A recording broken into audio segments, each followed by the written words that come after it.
Because bricks don't fall in wars. But bullets fly! Right. Let's play a record and we'll come back to it, Carl, while you think about what you've done. Oh, yeah. You've embarrassed Let's play yourself. some classic Suede. Yeah, and this is for David and Kieran, I think, who wanted a bit of Butler. XFM 104.9, I'm Ricky Gervais, with me Steve Merchant, Karl Pilkington. Steve. Well, we were talking about the news just now, and there was a story I heard in the week, I think it was on the radio, and I don't know all the details, but what I heard was that a number of, I think it was Falkland, maybe Gulf War veterans, were, I think, suing or complaining to the government because they wanted compensation for post-traumatic stress disorder. Now, I don't know all the ins and outs of it, but it seems to me that if you're in the army and you're a soldier, a certain degree of trauma is kind of inevitable. I mean, after all, if you're any good at your job, you are going to see people getting killed. So I don't understand what the ins and outs of it are. I don't know why. No, he already came back and Tony Blair met him and go, all right, well, not really, no. Go on, what's the matter? Well, there was people shooting at us and everything, it was all muddy. Well, calm down, don't cry. Well, I will.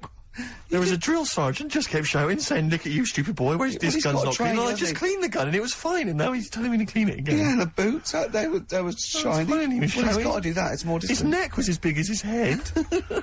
Well, yeah, but you don't know what they, I don't know what the ins and outs of it are, but, what you got to do is make sure you know what you're going into. That's what I do. You got to check the small print. So if I was, going over to, like, the Falklands or, the Gulf, I'd put my hand up and go, will it be horrible?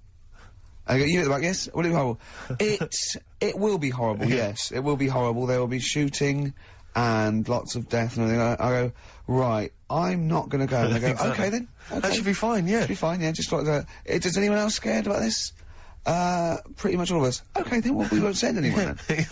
My brother went into the army, right, because he couldn't get a normal job. And my dad said, if you don't get a job by such a date, that's it, son, you're going in the army. And, so when was the Falklands? Was it about 81. Right? And he joined back in, like, 81 or something. And, I don't know, he was in Aldershot or something. Oh, yeah. And, he wrote back to my mum saying, a bad time to join, bad time in this.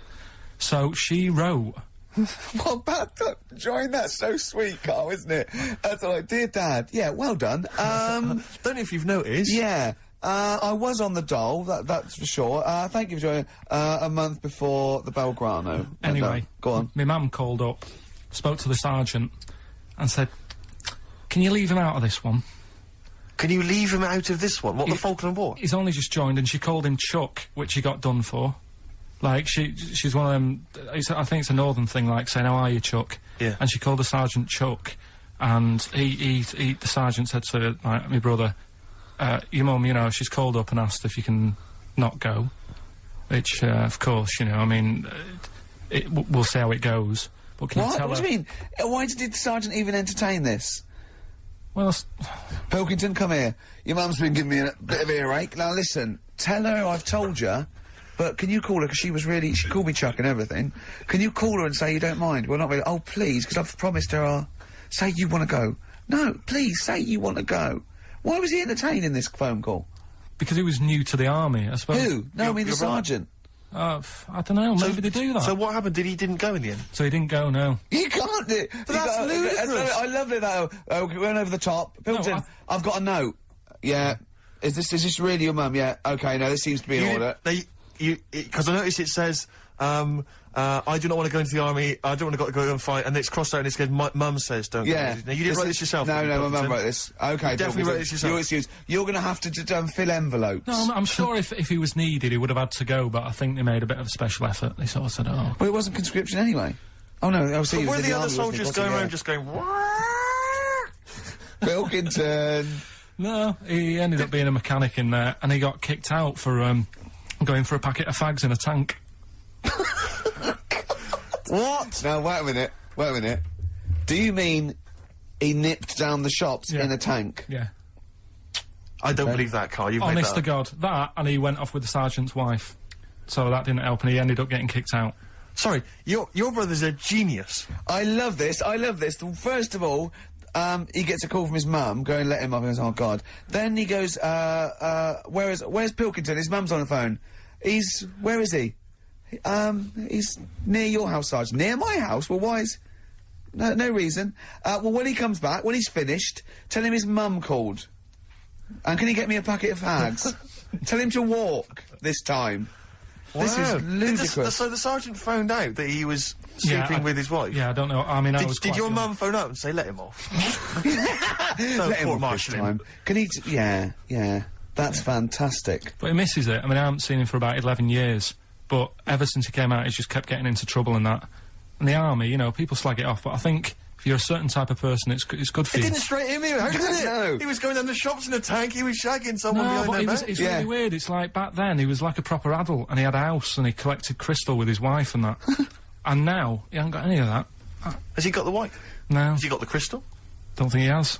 And he hasn't got the I house. seriously haven't seen him for about 11 or 12 years. Oh, so I haven't even spoken to him. Carl's stories always start off nice and funny, and then they just leave me empty and slightly depressed. I don't know whether to hug him or shoot him, put him out of his misery. Can we take Karl to the... phone in if you think I should take Karl to the vet and have him put down. Because it's just too stressful. This is what I'd like to leave you with, a song for the ladies. Darkness on the Edge of Town from the amazing album of the same name, Springsteen. See you next week. Bye. Strokes, someday. I'm already annoyed. I've been here 3 minutes and I'm already annoyed. Yeah. Oh. I'll bring back Claire, I'll tell you. No, it's not his fault. It's the whole place. The library's shite. I tried to get... Oh, God. I had to go to Capital Riding... Chill. Fancy that. I had to go to Capital Library to get a couple of records I wanted, right? Place is falling apart. The email's not working. It's so shoddy. He's had 2 weeks off. I'm on holiday. I mean, they might as well bulldoze this, honestly, because for all the, you know... It is ludicrous. And we get paid peanuts. You get paid, do you? Oh, and it really annoys me. They have to fight. Oh, anyway. Anyway, just calm down. 104.9, I'm Ricky Gervais, with me, Steve Merchant and Karl Pilkington. Karl, you're back. All right. How was it? What, the holiday? Yeah. Well, it wasn't all fun, was it? Because my dad was in hospital. Oh, but he wasn't during the holiday. Not during the holiday, though, was he? You came back from holiday and then found that out, didn't you? Yeah, but it happened when I was on holiday. Did you know that, though, when you're on holiday? No, because I didn't take my phone with me.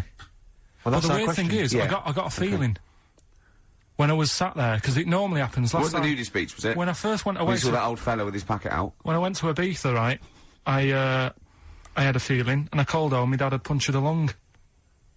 When you say you had a feeling, what do you mean a feeling? Just like, oh, I should call home. There's something not right. But this time, very specific feeling. How did that manifest itself? How did you get that? What kind of feeling? Is that tingling thing? I'm getting a bit of a lung feeling. Yeah. A bit of a dad lung feeling. That feels like a punctured lung. Hold on. But anyway. No, but anyway, the holiday was good. We talked about it last week. Well, let's probe Karl about his holiday later, because, you know, that's the sort of thing that audiences will stay tuned for, Rick, I'm pretty certain.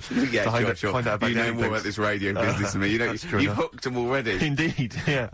Well, also, I'm thinking we've got nothing.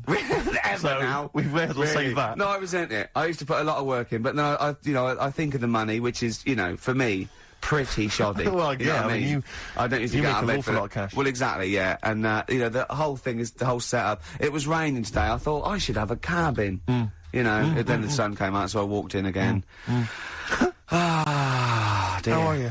But, I'll tell you what, I got a bit criticised last week as well, that I only played ballads and same songs, so I'm gonna rock out this week. Oh, I've been down to the Capital Library to get some good tunes, and, what about a little bit of AC/DC? Oh. Took me all night long. Let's hear it. Well, that's cheered me up. In a better mood now? Yeah. Good. That's great. Should we rock out today? Yeah, well, yeah. Bit of Led Zeppelin, maybe Stones. Brilliant, yeah, some other classics. Yeah. When are we going to talk about Karl? Have we run out of stuff already? Okay, already. let's go. Okay, now, yeah. So where did you go, Karl? What was the story? It was my birthday, right? Went home after working with you a couple of Saturdays ago, right? Girlfriend was like, open your card, and I said, no, it's my birthday on Monday, I'll open it then. You obey by the rules, don't you, of birthdays? The birthday rules. Well, there's no point. Well, exactly, chaos leads that way. Yeah, right, so, not an anarchist, never has been. So anyway, she was kept going on, and it was doing me head in, so I said, alright, I'll open it. Yeah. So I opened it, ticket fell out, surprise holiday to one of the Canary Islands. So... And what was your reaction? I mean... First one was, we haven't got enough money. Right. For this, but I didn't want to ruin it, so no. So I didn't go on about that, and I said, "Oh, it'd be great." So I can't wait. So, did you say it in that tone of voice? Well, it was good timing because I was tired and everything, and I'm not a big holiday fan. but the timing was right. Yeah. Do you know what I mean? It's the same as last night. I don't always like a curry, but last night... You're in the mood. You get that sort of, oh, yeah. Curry, you had a feeling. Yeah, you had a feeling. You thought, oh, and then, lo and behold, later you were eating the curry. Right. It's weird, isn't it? Isn't it weird, the paranormal? Isn't it weird? Isn't it weird? They work in mysterious ways, Yeah, ghosts. yeah. So anyway, right, the island, if I was on Wish You Were Here, I'd probably say it's a bit barren. Okay. Not much there, but if you get a hotel, you're guaranteed good weather. Right? Are you? No, what I mean is, it'll be a good holiday. If you get a hotel, right, the weather's always good, so you'll have a nice time. Yeah, it was a comma, yeah, it was a, yeah, go on. And all that, and the food was alright, and everything was going alright. I was just having a nice, relaxing time. And how do you sort of spend your time on a holiday? You just lie around? Is that That sort of holiday, just lying around. I bought a book. You bought a book? Yeah. Okay, ghosts? No, it was short stories, right? It About was like ghosts? no, it was about like special days in our time and time before me and stuff. Oh, yeah. And it was like it was telling you about how in I think it was 1814 the Thames frozen up. Yeah. And all these stories are told by eyewitnesses. Yeah, yeah. Right. So there's some fella who was around in 1814. And the Thames was frozen, and people used to put market stalls on there, and they'd do the shopping. It was like like an Oxford Street. Was that Mad Liar Charlie? No, because he's famous for that. Well, I'm sure, you know. No, I think that was Mad Liar Charlie. Right. Yeah. So I was reading that, and then after a couple of days was a bit like, oh, Boring. yeah, you can only do sort of so much lying around. And so much reading. So Suzanne said, well, let's go on the beach, have a walk. You ain't gone on the beach? Where had you been up to this point then? In your room? No, just like round the pool, just relaxing and having a swim and that. Yeah. So she said, let's go on the beach. I said, all right then, yeah. So wandered down to the beach, and first impressions are, yeah, it's all right, it's clean. Your criteria is so basic, it's brilliant. Right. Hotel, yes. Roof, good. Food, adequate. Beach, clean. Next. So I'm walking along, and everything's good, and, you know, there's a woman feeding fish bread, which I thought that's different.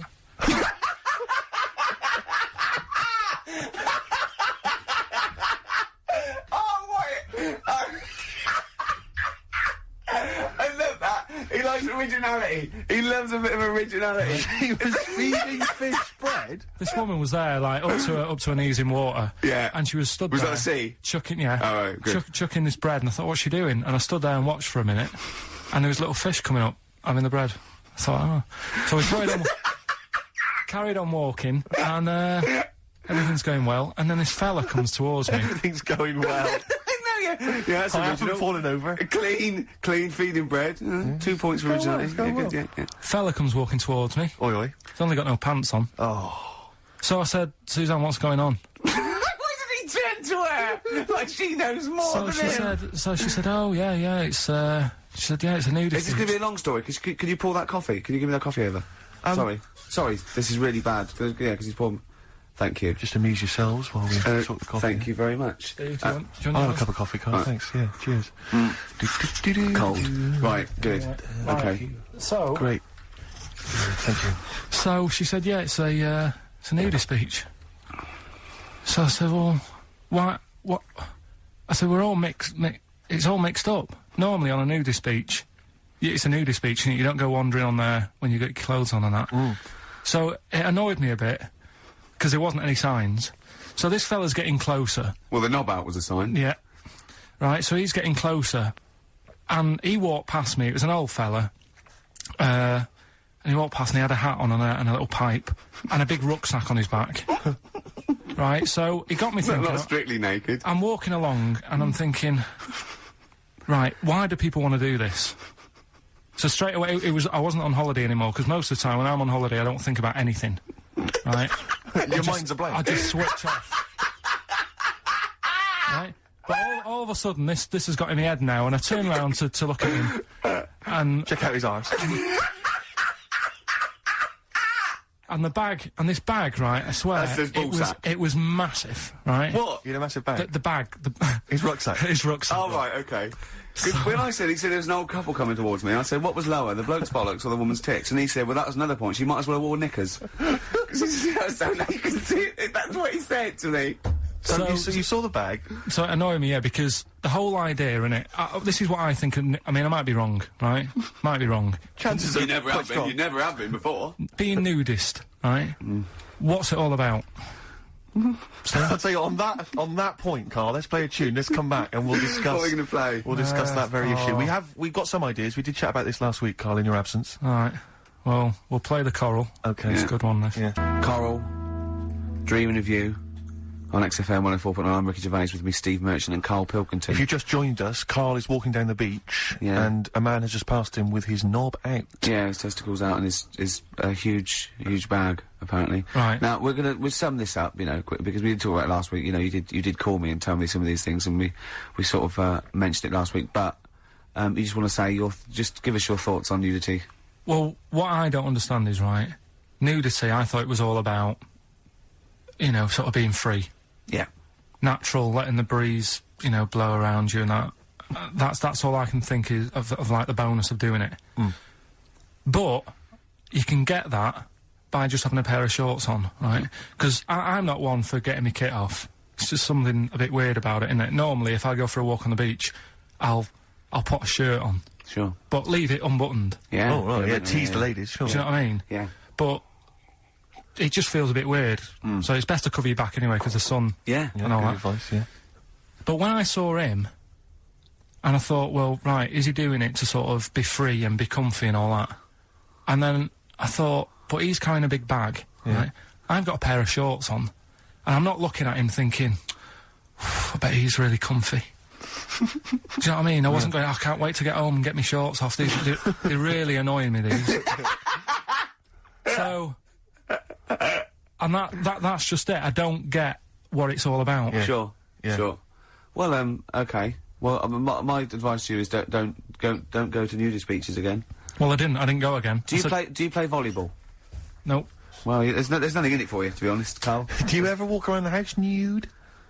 Not really. Only if, like, it's quickly to sort of jump out of bed and go and get a glass of orange. But I've got to be careful, because living on a high street, there's flats right across the way looking in. Yeah. And the thing is, it's all Chinese fella. There's a little Exactly. And that was the other one. Is he the There's one? the old woman reading a book. Yeah, it could be dead for all we know. It hasn't moved. There's some bouncers, and Some bouncers. I think so, yeah. Is that a euphemism? They're always... There's always... Her name's Karl.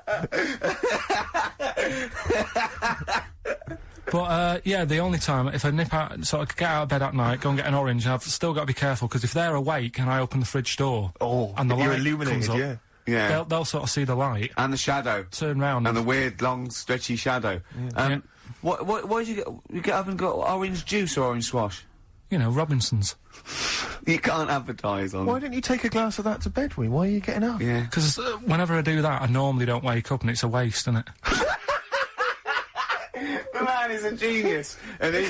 Look, well, continuing our rocking out thing... Yeah, we're in a rock mood. Well, I think this sums up rock and roll, doesn't it? It's not called rock and roll, is it? Textbook.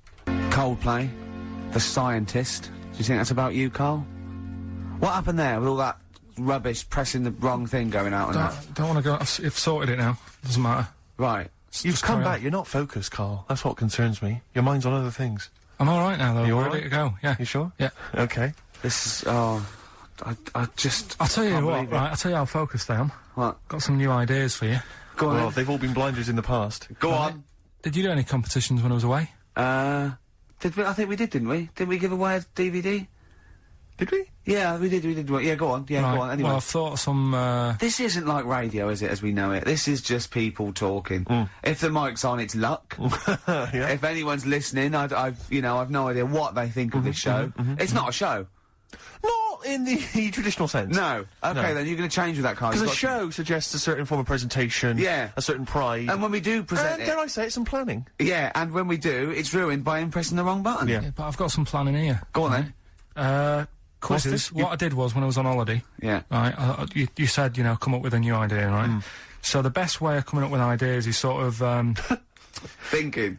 nicking a TV show name and then twisting it a bit. Yeah. So... Or just rip off Simon Mayo's idea completely. That's Well, good I advice for anyone out there. I didn't...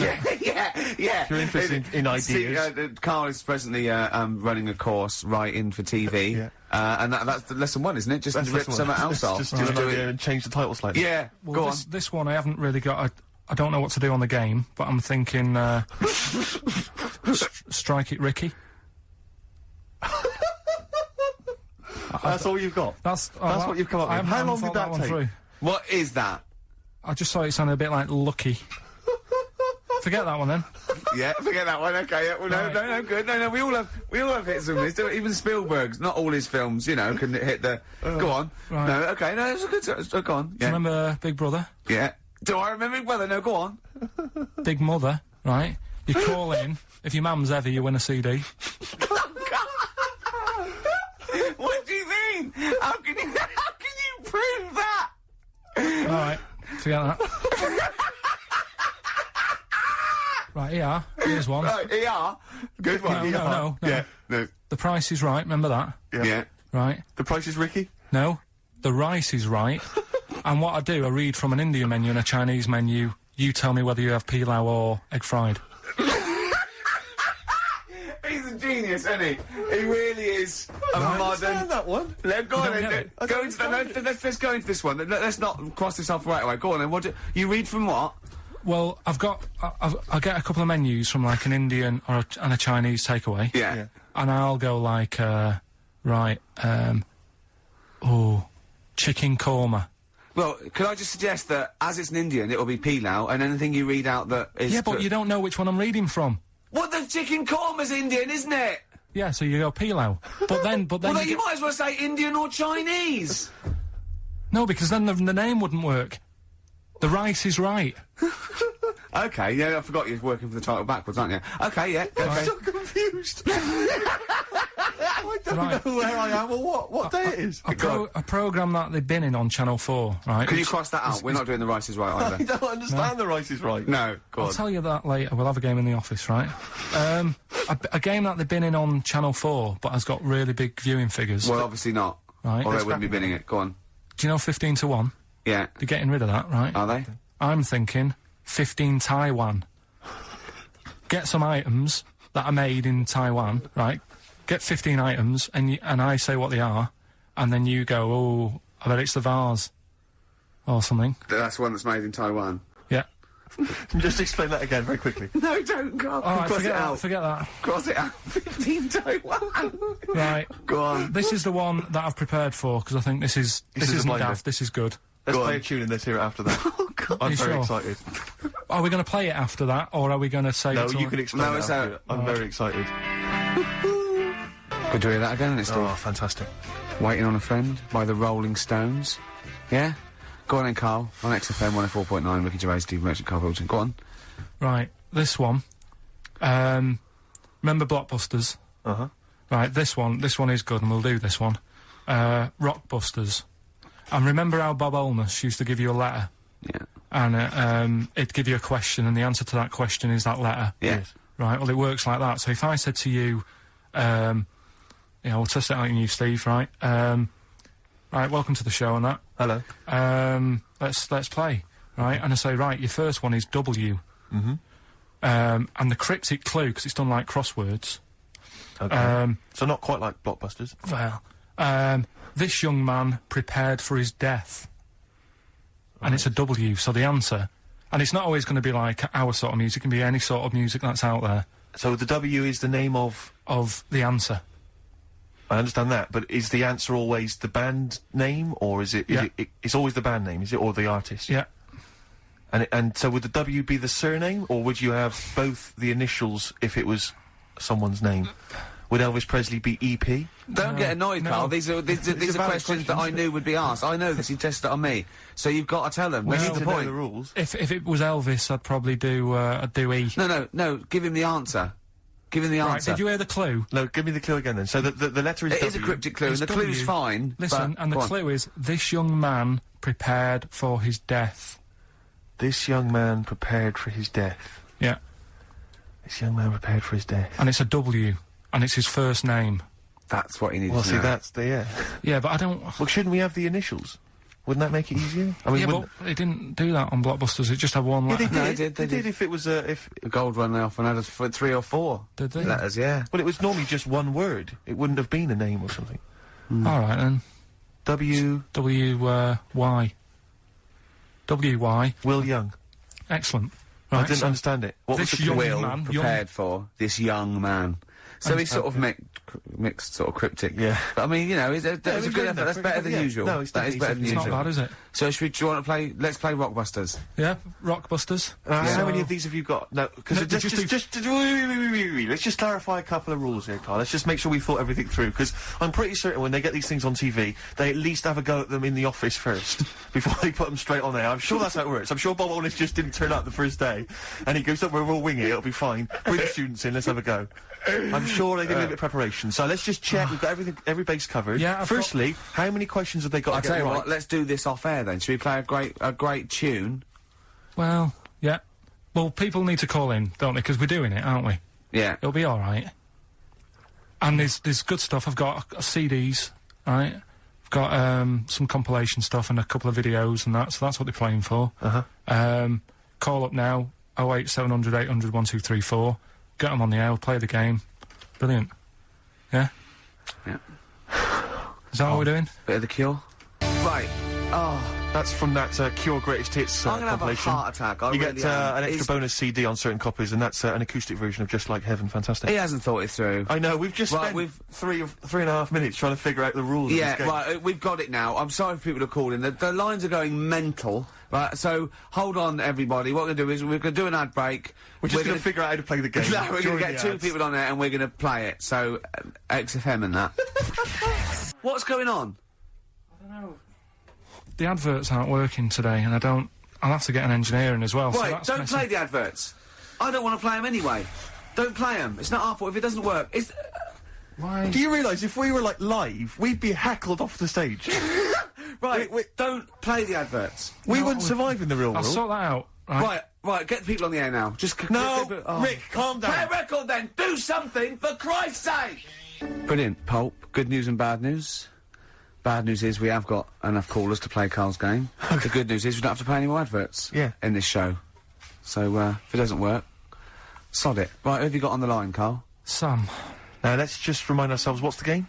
It's Rockbusters. Okay, now calm down, Carl. I know you're a bit stressed, you've got a lot to do, but don't worry, you've just had a holiday. Throw this desk out. Let's throw it out and start again. Rick, don't get stressed. Go on then. People wouldn't think it was us if this show wasn't, you know, half-baked and ill-formed and generally shoddy. That's what they've grown to love. Okay, alright. Sam, Hello. is it sounding all right today? It is. Just about. Right. Cheers. Sounded worse. Right then. Yeah. Well, And, that's- so we've got Sam on the line. Who else have we got there? that's it, we've got Tim as well, haven't we? Hi there. All right, Tim. Tim and Sam. Nice. You Okay. sound quite similar, lads. Could one of you affect an accent or something? Which one's Tim? Yeah, it's me. Okay, which one's Sam? This is Sam. Slightly deeper, bit slightly deeper, deeper, yeah, Sam. yeah. And they're not against the clock anyway, are they? So it doesn't really matter. I suppose not. So I think Steve just wanted a bit of variety. you Okay. you understand the rule, lads? Could you explain them to us? Right, play it. Okay. Hang on, wait. Well, let me explain, because, I mean, life is too short. Now, Karl's going to read out, say 3 clues, yeah?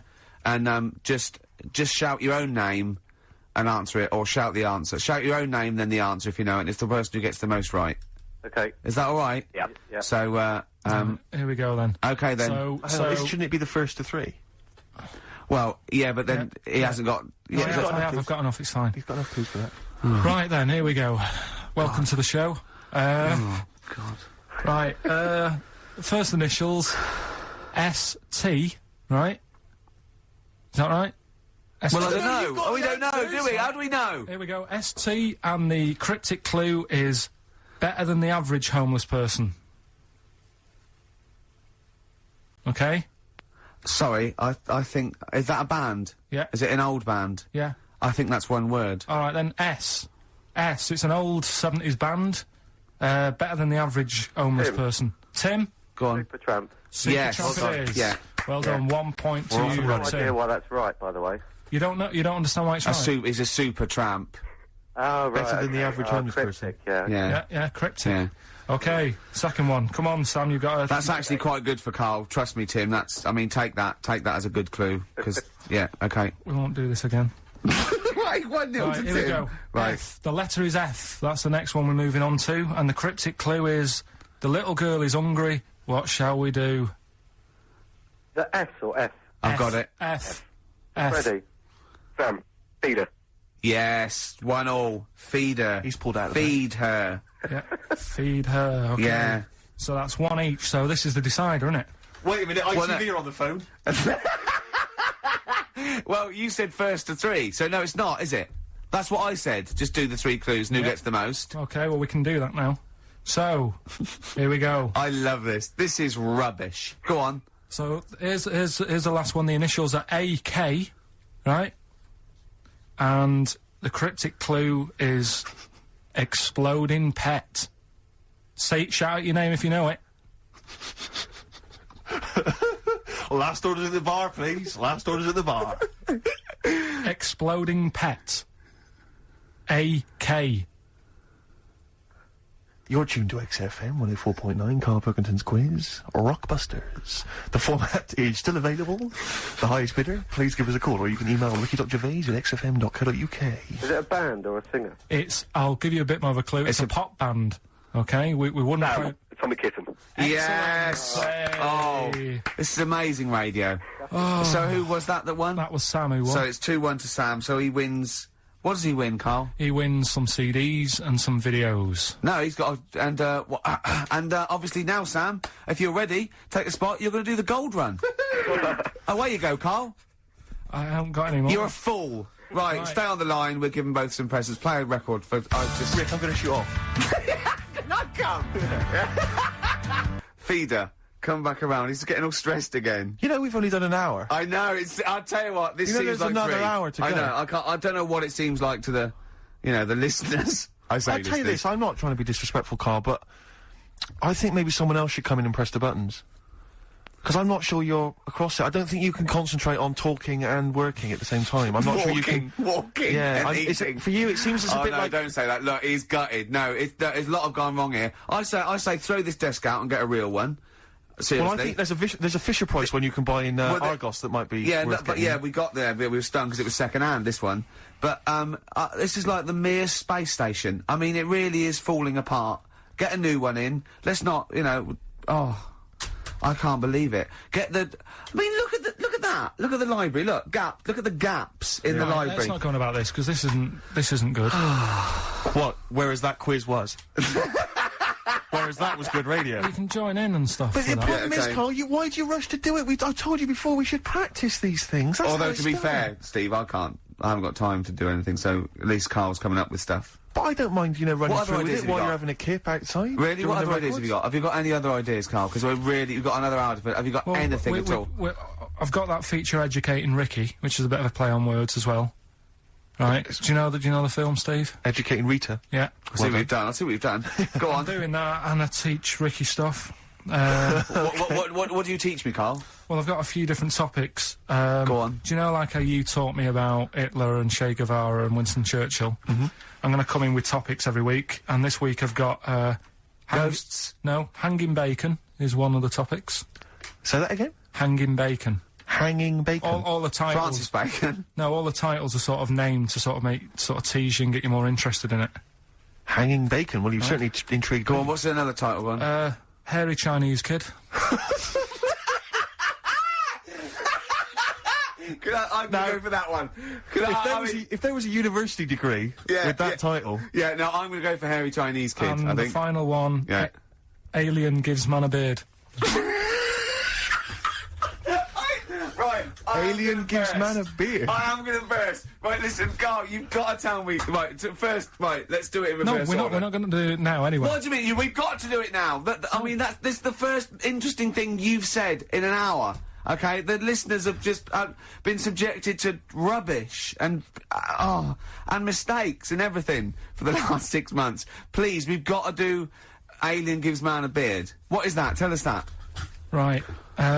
Sorry, this is just you telling me something, is it? This feature is you telling me something. Well, teaching you something. Educating Ricky. So are we playing it now? We're already into this feature. Well into this feature, are we? Yeah, I suppose we are, yeah.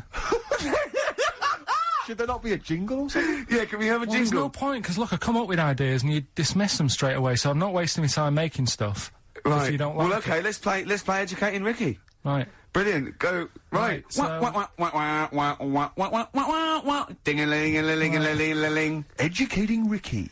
Right, what we going for then? Hanging the bacon, airy Chinese kid, alien gives man a beard. I think Alien gives man a bit I'd of like all to the do time, that. Right, there's this fella, I think it happened in America, and he saw a bright light in the sky.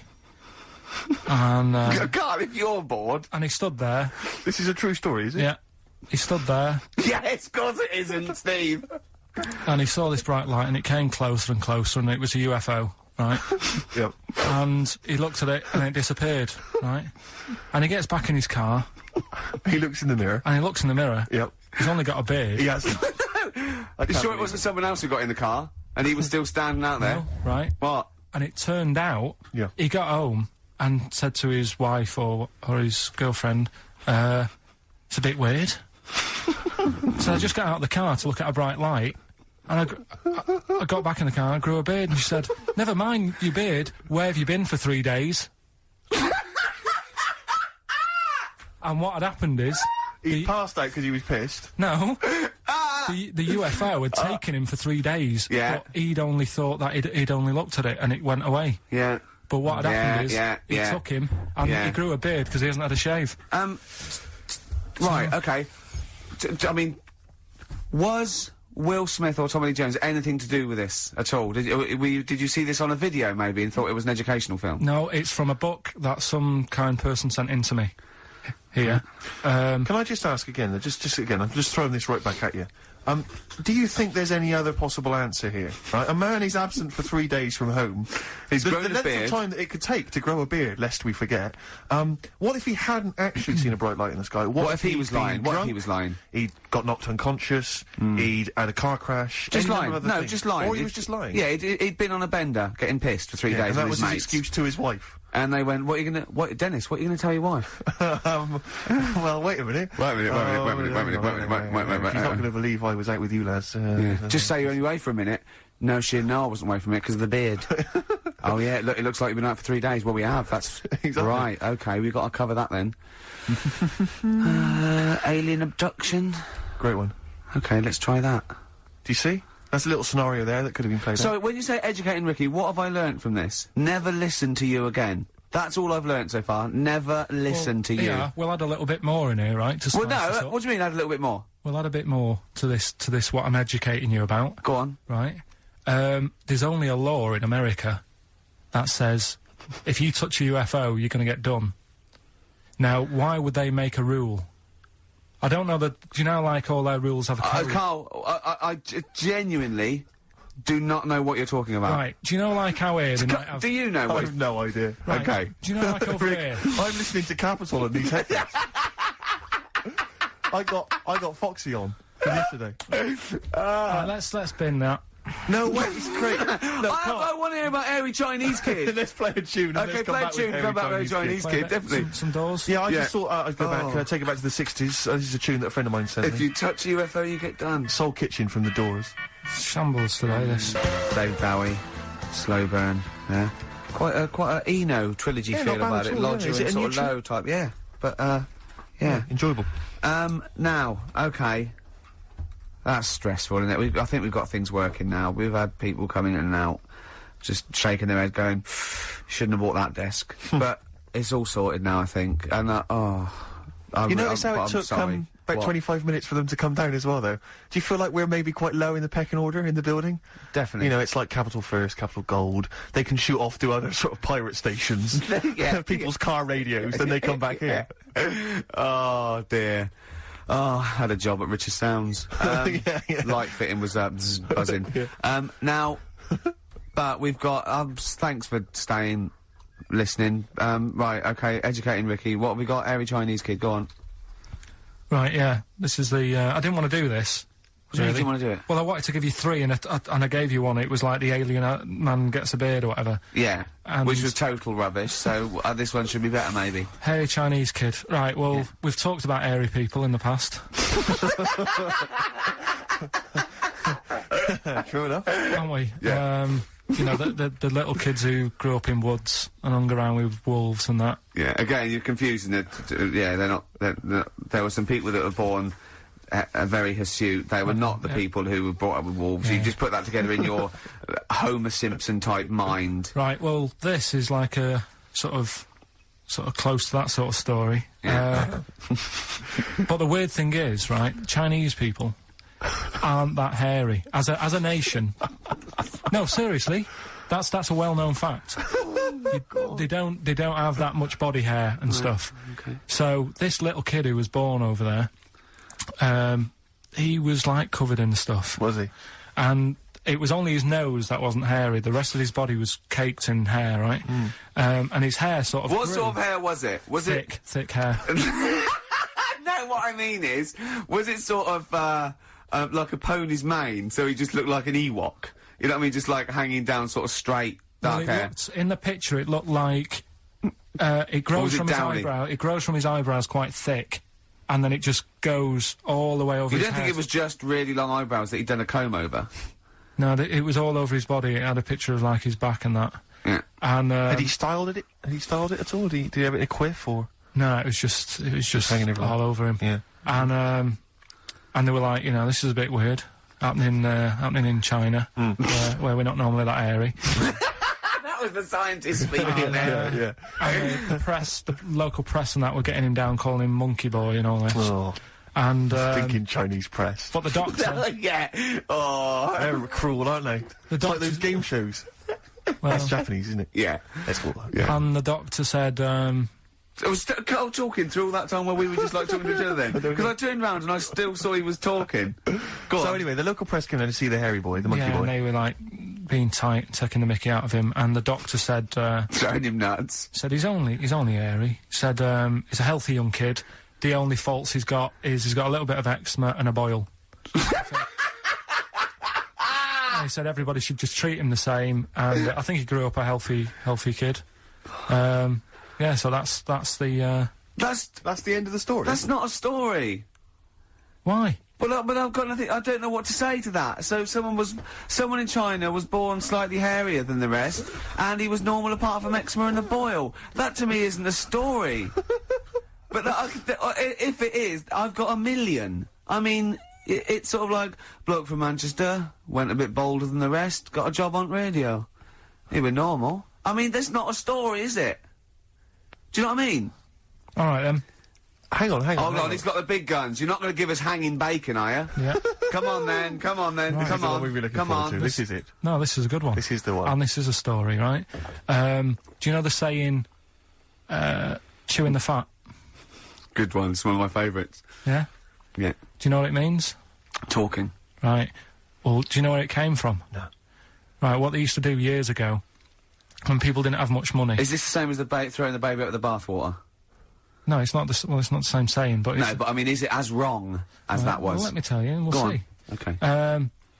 Like, people go out to work, and with the money, they'd buy food. Oh yeah, go on. This is a good system. What? Go on. What do you mean? People go out to work and with the system. And Well, go on. if you were quite well off, you might treat your family to some bacon, right?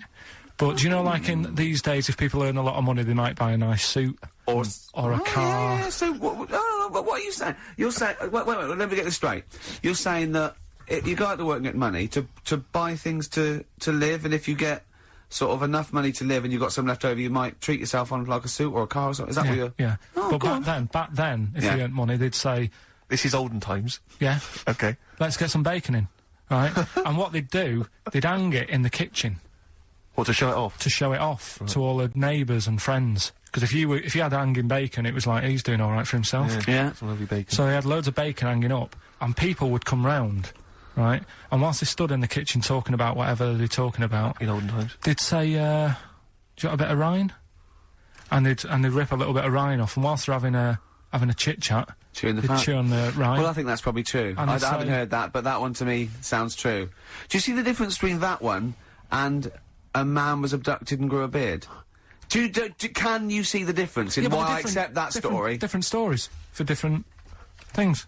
Different stories for different things.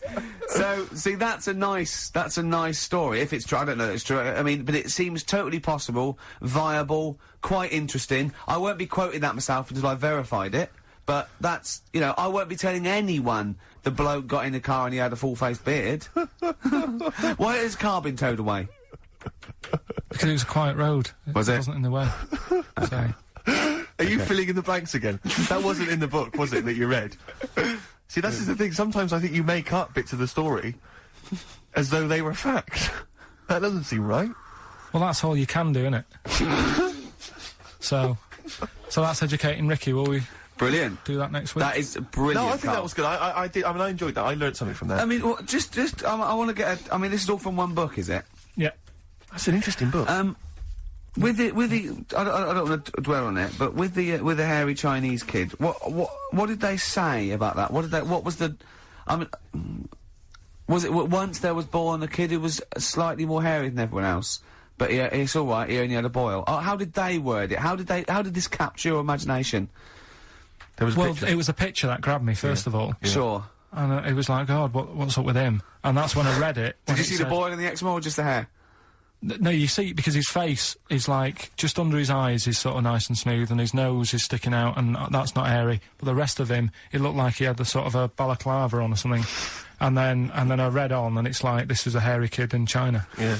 Yeah. So. Yeah. Okay, good. Anything else in there? Because, I mean, I like that. We'll do more of that next week. How is that alongside, hanging bacon, alien abduction, a hairy Chinese kid, and a little interesting fact about the derivation of a phrase? What do you mean? He didn't understand a word of that. I knew the word derivation was going to cause problems. I thought derivation shouldn't have come out. I wasn't disputing. He's all smug because he's had a phone call. That was Beck. Lost cause. Go on, tell him why you're all smug. Because Adrian just called up. Yeah. After hearing the story about the Chinese kid. Yeah. And he said, yeah, that's true. He said that there was a TV programme on it. Yeah. He had a chromosome defect. Yeah. And it made him hairy. And his mum and dad used to have to shave him. That wasn't in the book. But, thinking about it, that's not a good move anyway, is it? Because they say that for women, if you get a few hairs on your top lip, don't shave it because it'll grow back thicker and faster. So... Right. They should have just, let him be They should have just said, well, let's see how bad it gets. But if they went in there straight away, if he came out as a baby and a little bit hairy, they should have left it, maybe, for a little bit. But Adrian called up and said, yeah, he was hairy, he was all but right. we weren't disputing there was a Chinese kid born slightly hairier than the rest. We were disputing the fact that you didn't actually tell us a story. You just told us a And what we are disputing facts. is that man was abducted by aliens for 3 days and grew a beard. Yeah. That's definitely not true. No. We don't know about chewing the fat, but it sounds quite viable. Yeah. You see, the difference is between me and Steve and you is that what we believe isn't random. Do you know what I mean? It's not random. The things that... We don't believe stuff just because it's interesting. It's not every other thing we believe and every other thing we don't. Well, I think Karl believes stuff if it's interesting. Yeah, I know. Yeah. If he thinks, intriguing. Fact. He said to me on the, before you got a minute, he said, that Ollie's record, Ian Evie's my brother, what's that about then? And I went, I don't know, I heard, it was about someone who had a disabled brother, and, he was lifting him in and out of a car or something, and someone said, oh, do you want a hand? And he went, no, it's not heavy, he's my brother. I.e., this isn't a burden for me. Yes, yeah. Right? Yeah. Karl, what did you say? I'd say... No, I'll tell you what he said. He went, well, that's ridiculous, he was still heavy. And he said, don't turn down help. Which... We were talking about that because a new feature we're starting about this time every week. Oh, yeah. We start about this time every week? Yeah. Yeah. We'll do... that song's got a good story. Okay. Yeah, love it, snappy. Go on, go on. There's loads of songs out there, isn't there, with songs that you couldn't fade out. When you hear them on the radio and that, you don't want anyone to talk over the start or the end. Yeah. Because but remember we did this once before with, Killing a Georgie by, Rod Stewart? Yep. And I was a bit worried that it might have been a true story, because we were, joking about it. And, he went, oh, that Killing a Georgie? He went, I think it is a true story. I went, why? He went, I listened to it again, and Rod Stewart at the beginning says, this is one of my best friends. So...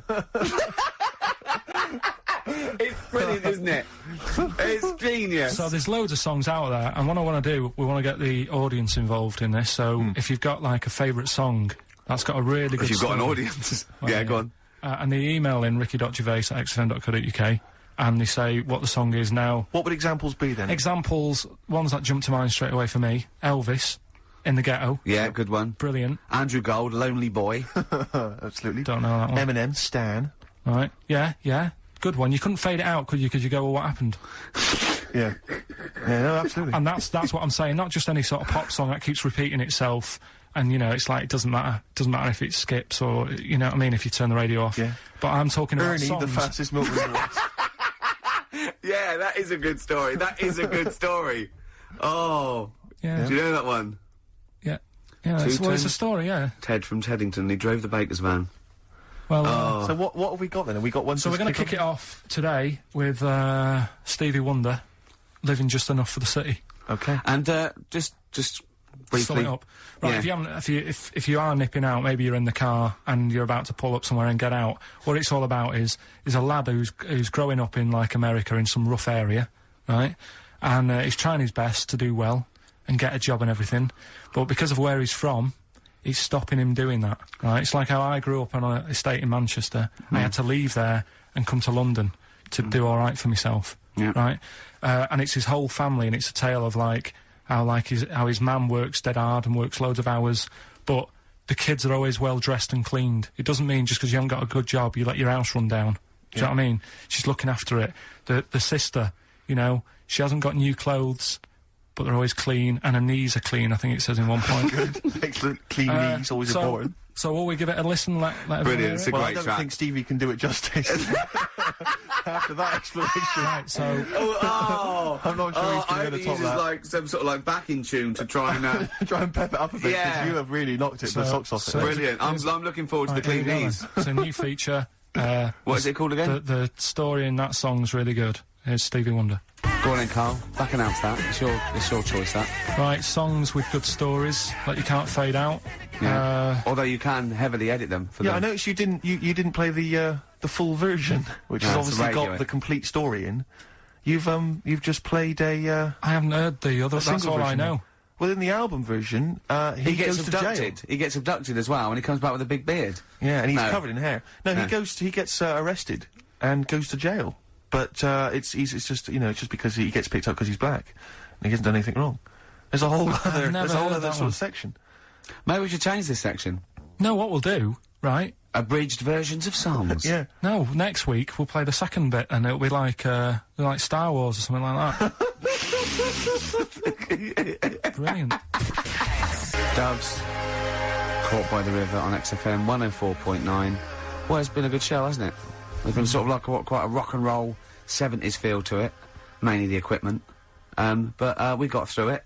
Karl's been telling us some great insights into his mind, really. We've had a few laughs, a few tears. Bit stressful. What were you telling me in the week about when you went to visit your dad in hospital? Oh, we're talking about yeah, me when I got back off holiday, my dad was in hospital. I shot back to see him, see how he's getting on, and hospitals are depressing places, aren't they? Yeah. Really, like, God, you know, you know, even if you're not that ill, it makes you feel worse. Yeah. Because it's really, like, drags you down, there's people walking around moaning, and, you know... You, mainly. Yeah. Nurses. And, my dad was political. Yeah. Is, High five. Satire. Do you know what I mean? I would like to be the They end don't of get Jess. paid enough and all that, and they do, Oh. like... No, well, that's... Tony what I mean. Blair, are you listening? I don't want to look like I'm moaning about the people working, because they all work really hard. Yeah, of course they do, yeah. But it's just God bless they are depressing places. High five. Nice one, Go nice on. one. Yeah. Right, so so I'm sat there, and my dad's getting fed up, and Is that because you're visiting? just he's quite an active bloke, and Yeah. all of a sudden he's got to Doesn't like stay in bed, and Yeah. you know, it's like sit down, stop moving about, and all this. So so he's sat there, and there's an old woman in the bed next door, right, and she's in a bad way anyway. Yeah. Right. She must have been, she looked about, I'd say she looked about 98 or something like that. Okay, good. Right. Now, I don't know what was wrong with her, but she was always constantly moaning, and you could see that the nurses were trying their best to keep her happy, and she wasn't having any of it. And, you know, she was moaning because her hands had gone blue. Well, that is a worry, to be honest. Well, it's not, because she's 98. Is that what happens? But why doesn't the doctor, if I was a doctor, and I'm not one, but... No, Carl, don't be modest. Are you a doctor, yes or no? But if I I was think he's there- let it slip. Are you, Carl, are you a doctor? No, listen. Look me in the eye. Right. So Yeah, this woman had blue hands. Had she seen a spacecraft? right. So, Go on. she had blue hands. Now, she's 98. If I was a doctor... I'd be No, she's thinking- not 98. You said earlier on she looked about 98. So you're making that up? It's just shifted from 98. speculation to fact. Absolute fact now. Yeah. Yeah. Right, she's 98. It is fact now. There's a 100-year-old woman. Go on. Yeah, go on, yeah. If I was a doctor, I'd be thinking... You're not, are you? You honestly, How did I con them? How did I get away with this? I'd be thinking... Right. She's 98. She hasn't got long left. Why not just let her be at home and be happy in With her her blue own hands, in her own space? Yeah. You know, and let her have a nice life, whatever's left. Because she may hurt herself, so you may have falls. Some people have to go in there for their own protection. She might not have immediate More family. than that, she may not have been dragged in against her will. No, She may no. have come to hospital because she was worried Yeah. about her blue hands. Yeah. Yeah, but when I was talking to Ricky, he said, "Oh, what it would have been is probably a bit of." Did you say it's rheumatism or something? No, so I mean, a blueness can be through lack of circulation. Right. So just. And say, I'm right, definitely not a doctor. You've got blue hands, bad circulation. We're going to send you home. We'll give you a Rubik's cube.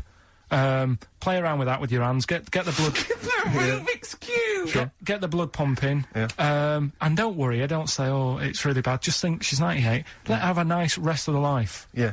But instead, she was there, and the annoying thing was, and they do this with a lot of people in hospital, they pump you with drugs, try to sort it out. They don't, you know, there's probably a bit of guesswork going on.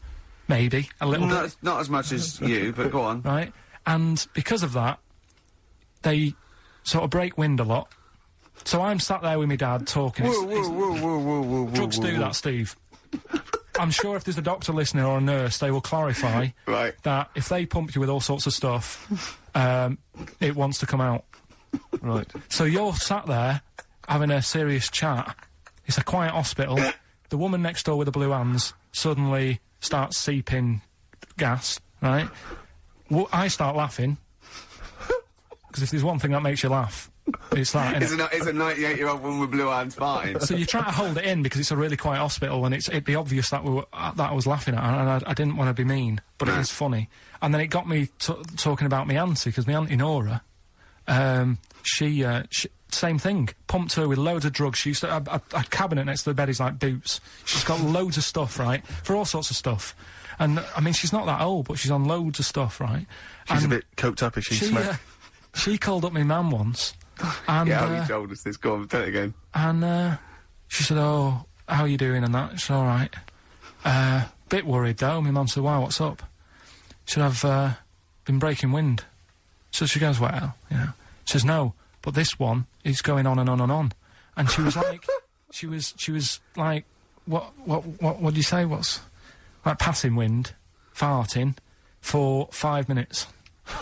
one thing, not like, you know, trumping and then nothing. Yeah. Continuous. Continuous drone of a fart. Yeah. I don't think she had... How big was she? She must be the size of a barn. No, she's not that big. She's, you know, she's good for her age. No, Quite but I slim mean... and that, quite slim. No, It's but just- fighting for 5 minutes. Where's all the gas? Was she circular breathing? Was she sucking it in with her mouth? It was just, I don't know that much about it. But she called up my mum. About 2.5 minutes in, Could you hear it in the background? 2.5 minutes in! 2.5 minutes in, she called my mum up, and it went on for a further 2.5 minutes. Oh. And she just stayed on the phone, did she? Where the whole was- time? Going, well- can you hear that? Well, Did she hold the phone next to her arse? Listen to that. She was off the I'm ground. trying to work a tune down. she was actually hovering. She was 4 Yeah. foot off the ground Yeah. when they found her, the ambulance Yeah. men. The cat's dead. Don't light a match! Don't light that cigarette! Yeah, it's like that advert. The kids come home from school, switch on the light. Yeah. There they see Granny Yeah. hovering, turn the light on. Be careful if you have an elderly woman at home. Yeah. Drugs make you fart. So that's what I'm saying, you know, just let these people... What are you saying? No, wait a minute, what are you saying? I'm saying let people enjoy the life they've got left. No, you're not. You're saying don't put them in hospital, leave them at home to die. No, I'm not. Give them a Rubik's Cube and let them die. That's what you're saying. Yeah, I'll tell you something now, right? Steve, Right. I'll tell you something. I didn't want to do it because it'd bring the show down, but she did die. Who, the blue-handed lady? Yeah. How do you know? Because I said to my dad, how's the, woman next door? He said, oh, she went last night. They've got an old fella in there now. God. So, there you go.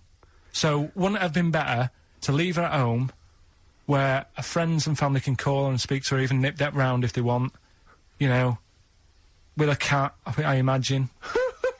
No, it's definitely a cat now. What was that cat's called, that you imagine? Probably, I'm seeing like a big ginger one, so I don't know, something like, I don't know, maybe ginger, or whatever. Maybe I had a budgie. But that's what I'm saying, just let them enjoy this life, because dying in hospital, I wouldn't like to do it. If I went to the doctors and they said, you haven't got long life left, I'd say, well, I'll stay at home. Yeah. And that's the point I'm getting at. Yeah. Right? If you can't do anything for them, let them enjoy the life. Yeah, a Rubik's Cube. Right, well, good. Backfired. Now, let's play the second of the Rolling Stones track. I'm going to try and do this every week. It's a feature called Too Lazy to Go and Get Another Album. Yeah. What about a classic, a bit of rock and roll? Yeah? I'd love to hear Brown Sugar. Do you know what this is about, Carl? Drugs. Maybe, I'll tell you later. Well, Stones, Brown Sugar. Steve thinks I can't tell you what this is about because it's too rude for radio. But you've done it again, haven't you? You've said another call, haven't you? Yeah, just that, drugs do make you have wind, morphine especially. That's the bad one to have. And that was from a medical student, wasn't it? Yeah. Up in Leeds, so cheers for that. Haven't had any calls about the alien abduction, funnily enough. No clarification on that so No, far. no. Keep you posted, though. Yeah. If When anything those calls happens, come we in. will let you know. Yeah. Yeah. Well, that's it. We got through it with all these mistakes. They've got to get this equipment fixed and they've got to go to HMV Monday and buy about, I'd say, £5,000 to £10,000 worth of new albums. It's gonna be good. Definitely. It's gonna be good Get next this week. fixed. No, get this fixed. Definitely. Yeah. Don't go on about that. Next week, though, we'll have more educating That's the Ricky. phone. Look, that's the phone. Yeah, don't do that. What? Educating Ricky. We'll do the quiz. Rockbusters. Do that again. Right, Yeah. I might And not be songs. here. If that's the case. And Steve, What? what have you got? What, next week? No. I'm Last just going to track. bring some sandwiches. Do you notice I was quite quiet for the last 20 minutes? Yeah. Just dozed off. Yeah, well, the air conditioning's... Exactly, I'm feeling quite muggy. It's too... That doesn't work either. And this is totally serious. I'm not joking for the... I mean, it's ridiculous. So... Right, a song for the ladies to end with as ever. Sly and the Family Stone. It's always a favourite. If you want me to stay. Yeah. See you next time.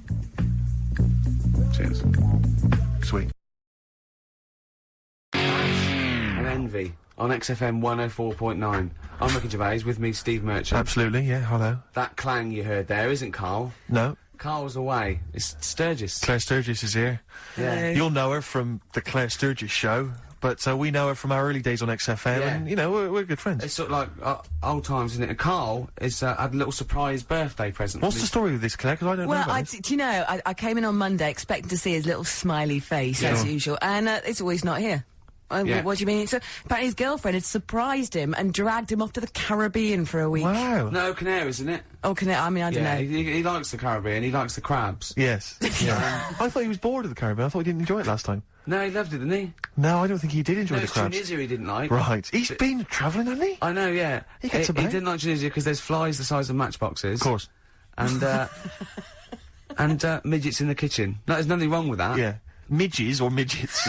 Midgets, he said. Right. In It the was kitchen. midgets. He wasn't saying anything bad, he said that there were lots of midgets in there. Lots of midgets in the And kitchen. I thought he'd gone away to some sort of, like, theme holiday. Yeah.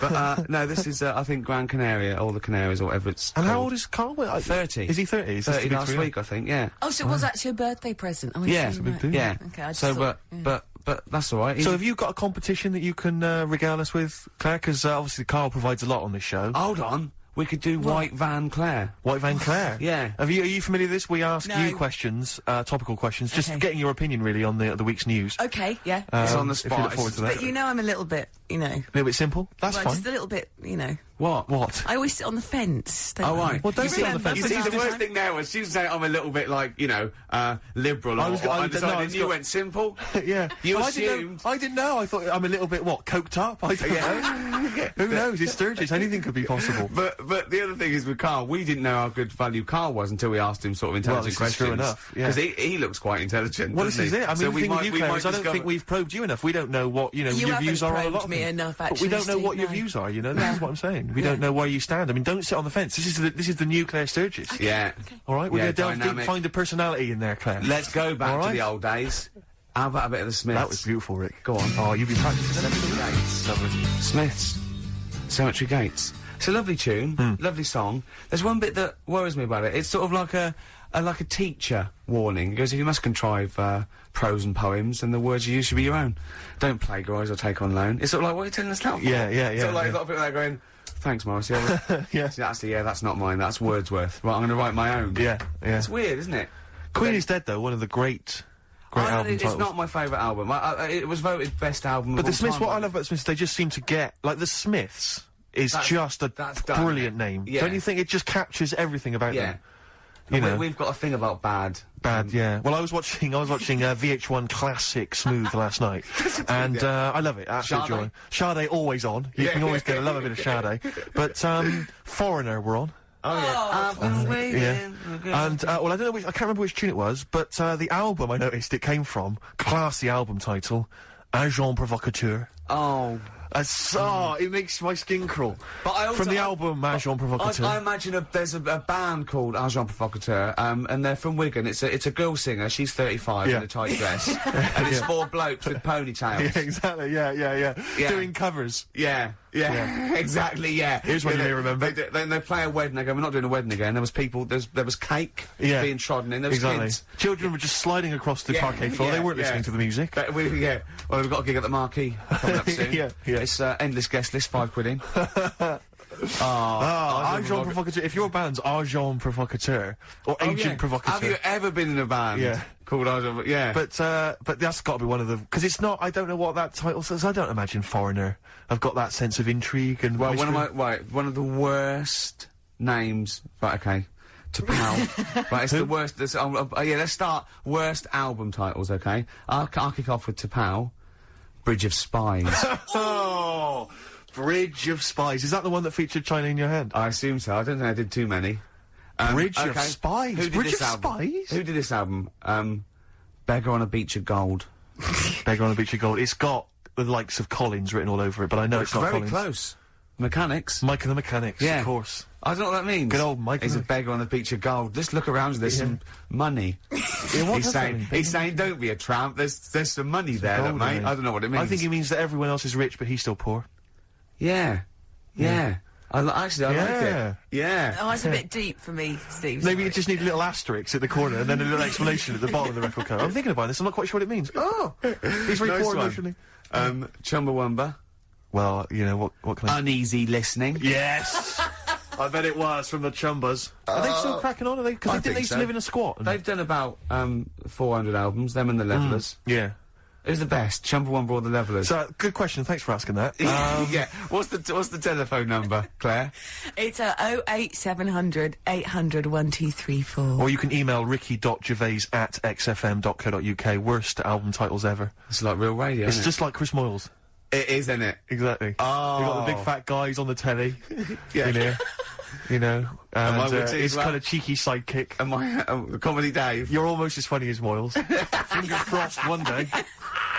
Right, Sturgis, you've brought in a record, haven't you? What are you going to play? Well, What's no, this I all just about? want to. Do you know what, like, a bootleg is, Ricky? Oh, what are you Yeah. talking about? Oh, Yeah, I've snapped a lot of them up on white label. Yeah, go on. Okay. Well, no, this is quite a good one that Ian Baker bought in the other day. Sure. It's a bit of Dre, a bit of Snoop Dogg, Oh, yeah. mixed in with Crowded House. I thought you'd love it. Hold on. intrigued. The juxtaposition there is exciting in itself. That's true enough. Play it. The weather episode. Snoop Dogg, Dr. Dre, Crowdhouse. I love that. Enjoyable. That Yeah. works for me, Steve. Yeah, What do you it's good think? stuff. No, it was nice. Well, I she liked it. started off all right. Should we give her one more go? I think a round of applause for Cliff. Yeah, that's brilliant. No, that's excellent, that. I love that. Rick, the phone... Oh, it's just gone. The phone, no, I tell you, the phone board had lit up there, Gervais. Really? There was a call buzzing through on call A call one. came through? A call came through on line 1, Yeah. and Sturgis missed it. Karl would never have missed that. He Oh. knows how valuable they are. I'm sorry. Yeah. That was probably someone with an amusing album title. No, I We did get missed it, one, yeah, Steve. I What did was get it? one. Do you Someone want to came hear through? it? Let's Yeah, go go for on. Okay, this is from Al, who says that, what about this? H to H-E, who am the only one. Sorry, H To H-E, H-E. who am the only one. I don't know what it means. No. Van de Graaff generator. Oh, well, no wonder. That's the thing that one of those things at the museum that you wind up and you touch and it makes your hair stand on end. Yeah. That's the scientific thing, isn't it? Sure. I've given up, Steve. Yeah, no, Do you know, I that noticed, didn't really I make me noticed. laugh either, I'll be so- honest, I'm thinking that the whole kind of amusing album titles thing we should abandon. I thought that as I said it.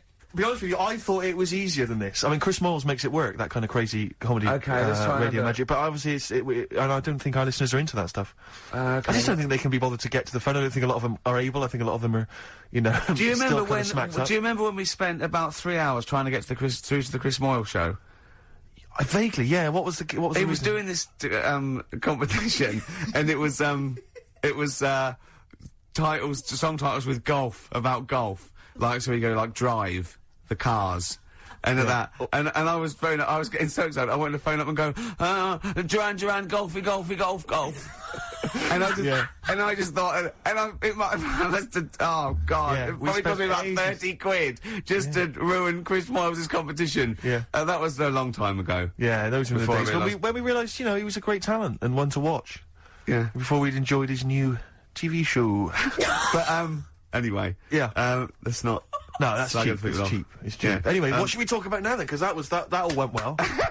No, I mean that's 20 minutes. That's 20 minutes done, and we've nailed amusing album titles. We've done that. That's fine. So we need a new gimmick now. I'll tell you what, you know, You've got no, something, you've got no, something, wait, you've got something. Oh, Ricky's got something here. you know when Here you he go comes. out, you take an umbrella You out, leave the right? house, you've got an Right, umbrella, you go yeah. to bed, right, Yeah. and it's a really sunny day, Yeah.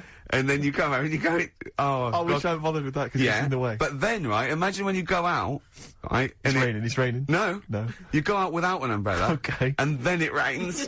Oh, What's going on there? Oh, Isn't that no. weird, isn't it? We've when all you- been there, So we've all phone been if there. you've got like funny, weird observations of things that happen, like that. Yeah, stuff like that about umbrellas or any kind of sort of accessory or hats. Give the number out again, Claire. This is going to be brilliant. This is going to be great. Take this one. Take this one. 08700 800 1234. Just comedy observations. Yeah, and stuff things you that thought of. Wacky stuff you thought of. Just tell us what stuff you come up with. Get the Sony people on the phone. This is dynamite. Suede. Positivity. Absolutely. They could always do a good chorus, couldn't they? They could indeed. I think we could play Pink. Is that really way out? You're saying that it'd Pink? be wrong? You can't Yeah. play Pink. I like that new one. Yeah, but whether or not it's in the building. Coming up, so No, you not that better one. get the That party one, started. Do you know who that's written by? Do you know who that's I'm written trying by? to call the nurse, but she's being a little bitch. This That is one. a little bit interesting. You know, on. let's get the party started. I'm coming up. Yeah. You know who that's written by? Well, the way you say it sounds a bit like, is it Radiohead? Tom York, you're thinking? No. No. Let's get the party started. I'm 'cause coming I'm up. coming up. I'm coming up. Is it- Careful, I'm hold on. coming up. Let's get the party started. I'll have one more please. guess. Is it Johnny Rotten? Is Johnny It's not very well, but Go on. this is the truth. It's written by that woman with the goggles and the big hat that used to be in Four Non-Blondes. Is it? It's written by her. Oh, you're not thinking of Snork, are you? No, From no, no, Banana no. Splits. No, I oft got the two confused. Yeah. But, no. Sorry, Goggle and the big hat. She had a big hat, didn't I she? know- And a I pair know of goggles exactly and the one kind you of mean. sort of What a do you sort mean of Jippo goggles? look about her. What do you mean goggles? You can't say Jippo. What do you mean goggles? What's the Those correct word to flying say? goggles. Gypsy. Oh, Jippo is, gypsy, yeah, gypsy. it's a terrible derogatory term. It's like... Well, she looked like some kind of scrounger, and she sort of had like matted dreadlocks, and selling clothes pegs? yeah. No, listen. Lucky Heather. Yeah. She had a big leather Do you hat. remember when you got stopped with Lucky Heather and you I didn't don't wanna buy talk it? about Then you I had some don't bad wanna- I luck. had some bad luck about 10 minutes later. Yeah. So I always stop and buy something. Yeah. So hold I've on, got so... shed loads of it at home. So- Because I don't know when you've got to throw it away. They don't tell you how long you've got to keep it for the good luck. 6th of January. Is that what it is? Yeah, keeping it after that's bad luck. I'm Yeah. getting confused again, aren't I? No, what it was... I don't know which myth to believe in. Right, stop it. Let's go back Go on. to, I've got a party started So going on when are you upstairs. coming up? Yeah. Yeah. That is, as So I say... Fleagle, she's Is the that lead- her name? No, that's one of the banana splits. Now you've confused me. Fleagle's the one with the big teeth and Right. the goggles. Right. Snork is the one with basically. To be honest, I think it's an elephant. Okay. I think they've pretended they've made up an animal. There's so many people listening who don't know who the banana splits are. The banana splits. Banana splits. Right. Listen, yes, they know the banana splits are, and even people under 20 know that. Snork, Fleagle, Drooper. Who was the other one? If you can remember the name of Yeah, what's the number? Because I actually want to know this. This is what radio's for. When I can't think of something, they tell me. Yeah. So It's which one have you got? 08700 Fleagle, 800 1234. Drooper and Snork. I've no idea. I've God. no idea. Fleagle, Drooper and Snork. Da-da, da-da, Drooper and Snork. Fleagle. Bingo! Nice. Well done. Don't bother calling. Sorry. That particular tragedy or that has been avoided. Bingo. I Yeah, don't know what the bingo moment's looks passed. like. Yeah. There was one. Anyway. There was one that had sewn up eyes. Drooper, I think. Sorry, go on. No. Anyway, my point was this. Go that, on. Pink. Oh, I can't be bothered. No, really? can't be bothered. I think we can play that new one by Pink. You 'cause it's cannot sort of play like, Pink. Why? Because it's too poppy. They just won't allow Pink on XFM. They what? They will not allow Pink on XFM. They what? They... Wait a minute. That's red rag to a bull. I've always been a rebel. Someone's telling you that you can't do something. That's crazy. Right, let's I'm also gonna get the new Justin Timberlake single. And I The tell you thing what. is, Ricky, you're going to have to nip down and have a word with Foxy, because we haven't got it up here. Really? Yeah. I'd I mean, love he'll to. have it. Can't but- you call someone at Capital Radio? Well, yeah. Can What's we that call one? some? What's that one by Busted? That's what I go to school for. What about Abs? Dynamite. Abs. The new one from Abs. Dynamite. Yeah. Well, play a record and we'll discuss this Pink thing. Would you want a bit of cat? Oh, Cat Stevens. Yeah, Yeah, get that. Cat's Bullet 4. This is Sittings. Lovely. Piano and everything, isn't it? Oh, this was the tune we were originally going to use as the theme music for TV's The Office. That starts Yeah. again on Monday, I think. It's Just play it. Cat Stevens and Sitting. I couldn't find Pink, Rick, but I've got the S Club Juniors. What do you think? Pink is all right. Magic Just carpet because it hasn't got the credibility of, like, new punk and new metal, it's a good tune. It's all right. Don't, we've never been snobby. We've never worried about credibility, have we? Hearsay? They're all down there. I can go and get them. I'll tell you what, if you're going to do that, I'm just going to play adverts from now on. Can we play some adverts? Supergrass. Grace on XFM 104.9. I've been forgetting to say that. Yes. It's all gone to pot, isn't it? I'm Ricky Gervais with me, Steve Merchant. Hello there. Little Karl's not here. Claire Sturgis is here. Absolutely. Hello. Yeah. Cracking? Yeah. Now, I think we can play Pink, you know? Well, I don't know. I mean, I don't want to be responsible for it. No? I mean, I don't have a problem particularly with the lady. You know, she's made a good effort with it, and I think, but apparently it's either number one or it's likely to be number one Really? this week. So, So it's not that rebellious, me it's not playing this, particularly isn't it? rebellious. No. But I don't know. I mean, what worries me is that whether the audience will turn against you, and that you'll lose all musical credibility. Have I got That's any? no, Have I did have very any? little, very little. Really? I had an email just now, and I think maybe this answers why we didn't get very many calls about the give us a crazy band name or an album title. Think about the number? No. They think maybe they're all at the march, the big march, which makes a lot of sense because I would imagine a lot of the sort of losers that listen to our show What's the march probably about? also agree that they should go and protest about a war. Oh, it's the is that what anti-war it's march, anti-war yeah. march? It's against the war. So, well, I don't really know the ins and outs of this whole thing. Really, I mean, it sounds like Yeah. it's a long way away. I I don't know if suppose they it's wanna like, bomb it. yeah. They were asked if they wanted a war, and they said no. Is Yeah. that so bad, Steve? Yeah. Do you think No, that's I mean, good luck to him. I don't think he's going to have much effect, to be honest. bad? You don't think? No, I don't really believe in Bush all is that. listening. I don't think he's worried in the slightest. A couple of No. sort of dropouts and some sort of junkies are in the streets, you know. Well, you And a you couple say of that, old you say ladies. that, but what's their names? Specials, Free Nelson Mandela.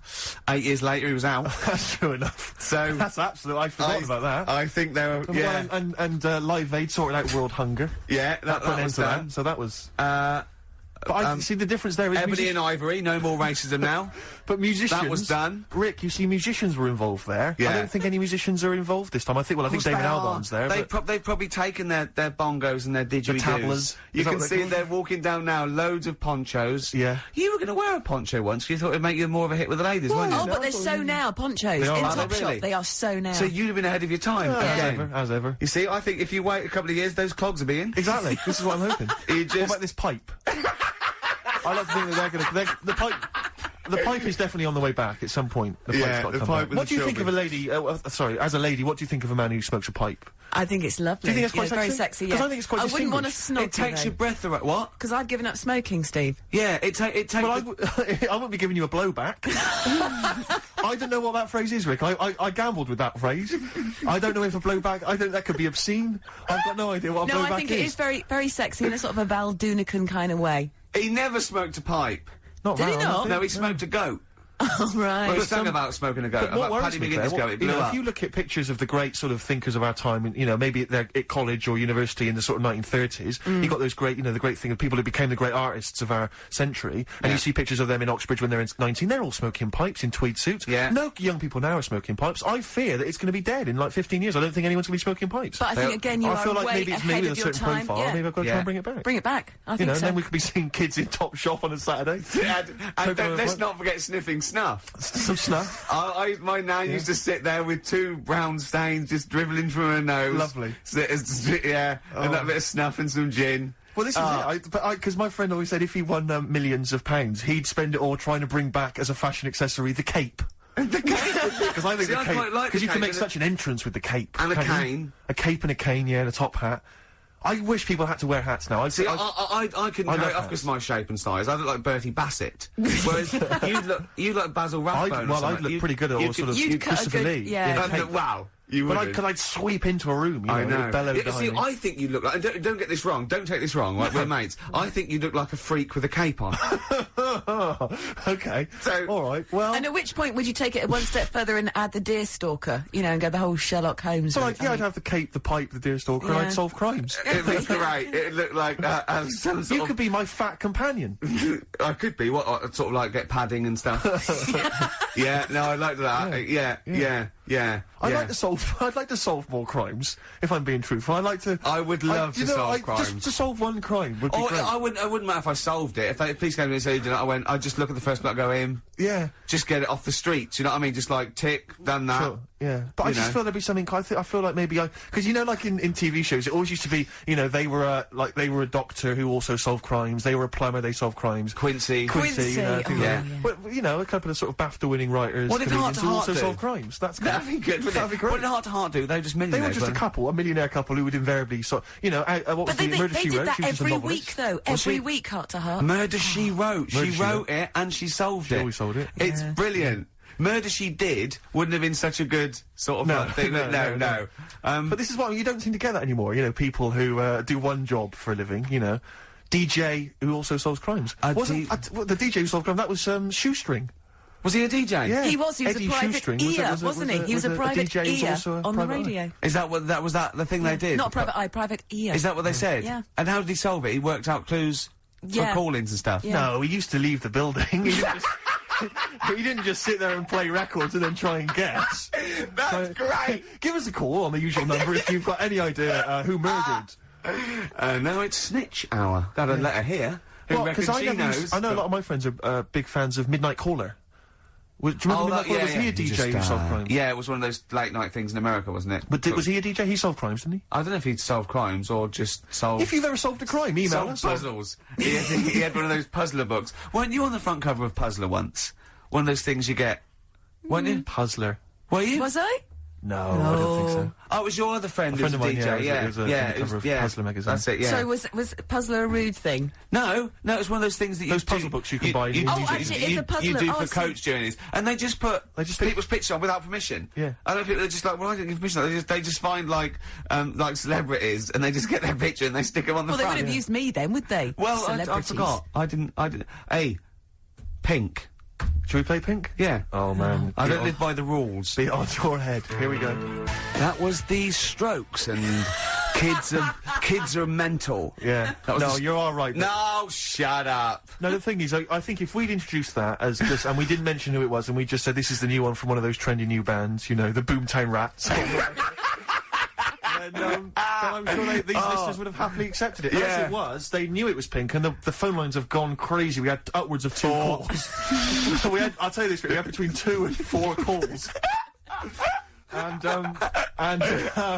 they've not enjoyed it. Why They've do not we enjoyed do it. this show? They've We not don't enjoyed need it. to do this show. Because you love us. We could be on Radio 1. Oh, man alive. We could be on Radio 2, probably. Yeah. I don't know. Virgin, I think, called once. Ages Someone's ago. just emailed, they just said, Pink sounds like Run for the Sun by Bucks Fizz. I can see what they're thinking. I can see what they're thinking. What do they want, then? Well, yes. Okay, what's the phone number again? You know what people like? I never understand who phones a radio. Who tries? It took us like 2 hours to fail to get through to Chris Moyles. People will phone radio stations. Can you please play the new one by The Strokes? You just buy it, or you'll have the album. Why have you got to hear it on the radio? What difference does that make? Some guy talks at the end and the beginning of it. Yeah. Partially ruins the song. I can't understand who phones up for a request. We're really alienating our listeners Yeah. now, aren't we? Nice We're going, one. we don't care what you think, go and buy it. We're going to play what we want and we don't care. Yeah. I mean, we're not being particularly funny or interesting. We haven't even got that to fall back on. I'll tell you what it is, Rick. Arrogance.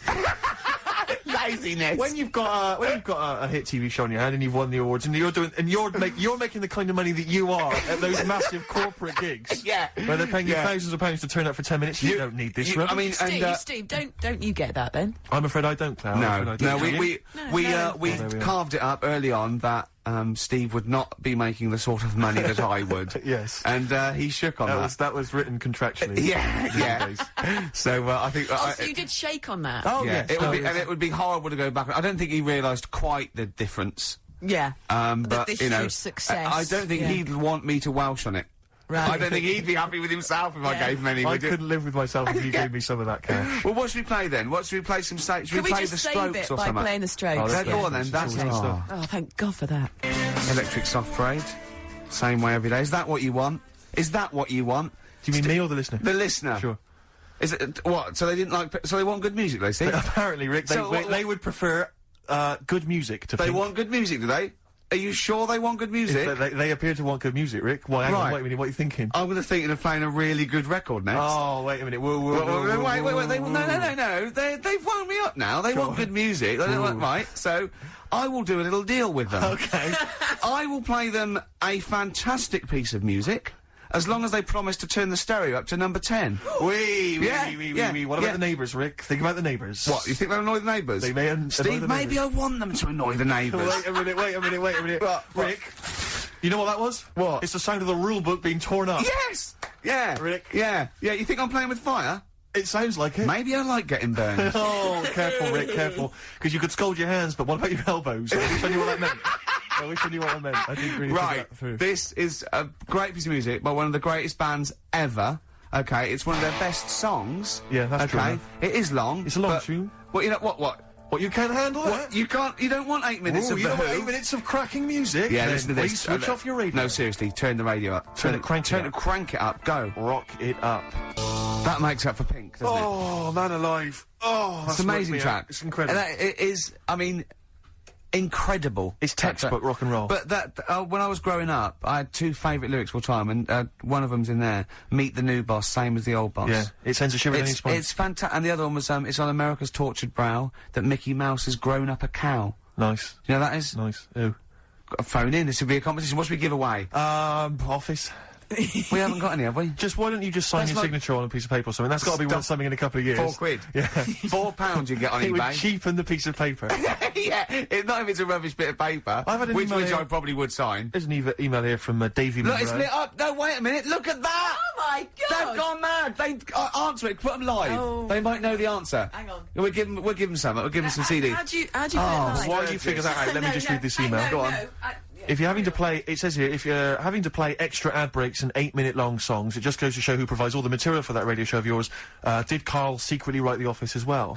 And I think to myself, it's like, what do you Hold on. want from us? Can we just see if someone's on One the of the phone? most incredible rock and roll tunes ever laid down on vinyl, and you're whinging? I know. Because you'd rather have our inane banter. What kind of a person are you? No, they'd rather have Karl's name Well, banter. clearly. Don't big your I roll just- up. no, They don't no. want us at all, Steve. I've just had a phone call from a very nice girl saying, "Where's Karl?" I said, "Well, you know, he's back next week. What's wrong with me?" She went, "No, you're lovely, Claire." She, but Karl calms the other two down. Sure. Really? Can we just see if someone's on the phone? Is Yeah, go on anyone then. there? we got? Right, what are we going to give them? We're going to give them We some got nothing. CDs or We're something. running on Well, empty. take the name. Right. Anyone there? Hello? Hello? Oh, God, there's someone there. Oh, I've got to put my headphones on. Oh, hang on. Oh, what was the lyric again? Stay there, please. All right. It's on America's tortured brow that Mickey Mouse has grown up a cow. Life on Mars. David. Life on Mars, David Bowie. It's easy as that. He. What's your name? It's John Ball. John Ball. John, I'll be honest with you, we got nothing. We got nothing to give you. It's not good enough. No, we'll get him some. We'll give him, we'll give him an office CD. He doesn't. and We can't keep doing that, Rick. It's We've got pathetic. nothing Yes, else. They you don't can. give. They don't give us anything, do they? They don't. They. It's a wonder we get into the building. No one's know, around I know. on Saturdays. No one cares. Office DVD. Yeah. What okay. would you really like, though, if you could have anything? Yeah, Office DVD. See. There you go. enough, fair Brilliant. Okay. Stay on the line, mate, and I'll get you details, okay? Excellent. That was a competition. We did. That was like real radio. Well done. It was like real radio. Now we've got to play David Bowie, haven't we? That's what they Calm do. down, Rick, you are- I can Foxy. see what you no, mean. but Foxy would have it Well, you're lined gonna have up. Rick, you're gonna have a heart attack. Am I? Live on air. I mean, Yeah. it'll be dramatic radio, and that's Sony Award winning. I know that. Any kind of. I seem to remember when Tony Blackburn had his breakdown on air. I think did he win awards for that? I mean, it was pretty impressive Probably. stuff. It was pretty intense. yeah. What breakdown award? Have a breakdown. Yeah. Excellent. This year's best breakdown on radio. Tony Blackburn. Yeah, but For Tessa, marry me. yeah, it was something like that, wasn't it? Yeah. Did he play the same song again and again and again? Must Did have he? been fascinating radio. That sounds like Capital Now. Oh, it's that satire. High five. Is that a nice We've one? done there. Oh, well done. Well done. Are we owned by Capital? You've We are, got, aren't we? remember what happened last time? Sure. And now Richard Park, who owned Capital, is the Grandmaster. What? The Grandmaster? He's grandfather. No, he's a Headmaster. headmaster of Fame Academy. Oh, is he? Yeah. Okay, let's play a record now, because you have to lie down, because you're just getting so worked up and now. I can tell when there's an excitement and enthusiasm, and sweat, beads of sweat run down Well, your it brow. started off so badly, we had nothing, but then I did a competition, gave away some things. You've got an email that really annoyed you, haven't you? Well, we can talk about that later. Yeah. But yeah, whenever I see beads of sweat, I know, because that's not the Jeez. Ricky Gervais I know. Okay. It worries me. You never work yourself up into any kind of sweat. Okay, so you let's need to just play chill it. out, calm down. We're going so well now, aren't we? What about a bit of Beck? Would Let's that have a lovely bit of Beck, just to chill everything out, just calm everything down. Yeah. All right. Yeah. All right, relax. Yeah. Okay, Yeah. there you are, you Yeah. see, he's gone. Yeah. Yeah. Beck. Beautiful, that. Good tune. Brilliant. Good tune. Yeah, I enjoyed it. Lost Cause. XFM 104.9. It's going well, isn't it? Oh, I'm loving it. Right, let's do something else then. Adverts. Yeah. Adverts, I'd love to hear some adverts. Yeah. Oh, please. There it is. Life on Mars. With that great lyric by David Bowie. Indeed.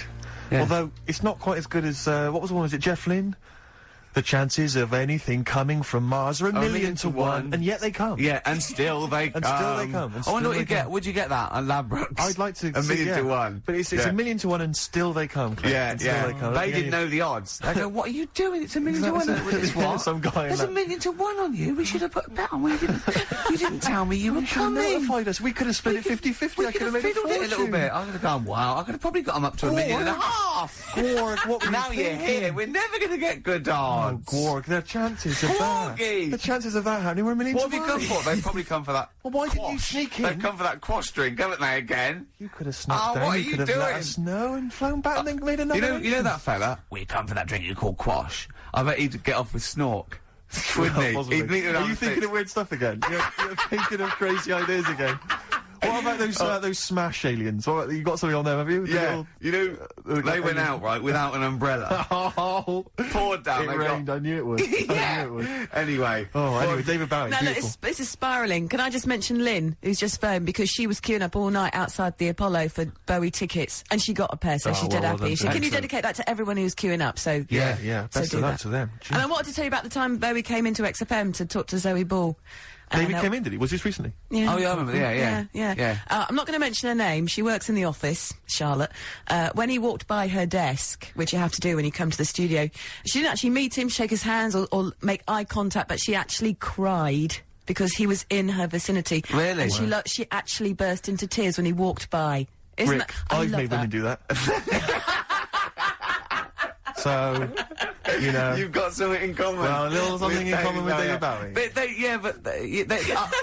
They whimper and weep when you're in. You know what I mean? It's sort of like... There's a lot more screeching as well. Yeah. A lot of screaming. Tell them about that email you just Well, got. this guy- Right, I got to tell I nearly said the fans!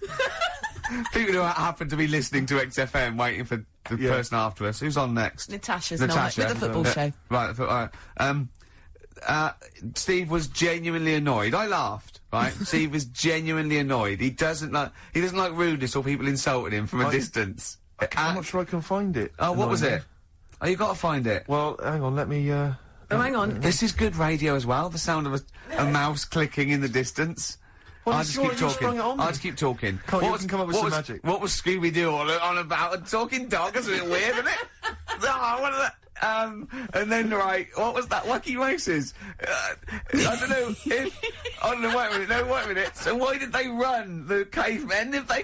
the car? I've got it. Oh, I've go got on. it. Right. Okay. This is an email. This is an email that was sent through. Right. And this is my feeling. I think if you're going to email an insult, you've got to at least be clear what the insult is. You can't make me do the work. You can't make me try and guess or figure out. No, it's like sending someone hate mail and they have to pay postage. Yeah, exactly. You exactly. go, well, if you're gonna...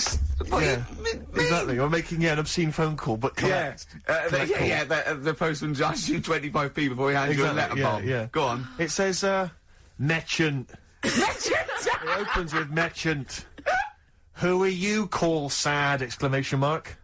At least my mother still don't cut my hair. Merchant. Who are you, call sad? At least my mother still don't cut my hair. Is it an anagram? I don't know. I feel like it's been translated from the French. Yeah. It's a Japanese fella who hates exactly, you. exactly. And he's There's a got machine, yeah. he's got a Japanese English dictionary. It's just literal. So how does he know your mum cut your hair then? You've never said that on there, have you? It's not true, Gervais. Can I just say, I think your hair looks really nice, Thank you very Steve. much. I've known you for about 5 years now. I It know, looks lovely. I laughed at you needing someone to say it. It looks fine. Yeah, it looks good. What do you mean it looks fine? It does look good. It looks good. He's got a little bit of product on it, hasn't he? Yes. Maybe I have. Maybe I A little have. bit of hair gel. What do you use? Maybe Gavin had his fingers all over it yesterday. Yeah, I have my hair cut by Gavin of West Hampstead. Is He it does a called? good Is job. that what it's called, Gavin? Or is he a bloke who works in? It's Gavin who works in Do the you barber use shop. that fudge Right. stuff on Sorry, your it's hair?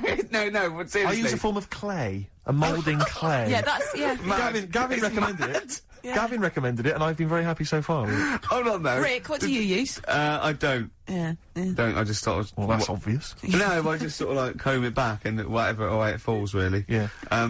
But You had more questions about Gavin? yeah, no. I was up seeing Gavin yesterday, just having a haircut. There's nothing untoward, and I thought I popped past Habitat. There's a Habitat, and it's quite a trendy kind of designer furniture shop or whatever. Sure. And I popped in there. I thought I'll pick up the sort of brochure, the catalogue. There was a big stack of the new You were catalogue. stunned by the prices you're going to tell me, aren't you? No, I'll tell you what. I was about walking out with the guy. Went, "Hey, where are you going with the hair? It's a great looking haircut, but where are you going with that catalogue?" I went, "What do you mean?" He went, "It's £2. You've got to pay £2 for a catalogue from Habitat." And I said, "Well, I could go down to Argos. I can get as many as I want for free.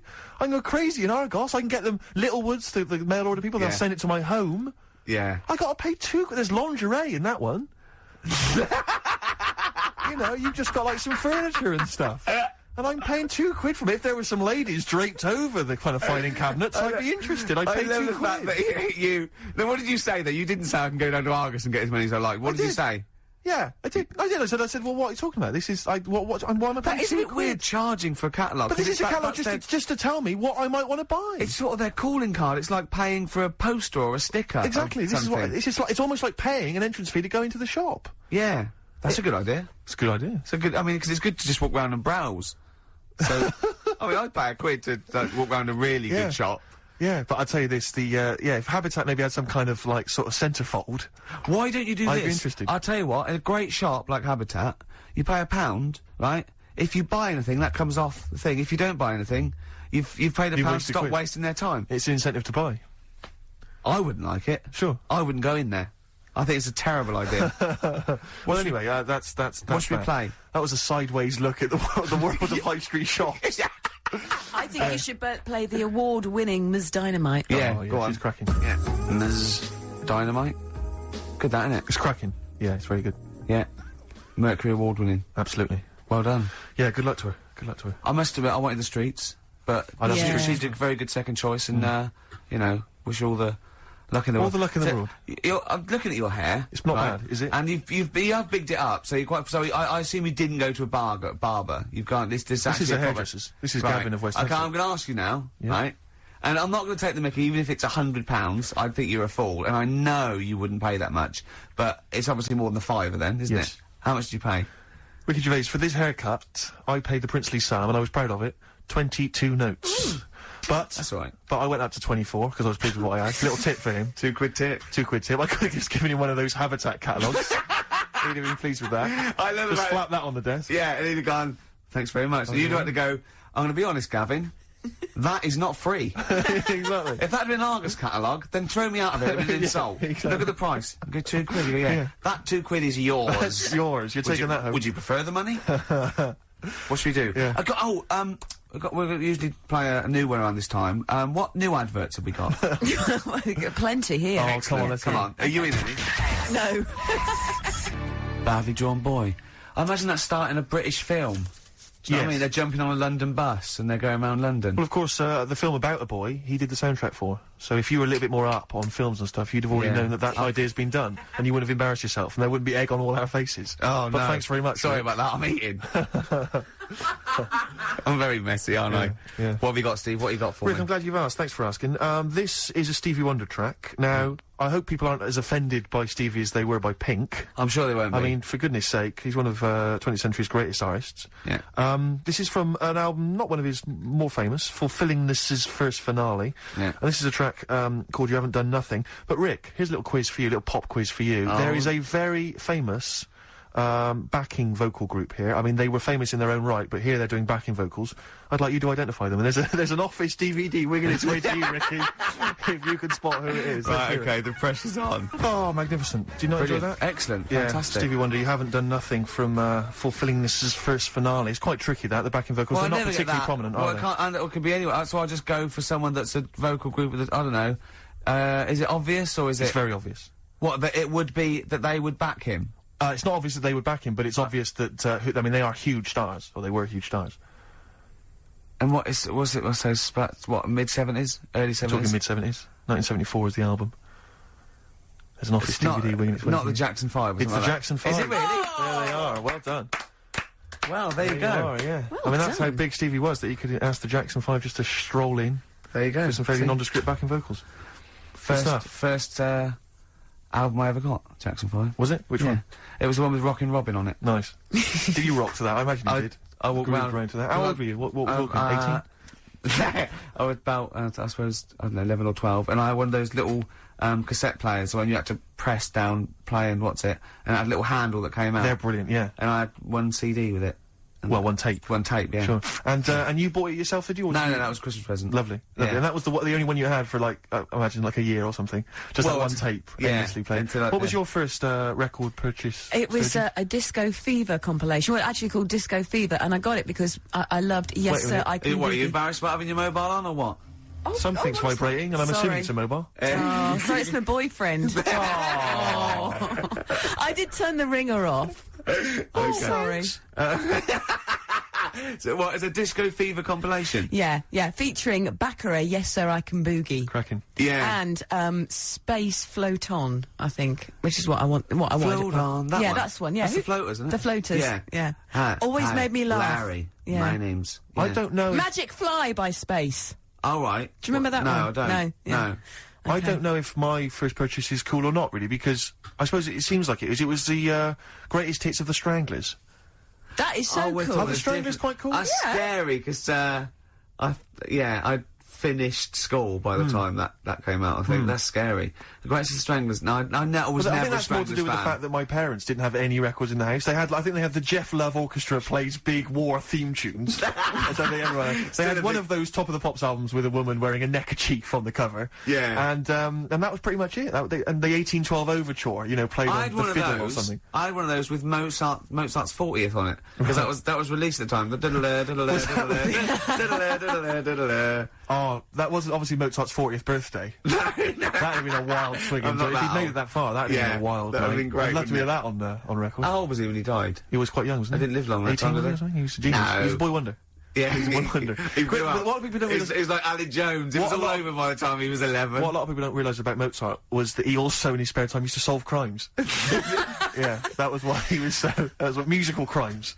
He was we've come plagiarism full issues, things circle like that. now, We have haven't we? indeed. We've Yeah, brought that yeah. right back. We should. Actually, have I hate to interrupt you, boys, Go but on, we so nearly have the got end. to squeeze one more song in Gotta wrap before. it up, have we? Well, yeah, break. what should we do? Bit of What should we have? What have we got there, Claire? Well, I've I've got this one I want to play you. I want What is to it you wanna play? by Is the it? Electric Six. It better be good, because if you end a show with it, I mean, we've had lots of faux pas This and really is bad going to bits. be possibly the biggest song of 2003. You think so? Rick? Go on then. Man Yeah. alive. Electric So this is it. Six. Thanks very much indeed, Claire, for Cheers, coming down. thank you. No, it's a been pleasure. No, it Yeah. really Is was Karl good back next week? Yeah. But yeah. Yeah. Yeah. Oh, just he doesn't care, does he? Yeah. Can we just quickly say, so you're on Parkinson tonight then, Ricky, yeah? Oh, yeah. Okay. And the office starts, what is it, Monday? This is easier, this, isn't it? And there's a DVD winging its way. to Yay! you. I guess I do want one. See you next week. Doves, Caught by the River on XFM 104.9. I'm Ricky Gervais, Steve Merchant, Hello there. Karl Pilkington and everything. No, I'm going to be honest with you. Go on. A little bit hungover, Yeah. didn't feel very well. Yeah. I don't know if I'm hungover or still a bit drunk, but I don't feel... You sound like you're still a bit drunk. Yeah, so But what I'm then worried you do about... every week, so... But what I'm worried about is that the standard will slip. Yeah, Sure. if I'm not right on the ball. And the other thing is, I haven't had a lot of time to prepare the show today, Okay. so I don't, I don't really, I don't feel, you know, 100%. yeah, I haven't done the Karl. Right. Look, Have you finished that sentence? I don't make me laugh because it hurts as well. And there's another side effect to me being a little bit hungover or drunk or whatever, right, is that I can be annoying. Right, yes. Yes. Because just to amuse myself, I sort of like turn my body off a little bit and just poke and like that and annoy people and that. I want to sort of like. Well, you do the climb- physical equivalent of freewheeling.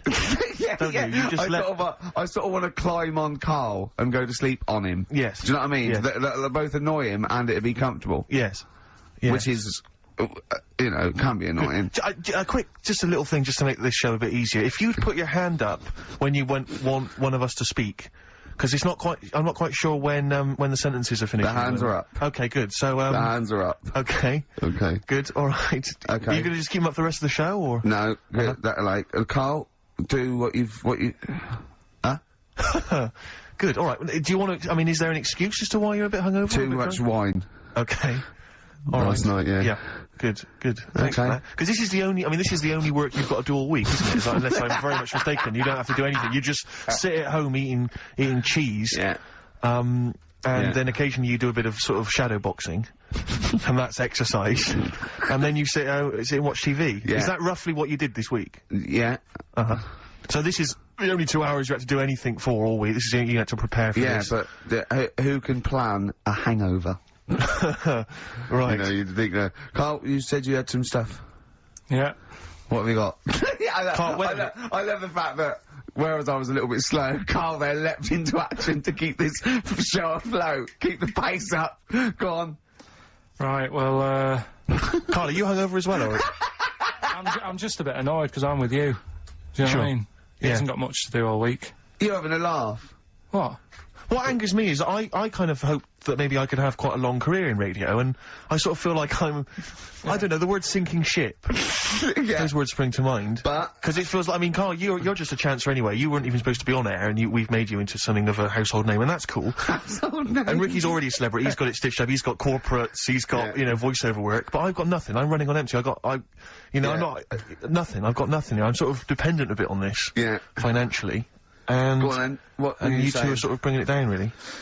Right. Do you reckon I Karl. can get my own show, Karl? Karl. Tell On, them like, what I did Capital out there Gold with or the bit. No, Karl, tell them how funny I was out there with the bit in that a minute ago. So anyway, record, coming Karl, up, I'm right? bored of this. I'll tell you what.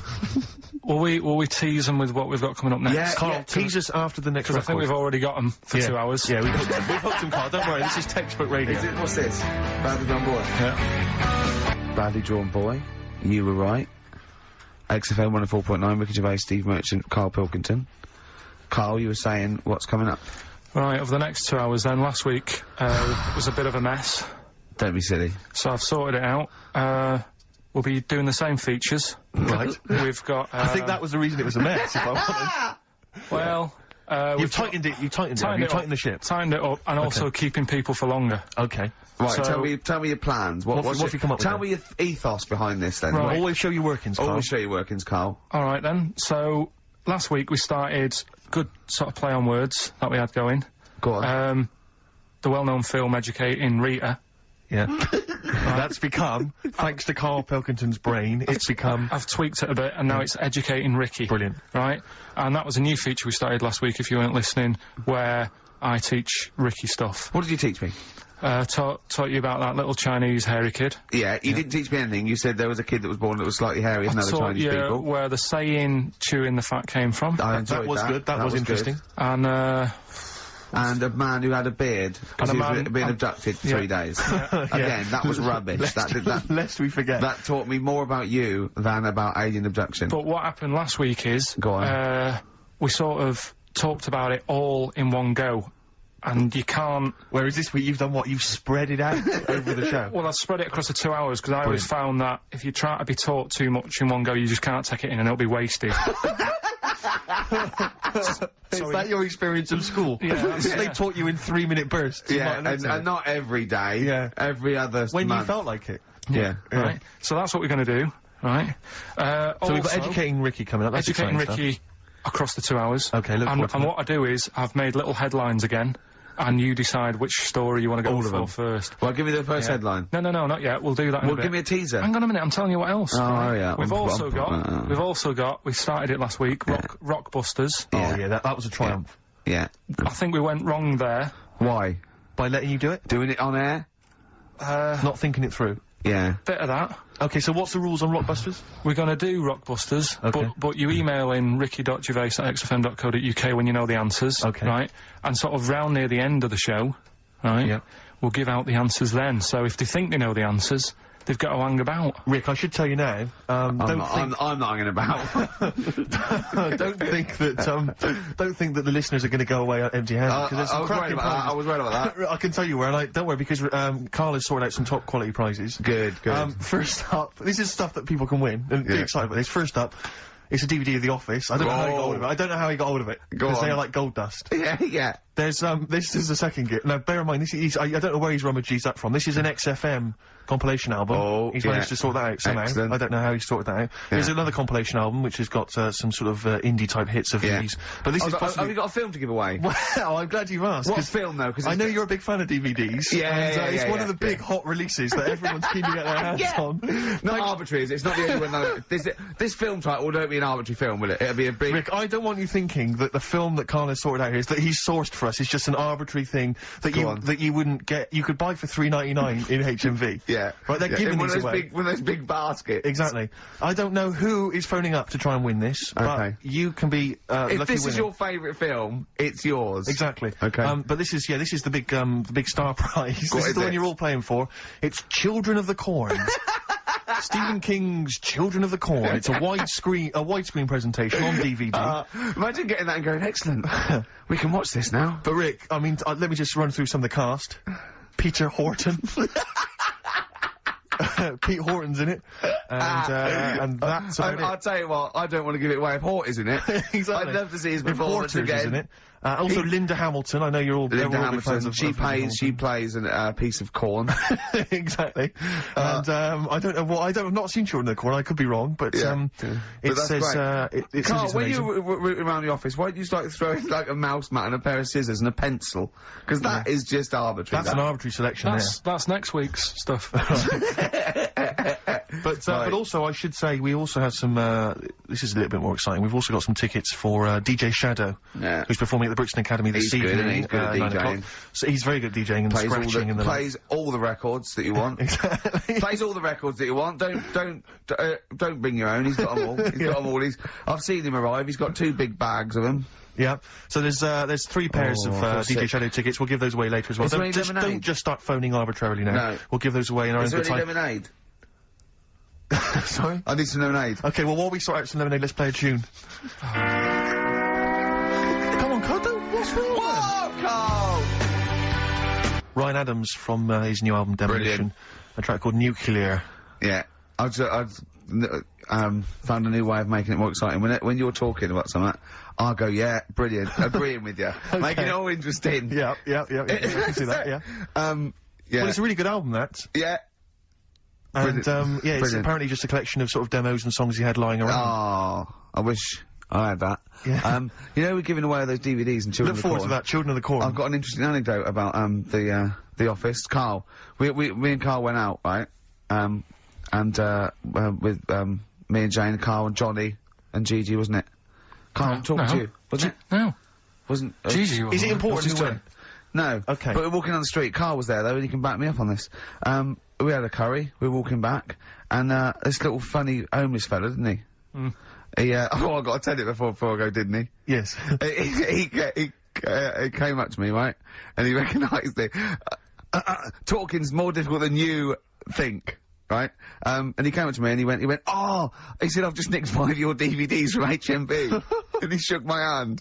He was so happy with it. And I went, right, excellent. He went, all I do is I just swing the bag over the top. Like that, when I'm going out. And he had a bag full of DVDs, didn't he?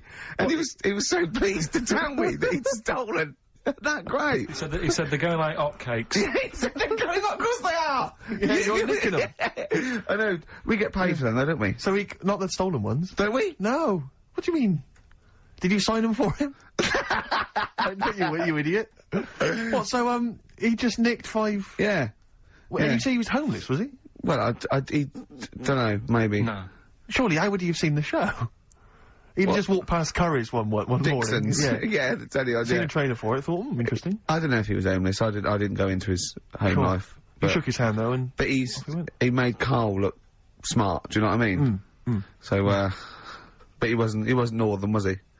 No, it was like, do you know in the Fast Show with Paul Whitehouse, when he did that character, that shady character? Yes. The spit of that, you know, Was like a ponytail, t-shirt on, a bit too big for him, and just the movement and everything, really like a, you know, a cockney, little cheeky chap type Yeah, person. a little cockney cheeky chap. Yeah. And, he just said, oh, it's you. He said, Yeah. you got your DVDs, got 6 of them from HMV, going like hotcakes they are. And then off he went, whistling. Yeah. Well chuffed with himself. Yeah. Going like hotcakes. What was he going to do with them then? Probably sell them. Yeah. How does he sell them? Where does he sell them? Does he go up to people and go, do you want an Office DVD? They're not nicked. Yeah. 4 quid. Yeah, exactly. Are these stolen? No. No. They've still got the tags on them. Well, it's like those people who, those cab drivers that you'll meet at sort of 3 in the morning who've just got a car. Yeah. And just went out with a car. Yeah. And just, I'll pick people up and charge them. Yeah. I got in one once, I said to him, the guy just pulled up, he said, I was in like, East London, I'm going back to, North London. I said, yeah, going to, Swiss Cottage. He went, sure, hop in. We set off. He went, do you know the way? I said, well, not really, no. I thought you'd know the way. You're in a cabbie, aren't you? He went, no, don't really know the way there. I said, have you got an A to Z? He went, no. I thought, well, if you're going to go out just on the, just winging it as a cab driver, Yeah. 2 things, take a map and a torch. He didn't have Yeah. either. He said, well, I'll probably get to Camden. I said, right, I'll direct you from there. Drove on for about 5 minutes, making conversation. About 5 minutes later, he went, do you know the way to Camden? I thought you knew the way to Camden. I don't really know the way. I thought you did. Oh. It was I mean, Let me out. 4 quid. Exactly. And that's, I don't know who's got that sort of time on their hands, that they just think, it's 3 in the morning, I'm at a loose end. I think I'll go out doing a bit of cabbing. Wow. Yeah. Because your dad was a cabbie, wasn't Yeah, he was, yeah. Couldn't stand it, but it's good money. he? He was he wasn't like a chancer, though. Black cab. Black cab. What was he doing when he put that little Forrest Gump in a weedy bin? That was part of the cab company thing. They had to do like a charity event once a year, and he did it one year. Never asked him again. Tell the story again. I know you No, told I'd it. rather not, because Why? we got a few sort of complaints about it. Why? Why did you get complaints about it? Because he put a kid in a bin, and it's not the thing to do. So, But we could use it as a sort of sobering lesson for people. Yeah, tell it like a, you shouldn't do it. no, yeah, but that's how I did it last time, but people still didn't like it. All the stuff I tell you, we don't take the mickey out of people on purpose. No. It's real life, innit? And that goes on in life. Yeah, My dad was saying that in hospital, though. Do you know I was in hospital? Yeah. He did some jokes about old people and that, and he said at the end of the day, if something makes you laugh, it's funny. And if it makes you laugh, you can't help laughing, can you? Do you know what I mean? enough. So, what you meant to do? And laughing's good for you, Yeah. so... But being though some- laughed at isn't as good for you, is it? No, but there's probably more people laughing at one person, so if you balance it out, there's only one person who's upset and there's a bunch of people laughing. So, it's... Genius! Give me an example of that. Give me an example. Oh, for instance, Karl Pilkington as he talks and the people listening. Yeah, no, give me a little example of like, so, I can't, because again, that's what I'm saying, I can't tell you the story, Yeah. because there might be someone out there who... This person might even be listening and think, I forgot about that and you brought it all back to me then. Yeah. So I prefer to leave it, but I think people know... Why did he put him in the bin in the first place? Because he was getting out of hand. What was he doing, though? You see, I can't explain You without... can, don't be silly. I prefer to leave it, honestly. What was he doing? Was he annoying him? He was annoying my dad and the other people in the cab. Right. And he thought, how can I deal with this before it gets too out of hand? Yeah. He pulled over and put the lad in a wheelie bin. I'm gonna burst. So we'll leave that.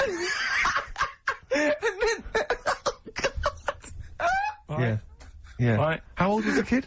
I'm not sure, but I mean, it was a trip to sort of Blackpool, so I'm guessing Do you think it was one of the rides? 17. This is rubbish. 17? Yeah. Oh, he's quite an old lad then. So a big lad. Yeah.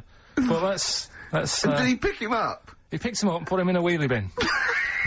Every time he says it, And then on the way back, he got him back again. He said, right, you won't do that again. on the way back. Yeah, he left him there for a bit. He left him there, what, they went to Blackpool and he Yeah. left the kid in the wheelie bin? Yeah. Did he? Yeah. What, was the kid in the wheelie bin when he drove back? Yeah. Did he not get out? No, because how do you get out? It's tricky, innit? And he wasn't a normal kid, was he? Let's leave it. He wasn't a normal kid. Right then. So, Is your father in prison? I think he should be. can we put a song on? Yeah, go on then. Feeder, come back around. XFM, 104.9. Ricky Gervais, Steve Merchant, Karl Pilkington. I asked Karl in the week, right, what animal would he never trust? Even if he got to know it and it was a pet and everything, what animal would he never trust? What was it? Was this, a wasp? Yeah. Why wouldn't you trust a wasp, Karl? I just think that, They're shifty. all other animals, if you get them at an early age, you can sort of make them like you. You can train them. A wasp. Nothing. Never. Is there anything do you think there's anything you could do that would kind of, win the favour and win the trust of a wasp? What would you have to do you think? What if you had it from a little grub Yeah. and you fed it, he had its favourite marmalade? It doesn't affect it though, does it? A bee dies, doesn't it, if it does it, so it's not gonna, like, use it willy-nilly. That's easy for you to say. But a wasp, I Do you, wouldn't you think they sting arbitrarily? They just sting for the fun of it? They're like sort of like delinquent insects? Like I delinquent think so, because creatures, last yeah. night, right, I mean, this is part of educating Ricky in a way, but something I learnt last night was that tarantulas only bite you if you annoy it. Right. They don't, do you know how people say, oh, if you're in a sleeping bag living in a jungle, a spider will get in there and it'll bite you? Yeah. Apparently not, you've got to really annoy it. The thing that it really hates is having its leg sort of twisted. It hates having his leg twisted. Right. Yeah, but that's more for... Is that what they said in a documentary? No, actually said it's a voice almost certainly not, Steve. Almost certainly Were you watching not. a documentary? No, I was reading it. Oh, you're reading it. And, it was this guy... Was it scrawled on the wall in like a public toilet? No, I'll tell you. No. I'll tell you more about that later. Oh, It's right, part I'm of looking forward the, thing. Educating Ricky. So if you don't trust the evil wasp, what animal do you trust? What's your favourite? Well, I also, I said to him, right, supposing your mind, right, your mind was got put into any animal, right, and you've got to get from where you are now, right, to Glasgow, right, as an animal, right, but the authorities will be looking out for it. Okay. And it's shooting you, right, and, what you went through loads, didn't you? I was thinking about it for... it must have took me about an hour. So your mind has been put into an animal. And then, yeah, so it's you And in you- this animal right, thinking yeah. you've got to get to somewhere. but the authorities know you're in the animal? Yeah, maybe your body is in Glasgow somewhere, and you've got to get this animal to get to you so it can transfer its mind back into your body. But the government knows that I'm... Oh, we've all had that conversation. So the government's going, Karl can't have his own brain back. I only have it with Karl, don't I, Yeah, these yeah. conversations? Go on, yeah. So you're on the way. So to think about it. Glasgow. You think about it just for a second. So let's recap. Your body's in Scotland. Right. He's the only one that takes my question seriously. Your brain is in London. Uh-huh. Right, and there's like loads of security and stuff looking out in the sky for animals or looking on the field, seeing what's looking a bit suspicious. trying to get to your body. And they're to put shooting the 'em. brain, and they're shooting everything and killing all the animals. What thing would you pick to get your brain to Scotland that wouldn't get caught? And I reckon I've got the answer. A wasp? No, because think about it, a lot of people get irritated if it sort of wanted to get a lift in a car going down the motorway. If someone's driving was it's a hitchhiking, wasp yeah. in the car, it's a nightmare. Yeah, sure. Cause a right accident. Yeah. So think of something that people wouldn't, you know. And the clock's ticking as well. You're taking this really very seriously, Yeah, aren't you, Karl? you've only got a You couple have of... thought, you've given this a lot of thought, haven't you? You have. Yeah. So, something with speed. Yeah, it's Something got... that can travel quite speedily. Well, that's... Yeah. Well, And something but- that's also inconspicuous. Yeah. Yeah. Is Yeah. that the sort of thing you're that's what you're going Yeah. And is it a creature that's native to this country? Yeah. Right. Yeah, it is. I've got no idea, Karl. What are you thinking? Tell him. A flea. A flea? Think Tell him about why. it. Think about it. Right, this flea, it's got my brain. It's dead small, the flea. Thanks for clearing that up. Yeah. And so it goes, right, I've got to get to Scotland. So it jumps on someone who's going to Euston Station. Right. They don't know it's there. No. The government can't see it. God, Steve! Think of that statement! Think if you had just tuned in. Yeah. Now, People get on the train, goes to Glasgow or Edinburgh, wherever in Scotland it is. It jumps off, it goes right, jumps on someone else who's going the way it needs to go, gets there, still no one's seen it, jumps on me, I get my brain back. Yeah. The government are like, phew. And you feel confident that your brain would fit in that of a flea's? Well, you said there was no problem with the size of it. You said you could. there certainly wouldn't be. So, No. I pretty much you could download everything you know into a flea. So that's genius. Yeah. That's, What would good you rather thinking. have, right? Roller skate feet, and there's little wheels, right? Chopstick hands. Yeah? Instead of hands, chopsticks instead of hands. Wheels instead of feet, yeah. right? Or acne. How big are the wheels? Can I take you guys back to the old school? Do you mind if we take it back to the old school? Well, yeah, what are you going to do? What are you going to lay on me? No, I just maybe a bit of a De La Soul. Yeah, Is that a problem? Is it a problem yeah. going back to the old school? No, 'Cause I'm not- we don't need to go if you don't As want long as it's vinyl shit. to. It is indeed. Slam it on. I never went. There we go. De La Soul. Old school. Brilliant, roller skating Jam named Saturday. Brilliant. Yeah. Good stuff. Karl, so, educating Ricky. You were going to tease us now with some of the big headlines you've got. Look You've got at that. Get in the dancing. groove, and he really is in the He groove there. really is dancing there. Right. Right. So, Okay. the way this works is, What would you rather be, Karl? I teach you Superheroes. 3 things. A frog boy, yeah, that you could leap onto a house, but you had to go blah, first and leap onto a house. You're this frog boy, right? And that could be useful, couldn't it? That's very useful, yeah. Right. Amploid, where you've got your hands and microphones, and you can talk into your hand and your whole body. It's like 100 decibels. You can go, "Oi, come here," and people can hear you from miles away. Amploid, right? Right. Or sado, right? And that means that you can go up to anyone and go, all right, and they don't know why, they just get fed up for the whole day. Which of those would you prefer? Don't answer now. Have a think about it. Have a think about it. The frog thing, do I look like one, or...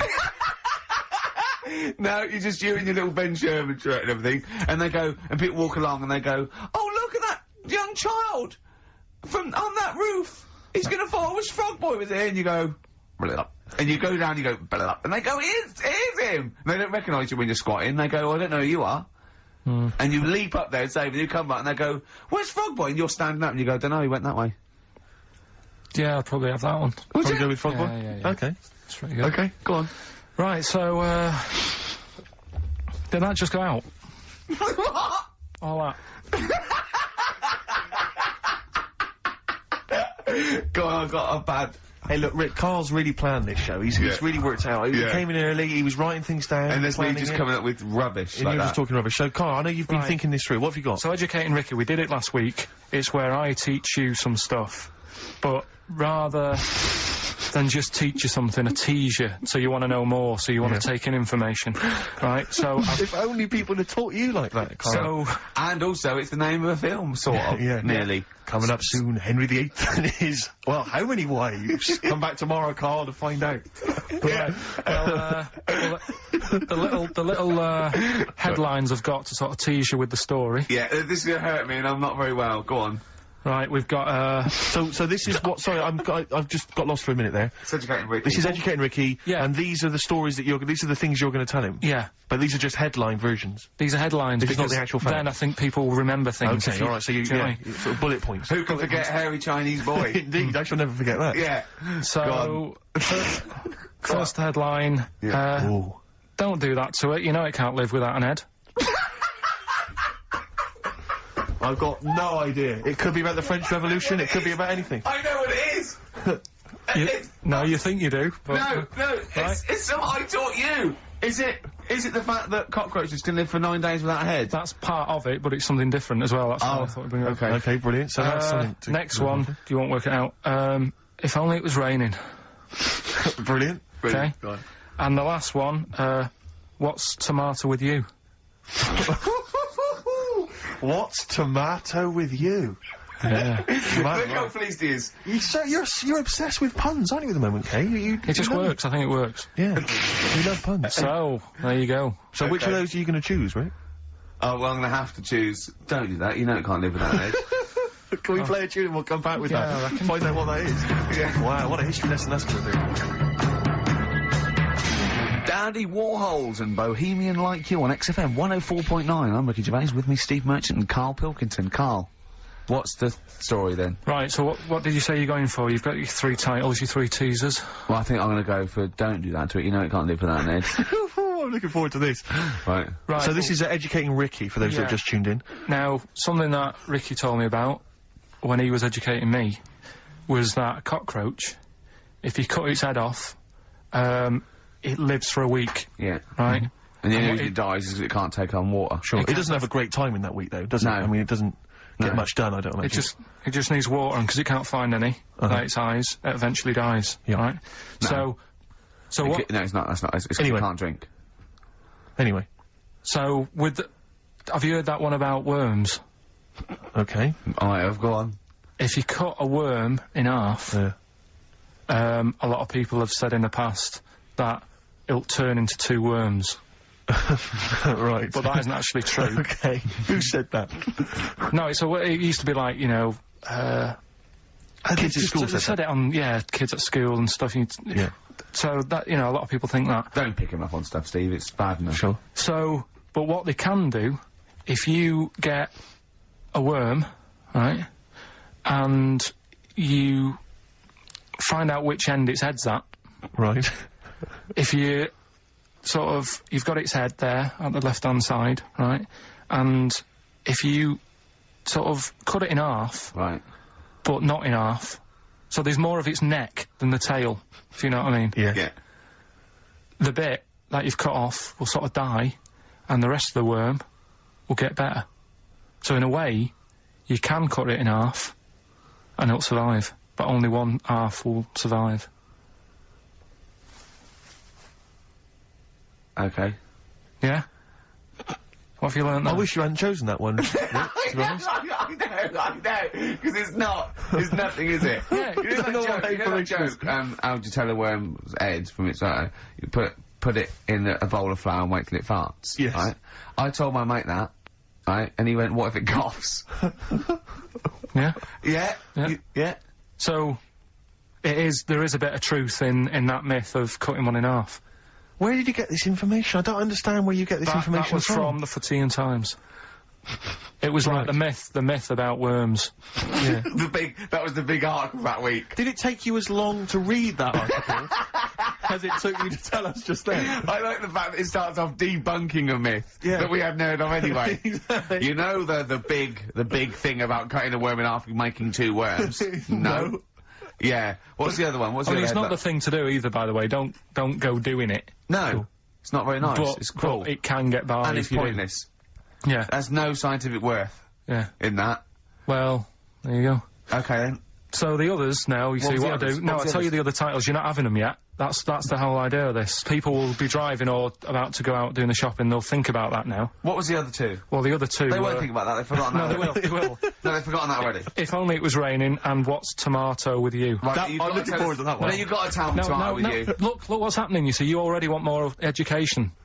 And this is what listeners will be doing. I tell you, I wish you were a teacher. I so wish you were a teacher. Do you know what I mean? Kids would be saying, I know it's 3:30, but I don't want to go home, I want more. Yeah. And that's what I'm doing with you.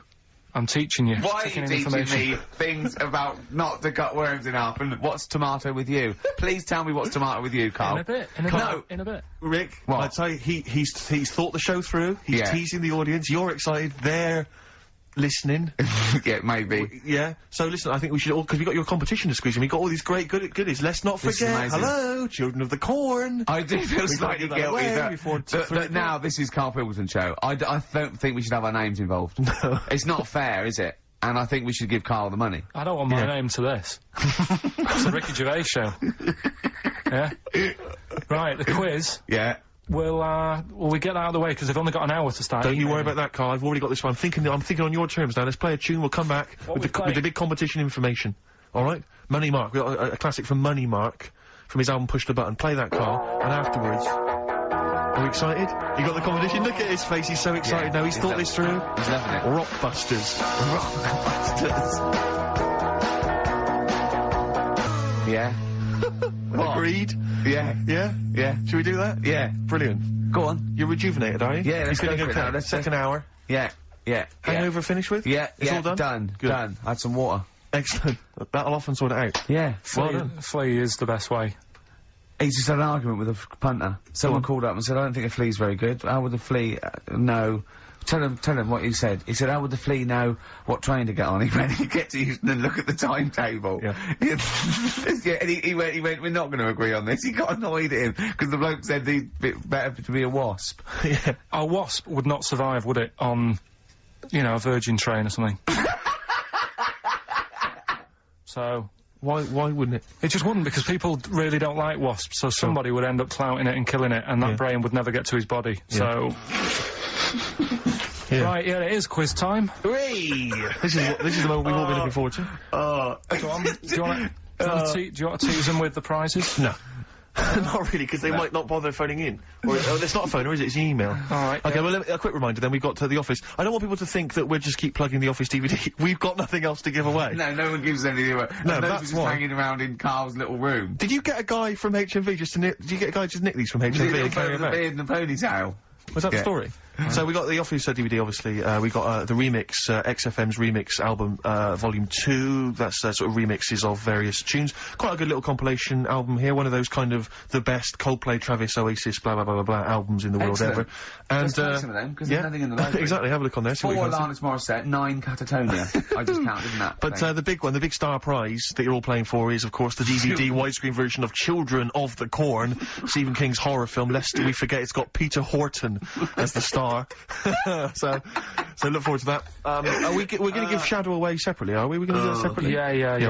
We'll give away the DJ Shadow tickets at a separate. Right, so we're playing for those DVDs and CDs, and what And we're it's an going to email do... competition. Don't bother phoning in. Email, yeah, the phone lines are lighting up a bit, so put the phone down, get the computer started up, Yep. and it's ricky.gervais@xfm.co.uk, if you know the answers to these, right? And the way it works, we did it last week, but if you didn't hear it, I'll give you some initials, and like a bit of a cryptic clue. So, and you work out who the band is or the artist, right? It's always a band or an artist. It's not any TV programs and that. So, say like last week we had S, didn't we? And it was better than the average homeless person, and that was Supertramp. Right, so it's not always XFM music; it can be anything. And there's 3 of them. They've got to get all 3, have they? You've got to get all 3 and email in. How long this intro so far has taken. Yeah, but here we go then. Right. First initials, LR.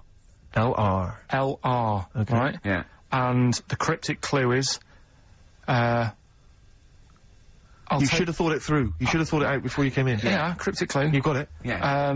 I'll take that book to the toilet with me. I'll take that book to the toilet with me. Yeah.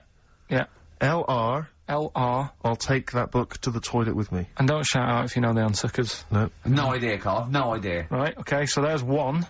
Right, the second one, FL. FL. This one's actually been emailed in as a suggestion. Okay. That person who's done that, don't email in, 'cause you're disqualified from the comp. So... I'd love him to be a teacher. So- It'd be great, wouldn't it? Just to see him one day. Can't we do that? Can't we get you a placement somewhere for you to teach history to sort of like, 14-year-olds? I think science, Rick. Science would be good, yeah. Right. I'll tell you what. Go on. You got a lot of... just quickly, for me, Carl, explain, say, what can we get him to explain that everyone learns as a kid, science? Photosynthesis. Right. So FL, right? FL are the letters, and the cryptic clue: blow the candles out before you eat the cake. Blow the candles out before you eat the cake. Yeah. Blow the candles out before you eat the cake. The letters there, FL. All right. Right. We've got LR. We've got FL. Yeah. And finally, the third one, NS. Hold on, how many have they got to get? 3. Don't worry. There's no more after this, Rick. Right? NS. How can I wash up in something shaped like that? Right? That's one of mine. So very quickly recap, just in case we missed any. LR is the first one. LR. I'll take that book to the toilet with me. Cryptic clue. We had FL. Blow the candles out before you eat the cake. And the final one, NS. How can I wash up in something shaped like that?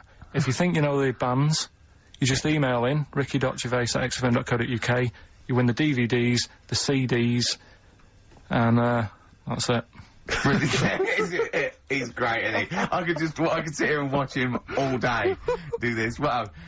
So ricky.gervais@xfm.co.uk. And we'll give the answers out just before, we finish, because then we'll keep them upped. All right. Carl, just briefly, this is module 4A, natural history. Yeah. Just briefly explain evolution. Since natural selection, origin of the species, Darwin. Just briefly describe. That's the monkey thing. It is, isn't it? Oh, well done. Yeah, go on. Tune, Carl. What do you fancy playing? Rick, I know you're always keen to rejuvenate the reputations of certain artists when you think maybe they've been kind of unfairly treated in the history of rock and roll. Yeah. I'll tell you a band I've always thought has been treated badly. Yeah. The Lemonheads. Go on. You with me? Yeah. Lemonheads, if I could talk, I'd tell you. Yeah. He wrote some good little tunes, Evan Dando, before he went to the potty. What would you rather have, right? Carl, would you rather have a lemon for a head, a radio for a head, what other band is there with something head? Radiohead. Oh, you've done that. Yeah. Or a talking head. Right. Third one. No, but you don't know what... no, because you've got you, and then you've got someone else's head on top, and it doesn't shut up. It's my head. It's my talking head coming out of your head.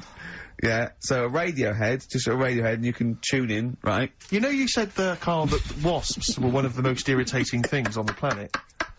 Can I offer another suggestion? Yeah. You with me on that? I am No, today. go on then. Okay, Educating Ricky, we got 2 left, don't we? I'm looking We've forward still to got these. 2 more. We've still got, If Only It Was Raining, and, What's Tomato With You?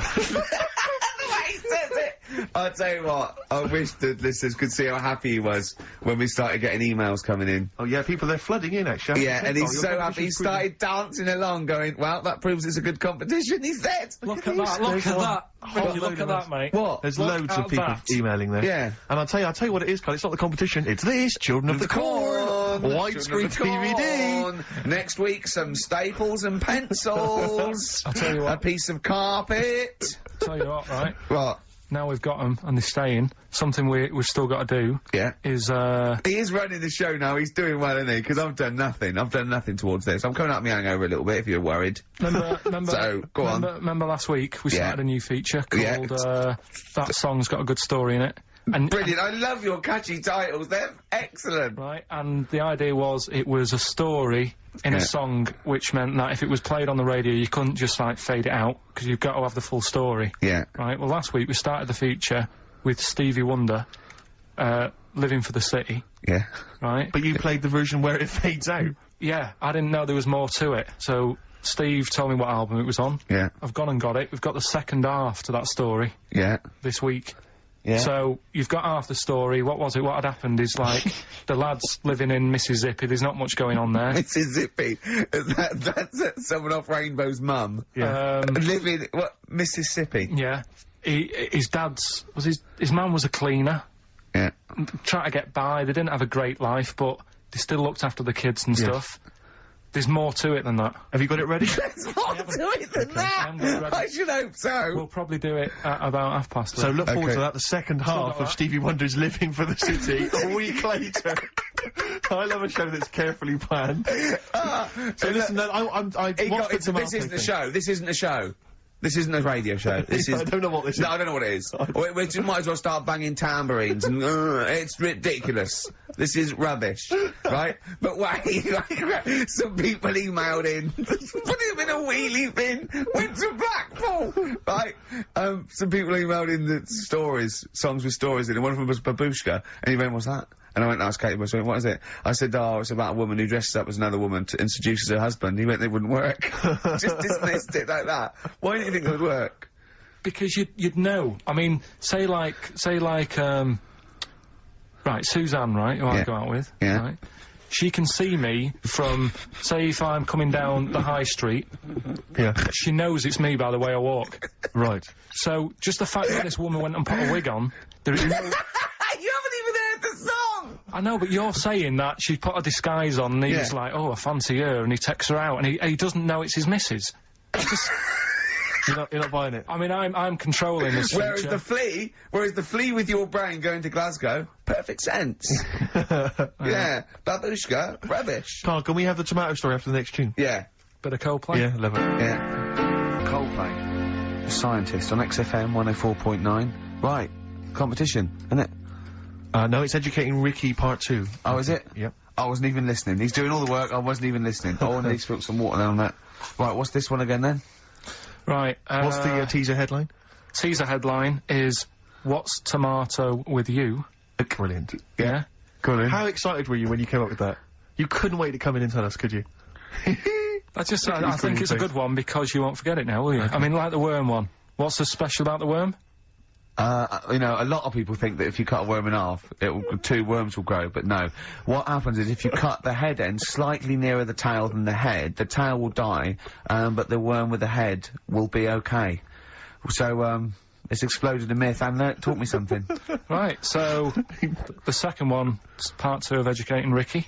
What's Tomato with You? Yeah. What this one's about is, ages ago... Scientific. There's never a date. There's never a country, a location. Okay, settle down, children. This is A-level history. Right. Once upon a time. Yeah. When a mental place with swords was a king, forget his name, but he was a loony. So, and it was literally ages ago. Yeah. So, good luck in the exam. Yeah. Right. So, like, you know, alright, many years ago. Oh, yeah, yeah, cleared that up. Go on. They thought tomatoes were poisonous. Right? Okay. Because what Hold on, are they going to be proved wrong at the end of this story? Well, what... Because I don't want to give away the ending, but is it something to do with the... are they poisonous tomatoes? No. Oh, you're having a laugh. I don't believe it. But, Go on, but go on. They could have been eating tomatoes all this time. Oh, Steve, what's tomato with you, anyway? Okay, so hang on a minute. what's Let's just tomato with recap you? quickly. Many years ago, Yeah. when people thought tomatoes were poisonous. Yeah. Go on, yeah. Well, they didn't know they were poisonous then, because they were still eating them. But what was happening Well, they're not. was- But they're not poisonous. but hang on a minute. Alright, and it's not, I'm just gonna listen. I'm not even Okay, gonna yeah, talk. no, okay, I'm not going to tackle So, anymore. if you remember, years ago, they didn't have, like, pottery plates. they had lead plates, right? What are you talking? Just let him talk. Sorry, what year is this? Let him talk. Come on. Plates made out of lead, and Right. what they'd end up doing, they'd say, right, do you want a tomato? And they'd go, yeah, alright. And they'd put the tomato on the lead plate and cut it, and because of the acid in the tomato, right, it would sort of make the lead runny, and the lead would go into the tomato, and they'd say, oh, it's lovely this, and they'd be eating it, they'd get food poisoning, lead poisoning, what have you, and they'd be really ill. So they thought tomatoes were poisonous, so they didn't eat them for many years. And when then you say someone said, they, do you this mean didn't the people happen. of Narnia? Yeah, this didn't happen, Where was Carl. this happening? Sort of in Britain and that. You put him on the spot there. Oh, I hope there's no uppity pupils at this school when they go, what do you mean, sir? Oh, if you're gonna... Oh, I'm fed up with you. Do you understand? No. So the acid... No, you've got... No, right, okay, first of all, Carl, where'd you get this information from? Where did I 14 get times that? as well? Do you know, You can't remember. I don't know where I got that from. I don't know where I got it from.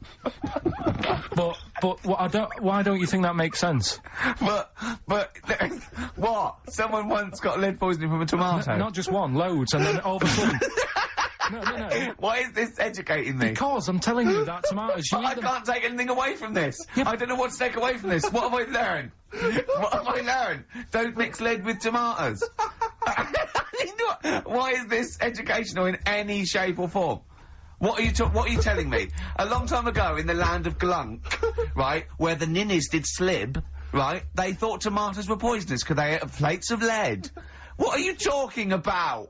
Yeah, but we all know tomatoes aren't poisonous. Is that what we're taking from the story? Is that the moral of the story? Don't believe these people that I'd never heard of before. What are you talking about, Karl? I think it's a bit weird. It's a bit weird, yeah. These the same people that were spreading those malicious worm rumours. My hangover's coming back. I've got to get some water. Play a record that was rubbish. I'm eating. Hey? I'm eating.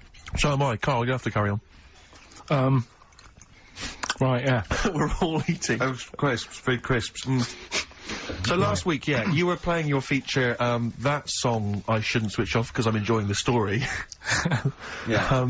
And we played Living for the City, only you played the single mix, which doesn't have the entire second act, if you will. Yeah. So, Karl, you've not heard it before. You're excited. Before. You're excited to hear the second act because, as far as you're aware, there was a young guy. He's living with his family. They're fairly impoverished in Mississippi, but you know they're happy. They're getting on all right. But you're not even aware that he's moving to the big city.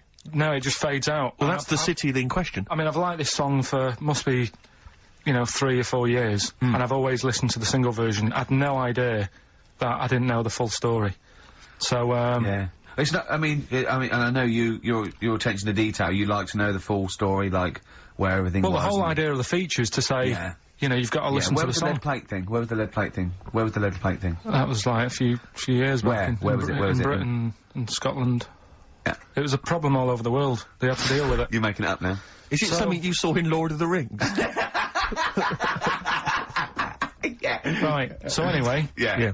So the Lion and the Witch. Yeah. Go on. Go on. So far, then, what did we learn in this story from? We Stevie learned so Wonder? far from Stevie that there's a young lad. He's, as I say, he's got a family. He's fairly happy, except they're very poor and they struggle to get by, but they're happy. They're doing it anyway. He's moving to the big city. Karl, this is the bit you didn't realise. Just play the track. Okay, here we go. So this is halfway through. This is now, halfway through the tune now. This is you've not heard this before, have you? Let's go. Sorry, I accidentally played an episode of Kojak by mistake. We were going to play a song. Karl, what did you make of that then? Yeah, what's happening there then? Eh? He was living with his family. He was fairly impoverished. He went He's on a moved bus. to That the new. bus he was on, was it? Right. So what's your take on it, Karl?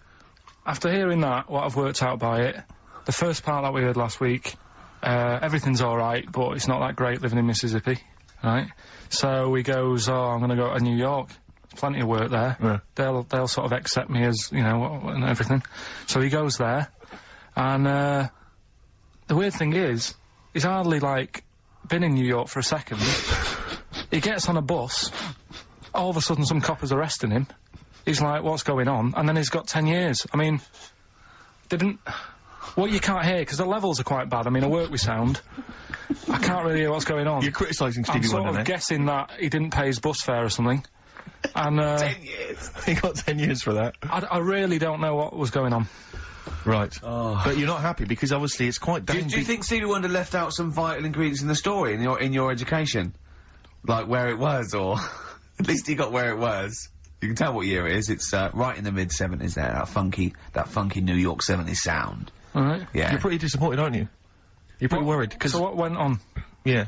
What happened? You're aware, Karl, that because that shows quite a bad image of New York. It's quite an intolerant city, by all accounts. They arrested a guy. But it is quite seemingly bad, for 'cause being black. That's one song where you shouldn't go to New York. Killing a Georgie Rod Stewart. That lad, he was doing all right in Scotland and said, I'm going to go to the big city. He got done in. Yeah. Seems to me it's that you don't go there if you've got problems. Don't think New York's the answer. Right. Oh, hold on, yeah. So what you're saying, that if you're a bit fed up with your life, but you live with your mum and she's really nice and you got friends and life's not that bad, don't go and be murdered, or what? What are you saying? Don't go and be murdered. Well, Don't go and... leave home. What? Go on. Leave home, but don't go to New York. Right. There's other places. Where would you go? Sheffield? Well, don't know, but Yeah. But So- you're a little mank lad, weren't you? You're in your garden. We had your train set. Your brother blew up. There was a horse next door, and you thought, oh, I want to go to London. So, do you know what I mean? You're like that. yeah, but You're first of all- in many ways like the fella Yeah, in well, that song, and like Georgie. no, because In many ways, you are a bit like Georgie, aren't you? I had a car, so No, are you a little bit like Georgie in many no, ways? I didn't get on a bus. I had a car, so I wasn't going to have the problem he had for a start. Right. But I mean, I suppose there's loads of things you can look at that story and take out of it. That's what I like about the feature, right? What? So That's what you like about the feature? the feature that we're doing. Oh, right. That song's got a good story. If you had in a it. time machine, where would you go? What year would you go? Would you Probably the 60s. go... Okay, would you go forward at all? What's your favourite year in the future? No, I don't know. If someone could tell your future to you, if someone wouldn't do could, it, wouldn't do it. you wouldn't want to know. No. You wouldn't- straight away, you knew that. Straight away, there was no hesitation. Yeah. You've thought about this, haven't you? No. You've thought Okay. to yourself, if someone can reveal my future, Carl, you're not going to know. you've got to do one of these things, right? You know, like Quantum Leap, like a fella in Quantum Leap. What's his name? I forget his name, but yeah. Yeah, and you've got a little fella with Hal, and he's telling you that, right? Would you rather go back, and you go in someone's body, would you rather go back, you could go back to be, a donkey that's carrying Mary to Bethlehem. You could, be a Saigon prostitute in 1975. All those GIs queuing up. Think about it. Or, you could be, Moby Dick. Which of those would you be, Carl? Think about it. Probably Moby Dick's the best option, isn't it? Okay. So What work have we got? Play a tune, Carl. After this, we need to educate Ricky for the final time. final time educating Ricky. We've still got to give away these tickets to DJ Shadow, and we've got to give the answers to your Oh, magnificent we've only got a quarter competition. of an hour. It's not enough time in this show. It's packed. Race for the prize from the Flaming Lips. Competition answer time, is it, Carl? Yeah, we did this like about an hour ago. Rockbusters. Rockbusters. With Karl Pilkington. Yeah, I gave you some initials. The initials sort of made up a band. We had LR, we had NS, and we had FL. Well, give us the clues. Give us the clues and the answers. What? Right, so LR, the clue was, I'll take that book to the toilet with me. What's the the answer? answer? Lou Reed. Lou Reed. Good. That's very Reed. good. That's Okay. very good, Carl. Well done. Right, okay, next one. FL, blow the candles out before you eat the cake. Yeah? We just play them. Flaming Lips. There we are. Okay, and the final one was NS. How can I wash up in something shaped like this? Yeah. That was NSYNC. Yeah? NSYNC. NSYNC, it'd be a bit... NSYNC. If you had a sink, you wash up in a sink Yeah. shaped like an N, you'd be like, oh, I've got everything out. So- Has anyone got that? Wow. Right, Well, so... no, there are right answers, I have to say, Carl. You've done very well. It was an enormous response. I'm just going to click on one of these emails randomly. I'm not even going to look. Who we got here? We've got...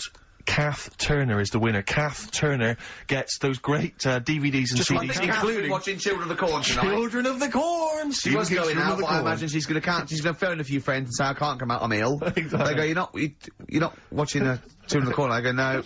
And we've learnt as well that there are about 5 other sequels to Children of the Corn, so maybe we'll give those away consecutive Brilliant. weeks. What else have we got to do? Have we got anything else to do? Quick, Carl, what would you rather be, a tree frog or a tree crab? Quick.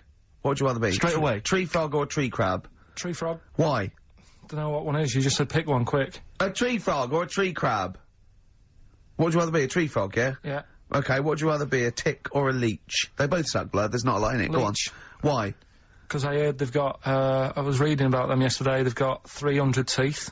And what they do is, if they get on you, right, and you didn't get it off with a match or anything, it would stay there, and it eat 5 times the amount of blood to make it 5 times bigger than the size of itself. Oh, you're a scientist! And then it'll just go, oh, I've had enough, and it falls off. Okay. Naturally. What would you rather be, a puppy or a kitten? Kitten. Why? Just look better. Okay. Yeah. Some great adverts there on XFM I enjoyed 'em. 104.9. Absolutely. We have to give away these 3 pairs. We have to give these away, Rick. Yeah, We've got 3 pairs of I DJ know, but Shadows. this got to turn up with and this there's is just not enough so time. jam-packed. I think we've planned too much for this show. We have indeed. Next week, I think we have a little bit flabbier next week. Rick, do less. Rick, can we chill out next week, please? Yeah. Go on then. So yeah, any ideas, guys? Any questions? Sort of DJ Shadow related questions? Any Shadow, DJ Shadow. or DJ questions? Carl, any ideas? What does the word DJ mean? Yeah, it's too easy. I'll tell you something I do know. Go on. Right. But I can't really get a question out of it. Go on, just tell us. There's a shadow somewhere. It's already good, isn't it? I'm loving it already. No, right. There's a shadow. I think it was in America. Yeah. And it's on a quiet road. I'm guessing somewhere like Boston. That's what you mentioned. Okay. Right? No. Somewhere like Boston. And people at night used to see this shadow moving about. And they'd go, what's that? Right? And it got known, the town, the little local town got known for this shadow, but it didn't cause any problems.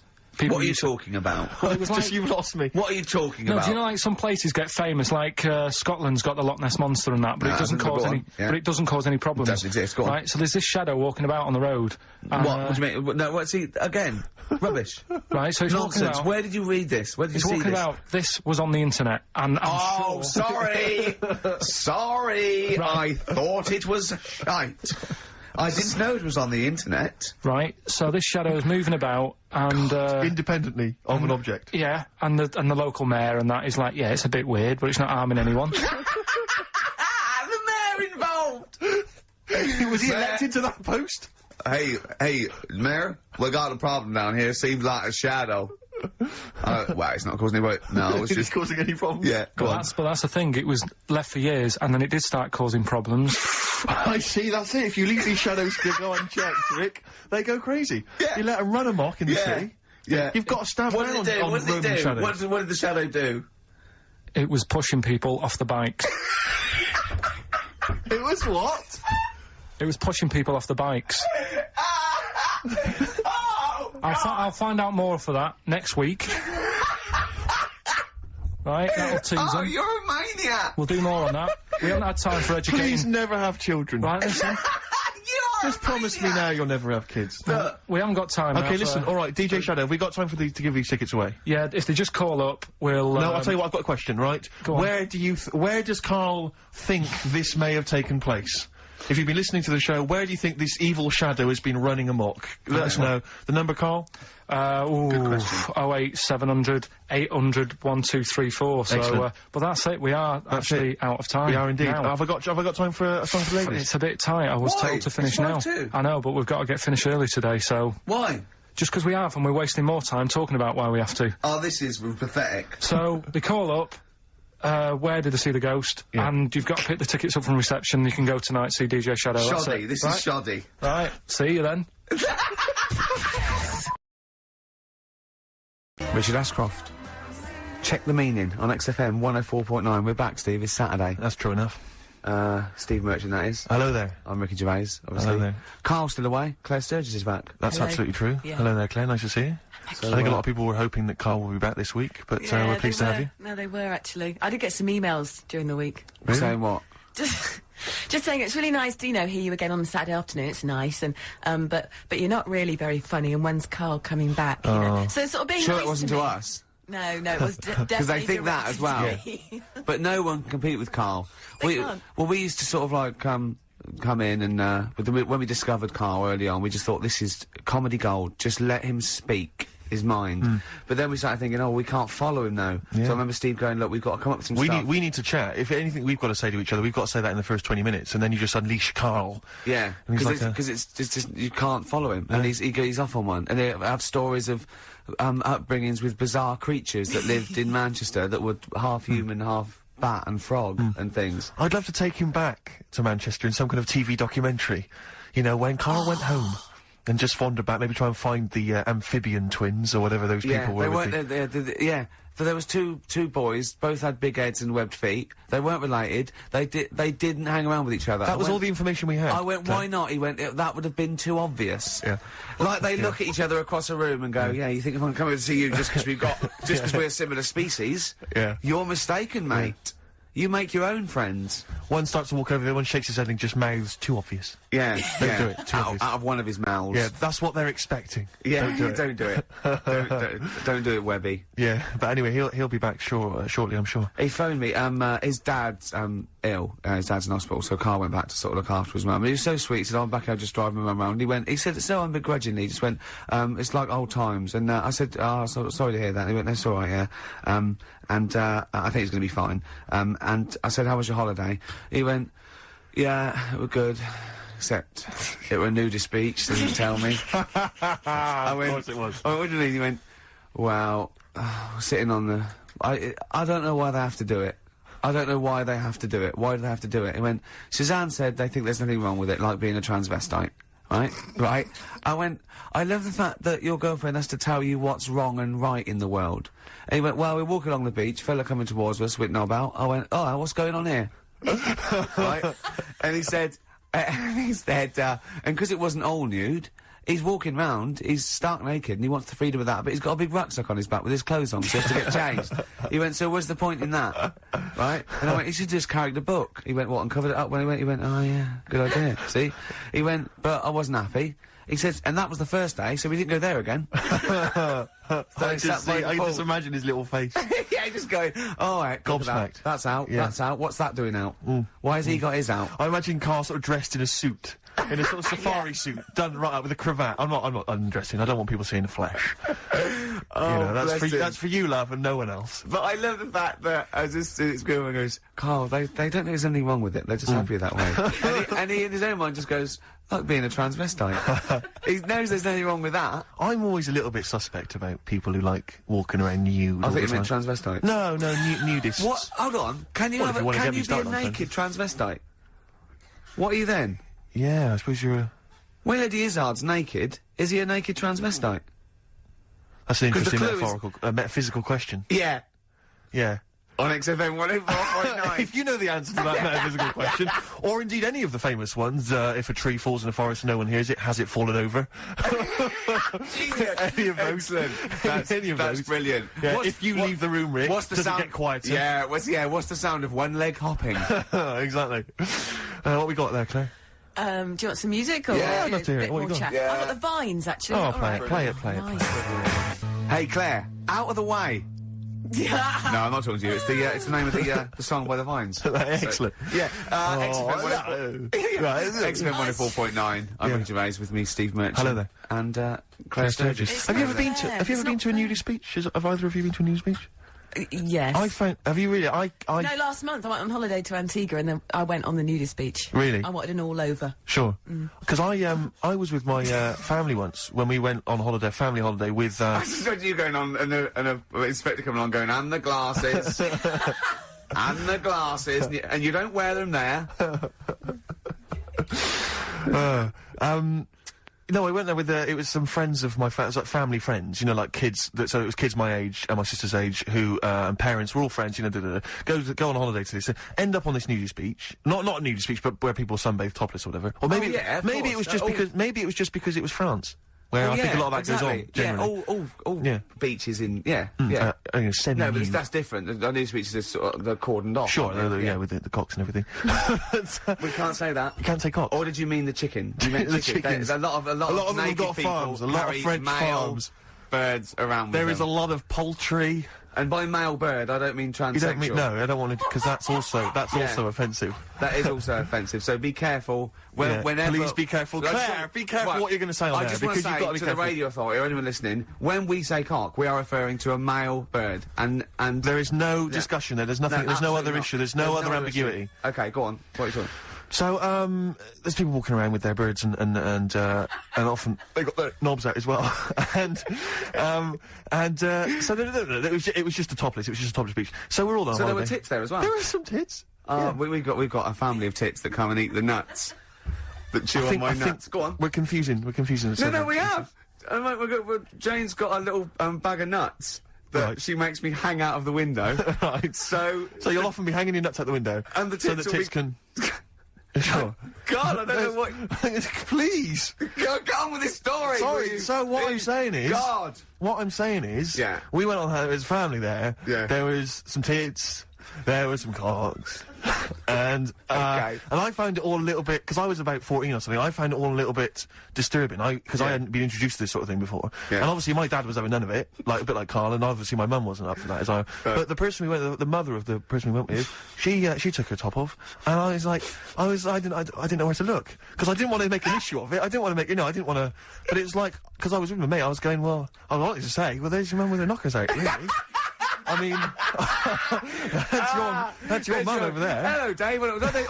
There's your mum's. There's your mum's knockers. There you go. Yeah.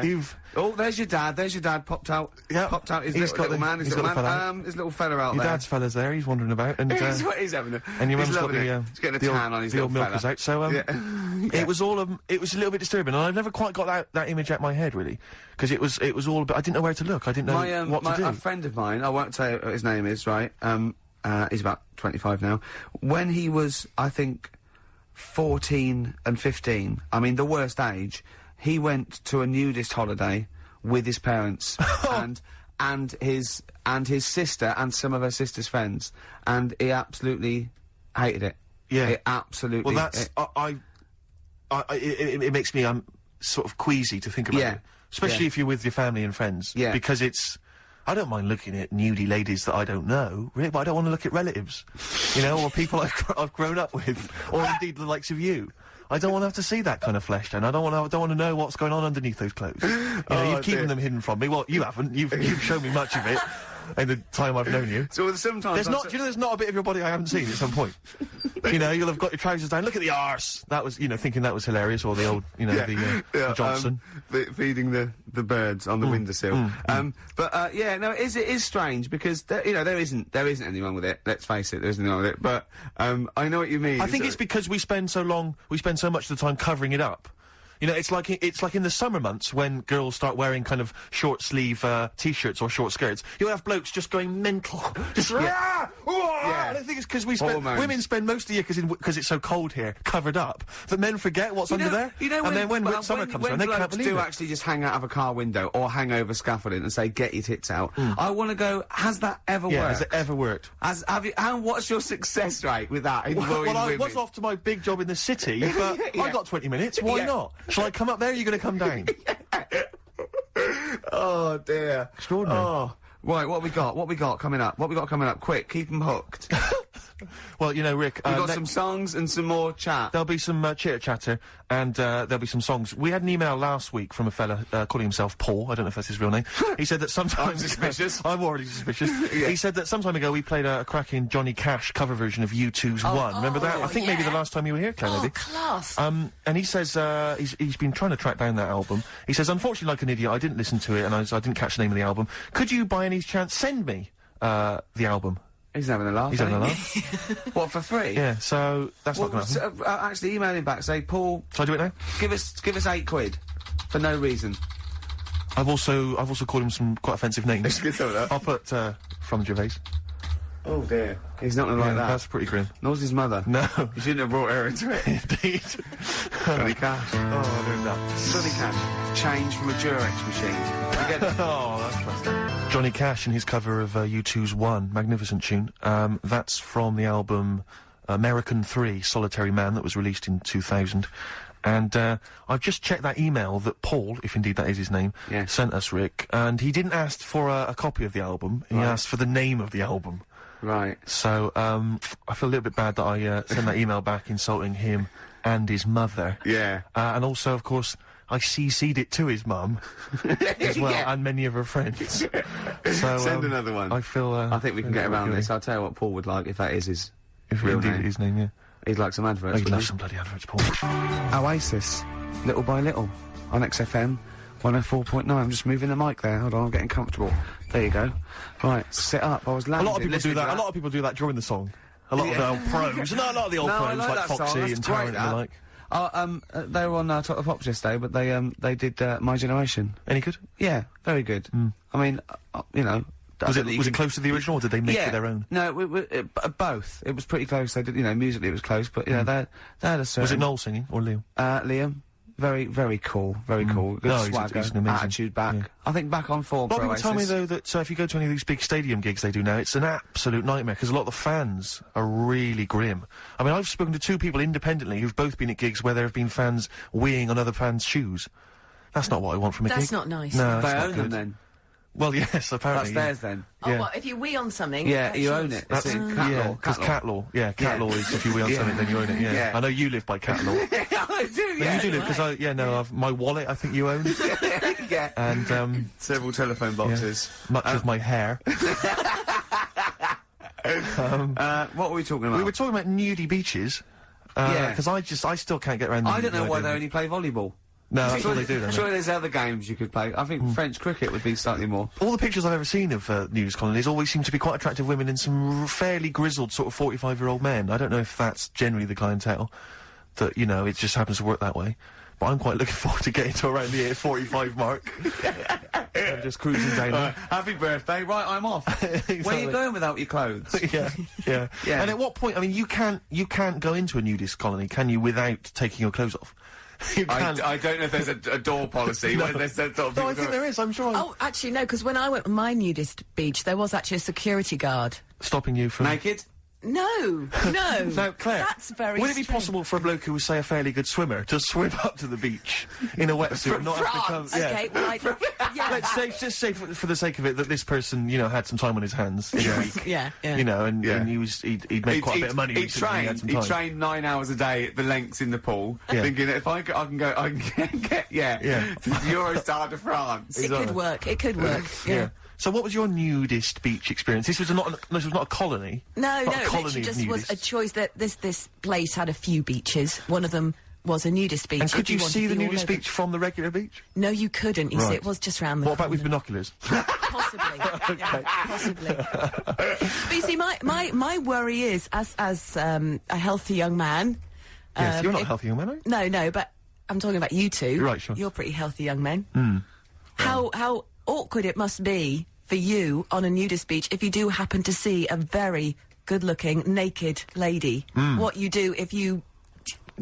Well, that's the reason I've not gone to any. Okay. Claire, just exactly that worry.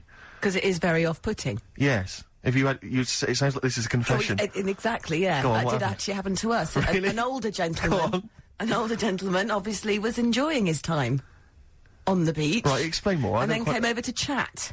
And you just don't know where to... Sorry, so hang on. So he approached you, Yeah, for a chat, as you do. People are friendly. right, without wishing to get too lewd, within a state of arousal.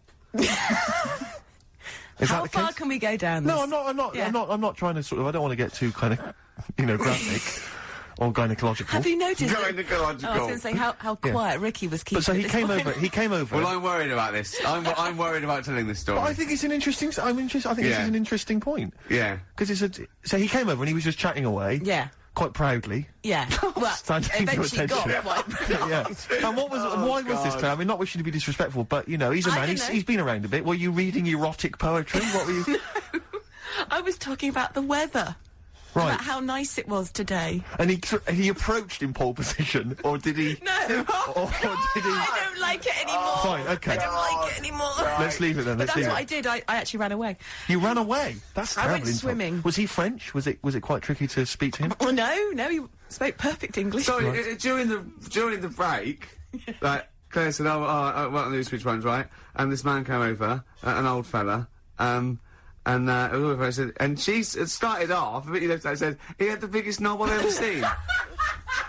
And then I laughed, and then she went, and then it got bigger, and I went, you can't tell it then. I was worried about that, but she left out the funny bit and you just went all weird.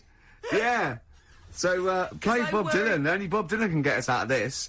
This is off his last album, Love and Theft. It is the only track I really like, I'm afraid. I didn't get on with the rest of the album because it was too hoedowny and country blues and stuff, which is just not my sort of thing. But this is a nice track called Mississippi. Bob Dylan. Mississippi.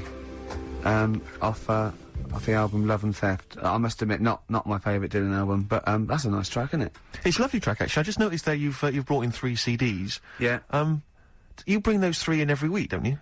You just play from those 3 CDs? Or you substitute the Dylan for different Dylan albums, and the other 2 remain the same? Well, no, I've got them playing a different Cat Stevens. I've got Tea for Tillerman. I've never brought that in before. Yes, you have? Album altogether. No. I've seen it before. No, I've never played anything off Tea for Tillerman. I've played it off Cat's Bullet 4, Teaser and the Fire Cat. You don't have a sort of deal with Island Records to try and keep that Cat Stevens back catalogue afloat? No one's really shipping it. I think it might just be the CDs that are in the bottom of a bag. This is why I'm so thinking, lazy. It's just you've got one carrier bag that you bring back and... Exactly. Sure. Yeah. Well, we'll look forward to those later. Yeah, go on. No. I was just really wondering, Rick, and I don't want to put you on the spot, but could I have some adverts? Yeah. Feeder. Come back around on XFM 104.9. I'm Ricky Gervais. Hello there, Steve Merchant here. Of course you are. And so's Claire Sturgis in a way. That's true enough. So... That's true enough. Yeah. Rick, I partied till it was... I partied last night, Rick, like it was 1999. Really? All over again. What old-fashioned sort of way, some old records? Yes, on my own. In my flat, crying. Just like 1999. Yeah, just like 1999. Now, went to see Prince at the Hammersmith Apollo, and I tell you this, I mean, if that's a man whose career is going down the pan, then...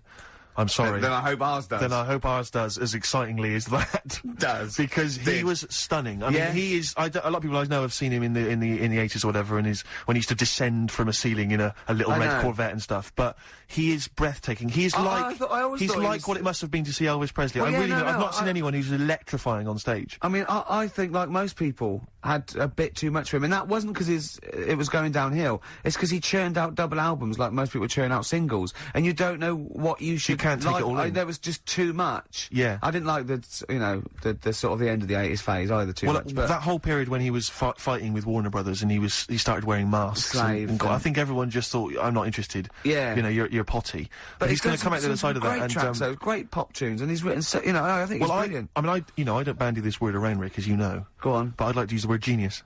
I thought you were going to say I'll pay for that. No. Genius. Oh, wow. Genius. Because I would say... They're strong words, Steve. They're strong words. Rick. It is a strong word. Can you back it up? Have you got any example of his work that we could play now on XFM to show that he is a genius? I will in just 1 second. Thanks for asking. But, can I try and justify that? Can I just... Because it is a controversial phrase to use. Prince is a genius. And let me tell you why. On his first album, or maybe on a couple of his first albums, he played all the instruments. Brilliant. Like Squiddly Diddly. Exactly. In one episode of that I saw. He was playing the piano. Diddly was playing the piano with his 2 tentacles. Then he was, like, playing drums with 2 tentacles at the back. He was standing on 2 tentacles, which was the other one free for trumpet. That sounds like genius to me. Yeah. That's what Mr. Prince... the only thing I would say about the concert last night, 3 hours, he played for 3 hours non-stop. Well, almost 3 hours, non-stop. Didn't take a break. A cracking band, only 5 people. Imagine taking a break, just reading the paper, having a coffee. Going, what are you looking at? And also very witty. I've got 20 minutes, by law.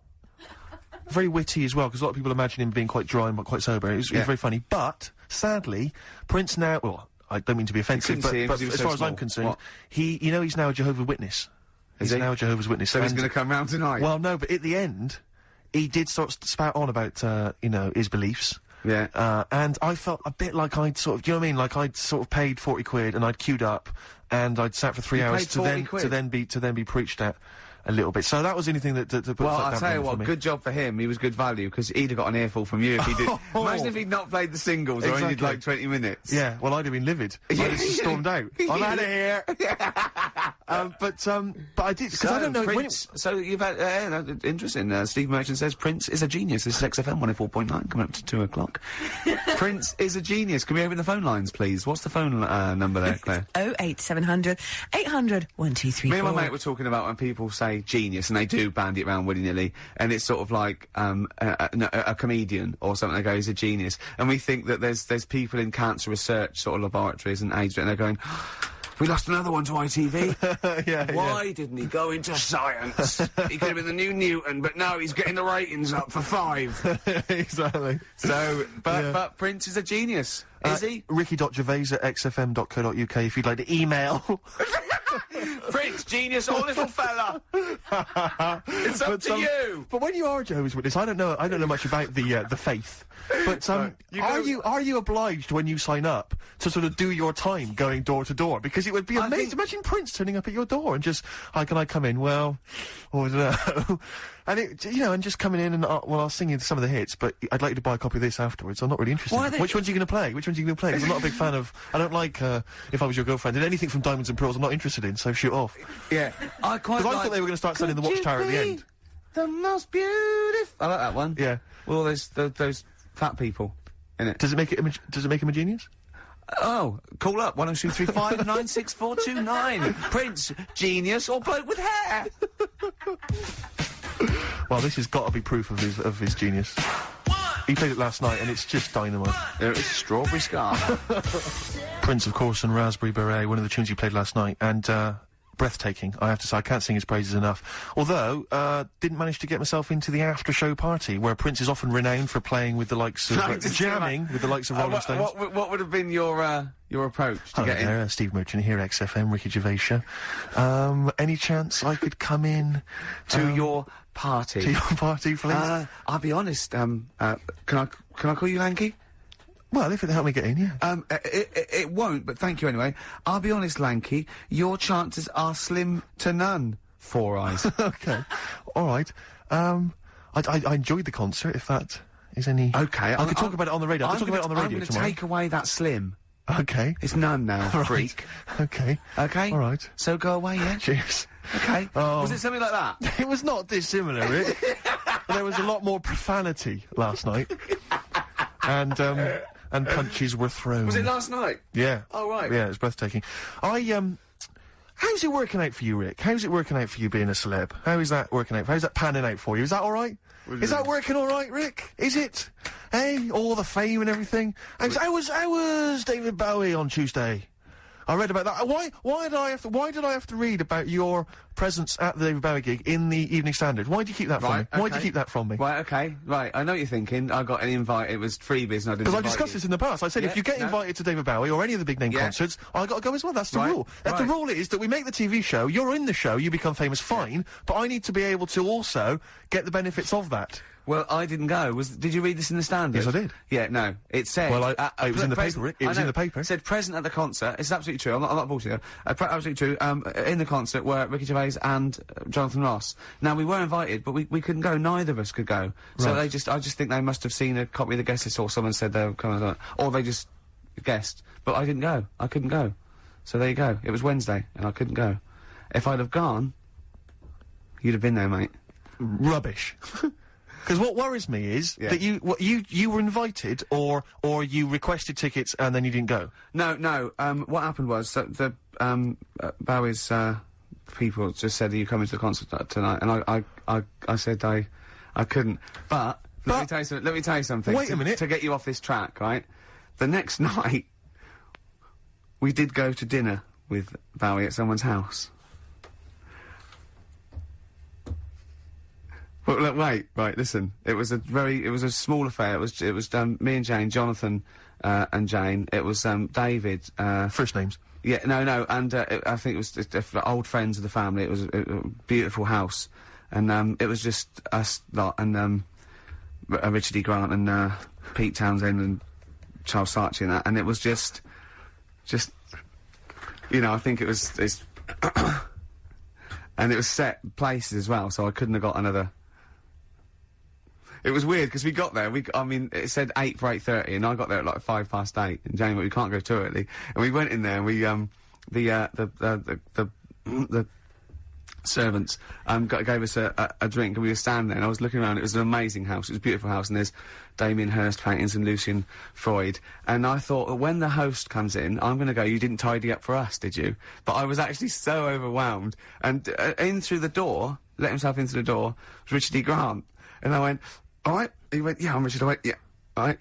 And, I went, just let yourself in." He went, "Yeah, I live next door." I went, "Oh, okay."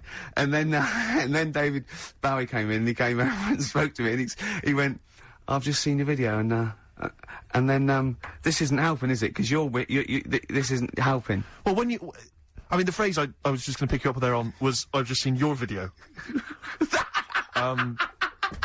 Cause what, no, I just feel that what... Just for a second. What I feel that David should know is that it wasn't made sort of solely by you. No. Or written entirely by you or directed entirely by you. It happens to feature you amongst a myriad of other actors, all of whom are brilliant and equally worthy of an invite. To that particular do. Yeah. But you'll notice that the person that's representing the show, what got you a place round this table, you'll notice the one person that was invited is you. Yeah. Just you. Yeah. Well, there's a very good reason And for a that. woman, what you know, who wasn't involved with the show. Your girlfriend. Well, we've got partners, you've got, you know, that's Well, it. but once again, she could have stayed at home. You could have gone on Hello? class. Well, I did actually say, if ever I get invited to see Woody Allen, and it's two people, that it would have to be you and Jane that went, because you're both bigger fans than me, and I promised that. And So, she went along with that. So David enjoyed the show, did he? He did, yeah. Yeah, he did, yeah. And how did the evening pan out? Was it suitably rock and roll?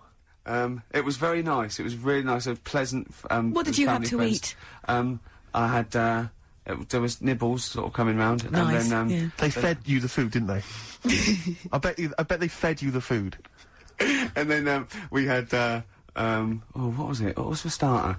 It was like a ravioli thing for starter. I thought I won't have too much. I filled up there for the fish dish. The fish was lovely. Then there was a sort of chestnut mousse. And what did you talk about with David Bowie? Just, you know, music. Yeah. Music. You appearing on his next album. Yeah. Yeah. No, what, seriously, what, because I'm interested to know. It was really nice. He's really so nice and normal. And, he actually came over and, he said, I've just seen your video. And then he said, are you going to get the band back together? He meant he'd seen the Room 101. And, Right. he was basically taking the mickey out of me. And he was going, no, I thought it was really good. Because you were just a sort of Bowie rip-off, Exactly, weren't you, essentially? No, it was really nice and normal affair. Seriously, it was just really. I mean, I was going, oh my god, there's so and so, there's so and so. Yeah. But it was really, we really enjoyed it. It was really pleasant, and everyone was, And at the end, the people whose house it was friends of his, like a lot of sort of really old friends of his, got out a photo album, just like you do, and those pictures of like David Bowie.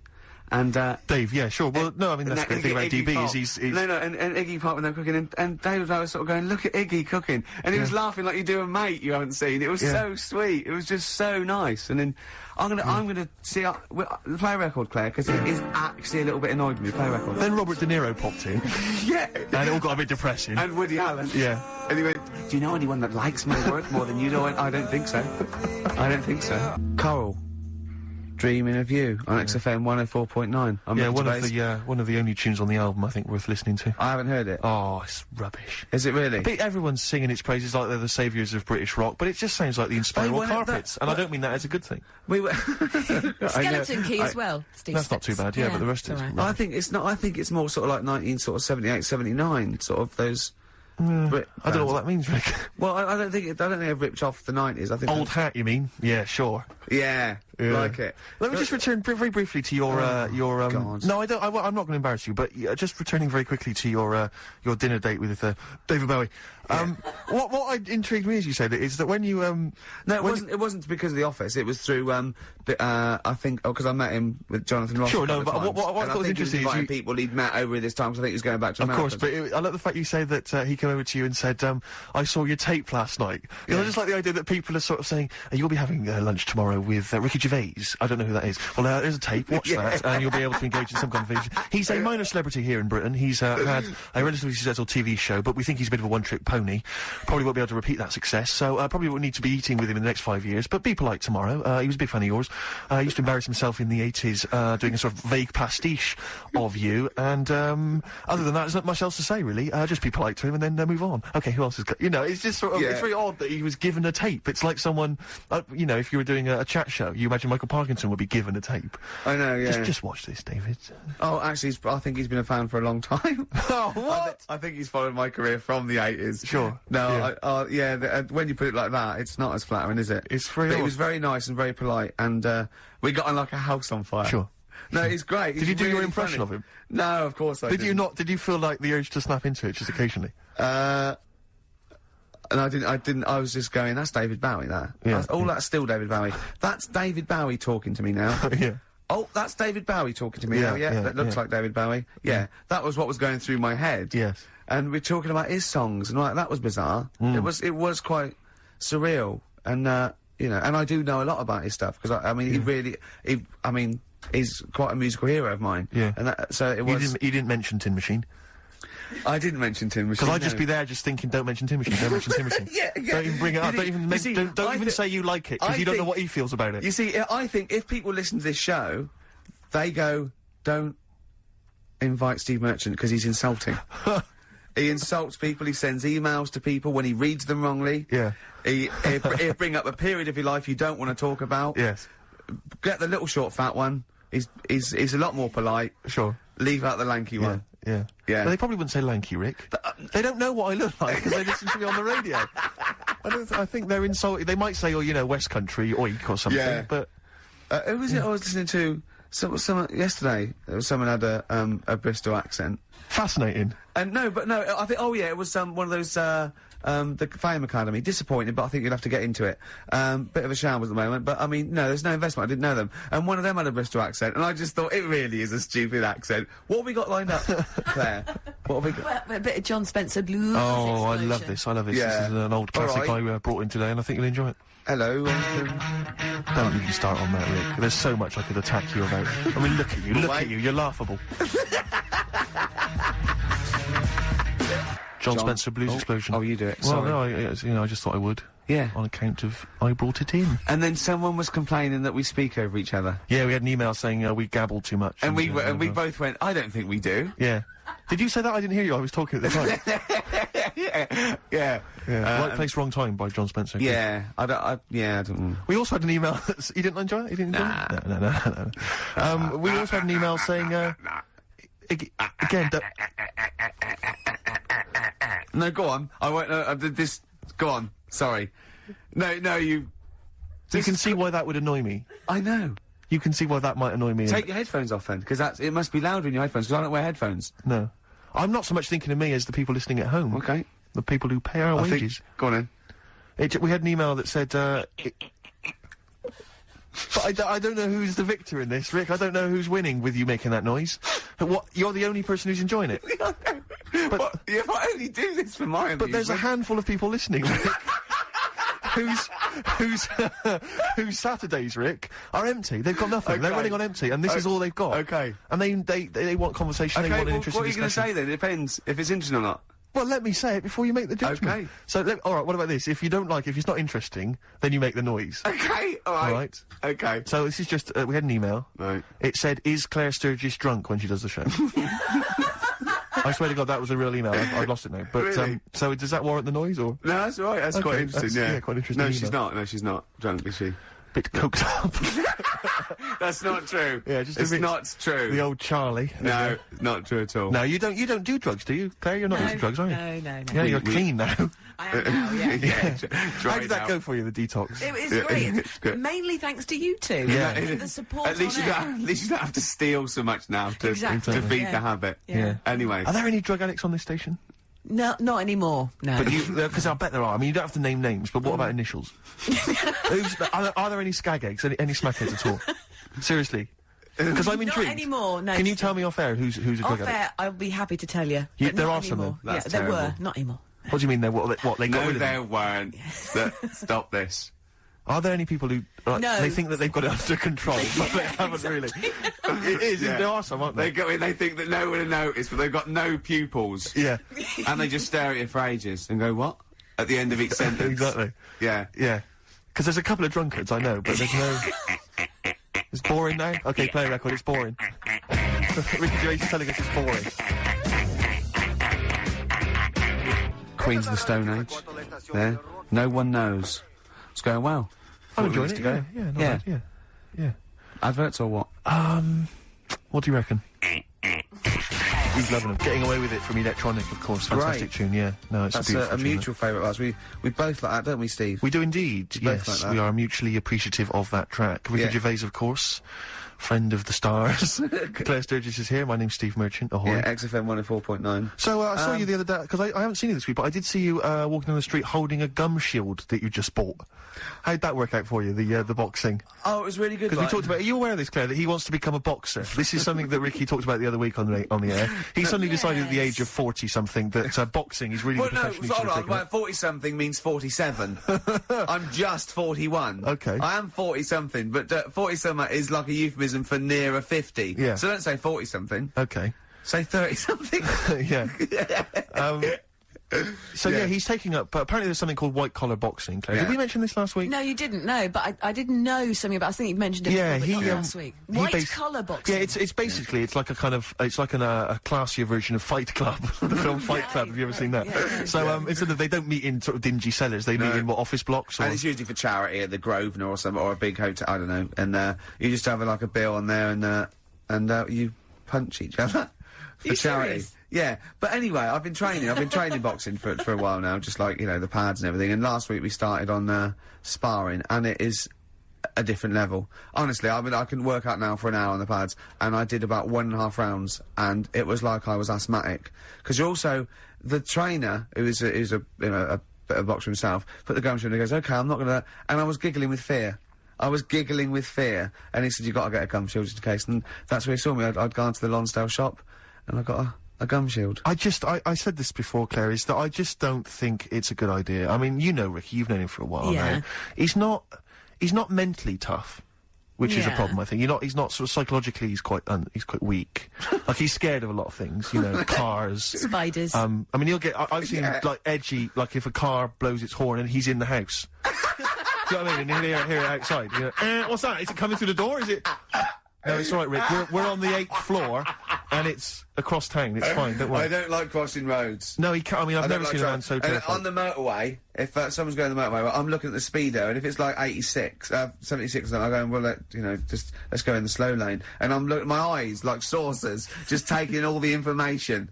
Yeah, yeah. Because he can't drive That's as a well. rational fear, though, isn't it? Roads But I are think it's scary. because you can't drive. Yeah, possibly, So, for instance, the fact that I've seen. I mean, Actually, Ricky, you're right, because I can't drive, and I do exactly the same thing on motorways. so that's all right. Yeah. But do you do this, Claire? Which is when you're in the back of a cab and you feel the cab's going too fast, despite the fact that you're, say, driving up Shaftesbury Avenue in rush hour. Yeah. So you're never going to pick up a great deal of speed. Yeah. But Ricky he won't mention it to the driver. I feel you're going a bit too fast. He'll whisper it to me. No, He's see, I wouldn't basically do that, suggesting no. to me that I should say something. Because I'm Ricky Gervais off the telly, I don't want to cause a fuss. You better do it, Steve, because you're nobody. That's basically what he's No, but insinuating. roads So I've are always got to scary. sort of make the complaint, or Yeah. I've got, you know. And, But you're terrified of, you're terrified of that. You're terrified of spiders, as we know. Yeah. Cobwebs. You're terrified of pictures of spiders. There's no smoke without fire. Yeah. I know who made those webs, Steve, and they live there. Yeah, it was you that got the certificate, wasn't it, raised on the Spider-Man film? So they couldn't show the trailer before, you'd gone to bed. Are you scared of Spider-Man? Does he terrify you? No, I'm not scared of Spider-Man. No, I'm not scared of anything. But I got used to the, in I'm a Celebrity, Get Me Out of Here, that one that kept walking off the street. I got used to him. I got to know him. Uri Geller?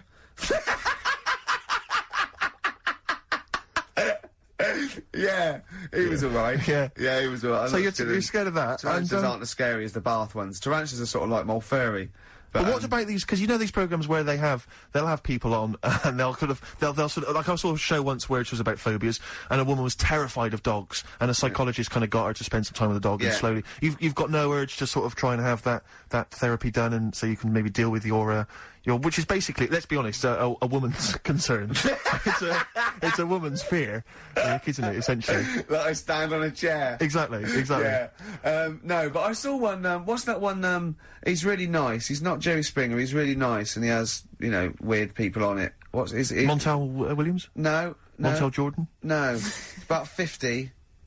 This could go on for... Maury. Yeah, Maury Povich. Maury Yeah. Povich. Yeah. He's the one without glasses, isn't he? Yeah. Who cares? You saw Maury But Povich. yeah, and there was like these women on there, right? And the, trailer trash. And they were going, you're scared of snakes, aren't you? And then a woman would go on a snake, and she'd be screaming, knocking things over.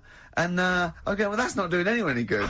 Really? Yeah. That's just for the audience to prove her point that she's terrified. Yeah, exactly. And it was like tinfoil, and someone brought on millions of bags of tinfoil, and she was screaming, What, she hugging was him. scared of tinfoil? Yeah, that's worse, isn't it? scared of tinfoil is pretty mad. Yeah, well, it's irrational. You I can't know someone link it back. who's afraid of you see- buttons. Yeah, Buttons. anything. Afraid of buttons? Yeah, 'cause there's Afraid something of buttons. weird going on in your head, isn't it? It's some sort of weird symbolism. But I understand the snake one or the spider one, because I understand, there are poisonous spiders and snakes. well, but, it also tinfoil could be sort of and like buttons? chemical memory. Yeah, that could be, but it's usually some, But how do you? Because I don't know. Because I don't have any irrational fears, Yeah. particularly. Well, don't confuse. Except phobia when you're with- flatulent. That I'm terrified of, because you never know when it's going to spring. Because he's not got any of the social graces, Ricky. He'll just think it's funny to just pass wind. Dinner. I don't imagine he did it during dinner with Bowie, but if I'm having lunch with him, it's because he'll just start grinning, and it's on it's on the way, Claire.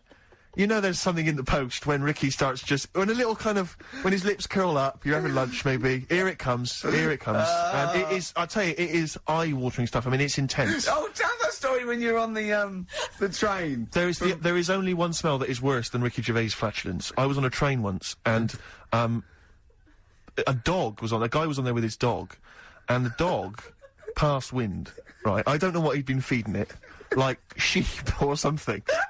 Cattle. He must have been feeding it you know what I mean? Like intestines or something. It was intense. This smell pervades the carriage. Because they're all they're all kind of air conditioned, or they're tight, so there's nowhere for the smell to escape. So it's just kind of spreading. It's like in this kind of invisible sort of stench that fills up the carriage. I tell you, people's eyes were bleeding. Do you know what I mean? It was like, that's how, it was just... It was unbelievable. I felt like my face was melting, like that bit at the end of Raiders of the Lost Ark. That was how it felt, right? And the bloke, who was obviously a bit embarrassed, said, I don't know sometimes. I don't know who's worse, with their flatulence, people or dogs. And I wanted to go, I've got an idea. How about dogs? What about your dog? It was unbelievable. But it's that, let's try and make a joke of it. No, get off the train at the next stop. It was just, I don't like people with dogs anyway, just generally. You'll see people... No, Rick, when you see people walking down the road with dogs, and they just let a dog, do its ones or its twos on the side of the road, and then they just walk on. I just don't know what that is. No, it's you're like, not meant to. it's That's 'cause wrong, it's, No, but it is right, and it really winds me up, because you'll see people, it'll be like old ladies, or kind of toffs, or something like that, and they were the sort of people that will complain about, bad language on TV, or youths, or ne'er-do-wells hanging out by bus shelters. Yeah. But they're happy for their dogs to, go crapping on the sidewalk. They anger me, people with dogs who just are irresponsible like that. Do you know what I mean? agree. Well, that's nothing to do with liking dogs, is it? That's arrogance of people to think it's... But there are a lot of people, as I say, who are kind of, you know what I mean, who think they're better than, they don't have to worry. They don't have to bend down and scoop it up. I know. Which is what they should do. Yeah. Anyway. Well, that's... I got that off my chest. Yeah. Play a record. U2, Electrical Storm, they've done it again. I thought that is beautiful, that track. I know you used to disrespect I U2. just didn't like them for 10 years, and then, All That You Can't Leave Behind came out, and I sort of thought, well, I could have been wrong, and that's brilliant. So, Rick, earlier I mentioned, Prince. And we asked the question, is Prince a genius or not? We've had a lot of response, mainly by email. Interesting, Rick. Some people think he is, and some people think he isn't. Oh. Yes. Well, this debate will rage on. Can we have some adverts? Well, in the last half hour, Steve, they've heard Nirvana, they've heard Oasis, they've heard they've heard Dylan. We've got Cat Stevens, we've got Tom Waits. You know what I mean? Now, it's great music. We're playing a lot of music and talking less in the last bit. Now, some people, right, would say that's because we're running on empty and we ran out of things to say at 20 past the first hour. Yeah. Right? I say it's 'cause we want to get in some great tracks. Well, that's my excuse as well. What's next? Cat Stevens off Tea for the Tiller Man. I've got nothing, Steve. You're running, I know. Well, it's the noise. I think the noise was the lowest point. Is it the noise? The noise was really annoying. Cat Stevens from Tea for the Tiller Man. So many people, Rick, haven't even got a Cat Stevens record in their collection, and you hear tunes like that, you just think, do you know what I think of them? You think why? I think why, Rick. We just had someone phoning up saying they want a bit of psychedelic furs, and Claire said, "Oh, what's your favourite track?" And we both went, "It'd be Pretty in Pink," of course. And it was. Yeah. But you meant to say like on Heart or Magic, you're told to say coming up a classic by so and so, and people stay watching in case it's their favourite, and if it's not, you don't give that away. But it doesn't work when it's things like I hear things all the time like and after this a classic from Men at Work. That'd be Down Under then. Yeah. Coming up next, a beautiful tune by Danny Wilson. Mary's Prayer. It's Mary's Prayer. It can only be Mary's Prayer. Yeah. So No. it doesn't work with those that they've had one hit. Yeah. Or a tune from Hearsay. Oh, I hate them all.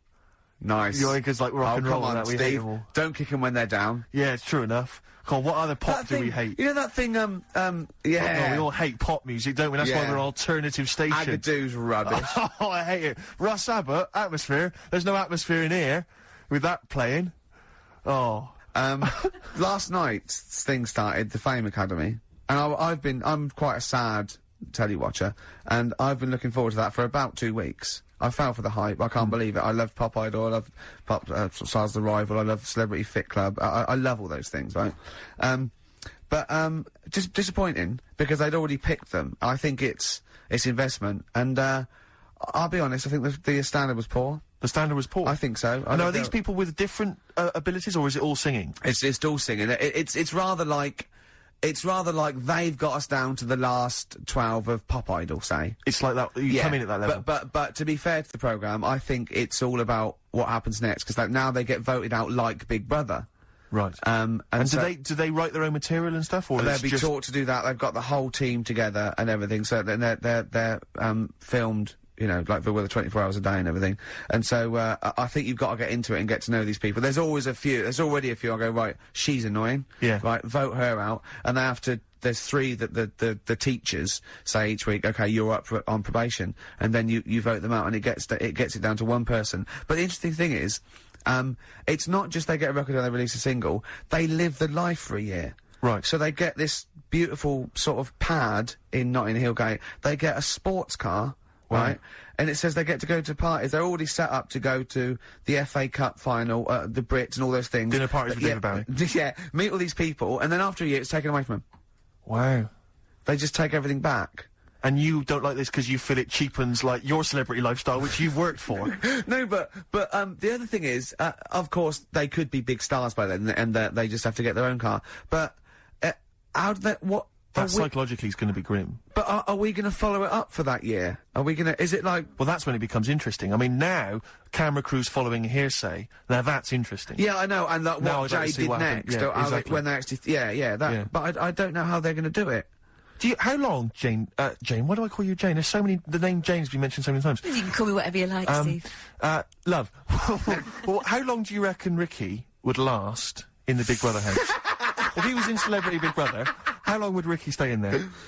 Well, you see, as a... Well, it depends, you see. Oh, Go no, on, that's you a tough answer. one. No, because as someone who would be watching Big Brother if Ricky was in there, I would make sure that he stayed in right till the end, just for comedy value. Well, of course, because you know he's irritating. He's a sort of. So I'm Chris But if Eubank, You're the then, Chris aren't I? Eubank of the house, but Right. obviously a lot of people tend to vote out the most irritating, annoying, most loathsome person. Well, they straight want to away. get rid of me, but the public presumably Yeah, the might public want me would in there love- would love as a sort of You know, irritant. I think the public would turn against you as well.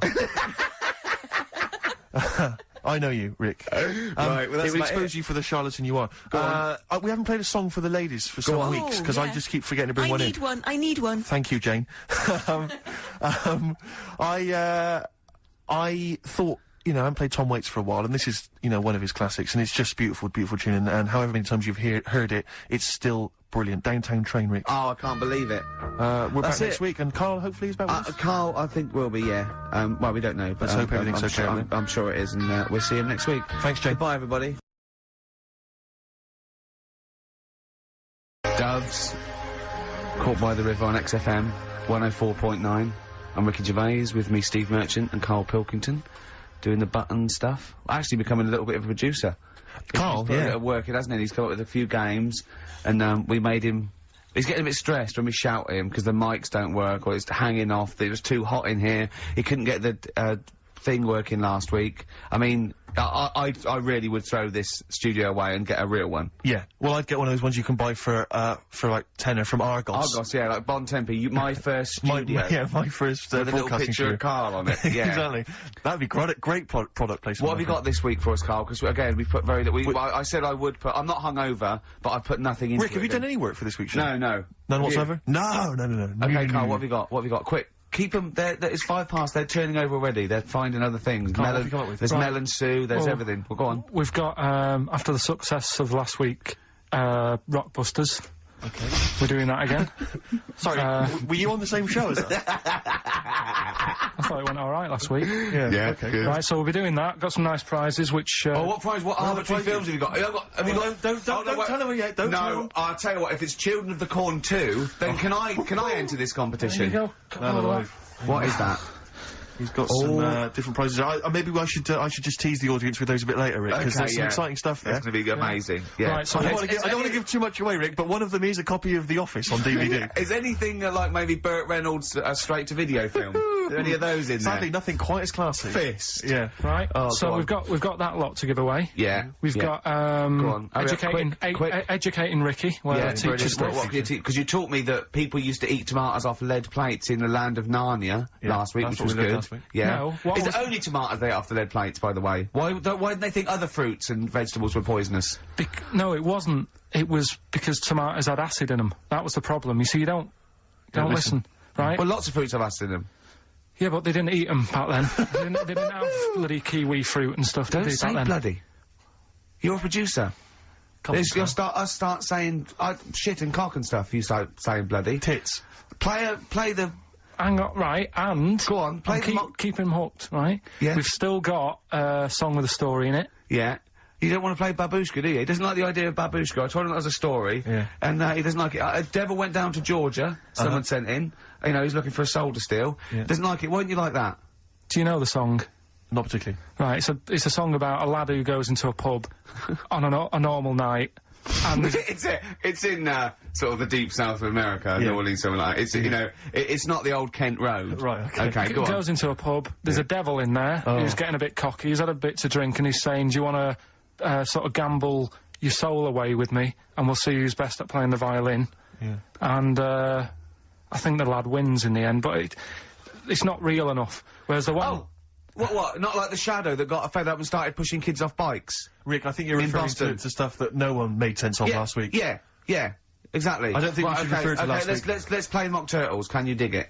And then we'll come back and we'll talk about that. and I've come to the conclusion, Rick, we should never refer to stuff Karl said in the past, because it would just take too long to explain. Okay, alright, that's fair enough. Mock Turtles. Can you dig it? Indeed. What I've done there is I've taken the title and I've done it like I'm talking to someone. Sure. XFM 104.9, I'm Ricky Gervais, with me Steve Merchant Hello there. and Karl Pilkington. So, Karl, how excited are you about Ricky's celebrity boxing match? Are you going to be there? Are you going to come along? Are you aware of this? You're aware of all this, aren't you? yeah, I've heard about it. We can't name the opponent when because it that should be a is. surprise. But anyway, it's for charities. It's a charity boxing match. Yeah. And I always wanted to beat someone up for charity. yeah, exactly. Yeah, it's a good cause. But the thing about Ricky is, I don't know if you're aware of this, Karl, but Ricky's one of these men who, you know, he doesn't mind sort of, you know, making a fool of himself on the telly and being funny and stuff, but if people said to him, right, you can either be Britain's funniest man, universally agreed that you're the funniest man in Britain, or you could, like, beat some gangsters up in a pub, he would go that, oh, please, just let me beat people up in a pub, and maybe like an old man's being hassled, like, by some street youths, and you come in and, like, smash some bottles over their heads and sort of sort it out. Against the odds, though. Against the odds, yeah, there's about 5 of them against you. Sure. So, because he's got this kind of... Get to the point, come on. Well, the point is, he quite likes the idea of being sort of macho, and you know what I mean, and kind of a tough guy, you know, because he grew up in a rough... I like boxing. Yeah, but you'd love the idea of people going, don't mess with Ricky Gervais. I'll If tell you someone said, what, don't mess if I with was Ricky Gervais, that would be exciting, wouldn't it? Never mess with Ricky Gervais, he will destroy you. That's what you'd love. Go on. Because you used to do karate, didn't you? You were a karate... Oh, I used to go, yeah. Didn't you get all the way up to white belt? No, I was one away from black, and then I stopped, because I started working nights. Oh, yeah, See? one step away from black. I was, yeah. Really? Yeah. Okay. So anyway, I was chatting to him last night in the pub, because, obviously the boxing match is in about 5 weeks' time, I think, isn't it? Yeah, And, anyway, he, was sat there, Karl, I don't know if you know this about Ricky, but, he's taken to smoking cigars. No, I do. Are you aware of this? I had the occasional one. He got a cigar, he got like a Monte Cristo out of his pocket, it was ludicrous. He looked like George Papard. For the A2, wasn't it? It was pathetic, and he was drinking Guinness. And I was saying to him, but aren't you doing a boxing match soon? And, I haven't started training yet. I'm starting training next week. You're not concerned that it's gonna have an impact? Well, I mean, what I'm saying is, you know, like, the boxers, they normally put in some effort and stuff. They really do like years of training. Yeah, I mean, what, you know what I mean? Getting up at 5:30. Yeah. Yeah. Because you reminded me of Frank Bruno when he was preparing for Panto. not when he was... I don't think he even smoked then, did he, and drank? No. So I don't... what's your thinking, Rick? Because you know you're gonna get your face pummeled. You know that... I mean, they're gonna destroy you. You haven't got a chance. That's why I left it this long, so I definitely lost my looks. But you haven't got a chance. You're having a laugh. Have you ever taken a punch to the face? Sorry, listen, sorry. But I'm genuinely concerned. Is this sort of psychological training? Because... No, it's not psychological training, it's a warning. I've spoken to your friends and your loved ones, and they all agree we've got a petition going. We're sending it to the BBC. Please do not let this man box. Anyone else, please. But they're gonna beat you. Seriously, I mean, have you ever had a punch, like a boxing glove, in the face? No. I think you should let us punch you next week live on the show. You'd like that, wouldn't you? No, because because you've got to get used to it. Because I think you're going to either, cry, just start crying uncontrollably, or just run away. You'll just run away. You'll just climb out the ring and run off. Yeah, this is the same tactic that Ali used against Foreman in Rumble in the Jungle. But I just... Oh, dear. Because I think a boxing glove... Because I know you're wearing, like, huge... Aren't you wearing, like, huge kind of foam boxing gloves? We're not, no, we're not. We're using, not normal, amateur ones. Are you wearing boxing gloves like those ones they used to have on Gladiators? And everyone bites the dust. Those big foam gloves. You just slap each other in the braces. Yeah, exactly. Yeah, and a big sumo suit. Exactly. So, I should be okay. Do you get to, you get some kind of head protection, do you? Yeah, it's amateur. It's amateur, so it's amateur, you say? No, I mean... So there's no title in it? No, I mean, I think that amateur is head guards, vest, and, 16-ounce gloves or something, as opposed to professional, which is no vest, bare-chested. Oh, right. Maybe I could ask to fight bare-chested, because I'd quite like to show off my body. Yeah. If I could. I think wrestling is really better for you. But I don't mean like those kind of like The Rock and people like that. I'm talking about Big Daddy, giant head kind of. That'd be good. Where you can just throw yourself on someone. Where they can sort of like be nearly dying, but then they can do a stomach butt. Yeah, exactly. Yeah, stomach to stomach. That's a good move, isn't it, in British wrestling? I always like that one. Yeah, no, oh dear. Like two elephant seals fighting over a female. Is it true that you've spent, knowing you've spent more time deciding what tune you're going to enter the ring to? I want to come out to California by Tupac and Dr. Dre. I think that'd be really good. I think that's embarrassing. And I'm going to come out with loads of little midgets to make me look really big. Sure. I mean, I don't know what the BBC think of that, but it might be a... I don't know. Maybe we should take some suggestions as to songs that would be perhaps more appropriate. Okay. I Get Knocked Down, but I Get Up Again. A Fatty Bum Bum. Yeah. Play a record, Carl. It is going to be... He's dissed me. It's going to be He's dissed me. Next week, you take a punch to the jaw next week on air. Turing Brakes, long distance on XFM 104.9. On the way in, right, you know those little cars? They look like a little bubble car. They're modern ones. They look like half a car. Is that like a smart car? Is that what they look like. They just look like a toy car, and you can park them sideways. Is there only room for two people? Yeah. It's just like the half of the front of a Volkswagen just cut in half, right? And I saw one going on Oxford Street, and it's a police car, a real police car, right? Really? Yeah. And I mean, I thought, well, what happens if they had to chase someone? They couldn't, but I don't think that's the point, because it was written on the side. It said something like cleaner, something more efficient. So I think they're making the point that we're cruising round in this car like we're on the beat, and it's using less energy and stuff. Yeah. But the first thing I thought of, right, was that those two policemen, they must have been going, oh, Sarge, don't let us have that one. Can't we have the Granada? Yeah. I mean... It's so embarrassing. I know, you know, police, they're doing, you know... But you've got to respect them. Yeah, of course, street toughs have got to respect exactly. them. I just don't know if you have to... Well, the only thing more embarrassing... What if you're really tall and you have to climb out of one and you're a copper? Are there any policemen out there who have been asked to drive one of these cars? If you're listening, do you think police listen to this? The only thing that would be more embarrassing is if you had to patrol on one of those bikes the goodies used to ride. That's the only thing I think that would be more pathetic. A pogo stick? Yeah, it's so embarrassing. Or on roller skates. Yeah. But not like roller blades. Roller skates, those really old roller skates. Have you seen that you tie on your socks. Yeah, have you seen those little bikes that look like clown bikes that the couriers use now? They're about a foot high. They're little I saw one the other day on it. My head turned, They're really bizarre. Just think they're the ones that they fold up. Yeah, but think of policemen chasing you on that. Well, I always remember, even in America, when I started seeing policemen riding bikes. it didn't seem to me. It seemed. Oh, they're quite cool. They're the ones that go through Central Park on the mountain bikes. Dunno, Yeah, but something about that's it. really cool, isn't it? They, you know, they It looks like they should be they delivering whiz along at newspapers, about though. 30 miles an hour, and they can just delivering Do you know what I mean? Because like on motorbikes, on a Harley Davidson or whatever, I'm not messing with a cop. Chips. Now that's cool. Yeah. Coppers. Yeah, yeah. But people in a smart car or you know, it is a bit embarrassing. But I suppose it is that, or it's better than walking. You see, Next we'll see them in those. If you really want to be kind of worried about the environment, though, you know those little taxis you see that people pedal. They pedal around Soho.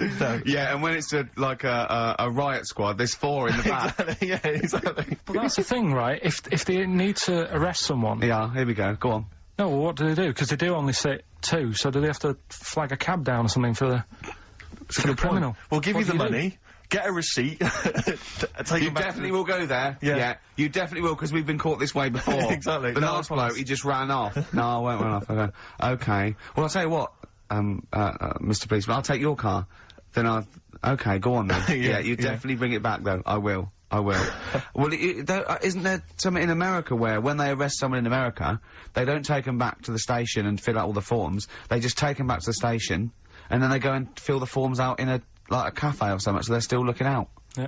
Yeah, Karl told me that. They're what? So they're still on patrol, is it? Yeah, so they said they're doing all their paperwork, but they're in the, a cafe window and they're looking out. Do you know, like how they say in this country so much police time's wasted by having to go back to the office and filling out loads of forms? That sounds like some policeman going, yeah, I could get a lot more work done Yeah, if I was in in the a pub. Starbucks. Yeah, no, there's a lot of criminals in the pub, and if I would, Yeah, and I get to keep the receipts. Yeah, I mean, what's safest is if I didn't wear my uniform and probably got drunk yeah, with some mates. Or a lot happens in, looking out my bedroom window. So if I was just like snoozing, home, yeah, I was exactly. snoozing, and when I heard a noise, I just popped, oh, look out, oi, Yeah. come here. Yeah, apparently there's a lot of crime in Marbella over the next 2 weeks.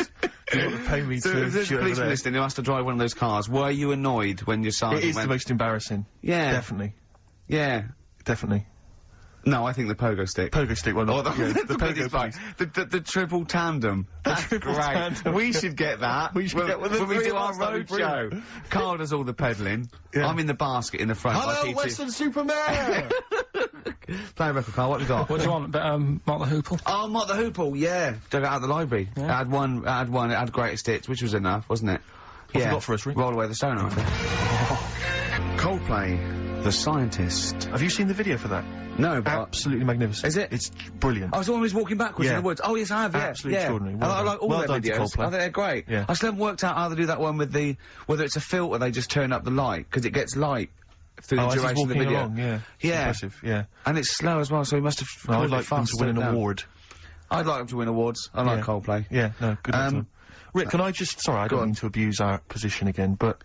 Bruce Springsteen's performing in London tomorrow night, Yeah. and you remember I made an appeal to try and get a free ticket. Yeah. Well, I don't even mind paying. I tried to pay, but That's good of you. No, I'm a generous kind of guy. and I thought you were me. No, go on. What are you going to say? But You were all going I'm to pay saying for is, a ticket. you know- What, face value? I mean, you don't want to be ripped off, do you? No, don't be crazy. You know, Yeah. ideally half price. Yeah. And I've been chasing kind of my tail, really. I'm not going at the moment. I'm not going, and I'm desperate to see him, man. I mean, he's going to do a great concert. It's his only one in London. I can't believe that being on the radio, being on XFM, the listenership's going up apparently.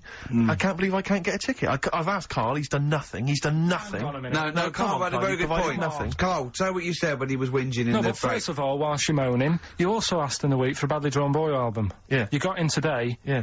there's one there for you. Well, yeah, Yeah. but it's yin and yang. And it's Karl. like, yeah, but I do, Carl, what's Steve ever done for you?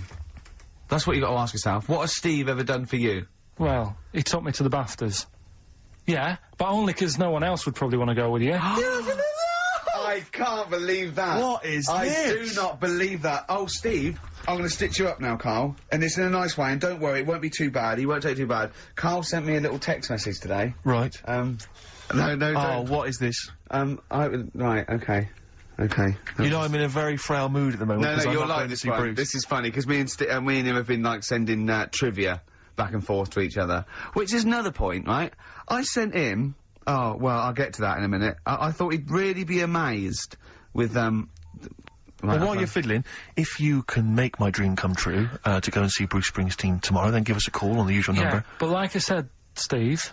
What? Right, it wouldn't be... Right, you just said when the song was on, can't believe it, right? We work at XFM, and I can't get tickets for Springsteen, right? We work in radio, we should get tickets. Right, now think Which of I'm the willing amount to pay for. Yeah, but think of the... Yeah, but if it's sold out, it's sold out. Yeah. Yeah, right? but that's just something they say. Right, that's just what they say, is it? Right, so everybody on local radio stations say, do you know, I like that Bruce Springsteen, I want a free ticket, right? So another say... I tried to 400 phone, I phoned for an hour and a half, I couldn't get through. Not long enough. I've not put long the enough. hours in. Not long enough. Not long enough. What are you talking about? I've put the hours in. No. Right, so another 400 people turn up at the gig, they cram them all in, there's people being crushed, you know, they've paid the money early, they were up early that day when the phone lines were open, whilst you were probably sleeping and that, so they're dedicated and they're the ones at the front getting crushed.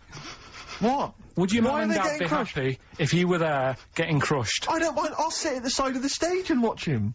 Yeah, but I don't mind. But everyone will say that then, and then before you know it, Yeah. no one can see anything No, because you're all on Carl's the right stage. on this one. Leave Right, it. yeah, Leave just it. read, right, I'm going to give you this here. I'm now handing over my mobile phone to Steve to read the... You can see it's from Karl at the top, but just read it out as you scroll down. Just read it out loud. Is this a text message from... Yeah, this is a text message to me from Karl. Read it out. To see at night as well as an owl, you would need eyes the size of grapefruits. If only Stephen could turn his head right round as well. Carl, I can't believe it.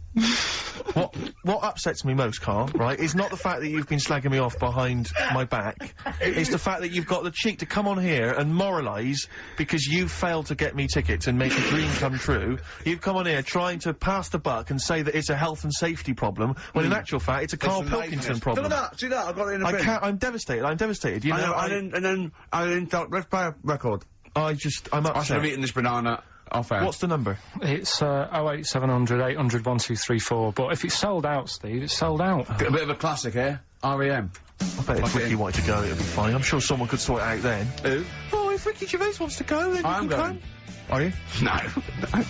You want some tickets, then? U2, Electrical Storm. That's great. That's great. I love that. On XFM 104.9. I'm Ricky Gervais with me, Steve Merchant and Karl Pilkington. Karl, I want you to tell Steve what you told me in the week about the snake, about the anaconda. How to. Right. This is Karl's method. He's not scared of the anaconda, the 30-foot long, biggest, scariest snake. No, you were in talking the about world. stuff, weren't you, about in jungles and that, and animals. That's what we do. Yeah. Right. And I remember reading about, say if you're in the jungle and you get tired and you go to sleep, right, and you sort of wake up and you feel something on your leg, and you look down, and it's an anaconda, right? Yes. And it's swallowing your feet, because apparently they always go from the feet up. They never eat you from the head. So Okay. Shall I save these points to the end? Because Make a list of the points. Because they always eat head first, because the way the fur goes, where they have to take a capybara or even a rat, they take it from the head But first. make a Sure, point. okay, I'll do Make some that. notes Okay, there. so that's wrong. We'll come back to Okay, this next, later. go on. So they always eat you from the feet. Go on. So they're swallowing your feet, and it said on the website, if you wake up and you see this anaconda doing that, sort of eating away at your feet, don't panic. Don't And panic. I'm just don't- writing this down. Don't panic. Hold on. Okay, go on. Don't try and kick it off. Okay. Just let it sort of swallow you.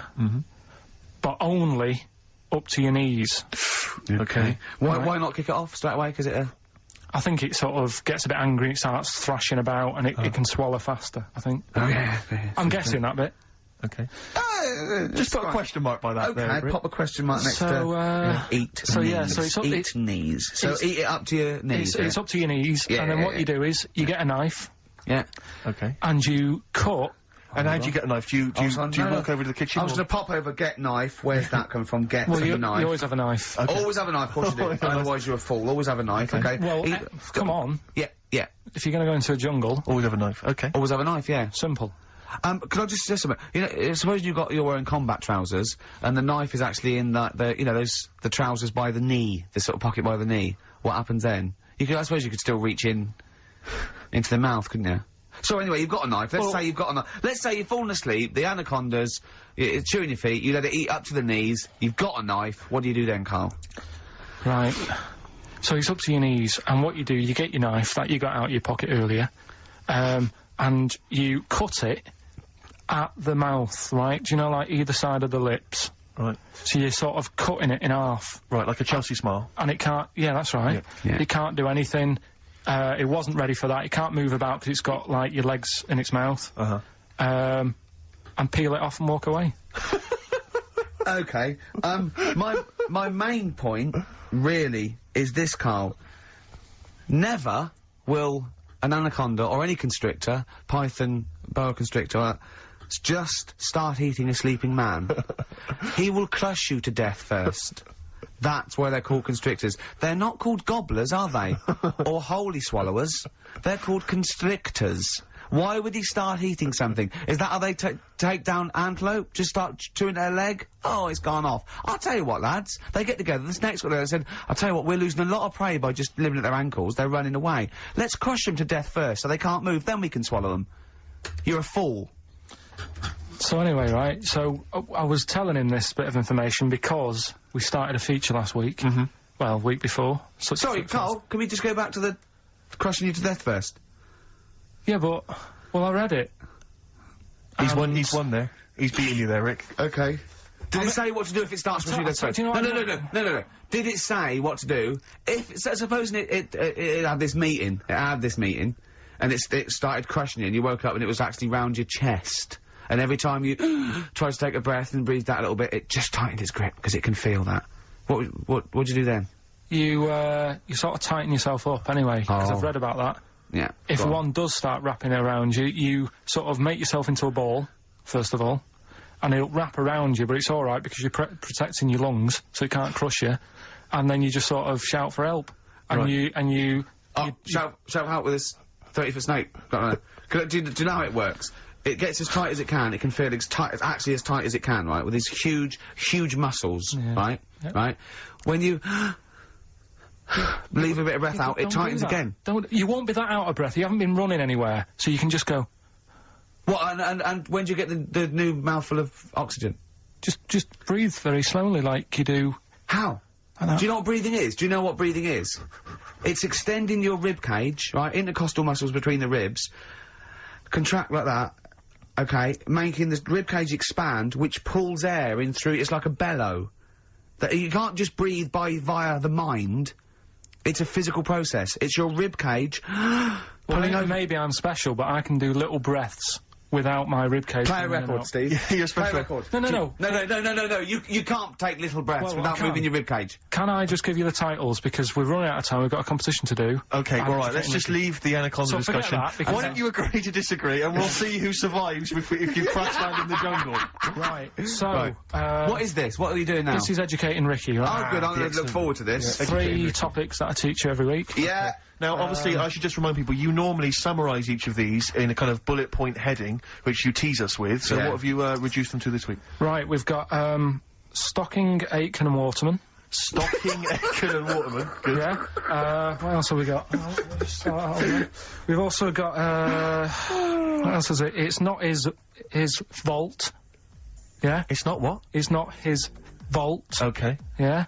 And we've also got Get a Lobe of This. Get a Lobe of This? Yeah. Karl, they're genius. Rick will be choosing one of these after New Order. Foo Fighters and All My Life on XFM 104.9. I'm Ricky Gervais, with me, Stephen Merchant and Karl Pilkington. So, just before we do educating Ricky, this is where Karl thinks he can give me something of interest and teach me something to take away. Last week I found out that somewhere in a strange land people thought tomatoes were poisonous because they ate them with lead. Things like that. What was the other one you told me? What else was it last week? Bit of worms. Cut me off. Yeah. Oh, I sent him a text message. I was on the train, a bit bored, and I read in, I think it was Metro, scientists have found out that worms get stressed, and they found out that the fat ones didn't live as long, and when they checked the thin ones that lived longer, they found out they had a gene for de-stressing them. Right? Karl, do you remember what you said? No. He went, well, that's stupid, isn't it? He said, did these other ones die of natural causes? I went, yeah. He went, alright. Because it could be that the fat ones couldn't get off the pavement quick enough and got squashed. So maybe the scientists go, yeah, we didn't... yeah, they come to think of it, they were flat as well as fat. I think the reason that the worms are getting stressed is because people like Karl are cutting them in half to try and make 2 snakes. Yeah. Yeah. Two worms. Yeah. That's the concern. He said they can't even commit suicide if they're stressed by cutting their throat. I also sent what I thought was quite interesting, that the science have found that the elephant hasn't got the best memory. The sea lion has, Right. based on they've got a sea lion and they got it back into the old laboratory 10 years after it had taught it a simple trick, and it could still do the trick. What did you say to that, Karl? I'd say they don't get up to much anyway, so if you do teach it something, it is going to remember it. Sure. Because it's got nothing else to do. Yeah. And then it also, I mean, I like sea lions, they look nice and everything, but what do they do? What was it? Sea lions? Yeah, what are they here for? It's another jellyfish, as far as I'm concerned. It's like, it's there and people know about them, but what do they do? Yeah. What do we do? What do we do, Karl? Well, what do we do? A cat, first, Steve said, is good for your heart. So Why is it all geared to what's good for us? Well. Anyway. Educating Ricky. Good, we've settled that then. Go on. The titles that are meant to sort of pull you in. Yeah. We've got, what was it? So, Stocking, Aitken and Waterman. Yeah. You've got It's Not His Vault. And, Get a Load of This. Get a load of this. So, which pun do I pick first? I think I'll go for, get a load of this. Get a lobe of this. Yeah, get a load of this, yeah. Well, that's a story about a girl who, she was deaf, right, for 4 years. And, it happened quite a bit back this. What year? Or was it, I think it was specific ages ago, was it? Yeah, quite a bit back. She was deaf for about 4 years. Having an argument with her mum, it said, which I didn't quite understand. Because I don't know how they do that. Yeah. But she was having an argument, and a man pushed her against a wall, and she banged her head, and her hearing came back. Okay. Was she wearing a Walkman, and it fell out? And she'd realised, oh, that's There's why. no explanation. There's no explanation? Well, why is that teaching me something then? Right, so I knew you'd say this, right? So I thought, right, I'll stick something on it. Do you know that bees are deaf? No! No, you can't just... No! No! If you ask someone something they don't know the answer to, they don't tell you something else. Just, I'll tell you something else then. I can't answer that, I'll tell you something else. Imagine that. If you asked a teacher. Look, how do birds fly? Wow, if you're going to do that. Tallest building is... I mean, what? Well... That was the equivalent, Karl, of running away when we asked you a question. Yeah, the intellectual equivalent of going, look over there, there's a monster. Yeah. Listen, what do you mean? What she... Okay, so... Oh. So her There's hearing no came back. explanation. There's no explanation. Or you don't know. Well, there isn't one, is there, really? It's a bit What, weird. did, But the doctors, only did thing the doctors not look into it? No, I think they just said, oh, that's good. But, so again, I don't... Where did this information... Is that... If you read this on Is the net, that is that it? all they put on There the was net? once a deaf woman who hit her head and she And her could hear. hearing came back. It was bizarre things about being deaf. Was there and- three, Oh, like... yeah. Was there I've sort got of- that book, yeah, it's a good book, that. Was there three Yeah. more pages you just couldn't be bothered to read off? Yeah. No, it was just a little bit, and it Was there a said- little picture, a cartoon picture? No pictures, I just Are we read going, it. ow! Look, Ow, if you I don't can want to hear. know, if you don't want to learn, you know. Yeah. Okay, it's not his fault. Let me have It's Not His Fault. You gotta save this. This has got to teach me something. It'll be an interesting story. Right, It's Not His Vault. This fella, What year? Ages ago? Olden times? I'd say in the 70s, Okay. Would you? Any evidence for that? and, Does he wear flares in the story? Right, Is that your it's- reason? no, it's a bit like Yori Geller, this fella, right, where yeah. he's electric, He's electric. and, if he walks past the telly would fizz.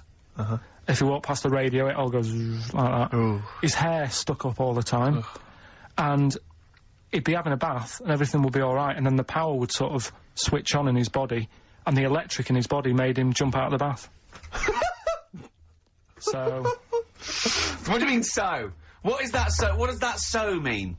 You've given us nothing. You've given us nothing. You'd have to at least give us the scientific explanation. Yeah. Electric eels have 400 volts in them. Oh, is this the running away again? What was that one called? Yeah, but but It's not his vault. But there's a reason that not his fault. It's not his fault. I thought it was going to be something about keeping it in a safe. I think we should do these the other way round. I It's think you not should his tell fault. us the story and then we'll hear the pun. It's not his fault. It's not his fault. Right, let's leave it. Play a tune. Forget it. Educating Ricky. Doing it. We're not doing it. No, we are! Oh! What? Don't look at me like that. Oh, Carl, you're in a bad mood. The Coral, I'm all right. dreaming of you. Right, do the last one. Do the last one. Carl's saying we're never doing this again because we don't appreciate it. Yeah, Carl, you don't know how good this feature is, mate. Right, last one. Yeah. Stocking, Aitken and Waterman. Go on then, tell me about that one. What's that? What am I going to learn from this? Right, well, do you know the saying, pot a sock in it? I like it already. Do you know the saying? Yeah. Right, well, do you know where it comes from? I assume it's shut up, so I'll stuff your mouth with a sock to shut you Well, up. Years ago. Yeah. Sorry, am I right?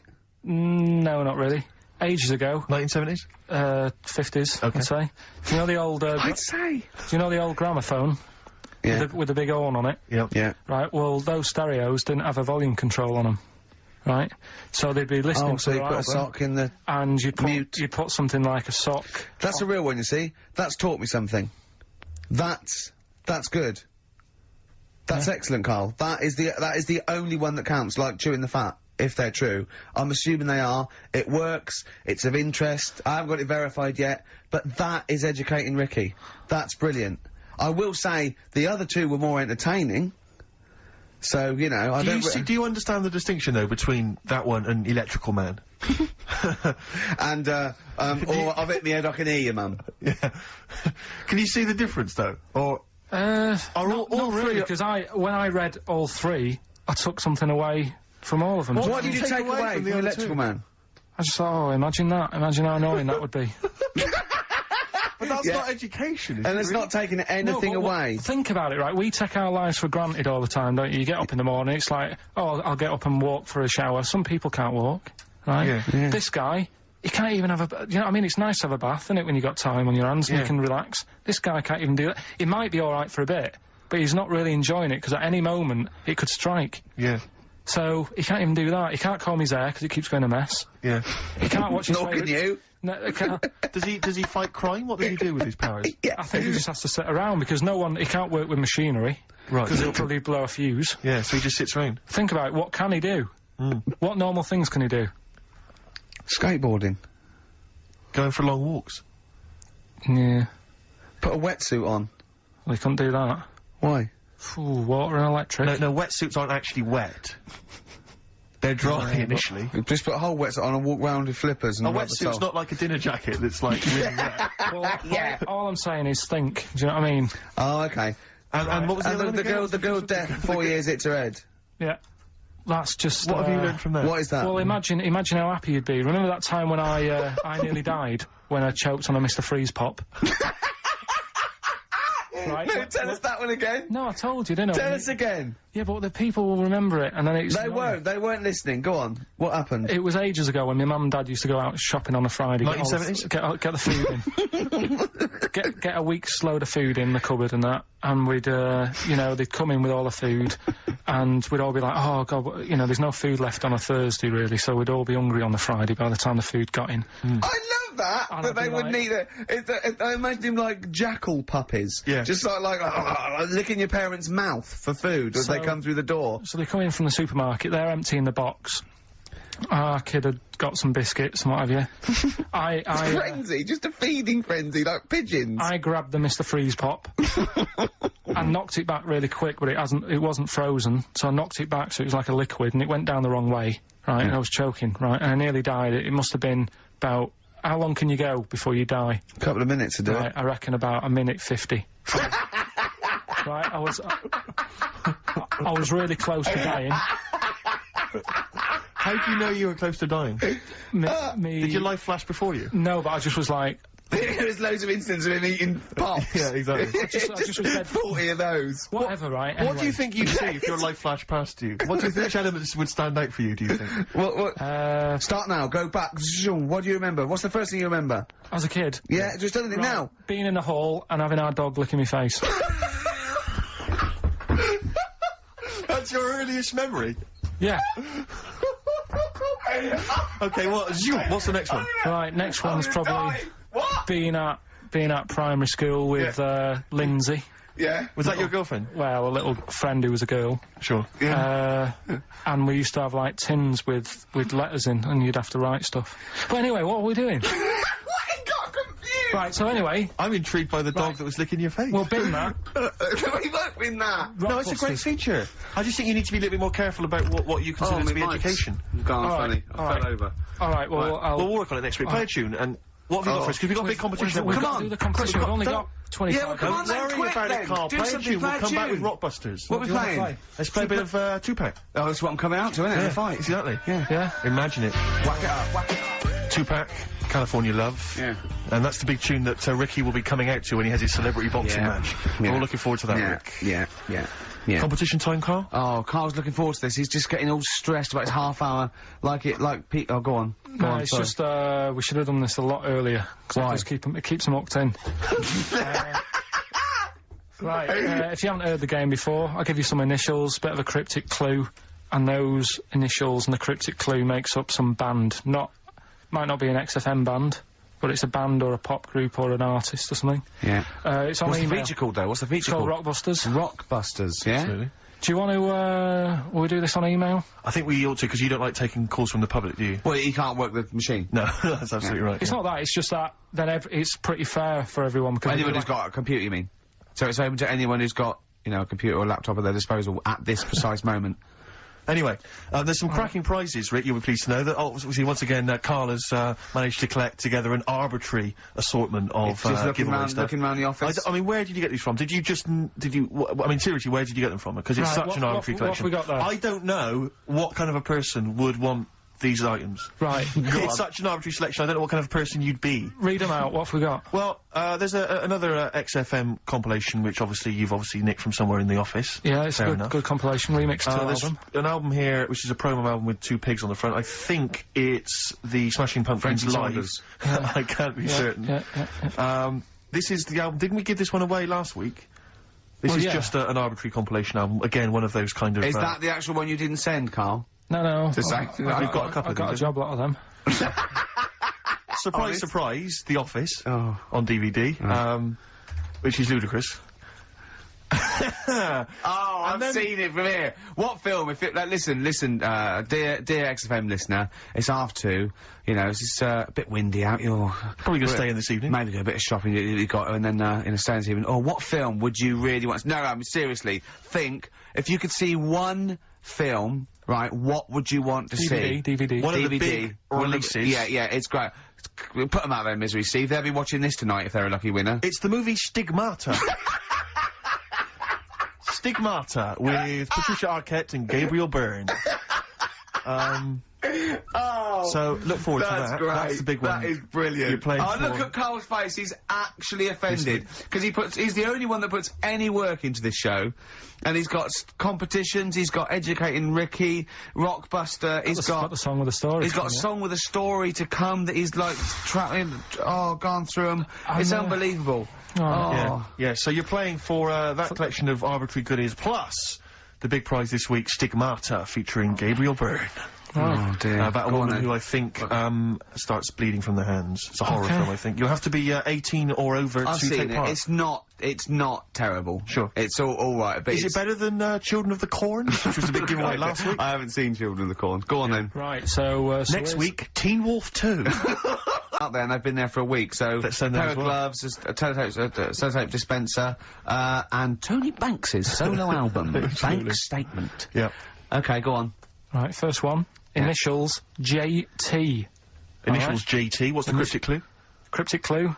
At the moment, I'm in a river full of logs. Hold on.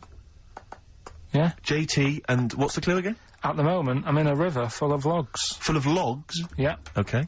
So, who could it be? JT. At the moment, I'm in a river full of logs. Yeah, go on, Right, next one. second one, there's three of them you gotta get. Letter is W. Yeah. The clue, that lad's got bad asthma. That lad has got bad I've got that asthma. one already. I've got that Yeah, one already. W. Yeah. And okay. finally, the last one is the letter C. Yeah. And, the cryptic clue, Is Karl is one of these.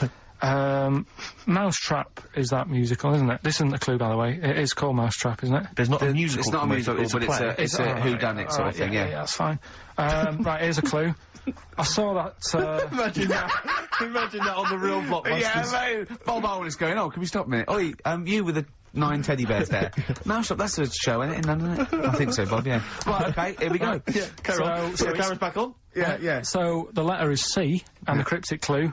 I saw that mousetrap, but the heating in the theatre was What? knackered. What? The heating in the theatre was knackered, right? Ruined it. Well, I've got that one already as well. Yeah? I mean, these are... the first one's hard, but those two So are just a quick ridiculous. reminder, JT was the first one. At the moment, I'm in a river full of logs. Full of logs. Yeah. Okay. Second one, W, that lad's got bad asthma. Uh-huh. Yeah. And the last one, C, I saw that mousetrap the other night, but the heating in the theatre was knackered, and it ruined the whole thing. Okay. And Ricky.Gervais at xfm.co.uk is the email address. You can win I'm confused in a river various full of logs, treats, actually. including I'm in a... Stigmata. I'm in with a Gabriel river full Byrne. of logs. Yeah. I'm in a river full of logs. Well, we'll do it in about 20 minutes. Yeah, They've you've got got 20 to stay minutes tuned think for the about it. answers. It's not the quickest, so don't go rushing and sort of messing it up. Think about it, and it's random email anyway, so there's no rush, alright? And if you want to email, you're welcome to say, please do not send me the prizes even if I win. Welcome to put that on there if you don't want that junk in your house. Right. The reason we usually sort of play a record out of an ad break, don't we? Yeah. Carl is so concerned with his little competition, he hasn't got a record ready. Sure. Got one. Okay. Sorry, Larry. Yeah. Do you want to do a quick recap? Quick recap? Yeah, I yeah, can't yeah, bother yeah. to even just say it. I'm not interested. I'm just not interested. Yeah, go on, Recap, quick. Still send your emails in. JT, it's some initials of a band, just in case you didn't hear it last week. If I said AK and an exploding pet, that would be Atomic Kitten. Yeah. Right? They know what a clue is. So JT, at the moment, I'm in a river full of logs. Yeah. W, that lad's got bad asthma. And C, I saw that mousetrap the other night. The heating wasn't working, it ruined the night. And, yeah, that's it. Ricky.Gervais at xfm.co.uk. Some stuff. Stigmata. With Gabriel Byrne. Richard Ashcroft. Check the meaning. Oh, I love that. That's brilliant. On XFM 104.9. I'm Ricky Gervais with me, Steve Merchant, Karl Pilkington, who's our producer. A proper producer now. producer. No, but he's getting it. But it's more like it now, isn't it? Before he was someone who pressed the buttons. Then he was someone who pressed the buttons who we just made talk like a performing monkey. I hear he's going to be lured away by the Today programme on Radio 4. Because they've lost their news editor, I think. Educating Ricky, quite topical. Absolutely. It is, isn't it? Yeah. Well, it? so when you say topical, What do you mean this is topical. Well, this happened ages ago. Yeah. Your words, not mine. Have they got a Ricky who works there? We can look into that. So this is the Carl big set a prize they've got to be given competition. away, Rick. They've got to be given away. This is Rockbuster. We've got, obviously, the big prize Stigmata this week. Yeah. I'm not going to give the prize to Ira. I think it's Ira or Ira, but she or he emailed in the right answers and then said if you could enclose the receipt for Stigmata, that would be much appreciated. But I'm amazed by the number of responses we've had. And someone wants a copy of Tony Banks's solo album, which I was mucking around, so we'd better buy that in the week to give it away, because I think that would be an amazing prize to give away. If you just give the clues do again. the clues and then just give the I'll answer. tell you Come on. what the answers are. Right, well, the one that everyone was struggling with was the first one. So Yeah. I'll save that. So we'll go to the second one. W, Yeah, that lad's got bad asthma. yeah, we know that. That was Weezer. Yeah. Yeah. Good work, well done. The last one, C, the clue was, I saw that mousetrap the other day. The heating was knackered in the restaurant. Yeah. In the restaurant. In the theatre. Yeah. And it ruined the night. Yeah, so it was a cold play, wasn't it? Yeah, that's a cold Yeah. play. Yeah. And JT, at the moment, I'm No, in I a can't river. think of this one. At the moment, I'm in a river full of logs. Well, I had to say there were some wrong answers. What was it again? It was Justin Timberlake. Justin Timberlake. We had some wrong answers that included Jethro Tull and James Taylor. I don't know how that relates to it at all. I'm annoyed at Lake Yeah. when he clearly said river. I mean, that's the first thing that cropped up. Not I'm in some water full of logs. At the moment, yeah, I'm in some water full of logs. But he actually had to say river, so not lake. That annoys me. I mean, I didn't get it, fair enough. I should have worked it out. I should have tried to think lot of like people you. did get it. A lot of people obviously think like you, which is, which I'm, worried about. But yeah, James Taylor is great. that's just someone- James Taylor. Just yeah. someone guessing. Yeah, James So, Taylor works. Have we got a winner, Steve? He's just going to randomly pick one. I did have a winner. I've just lost them. Oh, Needless to say, that lucky person. won't be watching Stigmata tonight. Just randomly, it's a draw, random. by the way. It's not the It's first just- one. or okay, anything. I'll just- I said to Karl in the break, I said, "Is the first one in?" He went, "No." I don't want a competition that relies on speed, because I don't want to be rushed. Okay, So randomly click on someone. I'm just gonna randomly click on one. Go on. They've not put an address. Well, what we can do, we can email back and say, send us your address. Well, course you can. I think if they haven't put an address. Well, no, let's read Okay, it hang on, out. alright. Yeah. Chris Beaumont. He's the Lucky winner. Chris Beaumont as Chris one. Beaumont will be watching Stigmata tonight with a club of Hagen-Dazs, if I'm not much mistaken. So He'll be loving it. Well done to Chris. Need his Yeah. address. Right then. That's the end of that competition. Right. Can we play a record or something? Well, Or we're on to another feature. oh, what is this? This one is... Rick, were you not at the planning meeting? What is this? Go on. This is, that song's got a good story in it. Oh, is this that? Oh, God. So tell us the rules. Right, the rule is that it's songs that we play on the show every week, and there's a lot of music out that they just keep saying the same Oh, thing just over and over. what is it? What's It's the a song with the song story this with a week? good story. What's the song with the story this week? Just say it. It's Gene Pitney, 24 Hours from Tulsa. Oh, well, I'm really sorry about this. If you're an XFM listener, we got to listen to this. Go on. Well, do you know what it's about? Yeah, isn't he trying to get back to his girlfriend? Yeah, he's been working away. Lives in Tulsa. He works quite far away, Right. and he's Will coming this back. save us having to listen to the song? Well, he's always good to sort of Hear Tell them what the it's story about. before you hear the story. It's like you know. Sure. You I like this before a film. Yeah, no, go on, go on. you might read the book before you see the film, type thing. Yeah, So never in my case. he's working miles away. His missus is in Tulsa. He's driving back, and he can't wait. He's to only see about 24 hours away, and I remember. He's about 24 hours away, and he's a little bit tired on the way home. He's thinking, oh, I don't want to look a mess for when me missus sees me. So he says, right, I'll stay at a motel, get some energy and that, you know, for when I see you, have a Nutri-Grain shave. bar. So he pulls over at a motel, Yeah. and he's locking his car up, getting his suitcase out the back. There's a woman in the car park. He's like, oh, she's all right. She looks at him, he thinks... XFM 104.9. I don't think the suitcase in the boot is mentioned in the song. I think that's maybe a 12-inch mix or something. I've not heard that. Well, basically, right... Oh, so I don't remember- I'll play the record, for Christ's sake! Let them listen to it! I don't remember him saying, cool, she looks alright in the record. Yeah, well done. Yeah. 24 Hours from Tulsa, Gene Pitney, song with a story. You are quite upset by the lyrics of that song, aren't you? I just think it's a bit annoying that, right, he loved this woman. Yeah. Everything's going fine. He's only 24 hours away from home. I don't know what sort of distance he's done. But he can't wait to get home. And all it took was some woman in the car park to sort of... Give him the eye. give it an eye. And all the like, the good times he's had with his missus go out the window. And, I don't know. That's the dangers of falling in love with a prostitute. What I like about it, though, is the fact that he's writing this to his ex-girlfriend. Yeah. It's like, talking about rubbing it in. Yeah. I was kissing her and getting off with her. We were having a wild Didn't time. take as I long was as going Karl did mental on explaining it, though. Yeah, yeah. But did you hear the very end? Because Yeah. he's the loser, because he said, and he can never go home again. Yeah. So even though he's got this new girlfriend and that, Yeah. can't see his old mate. He has falling in love with her. Can't see his old mates anymore, he said. He can't see his old mates anymore. Yeah. It's a sobering lesson. I'll tell you a because song. next time you stop at the Granada services on the way back from, you know, Swansea, be careful. There was a song that was a bit like that by Jim Reeves, probably out about the same time, a little bit before, right? It was just called, just 100 miles from Mary Ann, right? And, it was him and his horse going through the snow, and he was Right. just He stopped at a little chef.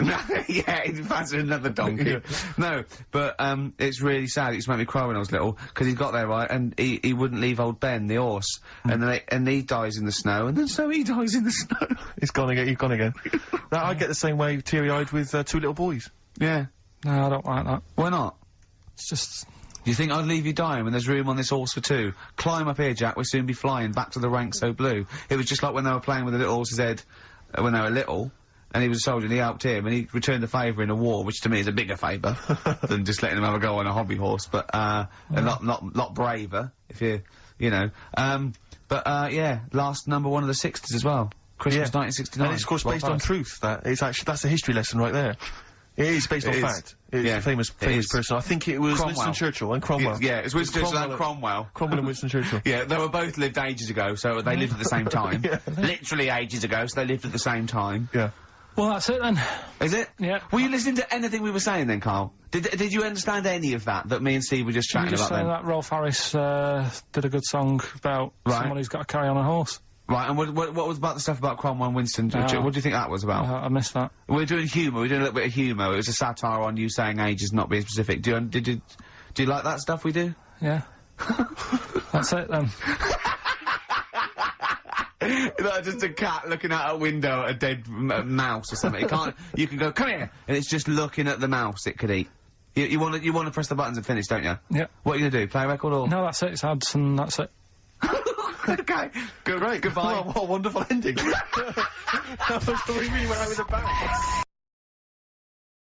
Foo Fighters. All my life on XFM 104.9, Ricky Gervais, with me, Steve Merchant, and of course, Karl Pilkington. Ooh, have we got a show for you today? What have we got planned? Come on. Loads of stuff, and 2 hours of it. Right. And all the records. Specifically, what sort of stuff have you planned for us? Because I know you've been working hard. What have you done? Because you know, I've been busy this week. I've been house hunting. I've been various things, but I know you've had the whole week off. Right. So what have you been up to? Go on, Karl. Karl, tell them what we've got. Tell them what we've planned. All the stuff you've done. What have you got? But Rick, specifically, what have you come up with? Quick, because people are getting bored. Tell us what you've... I've come up with, the music. Right. Obviously we've already planned that. We planned that last week, so that's all done. But what have you to Ross? So he's throwing that one out at you. It did in a way, because he ate pizzas for a year, didn't he? Yes, he did, yeah. And he got a lovely pair of breasts. Yeah. Go on. Probably just go to the doctors. What would you say to the doctor? How would you explain this phenomenon to the doctor? So you'd be happy with this because you believe in shite, like no, happening. Go on. But it can happen because I told you a couple of weeks ago how it can happen. How you can wake up with breasts if you're a fella. I told you. Go on. Haven't you remembered? No, funny that, innit? Go on. Have you, Steve? No, I don't remember this. Did you tell us on air? Yeah. It can happen if you go to Argentina and have a steak. You can wake up with breasts. Because I'm sure I'd have remembered Karl, that. pull the other one. Look, he likes that. Is that what you've come up with this week? That joke? Yeah. Brilliant. Play a record. It's going to be a dynamite show. Listen, look, I'm gonna play some classic tunes today. I'm gonna educate the youngsters, Steve. Right, now, you've all heard of Lou Reed, you've all heard of Velvet Underground, but, have you heard of Venus in Furs, Karl? Shiny, shiny, shiny boots of leather. Venus in Furs, Velvet Underground. What a great start. What a classic song. They continue to sound fresh and contemporary. Yeah. Do you know what that song's about, Karl? No. M&S. It's about M&S. You know that? Yeah. You know the shop? Yeah. It's all about that. Yeah. Whiplash, Smile, and all that, all the things you can get at Marks and Spencer's. Shiny boots of leather. Yeah. Being whipped. Yeah. I think that's a new division they've opened. Yeah, but we have got a great show lined up, haven't we? Have we? No, go on. We know we have, no, because we've got, Rockbusters coming up, the great new looking quiz. forward to that. That's made the press. Has it? Yeah. Frimley Tea Room's newsletter mentioned it. We've also got, That's Karl's local, isn't it? Yeah. We've also got, Educating Ricky, where Karl educates me. The one last week, a girl, right? She was deaf, and she's had an argument with her mum, and she pushed her and she hit her head, and then she can hear again. Yeah. Don't know what I learnt from that. No. It might be subliminal, something might be going, it might be a metaphor that I will learn from. Yeah, it's like a parable. Yeah. So, look at his face. We might as well be talking Dutch, mightn't we, Karl? Say something quick, it's radio. I don't understand what you want from me. Oh, we're only joking. Right, so, Educating Ricky, I've worked a bit harder this week, we've got some good stuff. Okay. I'll give you the teaser headlines later. Headlines in a bit. Yeah. So you've got Rockbusters, isn't Karl's having a bit of a stressful week because he thinks he's not appreciated because he gets in at what time do you get in? About 8 or 9, don't you? I've been busy this week. I've been in at about 8:30 in the morning. Yeah, and you've been leaving when? About 8:30, 9 o'clock at night. Yeah, you're in Saturday. Yeah, I'm in now. You get paid, don't you? I'm busy at home at the moment. A lot of people work late, Karl. A lot of people work 12-hour days. Why are you busy at home, Karl? What are you up to? Because we're trying to sort out a move. I've been trying to call round this morning to get someone to buy a futon on a table from me. Yes. Well, we could put that appeal out now, couldn't we? If anyone wants to buy a futon or a table. Just think, a futon that Karl Pilkington slept on. How much you asking? Whatever. Well, you need to be well. You've got to take the two. I don't want, like, different people coming round and that. Sure, wasting your time. You've got to buy a futon on a table. It's quite specific, isn't it? Someone has to want a futon. Yeah. The specific futon you're selling and the tea's table. made, isn't it? Alarm clock and tea maker. This is futon and table. Looking for about £100. And it's good condition, the futon. Yeah. Right, no You've not stains, dribbled on or it? you haven't pissed No. yourself in the... no. No, Right. nothing?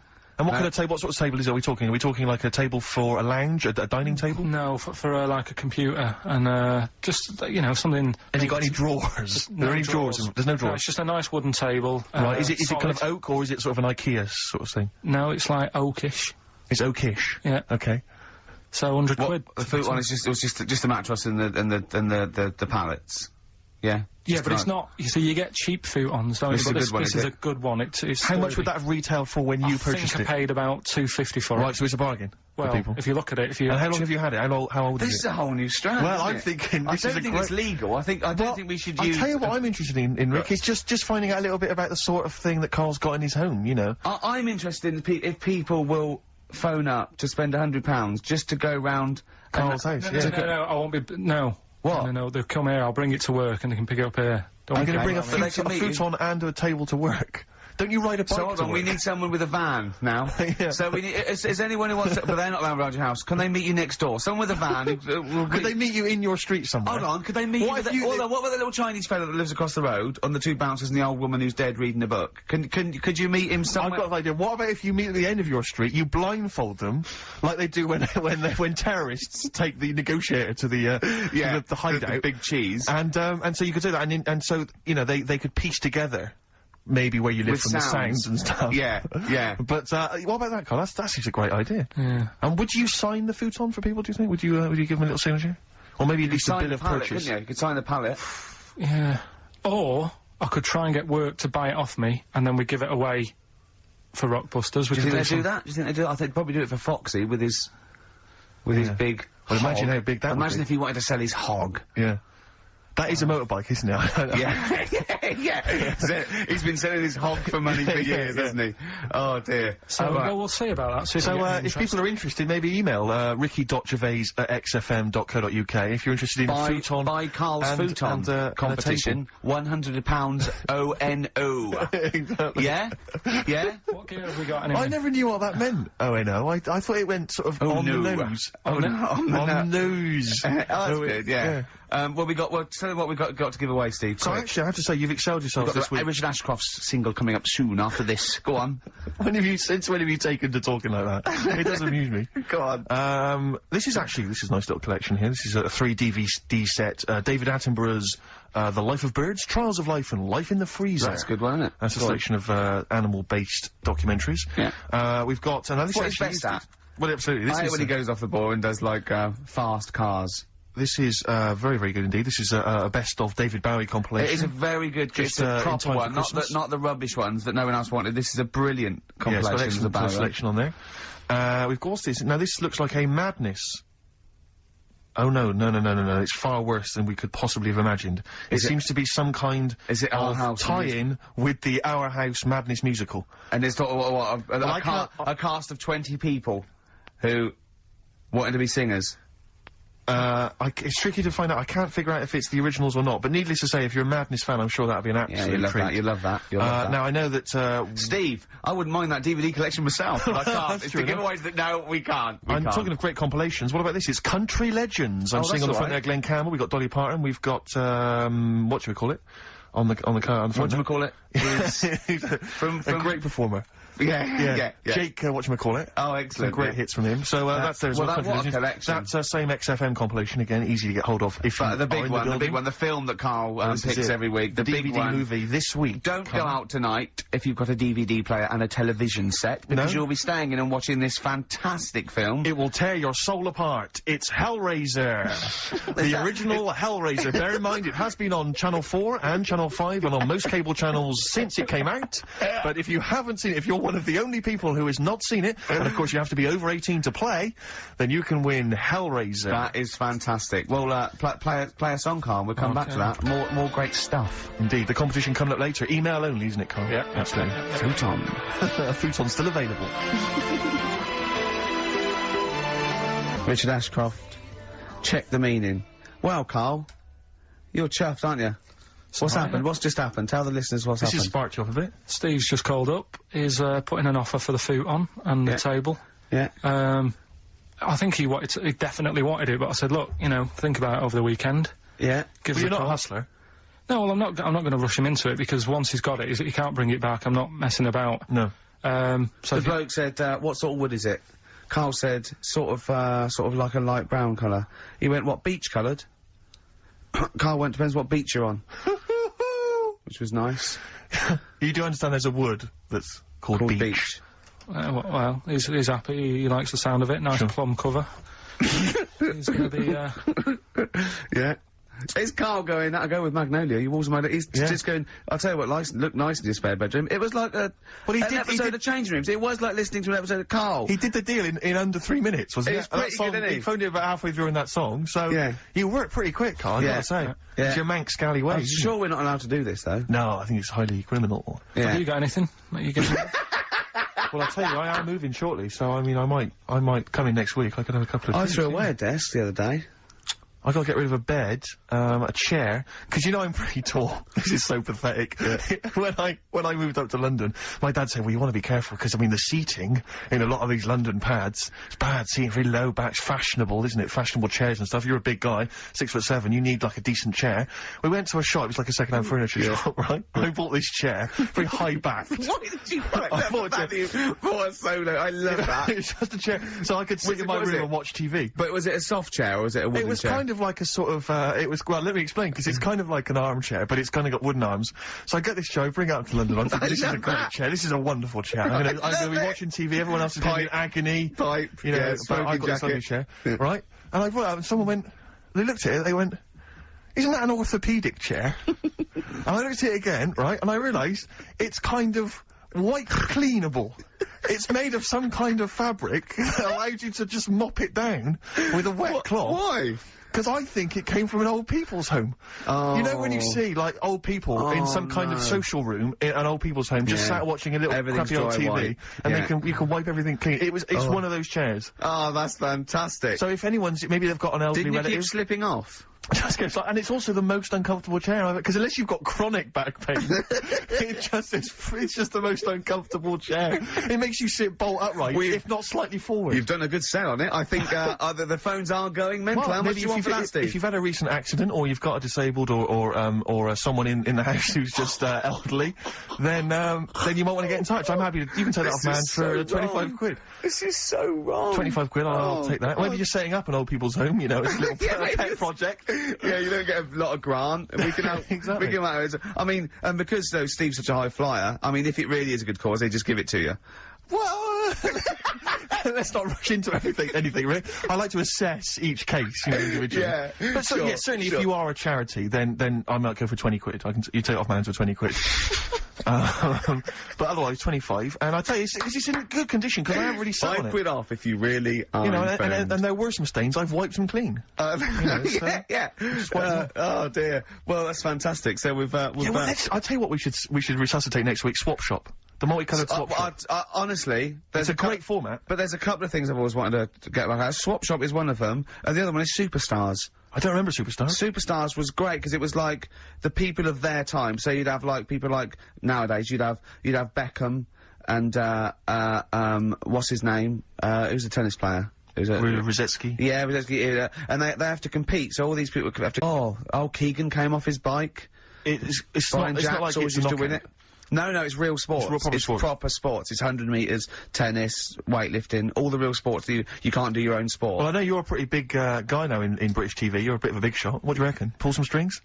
Let's get it back on there. Let's get it back on there. Superstars. Superstars, sounds fantastic. Me, Johnny Vegas, Peter Kay. For the bigger fella, I think, maybe. The comedy superstars. What we got next? We've got a bit of Springsteen, haven't we? Let's play Springsteen. This is a track from his current album, The Rising. A lot of people think Bruce is a bit MOR, a bit middle of the road or whatever, but, you know, I just think, piss off. Yeah. I just think, screw you, let's play it. Yeah, get lost, you. Yeah. Imagine this, you're open top caddy. Yeah, you're just driving going across around country. Route 66. You're going home maybe for Thanksgiving. Yeah. To see your folks. Just turn up the radio if you are. Play the tune, Probably Carl. not, though. That just reminded me when I brought a... So stop it for a second. Just realised, when I brought a woman back, and she saw the orthopaedic chair. You bring a woman back to your pad, oh, it's embarrassing. And the harness. Yeah. And exactly, the truss. Yeah, Can you give me those 2 splints? I'm sorry? Those 2 splints there. Well, I've got to go. Have you? Is this a potty under the bed? The Rising, title track from Bruce Springsteen's current album, The Great Rising. track. Yeah, it's good tune. Great. It's that feeling of it's melancholy and uplifting. We've had quite an interactive show so far because we've got a call that Superstars is coming back. It's due to come back in the BBC schedules, which is great news. Apparently, with Steve Redgrave is one of them. I just don't think will professional footballers be allowed to take part these days, though. When they're on 50 grand a week, you can't really have them falling off bikes and their ankles, can See you? McCaskill last night. Yeah, I'm celebrity thick. Yeah. Ian McCaskill. Oh, he fell off his I haven't bike been about watching 3 times, didn't he? Oh, did you see Celebrity Thick? No, Club? I haven't seen it. There was a great moment where they had to go into a thing called a bod pod, and you sit in it, looks quite space age, and it analyses you, and it tells you percentage body fat. Now, I think men are meant to be about sort of 15 to 25% body fat. Women are meant to be like about 20 to 30 body fat, and they all went in there, and it went in there and it said, Ian McCaskill, and it came up, 34% body fat or whatever. Slightly overweight. I'm gonna come to the 38% overweight. Then it went, the other one, 45% body fat, obese. Then it went, Jono. Did it say, I don't want to tell you? Yeah. And then it went, 50% body fat, very obese. Then Rick Waller was sat in there, and it came up 60% body fat. And I wanted it to come up slug. But it came up more, but it's 60, you are 60% fat. So 60% of him is fat? Yeah. 60% of his entire makeup. That's extraordinary. It is, well, you yeah. know my feelings about Waller. Well, then let's go on to him. Well, that's the reason I don't watch the show, actually. I do feel a bit sorry for him, and he is, I think he is trying, although the fella there, thinks he's not trying. So I don't know who to believe, Steve. Sure. Yeah, I don't know who to believe yeah. Waller, and he does get pains and that, and he is a bit... The problem is, right, he does like his food. Yeah, we all like our food. But if he didn't do the exercise, he wouldn't be as hungry, and he might not get fat. This is a whole new nutritional outlook.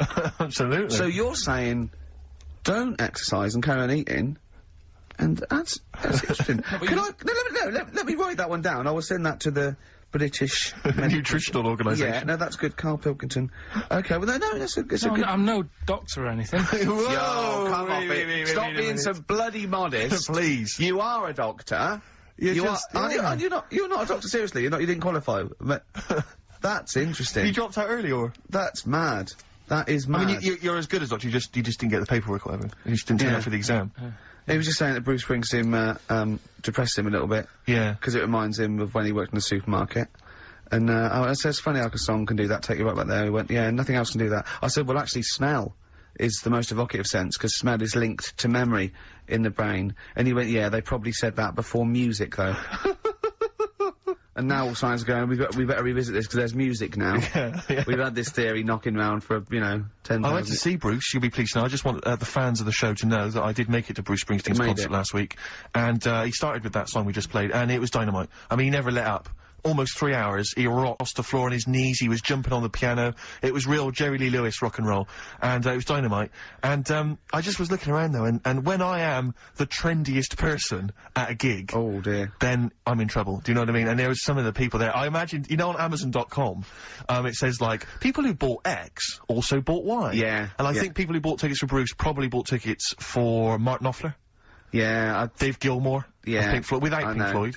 But Stevie Nicks. But there's also, then there's also, all the monsters, right? They probably buy Stones when they visit, Yeah. And probably Tina It's the Turner. blue wash jeans. Yeah. You know, it's the small waistcoats.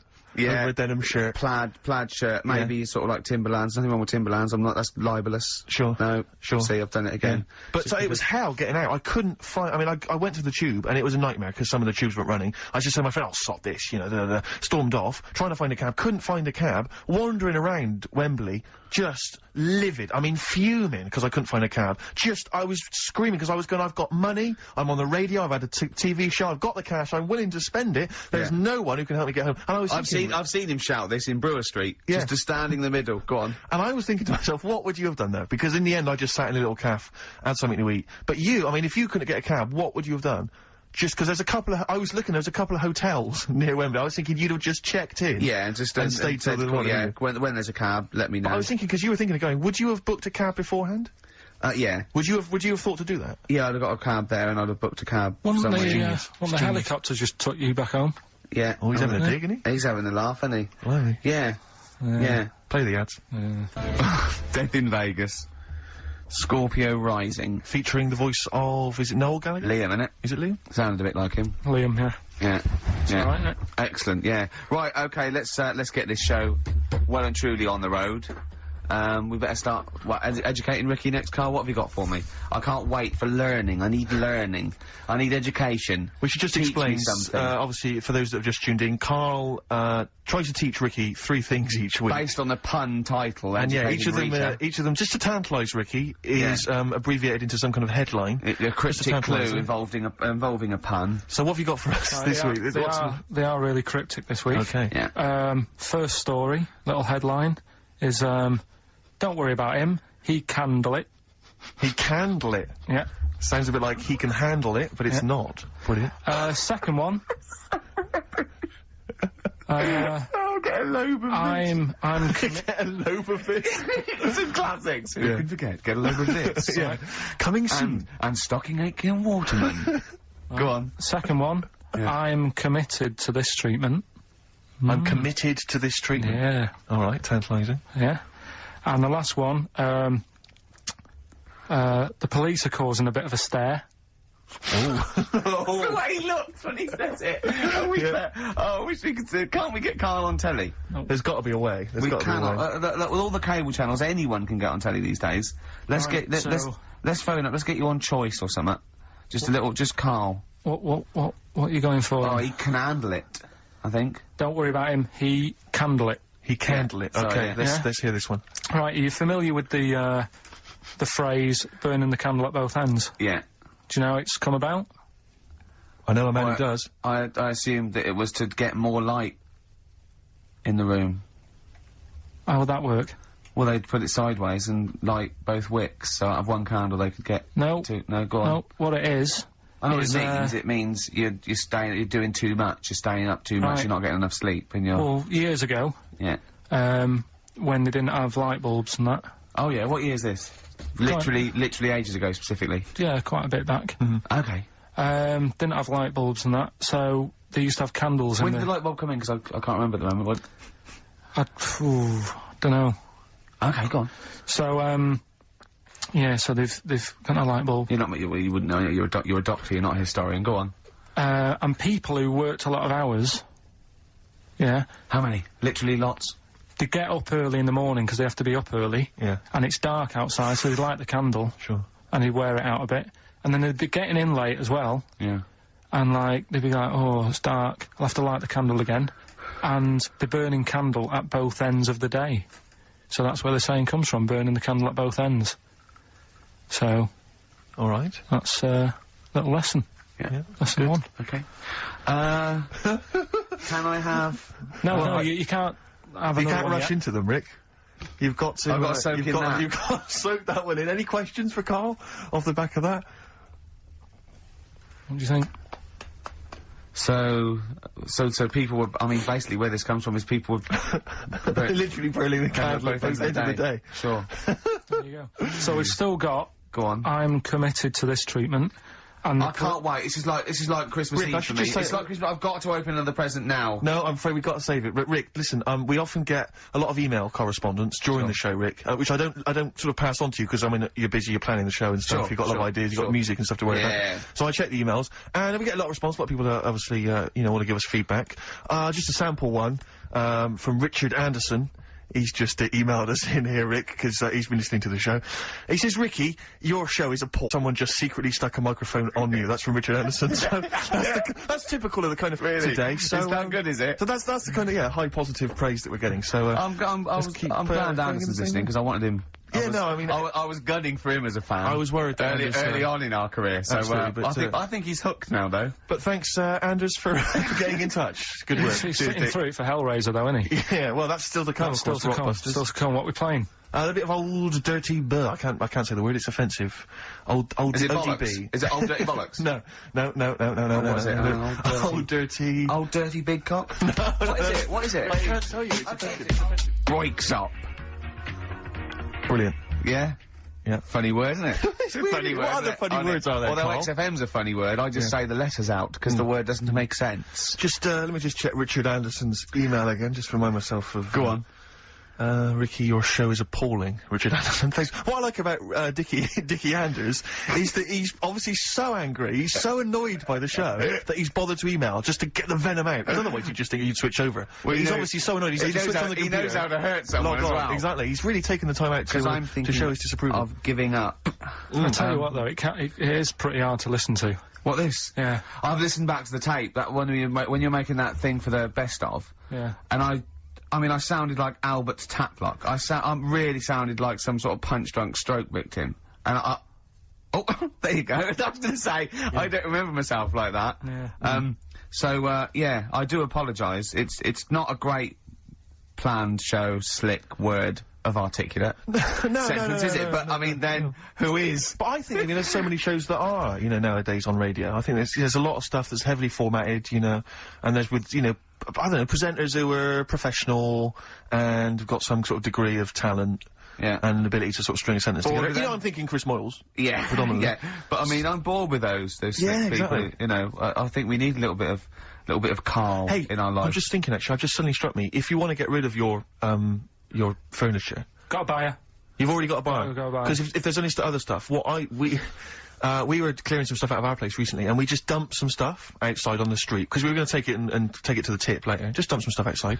And I have never seen so many people come out of the woodwork scavenging through our garbage. It was incredible. They were like zombies. Well, that's what I was saying. They were like flies around shit. But It was crazy. when I said to Karl, That's what you should just do. Just dump it outside, went- because it'll get taken. when he went, he said, do you think I asked enough, 100? I went, yes, definitely. He went, oh, I could ask what? I said, no, don't do that. I said, because you'll end up having to pay the council to take it away. He said, I wouldn't. He said, I'd rather just dump it and let a little homeless fella have it. And then he went, imagine the little homeless fella sitting at the desk. Can you imagine, right, I walk past, he's sat outside Hearts, right, the little 24-hour shop, sat outside there and he goes, have you got any change? And I go, I can do better than that. Yeah, here's a chair and table. Here's It's a futon. Yeah. A futon, no less. Not your boring bear. Well, but the thing is, amazing the number of people that would stop to look at our junk. There was a car driving by with a family and kids, perfectly respectable, just driving past, you know, on their way to somewhere, stopped, got out, got the kids out of the car, come on kids, let's just look through this junk. But I like the You idea said that... we were going to Walton Towers, Dad. No, sorry, no time. We're not going to the zoo. Let's look isn't through this rubbish. We're not going looking at people's rubbish Put again, these are gloves we? on, look through this shit. Ow! That's a Yeah, needle. that's a needle. It was, I mean, who does that? It was like a Saturday afternoon. Kids were just gonna go and look through some rubbish. And one guy, this is the most incredible one, one guy, I caught him going through the bins as I came in. I said, alright, what are you doing? He was one of those homeless guys who likes to remain dignified. Why did you say, what are you doing? Well, because it was my house. I had to go I had to squeeze He wasn't past in your him. kitchen. He was in our front garden. Oh, was he? Yeah, going through rubbish. He torn the bags open. He was going through it. I said to him, what you up to? He went, oh yeah, just looking at stuff. Don't worry, I'll clean it all up afterwards, just looking for a few odds and ends, blah, blah, blah, blah. I said, oh well, you can take what you want, you know, it's all going away. Yeah, thanks very much, thanks, yeah. So he went off, right, I didn't think anything of it. I was walking past the shops the following day, there's a little sort of, kind of 7-Eleven, right, I was walking past. I thought, oh, that's interesting. A Gil Scott Heron album for sale. And I looked, I thought, wait a minute, this is all our rubbish. And the guy had set up like a little car boot sale outside the 7-Eleven on the pavement. He'd taken our junk, he'd marked on prices. There's like an old RAC book from 1976 that had been lying in the house, a Yellow Pages, you know, and he'd marked up the How much prices. is Yellow and he- Pages? So I'm glad you asked. What year was that 50p, from? I snapped it up. I thought that's a bargain. And, it was incredible, the cheek of just selling our junk outside. Enterprise, Karl. Incredible. You did that. What did you used to do? You didn't used to sell flowers I and sold stuff? flowers. I Yeah. sold fizzy drinks at school. Did you? Yeah. What With that a you made? With Soda Stream, yeah. Yeah. Made some, Well, of course, when you were doing your Pilkington making music, your disco, Yeah. you used to go into Mum's bedroom and could find a pair of tights and a cigar. they'd be prizes. What else Did have your I done? dad used to smoke cigars in tights, or your mum? Which one of them used to? Go on. Right, look, let's, Yeah, we're educating Ricky. no. We'll tease him that. Rockbusters. Well, I think we should play a tune and come back with Rockbusters. so Oh, the everyone's show's looking forward fallen to it. down. We were going so well. No, it's just the energy, isn't it? The first hour we got through. I'm still in good spirits. Is this still good? Is it this I'm show? enjoying it, yeah. Yeah, Having a good it's time. still good, is it? Let me just check, just check what Richard Anderson thinks of it. Good evening, round again. No, he thinks it's appalling. The Dixter thinks it's appalling, so we should play a tune, because he prefers the music. Bit of Aqualung. Aqualung. Rockbusters next. I like that. That's great, isn't it? Aqualung. Good time's gonna come. Well, Karl, we've got loads of ideas. We've got emails coming left, right and centre. I think you've caused quite a stir. I think you've turned this show around, to be honest. I'm being, honestly. Yeah, no, you've done really well. You're actually acting a bit like a producer, isn't he? And, you're coming through in your own right. Yeah.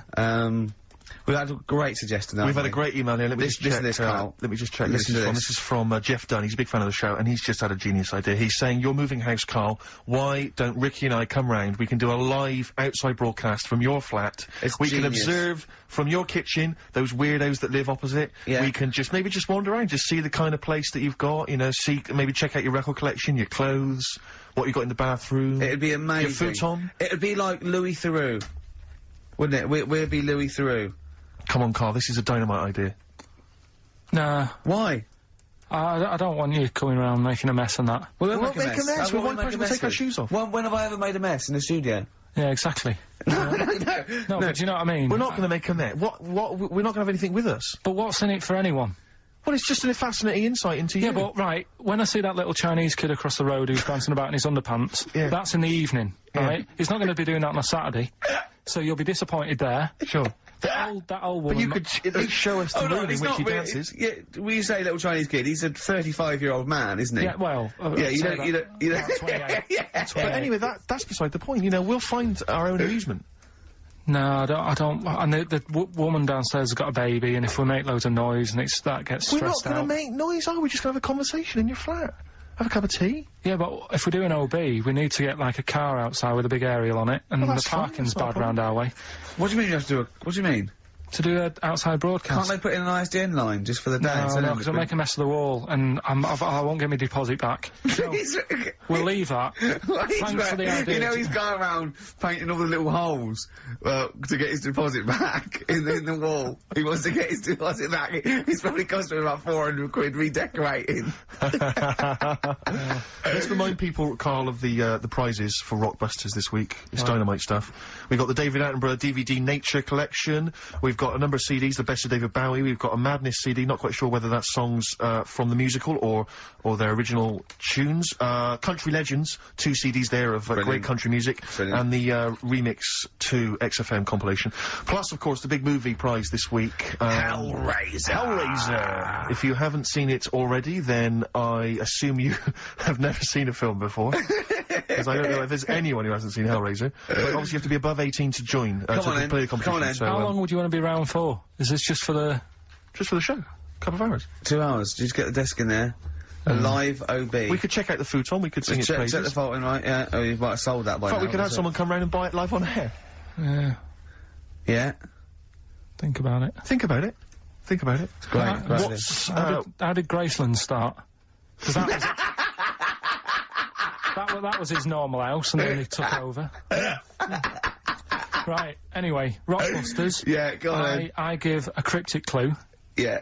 And a letter, and it makes up a band, He right? never said the word cryptic a few months ago. I love it. Do you know what I mean? I feel it's like our own little Eliza Doolittle. Yes. Right, even Richard will like this one. Here we go then. First one. There's 3 of them, go on. and you email in. If this doesn't turn Dickie round, nothing will. This is an email-only competition. Email only. Right, here's the first one. Initial is B, so it's B. a band starting with B. Okay. And the cryptic clue is, I don't like them birds, they shouldn't be allowed in this area. I don't like them birds, they shouldn't be allowed in this area. Next one. Right, the next one. He doesn't like women, yet he's got a couple of kids, that's a bit weird. Is that a cryptic clue, or is that just... Is that just a thought? a general point? Is that yeah? That's the cryptic clue. Okay. And the initials there are PD. Okay. And, the last one, Oh, I've got that one. That's terrible.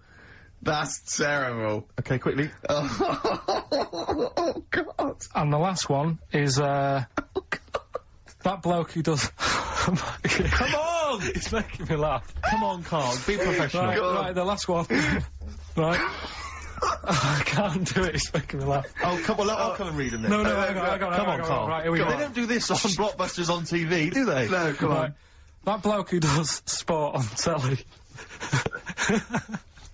He's got a little kid, right? Initials DC. What is that? I'm completely confused by that. Was that the clue? Yeah, that bloke who does sport on telly, Yeah. he's got a little kid. Initials DC. Okay, is that a band? Or an artist? It's... well, I'm not going to tell you. Cheese. I'm not This gonna is tell you. a well-known sandwich. Is it, what is it? Is it a Fine. band or an Right, artist? so just quickly recap. That's, Okay. it's a Come B. on, Karl. Right, Come on. quick recap. The first one is B. I don't think them birds should be around in this area. Right, that's B. Right? Second one, he doesn't like women, yet he's got a few kids. It's a bit weird. That's PD. And the final one, that bloke who does sport on the telly, he's got a little kid. Right? DC. We did a little theme of like some old stuff people haven't heard of. If you're under 30, you probably never heard of this band. It's also a new thing I'm going to introduce. It's Show Up Camfield. Camfield talks the talk. He doesn't walk the walk. He doesn't play some rock classics on his show because he's scared. I'm going to play the tracks that Camfield's too scared to play. This is Kansas and Carry On Your Wayward Son. All right? Brawl. Nirvana. Amazing. We were just talking. We were getting excited about that. Yeah, weren't he's we? got an incredible Brilliant. voice he has. And Grohl, drumming, it's brilliant. You Know You're Right, the new one from Nirvana. Well, it's time for Educating Ricky Part 2, isn't it? I'm excited, Karl. I'm going to learn so much from this. What's the choices again? What Right, you've got left... Still keep phoning your answers to, Email. Email, sorry, yeah. The answers to Rockbusters. Yeah. Right, okay, Educating Ricky, Part 2.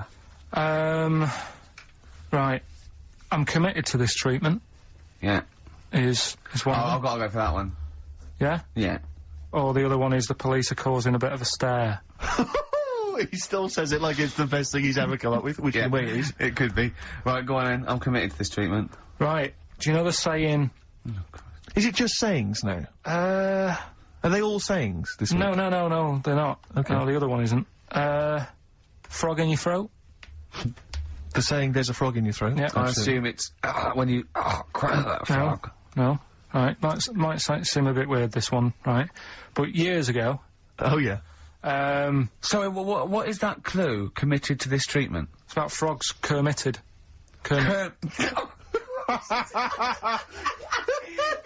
Probably works better with a K and an ER written down. Well, also, if you'd pronounced it kermitted, yeah. but not committed. Committed to this treatment! Right, go on then. That's Right, genius. so yeah. For what? You go to the doctors and you go with throat hurting a bit. Right. And what they did ages ago, Ages ago. What year was this approximately? we are going back quite a bit with this Oh, one. okay, go on. And the doctor would say, Did history. Imagine years ago. Go on. and the doctor would say, right, keep your mouth open, I need to look at your tonsils. And the jaw would ache a bit, because they weren't as quick back then, because they didn't have the technology and stuff, and they'd have to, Sure. like, stare at it and study it and stuff. And, like, they get an achy jaw, right? Keeping their mouth open. Yeah, like, you get, you know, Yeah. when you eat a Mars Yeah. bar or Yeah, whatever, yeah, it's yeah, a bit, So, they'd sat there, and they used to always close their mouth, and it used to annoy the doctor, Yeah. right? Sure. So what they did, they used to get a toad Right. and put it in the mouth, Rubbish. Okay, keep talking.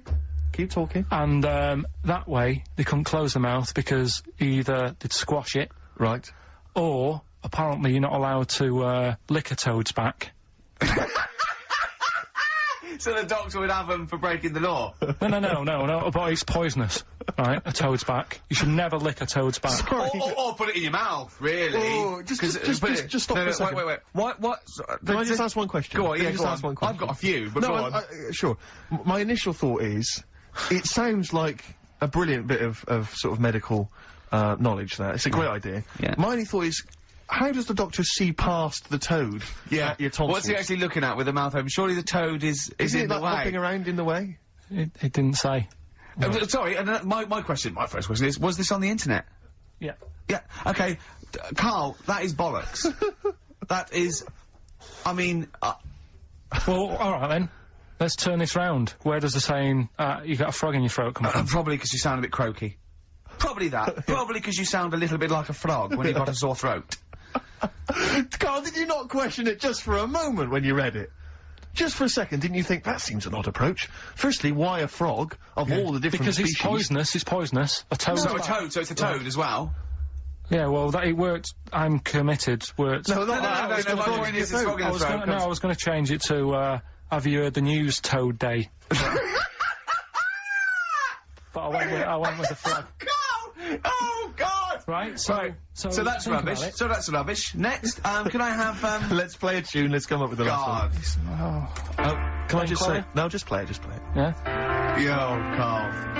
I have to thank my mate Dave, who sent me an incredible 4-disc compilation. That was one of the tunes on there. It looks professional. It's amazing. It's incredible, The yeah. effort Oh, is he's gone to too much commendable. effort. Ben Queller, it's a track called In Other Words from his album Shah Shah. Open wide. Oh dear, that's interesting. Oh, here you go. Look, you've actually got a frog in your throat. I didn't get there. I put it in there. That's the most ludicrous story I've ever heard, Carl. Why don't you think when you read these things? I think there's always going to be a bit of truth in all of these. I mean, that fella called up, didn't he, and said, I'm not sure about the, putting a frog in your throat if you've got, problems with your tonsils or whatever. But he said, years ago, if someone had toothache, Yeah. they'd get hold of a frog and strap it to the face. Yeah. Sure. So, maybe, down the line, maybe they did put... I think Caligula made what is emperor, a horse and emperor as well, but I mean, it doesn't... Go on. Dick Anderson's been back in touch. Excellent. I think, so he's obviously... We've turned him round now. Well, He loves it now, he's been doesn't he? tuning in. He says, loves it now. He says, Ricky, thanks for a really forgettable 2 hours of radio. I think I'll spend the time next week counting my feet. That's from Richard Anderson. So, we've turned him round. No, do you know where the phrase counting my feet comes from? Well, in the olden days, right, and I'm talking ages ago, when you really loved something, Yeah. you used to, as a sign of respect, like, say, a radio show, you'd count your feet. And that's where that comes from, That's where it Carl. comes from. Well, what about the frog thing with It's nonsense. with a poisonous back? It's rubbish. That's true. No, the toads have, the secretions in the Why? But they didn't put it in people's mouths. No, so, Why? well, I'll tell you why. When a badger or a heron tastes the toad, it's horrible. Ugh. The toad might die, but it's for the good of the species, because then, think how many toads, looking like that heron could eat in its lifetime. So, the fact that one toad sacrificed all those other toads in that heron's manner will be safe. Why? I mean, we've talked about animals a lot on the show, right? Yeah. And when God made a toad... Sure. Right, okay, well, So I'm you going to say- stop you there, straight away. Don't. Just let him carry on. Right? Okay. Like, there's annoying things out there, jellyfish is a big problem with me. I don't understand what they do in the sea and stuff. Right. Right, but we'll leave them. God's right? a problem for me, but go on. We won't talk about jellyfish. No. With the toad, right, if it's to protect itself, Yeah. right, now No, it's say... not to protect itself, it's to protect its species. No, yeah, but that, surely, right, if the toad had a choice, if God said, right, what I'm going to do for you here, you can have something like a lobster's got claws, big claws to have a fight, or I can give you something that if someone's having a go at you, you've got to try and persuade them to lick your back as a defence. Yeah. What use is... Well, I'll tell you why. What is God The up fact to? that there are still toads around is a testament to that defence working. That's all I'm going to say, okay? If the toad had died out, you'd have a point. But they're still around. It works, alright? And don't start slagging God off. He's got a lot on his plate. Basically, I think he took on too much. Particularly in 1 week. Exactly, it was crazy. Danger High Voltage, Electric 6, XFM 104.9, I'm Ricky Gervais, with me Steve Merchant. Carl's getting all flustered because I put an elastic band around his head. And we've had a definition of, Well, hang on a frog sec, in the throat. because there's an update to that, Rick. Go on. We did just have, one definition here of a frog in the throat. Apparently this has come from some internet site, so who knows how convincing it is, but it says frog in the throat, meaning suffering from temporary hoarseness, needing to clear the throat. Origin from the Old English frogger, meaning hoarseness. That's from Chris. Now that sounds slightly suspect to me. Why? But frogger? I mean, it seems odd that it would derive from that when it so clearly appears to be you sound like a frog when you have a sore throat. Yeah, but the word frog could come from Frogger, because it Frogger. sounds like it's I think croaking. wasn't Frogger a game you could play on the Yeah, on the Spectrum, Spectrum? Spectrum, That's a great yeah. game. But Yeah. listen, hang on, there's an update to that. What's Rana Temporara? That's the Latin name. Well, Your toad is Buffo Buffo. You Alright? may be trying to show off, but I think you're about to embarrass yourself as Go well, on. because you've been slagging off young Karl. Yeah. It says here, another email, it doesn't tell us who it's from. Although it's hard to believe now, at one time, medieval physicians believed that the secretions of a frog could cure a cough if they were coated on the throat of the patient. That in itself Yeah. sounds repulsive, but what makes the idea even worse is the application of the secretions. Instead of painting the treatment on, something which may also have seemed rational, a live frog was placed into the mouth of the sufferer, where it remained until the physician decided that the treatment was complete. Right. Apparently Shakespeare's son-in-law, that's a question mark, I don't know what that means. Anyway, it's no wonder that today a froggy or croaky attempt at speech is said to be a frog in his throat. So, you can see that what's happened there is Karl's misread or been slightly misinformed about a medieval practice. In a sense, you're both winners, just for taking part. What's your final one, Karl? Right, the final story is, the police are causing a bit of a stir. I can't wait. It's about this fella, I think it's in England somewhere. Yeah. Don't know when it happened, but, Literally ages ago, or? basically, well, I think it's when they were trying to crack down on, like, drunken people walking about in the street. Oh, yeah. And they found this fella. Saturday. It's Saturday, that one. And, found this fella, and, all the local people were saying, oh, look at him wandering around, he's drunk and what have you.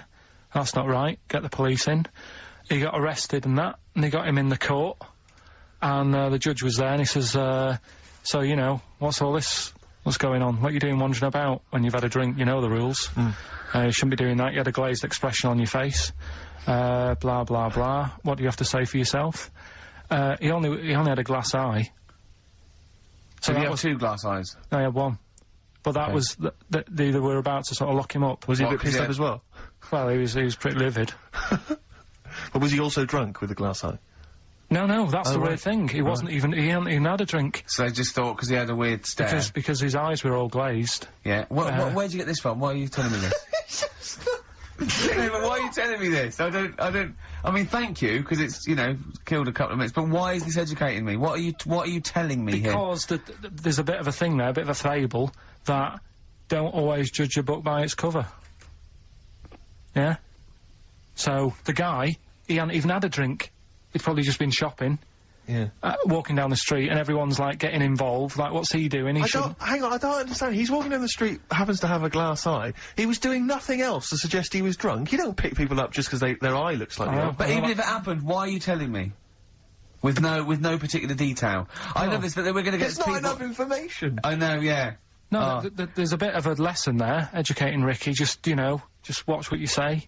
Don't always jump to conclusions. The only education I can take from that is that, if I ever do become a policeman, I shouldn't just arrest people because they look a bit drunk. I should just tap their eye with a pen and goes, oh, okay, on you go. Well, on you go, yeah. Guys, can I just stop you there? I'm just going to email Richard Anderson and tell him I agree. right, listen, we're running out of time and that. We've got the where answers. did the phrase frog in the throat come from? We've got it here. It's been told. Well, there's 3. Can we play a tune and come back with that? Have we got anything lined up?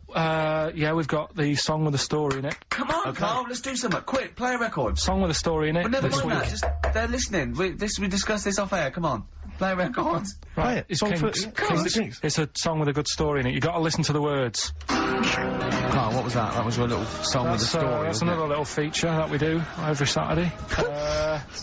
Little So song. make sure you tune in. It's a song that's got a good story in it. There's a lot of music about these What's days. that story about then? What's that story You about? don't know what they're going on about. Whereas that, classic from the Kinks, called Lola. Yeah, what's it about? I'd listened to it for the first time properly this morning. Yeah. And what I've worked out from it is, there's a fella who goes out for a normal Saturday night out. He's in Soho. Yeah. He's having a Coca-Cola or whatever. And Cola, yeah. he sees this woman, and he thinks, yeah, she's alright. Won't mind a bit of that. So he wanders over, and he sort of gets talking to her. He looks at her, and she's got a great figure, nice face and all that. Lovely knob. And she speaks, and he goes, oh, God. Got a bit of a bloke's voice. Yeah. Got a bit of a voice like a bloke. But he thought, but, you know, that's her only down point. Sure. So he dances around with her, and I think he sits on his knee, I think he said. Yeah. Anyway, it turns out it's a fella. Yeah. Right. So, a sobering lesson. Yeah. What do you take from that? look, always sort of, if you think you might be talking to, a bloke in dress, just look at his sort of Adam's apple. And he'll probably have a hairier arse than a woman. Yeah, I think you've gone too far then, though. I think you're already getting too close. It's a bit late to pull out. No pun intended, definitely. There was a pun intended. Oh, was it? Alright, was it? Yes. Alright, okay, we don't be disgusting then. Right, okay, right, the results of, We ain't got a winner for the first time. Yes, we have, We've we've done got this loads. feature for... We've got loads of winners. No, we haven't. We've done this feature for 3 weeks. This is the first time I've managed to sort of... What? Well, let's go through them then. What have they got wrong? The first one. The first one. What was the first clue? one, There's yeah, loads- the first well, what's the Well, hang on. clue? Let's do them in reverse order first. So what's the last one? The last one, the clue was that bloke does sport on the telly and he's got a little kid. What's that? That's Destiny's Child. Des, who does ITV Sport, that's has got a terrible, tiny man. child, right? No, terrible. that's fine. They Yeah, got Okay, that. Destiny's Child. What's the one? Des What's the Child. middle one? Right, the middle one, Child. right? Child. The second one was Yeah. right. That was PD. That was Puff Daddy. That is offensive. Go on. But it's not Puff Daddy. It's Puff Daddy. And he's not even called that anymore. He's called P Diddy. Well, Okay, fair enough. but they got that one. yeah, yeah, And if I'm being tight, these lot are as well. Yeah. yeah. Um, Tight means something in Manchester. Go on. right. And the first one that they're having problems with, I don't think them birds should be allowed in this They've area. got it. Boyzone. It's not Boyzone. What's the clue again? I don't think them birds should be allowed in this area. That is perfect. A boy zone. No birds. No women. No women, yeah, birds, right? A boy zone. Sorry, Carl. If that isn't the answer, their clue is better than yours. That is brilliant. What was yours? Boy zone. It works perfect. It's a boy I think zone. we should have a rollover. Carl beat them. Carl beat them. You have to use his logic, surely. But theirs works. You can't do what am I thinking? No, that's not what I'm thinking. It perfectly. It works perfectly. I think you've got to give it to the ones that got the boy zone. Well, how about, right, because they didn't actually get into my head and my way Well, of thinking, heaven right? forbid. How about we just keep back the David Attenborough, and they can have, I'll chuck in the Hellraiser, right? Okay. and Blondie album and the Madness Yeah, one. okay. Pick a winner at random. Pick Steve. a winner, Steve. I'm going to give it to Paul Sloman, who got those answers, and he also says, P.S. Carl, you're a moron. So, I'm giving that to Paul, and good luck to him. Right, well, He's got a crazy night tonight. If we can rush these over to him, he's got a cracking yeah. Saturday night. well, if I'm a moron, I might get your address wrong when I send them to you. Oh, Coming right back at you, Paul. Yes. Right. John, play your song. Is this Oh, almost Carl's done? annoyed because Wow, they didn't he's get wild. banned goals. A song from song for the ladies. I think we seem to have missed this a lot of weeks, but this is Sure. I've been wanting to play this It's for not like ages. us to forget things like that. This is a band Frente who kind of came and went, and no one yeah. was particularly interested. But they do this lovely acoustic version of the New Order tune, "Bizarre Love Triangle," Oh, and right. this just shows you how incredible the melodies and the words and everything are. Brilliant, I'm a fan. New Order. Just play this. Good night. Songs for the Bye-bye. ladies. Is this Bye. in the week? Do you reckon Richard Anderson will be back next week? Yeah, Richard Anderson will not miss this show. Excellent.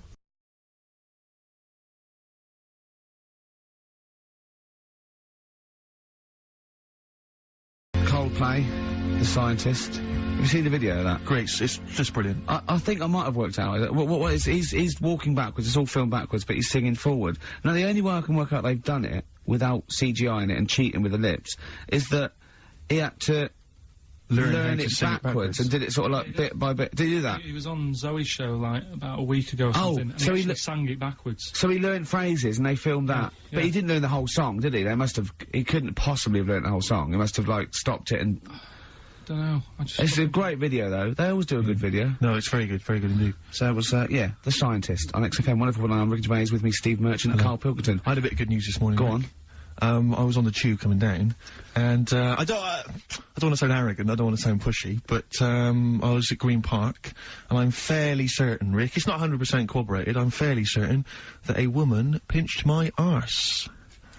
So what do you think of that? Yes. There's a lot of pickpockets around Green Park, so be careful. No, my wallet was still there. Really? But even if it wasn't, you know, that would have been money well spent. But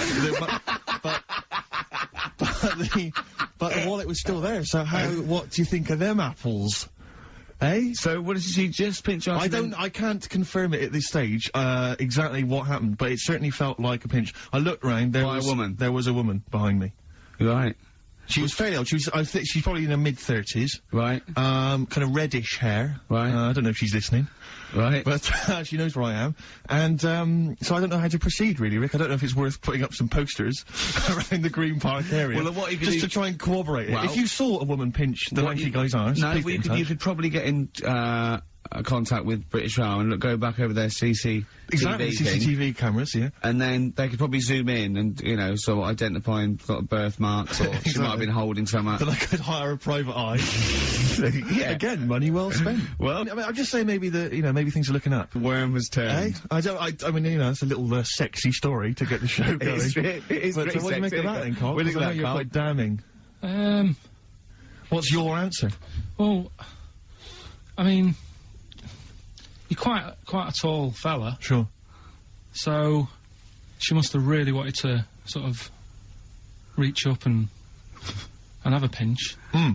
Do you know Well, what I you mean? think She wasn't a dwarf? she did it with her teeth? He didn't say she was a dwarf. No, but Steve's taller than, you know, his arse. Yeah, but his arse isn't 6'9", is it? His arse is about 3 foot off the floor. 4 foot? What?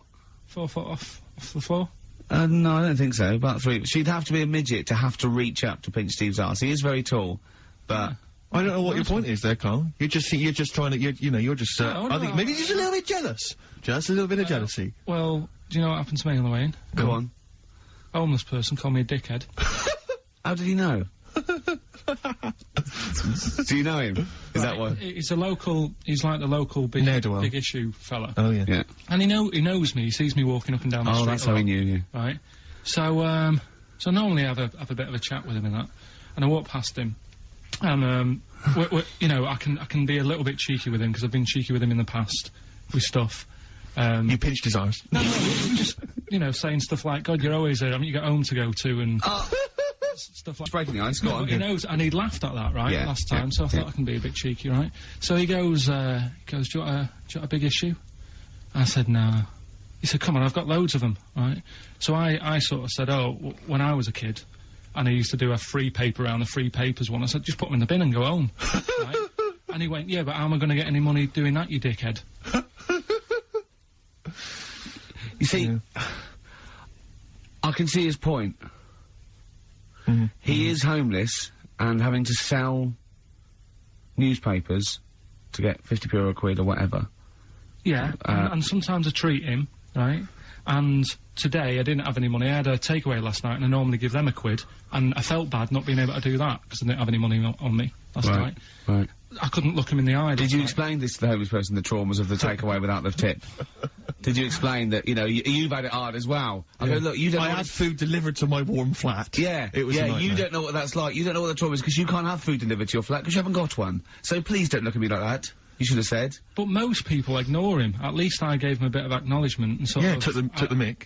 Yeah. I didn't think I was. I just was being friendly. No, I know. You got to be careful with the homeless because this is true, and this is you know when the clocks went back recently, Yeah. so you got an extra hour in bed. Yeah. And I was at Cash Point with a friend of mine, and there was a homeless person sat by the Cash Point, and you know we would get some money out, and she said spare some change, and my friend sort of, he's a bit awkward. He just trying to make conversation with her. He went, "Oh, clocks go back, extra hour in bed." Oh, no. I gave her 2 quid. I felt so bad. He didn't do it intentionally. He didn't No, realise I what know. he'd said. I Just know, making just conversation. bumbling. It's tricky making conversation with the homeless because there's so many areas you've got to avoid. You know, I what was know. on the telly. Yeah. You know. Although I get recognised by homeless people and think, are they, I don't know where... Well, you've got to remember that's very much your demographic, Rick. yeah. You know, Dixon's people who window. watch I'm TV through very the window of big on- Dixon's. Yeah, in Dixon's, yeah. There was a... Ricky Gervais is on. Yeah. Pop the Well, telly on. they can smell the alcohol on you. They think you're one of them. Oh, I've had to cut down on that. I've been really good with this training thing. The boxing. Play a record and I'll tell you about that. I had my first week of training. I'm in trouble. I'm struggling. What do you want to play? Oh, we've got a bit of, have we? Stone Roses, classic. Feeder, come back around. XFM 104.9. Ricky Gervais, Steve Merchant, Karl Pilkington. Alright? Uh-huh. Yeah, so I had my first week of training for this, charity boxing. For those who don't know, I'm fighting Grant Bovey, Anthea Turner's husband. It sounds arbitrary, but it's actually because he's, at 41 and about my weight, a bit taller, I think. But, and we've never done it before, but, no, it'd be fun. Battling someone for charity. Yes. No, but, it's, and I can't believe my luck, because I've been a fight fan for like 30 years, and they took me shopping, they bought me all the gear, and, the training's great. It's really hard. I mean, it's, I imagined it'd be really hard, and it's probably slightly harder than I imagined. And the only bit I like, so I don't like all the exercise and all the stuff you've got to do.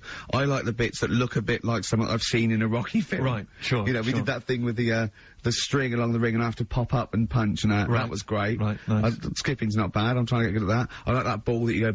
Yeah. Are you any good at that? Is that... I'm getting good at it. Uh-huh. Quite- and so, and what's that teaching you, that particular thing? It's just the rhythm, is it? It's rhythm, and of course your arms are up for that long, so you've got to keep your guard up all the time. Yeah. So that teaches you to keep And your you arms up. were up at 6 this morning. You broke some raw eggs into a cup, and then you ran up the steps of the town hall, didn't you? I know. With loads of people following me, and I shouted "Bovey" at the top. No, I'm not going mad. I'm not going mad. Just you know, once every other day.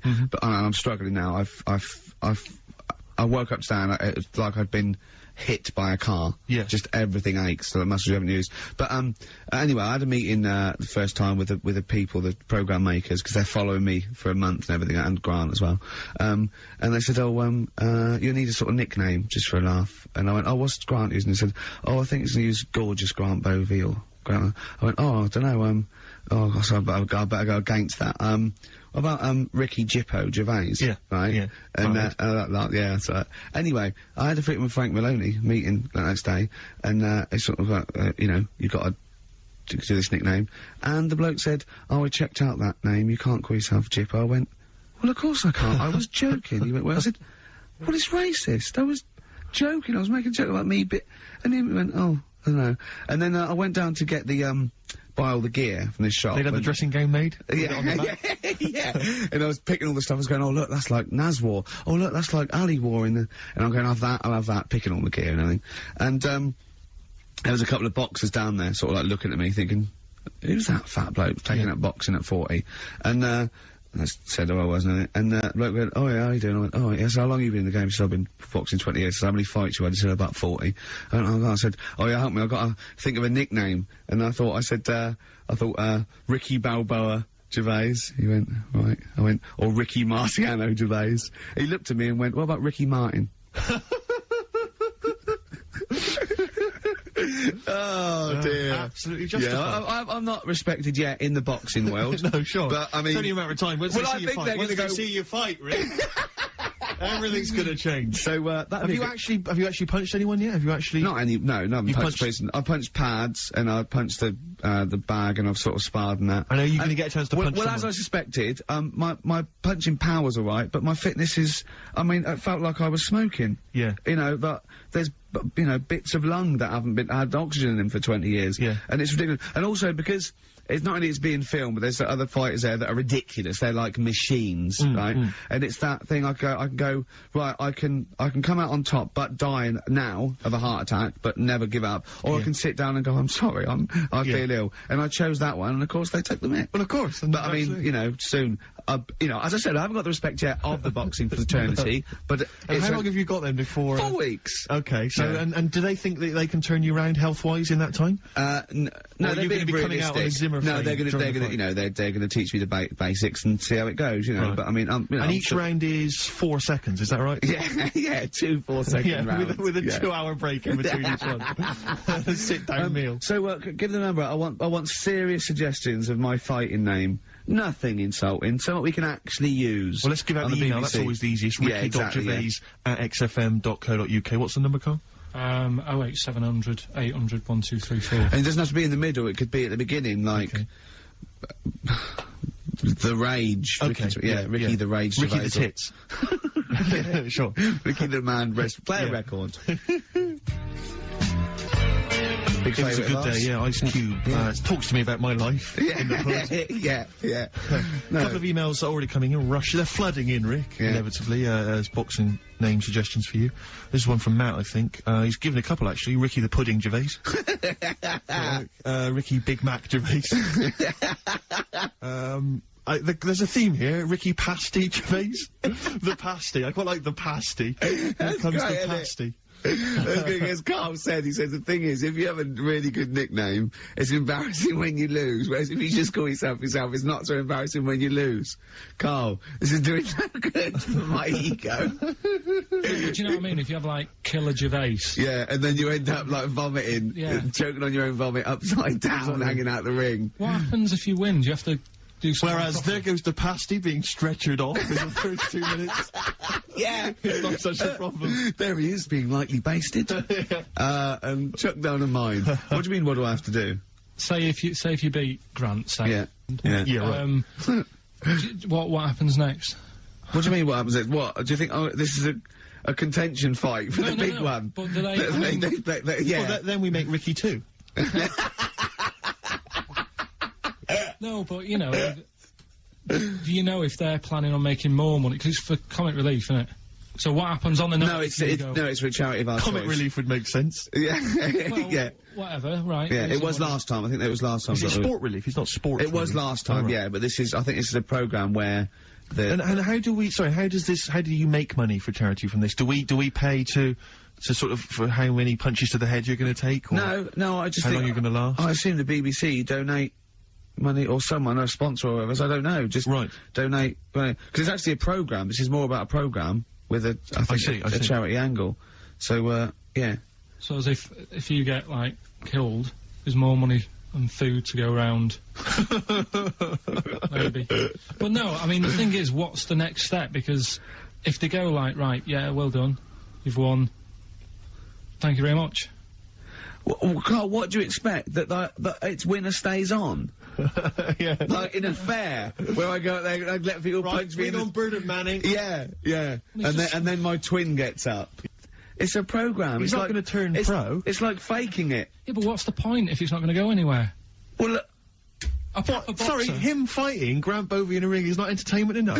yeah, what's the matter with you, Carl? That's going to get his face pummeled in. That's going to be No, but, hilarious. right, when I did boxing at the youth club, Once, when he did boxing, he fought once, he fought a little weak kid, because it was his first day, battered him. Next week, it was someone else's turn, and he got battered and he left. yeah, I said, right, I've had enough. But there was Yeah. there was a ladder there that I had to work, right? And I decided after the sort of the first step, I thought, it's not for me, this. Yeah. But if you win, it's all kind of like, right, well, Yeah, the world's There you your go. oyster. But it's a programme. It's just a one-off programme, isn't it? It's like, it is like, you got to treat it like faking it. yeah, but faking it, right? That little gay fella who ended up being a doorman, he's actually doing that as a proper job now or something. He loved it so much. Do you seriously think I have any intentions of getting into the fight game and leaving entertainment Well, behind? what's the point then? What do you mean? What's the point in what's the point in watching television? It's entertainment. Or educational? I watch it to sort of soak in Well, information. this is educational. I'm learning a lot. I'm actually learning a lot, and I can't believe my luck. I've got professionals telling me, you know, hopefully how to lose weight and punch hard. That's just fun. It's like having golf lessons. Right, but say, I mean, here's an example. Go it's on. It's a nice way to plug it. We've got Rockbusters coming up in about 10 minutes or something, right? Now, Look forward to that. people email in, and they don't just do it for fun. They do it because they know they've got some good prizes lined up. Right. So they're doing it because it gets them something. Yeah, my prize is that I've learned something in life. I've gone through an experience, and hopefully I'll come out in some way better if I don't get mashed. That's it. That's the prize. That's why we do anything, isn't it? I think this is example of you, Carl, is that you give up too easily. Yeah, you know, and you took don't- up the don't- boxing, you gave see that up that- straight away. You think there's no point in anything? I did Crusaders for I think I lasted that out for about 4 weeks. What's What's that? Crusaders? Well, it was my mate, right? He was religious. Uh-huh. And I'm not really. But No, I mean, you believe in ghosts, though, and shadows pushing people off bikes. But go on. it's the same time. I think I told you once before that I went to the church with this lad because Right. I swore and he said he was going to tell me dad. Yeah. I was effing and jeffing. So he said, if you're going to... Is that how they get people to church nowadays? I love that one kid that, yeah, he hasn't got the idea of the protection game. There's nothing in it for him. Either you turn to religion or I tell your father. Right, so I went to church with him and that, and then the next week he said, I know that was rubbish and you didn't enjoy it. It's when I got kicked out for messing with a tennis ball in the pews, right? I don't think we've heard that, but I don't think we could possibly go into that now. Summed it up. Yeah. So, Well, no. No, come on, that's we'll it. come back to that. That's You had a Okay. tennis That's the ball and story. some pubes. No, in the pews. in the pews, right. Yeah. But anyway, so I went there and I said, I don't think much of this church thing, it's a bit boring. Sorry, and so you went to church and you ended up in the Crusades. No, The it's Crusade- called, what's it's the called Crusade? Crusaders. What it is, it's meant to be the fun part of religion for kids. Uh-huh. Right. And my mate said, oh, you want to come along? It's, you know, you go on a Friday night Yeah. and do it on a Sunday as well. Brilliant. Right, so I went on the Friday night, it was brilliant. They had Sabutio, played table tennis in this dead big old house. And what do they do at the end? Say, I hope you enjoy yourself. Remember, God gave you all this. Well, it's sort of, you know, enjoy the simple things in life. You don't need computer games. You can play table tennis and that, and talk with your friends. Yeah. And blah, blah, blah. So, yeah, that's all right. I think you'd be happy in a young offenders institution. You get to clean the toilets there But as don't well. forget, Carl, I think God invented Nintendo too. Right. Well, anyway, so that was all right. I loved it on the Friday. Yeah. And my mate said if you go for 4 weeks in a row without missing a day, you get a free badge. And I was And like, salvation. I don't like all this sort of being stuck in stuff. Do you know what I mean? That's what I didn't don't get tied down. Do you know what I mean? It's like, every day. Right, so, anyway, so you've got to come again on Sunday, so I thought, well, we'll have another game of table tennis, it'll be alright. Yeah. So anyway, I go on the Sunday. Who was this servant of God? Right. I go on the Sunday, it's like a totally different club, there's no table tennis. That's how they trick you. No Sabutio. Yeah. They start handing out Bibles. Oh. And It's I like a s- I was timeshare like, hang thing. on a minute, right? They trick you. So I didn't go again on Sundays, I used to just go on the Friday. Just go on the Friday. Brilliant. Brilliant. I'm amazed no one else saw through that. Well, the thing is, there used to be loads there on the Friday, so I bet I there thought they won't even notice if that I'm not, like, Yeah, do you know sure. what I mean? That I'm not showing up on a Sunday.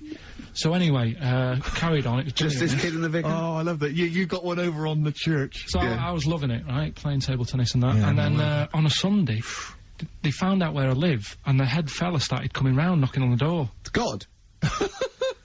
He's everywhere, Rick. Why did he knock? The fella who- Politeness. The fella who like ran the club, he started coming around knocking on the door. And I saw him coming up the path and I said to my mum, oh, it's the fella from the Crusaders. She didn't even know what I was... No. She She was thought like, you were "What off are nicking talking hubcaps about?" and stealing cars. She didn't Yeah, have yeah. a clue what I was talking about. You've been going to church. to church, I don't You believe it. little That's bleeder. not how we brought you up. So I said, look, just tell him I'm not in, tell him I'm not in. And then she had to keep doing this, and they were coming round every Sunday to try and make me, like, go on a Sunday. It was really important that I went and that I was abusing the system and all this. Anyway, I didn't go, and then... Why didn't they just tell you on next time we turned up on a Friday? No, well, because there was so many people there on a Friday, you just get mixed in the crowd. Yeah. It was jammed. It was well popular on a Friday. Yeah. Yeah. Right. But anyway, on one of the Sundays, it was quiet for a bit, and they stopped coming round. So I thought, right, I can go out again, right, on a Sunday, because I used to avoid hanging around the house in case... What sort of reign of terror is this? Incredible. So I thought, It's right, like the Spanish Inquisition.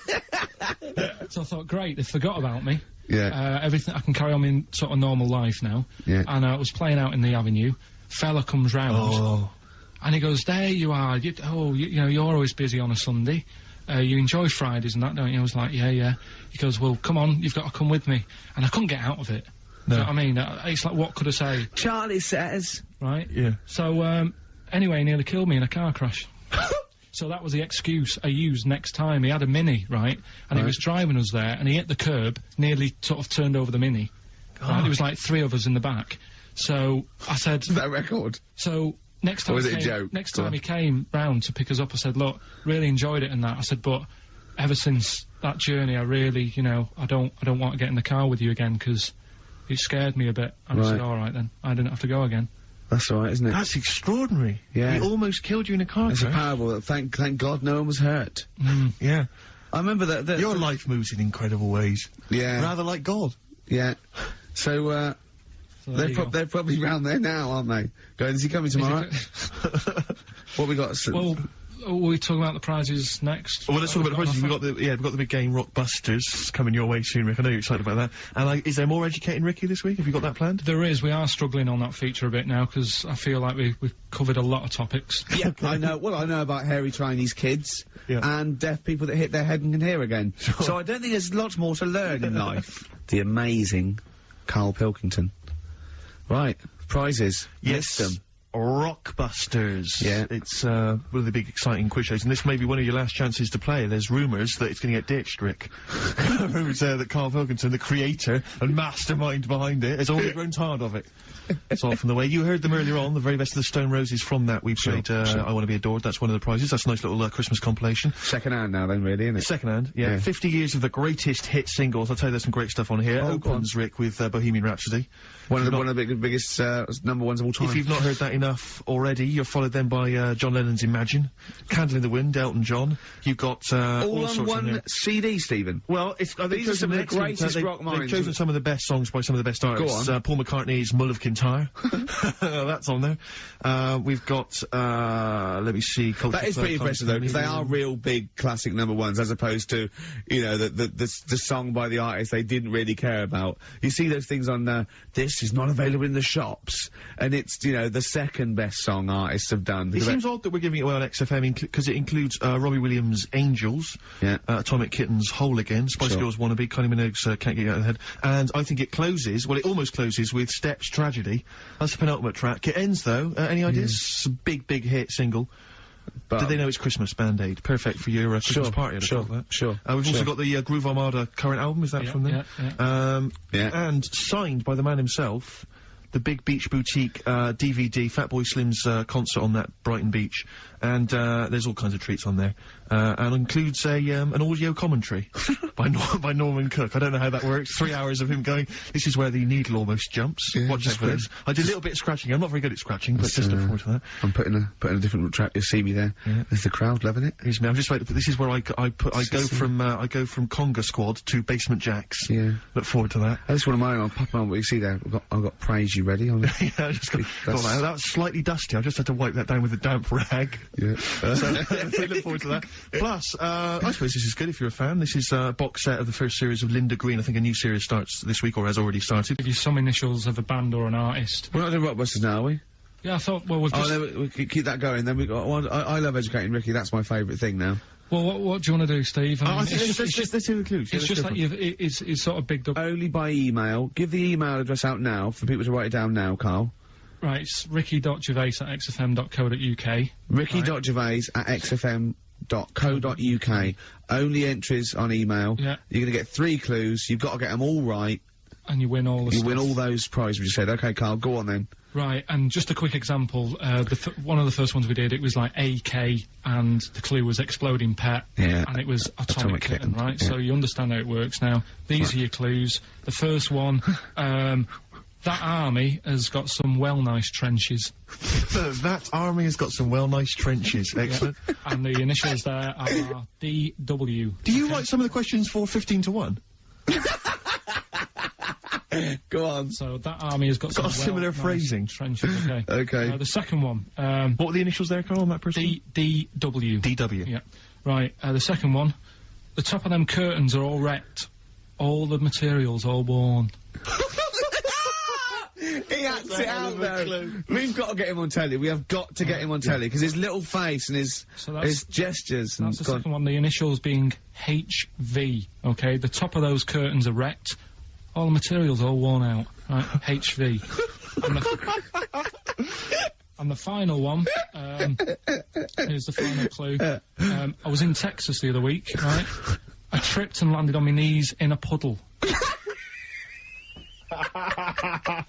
What's the initials? WH for that one. So I was in Texas, I tripped up, landed on my knees in a puddle. So that's WH. Incredible. I've got it! Is it great? It's fantastic! It doesn't work! Okay, time to join the record, Remember you're playing for these compilation albums. We got the Fatboy Slim DVD, Linda Green on VHS, and of course, Executive Decision, starring Kurt Russell as well. Oh, God! Bob Dylan. Just Like a Woman on XFM 104.9. Couple more names, boxing nicknames for you, Rick. I think this is from Josh. Ricky Blue Eyes, I quite like. And he's also put Toad Rage. which I quite like. I'll tell you, our number 1 fan has emailed again, I'm pleased to announce. Who? Richard Anderson, Dickie Anderson, he was in touch last week. Anders is back. He loves this show. He's such a fan of the show, and this week he's emailed in, what actually is the point of your show? Is it to confuse, irritate, depress, or what? All of those things, Dickie. Thanks for noticing. Oh, he loves this show. He's such a fan. He's such a fan. He's because last week, you remember, Karl, he emailed in to say that he'd rather spend his time counting his feet than listen to this show. Presumably he's done that. Yeah. And he's decided to email in. Wonder how many feet. Incredible. Yeah. No, but he loves this show. Good, yeah. So, thanks, R.A. Thanks for listening. See you later. Missy Elliott. Work It on XFM 104.9. Ricky Gervais, Steve Merchant, Karl Pilkington. Educating Ricky? Yeah. Should I do a bit of that? Well, the clues are coming in furious. The answers, I should say. Yeah. So go on in. Oh, this is what... Yeah, Rockbusters is well underway, Karl. Don't worry, you've done your work now. Okay. Right, come on. Right, Educating Ricky. This is my favourite bit now. You're just going to tease us, aren't you, with 3 headlines, if you I'm going to choose one, then we got the other 2 as well. Yeah, that's the way it works, and at the end of it, you learn some stuff. Like I say, I'm struggling a bit with knowledge. Yeah. At last he confesses. Yeah, go on. So the 3 headlines for you to pick from, we've got, first one, we'll have a big fire tomorrow. I got a feeling there's some vegetables involved. Yeah, go on. Maybe. Second one, he's a bit of a nuisance. Okay. Alright? Right. And third one, I'll bacon in the morning if you're sick of having me here. Oh, that one. I'll bacon in the morning if you're sick of having me here. Right, I'm having that one. That's brilliant. Right, well, it's a saying. Do you know cold shoulder? Giving someone the cold shoulder? Yeah. Alright, if you have someone round at your house and, you know, you try to get rid of them and they're hanging around and stuff and you're like, oh, I wish they'd go, I'm tired and that. Well, years ago... when? Literally years ago. Well, ages ago. Sort of, Olden times. I think it said medieval times. Yonks ago then, yonks ago. Yeah, medieval, yeah. We're going back quite a bit on this Well, one. you know when you find out these books, why don't you just pop down when it was? Just make a note. I don't think it says all the time. It just sort of says, you know, a few years back. Yeah. No, it doesn't. Well, Never. All right, I'll make an effort next week. Okay. Right? So, it's annoying that, because my girlfriend said to me, just make a note at the time and they'll stop having a go at you. Yeah. Yeah? And I kind of thought, oh, it's all right. Didn't listen. I don't think it matters anyway in this one. We're looking at the saying, right? So Yeah. it's giving someone a cold shoulder, right? And what it is, right, ages ago, there wasn't enough houses for people. Right. Because there wasn't much money being made. You know, there weren't big businesses. People weren't earning good money like they are now. So there wasn't as many houses, right? So what you ended up getting is like, you know, the rich people having a nice place to live. Oh. And the poor people were like wandering about, you know, looking for places to live and that. And what they ended up doing is, they had like, people would go round to the mate's house and say, look, I haven't got anywhere to live. It's a bit cold. Can you let me stay? Right? So they'd go, oh, all right, then you can stay a couple of days. But they ended up staying for like weeks. Yeah. Right? So, to sort of get rid of them, what they'd end up doing, they'd be making the dinner, and they'd be making a lovely dinner, like a bit of meat, nice warm meat, and nice veg, gravy. And This happened every time, did it? works. This is where the saying came This from. is what happened, Rick. This is what happened every time. It was in that vague book. the book of vague sayings and stuff. Right, so they'd be making a nice meal, but what they did, they looked after all the family. But the person who won't go home, they just give them some, like, sort of a cut-off of cold meat. Right. So they'd say, you're giving them the cold shoulder. Oh. Meaning... Right. Okay, that's rubbish. Okay, absolute. Carl, why does that necessarily work? Yeah. Why do they always, in every situation when you want to get rid of a lodger, well, still feed him every day, but make the meat lukewarm. So They always leave then. Yeah. Oh, this food's lukewarm. I'm gonna become homeless and they again, go, wandering the hold streets. on, are you giving me the cold shoulder? Yes. Do you want me to leave? Yes. Just say leaving. No, I like to do it cryptically.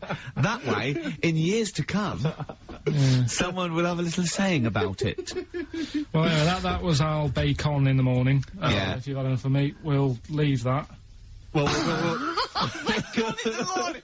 Oh, bacon in the morning if you've had enough of me! so come back. What are the others? Just tease us again with the others. We'll come back to those. You've got, he's a bit of a nuisance, and, we'll have a big fire tomorrow. Nice, looking forward to that. Okay.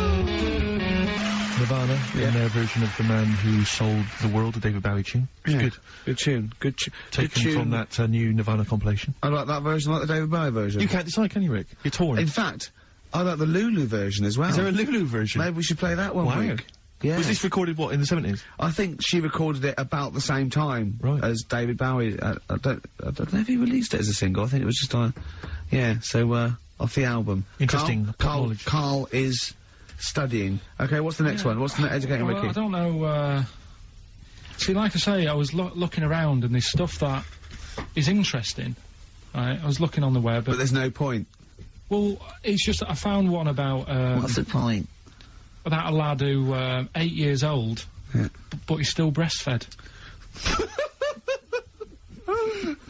Now, I don't know if you can get anything out of that. Is that what his mum said?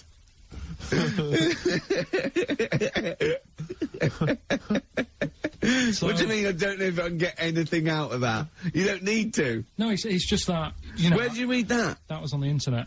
Oh, well, yeah. You're always unspecific when you mention it. It's just it was on the internet. Well, Yeah. I'm trying to think what I put in. I think I put in Y to see if I'd confuse a computer. And then- Carl, you are... No, I did No, honestly. I did a search, put in why, and he came up with funny things that, like, why is this person doing that? Why is that? And it had a picture of this 8-year-old lad, sort of, you know, on his mum's nipple, and it was saying, you know, is this healthy? You sure that wasn't asking you that question? What? I put in why? Just to confuse the computer. Like, we were going, what do you mean? Yeah. Stop it. Yeah. Oh, look, yeah. Last week, I was walking, home with him, and I went, he was saying something stupid, and I went, I've got a competition for next week. Let's do a phone-in, and it's called Karl Pilkington, Genius or Fool. Yeah. Right? And he went, no. I went, why not? He went, well, they'd be confusing, because they say there's no difference between genius and being a fool. We do though, don't we? No, but it's rubbish, and people say there's a fine line between madness and genius, and, you know, it's a ridiculous soundbite. They don't say there's a fine line between a genius and an idiot. Well, the people who do are idiots. Yeah. So what would you do there, though, just to sort of wrap that little thing up? What would you do? That lad loves his mum's milk. What are you asking me to come up with? No, I'm A just... title for the story? No, it's just what would you do? Right? What do you mean, what would I do? Well, it's causing a bit of a problem in the area, right? What area? In America, I think it was. Oh, America are a problem, are they? George Bush is worried about this kid who's no, breastfeeding right, at 8. Imagine it like this, right? Right. No, so, Carl, what are you asking me? About this spurious story you saw on the I internet? saw it on the internet. There's Yeah. an 8-year-old lad. He likes his mum's milk, Yeah. and I'm a bit fed up with this. Look. I'd say, what would I do? What do you mean, what would I do? What are you asking me? Right, it doesn't matter. No, what are you asking me? What are you asking me? What are you asking me and Steve and the I'm public? just saying. Say if you live next door to this woman, Yeah. right? The kid's hungry, 8 years old. He's out playing on his bike, and he goes, "Mum, I'm getting a bit peckish." And he goes, "All right, son." She whops one out. And he starts having his milk, right? You live next door, you're putting your washing out, and you see this going on. You're getting a bit sick of it, because it's gone on for months. 8 years, I assume. Why is it your business? Why are you such a nosy neighbour that you're concerned? What would you do, Carl? Let's turn it back on him. Yeah. What would you do? What's your solution? What would you do? Well, I thought I'd say, right, why are you doing this? And she'd say, because he likes it. And I go, all right then, put it in a bowl first. And you think that would sort that out? No, because I was thinking about the whole thing, right, and you do that when you're a baby, and everything's all right, innit? Yeah. No one bats an eyelid at Sure. a little baby having a bit of milk from its mum's breast, right? Yeah. You'd almost say it was natural. But you grow out of it.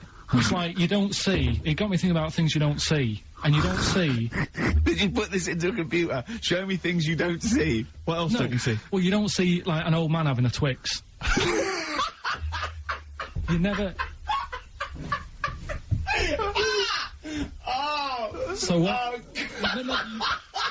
You know the terrible thing about all this, Steve, is he's right. You don't see an old No, man I eating a know, Twix. that's a But- terrible but- thing. So what they have got, right? They've made old man toffees, haven't they? They've come up with Werther's. Is that a song? Oh God! You don't see it. No, listen now.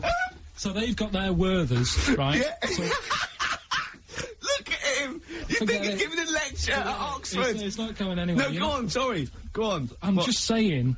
Right. You grow out of things. Yeah. And the old man, I'm sure when he was a kid, he'd have a Twix. Yeah. But now it doesn't look right, so he's having. It doesn't look right. So. Right. I don't think Werther's originals were specially designed for old people. I think they were sweets that just happened to have been made for years. That's why old people eat them. Yeah. They didn't go, hang on, there's a market here. I've noticed old people aren't eating Twixes. Quick, let's make some Yeah. old man sweets. But the little advert, he gives it to his grandson as well, doesn't he? He goes, I have a Werther's original. Now, I So- think it cuts, though, before he throws it back in his face and goes, get me a Twix. And a damn curly-whirly, Grandad, you old fool. Electric Six, Danger. High Voltage on XFM, 104.9. Sums up the show. Danger High Voltage. Indeed. Ricky Gervais with me, Steve Merchant, and the amazing Karl Pilkington. So, other things you don't see, Karl? Got any other ones, or you obviously been thinking about this? What confuses you? When you look out your window, what confuses you with the world? What do you walk around going, oh, that's a bit weird? I remember, when you were in, Edinburgh, you were confused because you saw someone putting a parking ticket on some rubbish, which confused you. Yeah. That was weird. Yeah. The world's a crazy place, isn't it? I mean, whatever you look at, you can... Do you know what I mean? Like what? Like what? Oh, anything. I mean, you could look out the window there and you'll see something. You go, why are they doing that?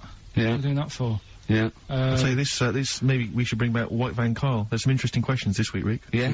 We could pull that out of the bag if you're interested. Shall we do that? Just get Karl's take on the world's. Let's do it. views. Let's do it. I'll tell you what. We'll do that in a second. Let's have another educating Ricky because I think you got sidetracked with your talk of. Well, just the other thing on things you don't see. Look at the way when I went to school, there was 2 kids with them big heads. Now. You don't Never see them. Sure. Yeah, but no one else saw them anyway, Karl. It's only you that saw 2 of them, not related, and wouldn't hang around with each other because you think they thought it would be too obvious. Webbed fingers and big heads. That's amazing. And there was a kid with a pigeon chest. So. Oh yeah, and the lady with the head like a bag of spuds. Let's not go through these again. It just raises too many questions that can't be answered. Yeah. Right then. So we've got we'll have a big fire tomorrow. Yeah, go on. Is that the one you want? Let's go for it. Right. I think this was like round the 1700s. Bluffing. And Just bluffing. Who was the king then? Dunno. Go on. But it's about the word bonfire, right? Bonfire. Bonfire. Yeah. Do you know where it comes from? No, go on. No. Right, what happens is it's got nothing to do with Guy Fawkes and that, which is what I thought when I saw it. It's got nothing to do with that. But ages ago, at 1700s, Yeah. right, didn't have enough houses, like I mentioned. Okay. Yeah. So if that happens, you get people living on the streets. You get diseases, people aren't cleaning properly. So you get more deaths. All right? Yeah. So think about it. You've got all these dead bodies lying around. They're running out of space because there's like, I don't know why they're running out of space, but they haven't got much. I don't know why really. I was going to say they should have just buried them, but there's probably more land back then than now. He doesn't need anyone else in the room to have a conversation with himself. Yeah, we could leave and we'd come back and he'd go, I've sorted it. Yeah. But anyway, for some reason, They presumably, if it's going to be they burnt them, it's presumably to do that it also kills the parasite or whatever's carrying the parasite on them, as opposed to burying them and not killing the disease. Well, yeah. So there you go. You've worked it out. They piled them up and they turned it into a celebration because there was a lot of fed up people at that time. Is this to be the word bon, meaning good? No. I'll tell you in a minute. Go on. So you've got all these people who are like going around and like, oh, you know, so and so died the other day, and you know, nearly every week someone they knew was dying. Yeah. So you can imagine like just constant like being depressed. So and they've got all these bodies lying everywhere. It's like, oh god, what are we going to do? So they said, we're all too fed up at the moment. Said, let's make this a better world. This was 1701 by the time they got together. Yeah. So they said, what we need to do is have a big party. So they said, yeah. Good thinking. See what you're thinking. So they go, right, well, we'll put all the bodies in a big pile. And they're all diseased and that, so they set fire to the bodies. And they said, let's have this as a celebration to remember them by. And, you know, we'll have a drink and that, and have a chat. We'll have this big fire going, and it came from bone fire. Ah, right. So it was all the bones. Bonfire is bone fire. Yeah. Excellent. Yeah? That's interesting. So that's how it came about. Yeah, in the 1700s. Yeah. That was? No, probably, I reckon it was 1600. Probably earlier. I reckon it was the plague. I reckon it came from. But, interesting stuff. Interesting stuff. So that's, Did you celebrate Bonfire Night? Is that a big celebration for you? Do you like the fireworks? I'm sick of fireworks. I just think they're rubbish. Fireworks. I'm not impressed. I've never been impressed by fireworks. Even No. as a kid, you know, you have to go to, like, sort of community kind of gatherings with the bonfire and fireworks, and Yeah. some local vicar or whatever would come out and... But I it also was think the just adults think the tedious. kids love it, Yeah. and everyone, and if they just got together and said, should we go to see it, they'd all go, no. Yeah, Let's not absolutely. Go. Let's not go this year. What would be better is if the vicar had wheeled out like a massive rocket, Yeah. climbed in, Yeah. gone last one to the moon as a bender, and then fired himself off. Now that, I'd pay to see. That's a fireworks display I'd like to see. As it is, it's just rubbish. dear. Yeah. Is That's that your feeling, excellent. Karl? Yeah, Yeah. I'm not keen. No. Sorry, what clue was that? We'll have a big fire tomorrow. Bone marrow. Bone marrow. Genius. Let's play the record. Oh, God! Right, what's this? Go on. What, tell them, go on, just get on with it, because I just can't believe what you just said. What we're doing? Are we, final one? Yeah. Right, the last one, like I said... No. Say the record. Say the record you played. Go on. This is, free association. Yeah, brilliant, I wish right. I had a would not. Yeah, and what did you just say to me just before this was ending? He just looked over at me and went, I was like, he went, I was going to talk about this, but it's sad. There's a lad born without a brain, and he laughs a lot, and his hearing and his sight's okay. I'll go, well, that's impossible. If he's without a brain, all that is impossible. And he went, well, it was in the magazine. No, it was in a book that somebody sent, Right. and I didn't want to bring it up because it is a bit sad, really. That this, young lad, there's a picture of him sat there with his mum, and, What? Carl! well, Carl! I forget it. It's impossible. Well, There must have been more to the story, He Karl. can't not have a brain. Hearing and sight is a concept within the brain. Yes, That's all it yeah, is, right? yeah. The ears are just receptacles. They're know. just, yeah.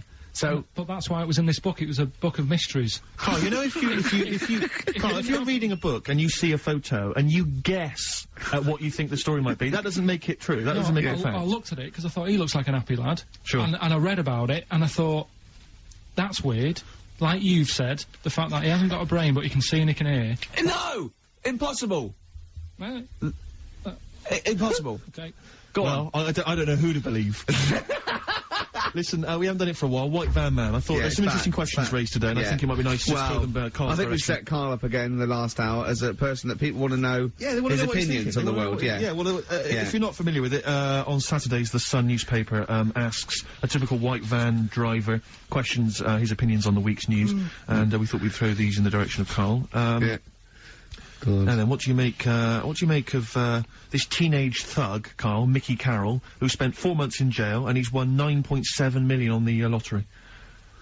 Is that justice? When you think of all the good people that are going hungry, and there's a lad there and he's won. Did he buy the ticket before he 9.7? went in? No, I think he bought it once he'd come out. So he's done his time. He's done his time. Fair enough then. He's been punished. Yeah. Right? He's bought a ticket. He's had a lot of bad luck. Mm-hmm. Now he's having a bit of good luck. Good luck Right, to him. next one. Are you concerned that now he's got all that money, he could turn into like a sort of mastermind villain? You know, like a James Bond style villain? He's got a criminal streak, we know that. Is that a concern for you? I mean, Well, we imagine don't. that he could build some kind of underwater We fortress. don't, with my lawyer's hat on, we don't know that. Yeah, well. Go on. Well, he'd have to prove that he didn't have a criminal streak. I'd say that you've been in jail for 4 months. Yeah, but sometimes people are bad because they haven't got any money, so he might be Interesting an point. angel of gold now. Or Yeah. whatever the Yeah. saying is. 1 in 5 children aged between 11 and 16 go on booze binge sessions at least once a week. That's terrifying news, isn't it? Kids, they know too much now. Yeah. You Compared to you, yeah. Despair. I know, right? Yeah. Listen to this one, right? Go on. My dad had me niece in the car, right, running her to school one day, and she was in the back of the car with a mate, and they chatting away about stuff like kids do. And they got onto the topic of one of the mates, who they said, I mean, you've got to remember, niece, this point was probably about 5 or 6, something like that, right? In the back of the car, talking about My Little Pony, whatever it is they play with. Subject changed. Oh, that Lisa in our class, she's a lesbian, isn't she? Right. That was that's what they were talking about. Yeah. Chatting away about it. Just openly talking about Yeah. lesbianism. And probably, this is the topic that they're talking about in the pub when they're having one. Out drinking. Yeah. Yeah, but they might have thought a lesbian was a funny word or something. You don't necessarily know the ins and outs of it, do they? He's weird though, isn't it? Because when I was younger at school, you didn't you swore a little bit, but it wasn't like major swear words, and you sort of did a little bit of nicking, but nothing like they get up to now. I mean, if... My girlfriend, when she was about 7 or 8, just walked to school with her mum, and she called her a C-U-N. Right? You are joking. No, she said, because she thought it was a big, she said she thought it was a big furry animal. So she was being nice, and I remember, where'd you do that? Where'd you do that? Like, just heard it at school. So they might, they might not know what it means. Well, I tell you, I'm gonna have to use kind of euphemisms here to tell this story, but when I was at school, I learned, the stronger version, it's not the same word, but it's very similar with one letter changed. I'm gonna use twit. Yeah. You know the word I'm thinking of? Yeah. But I'm gonna use the word twit to replace it, right? And I said, I went round... You think they're twat? Yeah, that's what I'm thinking of. And, so can I say it? Am I allowed to say it? No, it's weird, though, because some people from Cornwall use that like saying twit. So, if people listen in Cornwall... Do you know what a twit is a pregnant goldfish? Well... Well, I learned the stronger version of twit. Yeah. Twat. For those that aren't sure. I learned this at school when I was like 10 or whatever, and I didn't know what it meant. I thought it was just a stronger version of twit. Yeah. I thought it was just if you were really annoyed with someone because they were a real twit. Because I is worse than I. Exactly, apparently. So, Karl would be a twit. And so I started using this at home because I didn't realise what it meant. I started using this at home. Oh, you twit, you're a twit. And saying it to my dad, you're a twit, but not saying twit. Yeah. And my dad didn't know what it meant either. That's great! I couldn't believe. So he started using it as well, right? So then we'd be driving in the car, he'd be saying to my mum, you stupid twit. Say to my mum, you don't pull over, you're gonna bum it, you twat. Saying this. Then I learned at school from Mark Johnson what it really meant. Yeah. Stopped using it, obviously finding out it was quite an offensive word. Yeah. I didn't want to bring it up to my dad. I didn't want to sit my dad down and say, Dad, you know that word we've been saying? Yeah. You know what it means? So now, to this day, I've never brought it up with him. So we'll be driving, I'll go home for Christmas, we'll be driving around, he'll be calling my mum that word. Left, right and centre. I think she knows. I think she's just embarrassed. Or she's just upset and she knows what it means. She goes, why does he keep calling me this terrible word? But he's the only one, I think, in our family who doesn't know what it means. No one's got the guts to say, I don't know whether I should tell him this Christmas. What a twat. I know.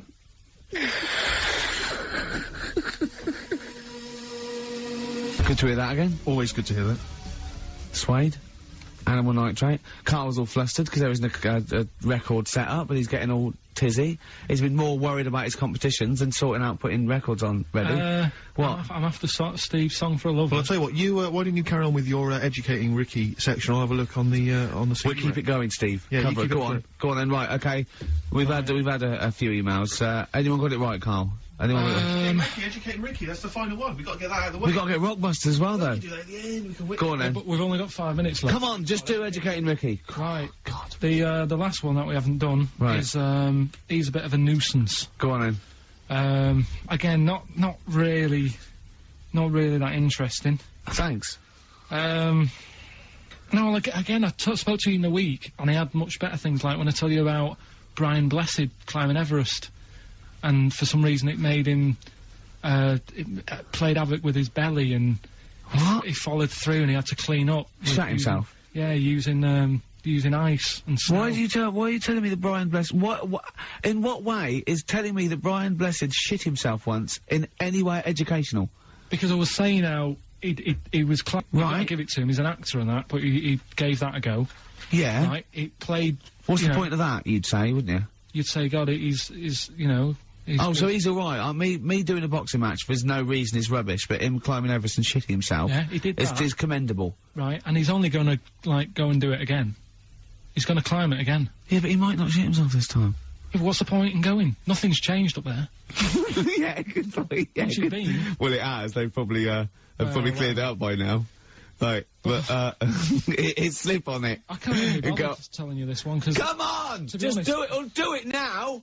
Steve, how we doing? Look, no, never mind that. Look, just tell me what that means. Oh, he's a nuisance. Oh, this is so annoying, Carl. I'm going to go mental. Right, talk. Right. Listen, I'm just putting this in here, right? Right, nuisance is a bit of a nuisance. Yeah. Apparently, the old fella who used to hang people. 1700s? Yeah. He used to be able to tell somebody's weight just by looking at them. Right? That's a bit of a bonus fact. We'll be the judge of that. The thing that I wanted to tell you is, money for old rope, do you know what I'm saying? I I can't even be bothered. Yes, you're gonna tell me now. Come on, Carl. I mean it. Basically, money for old rope came from the... right. What was all that about? He can tell someone's weight. What was all The that bonus for? fact. And blind blessed shitting himself. What are you... What? No, don't you... No, tell me that now. You nearly made me swear then. I'm getting really annoyed. I'm getting really annoyed now. Tell me this back, Carl, or I'm gonna go mental. Come on, Carl, time's running out. More that people, years ago, when people used to be hung, right? Right. If you didn't like the person who's been hung, you'd go, God, I really don't like him. And so you never forget the time. Sure, when if they're being hung, we take that as read. Yeah. Yeah. Well, so they never forget afterwards to get the hangman to get the rope and to cut it up into little pieces, and he'd sell them. He'd sell the little pieces of rope to people. And See, he'd go, Carl, that's the most interesting thing, if it's true, that you've come up with. Right, okay. And so so they sell the rope? they sell the rope, and it's money for old rope. Money for old rope. Meaning, like, you know, God, it's easy to make money, that all they have to do is cut it up and sell it.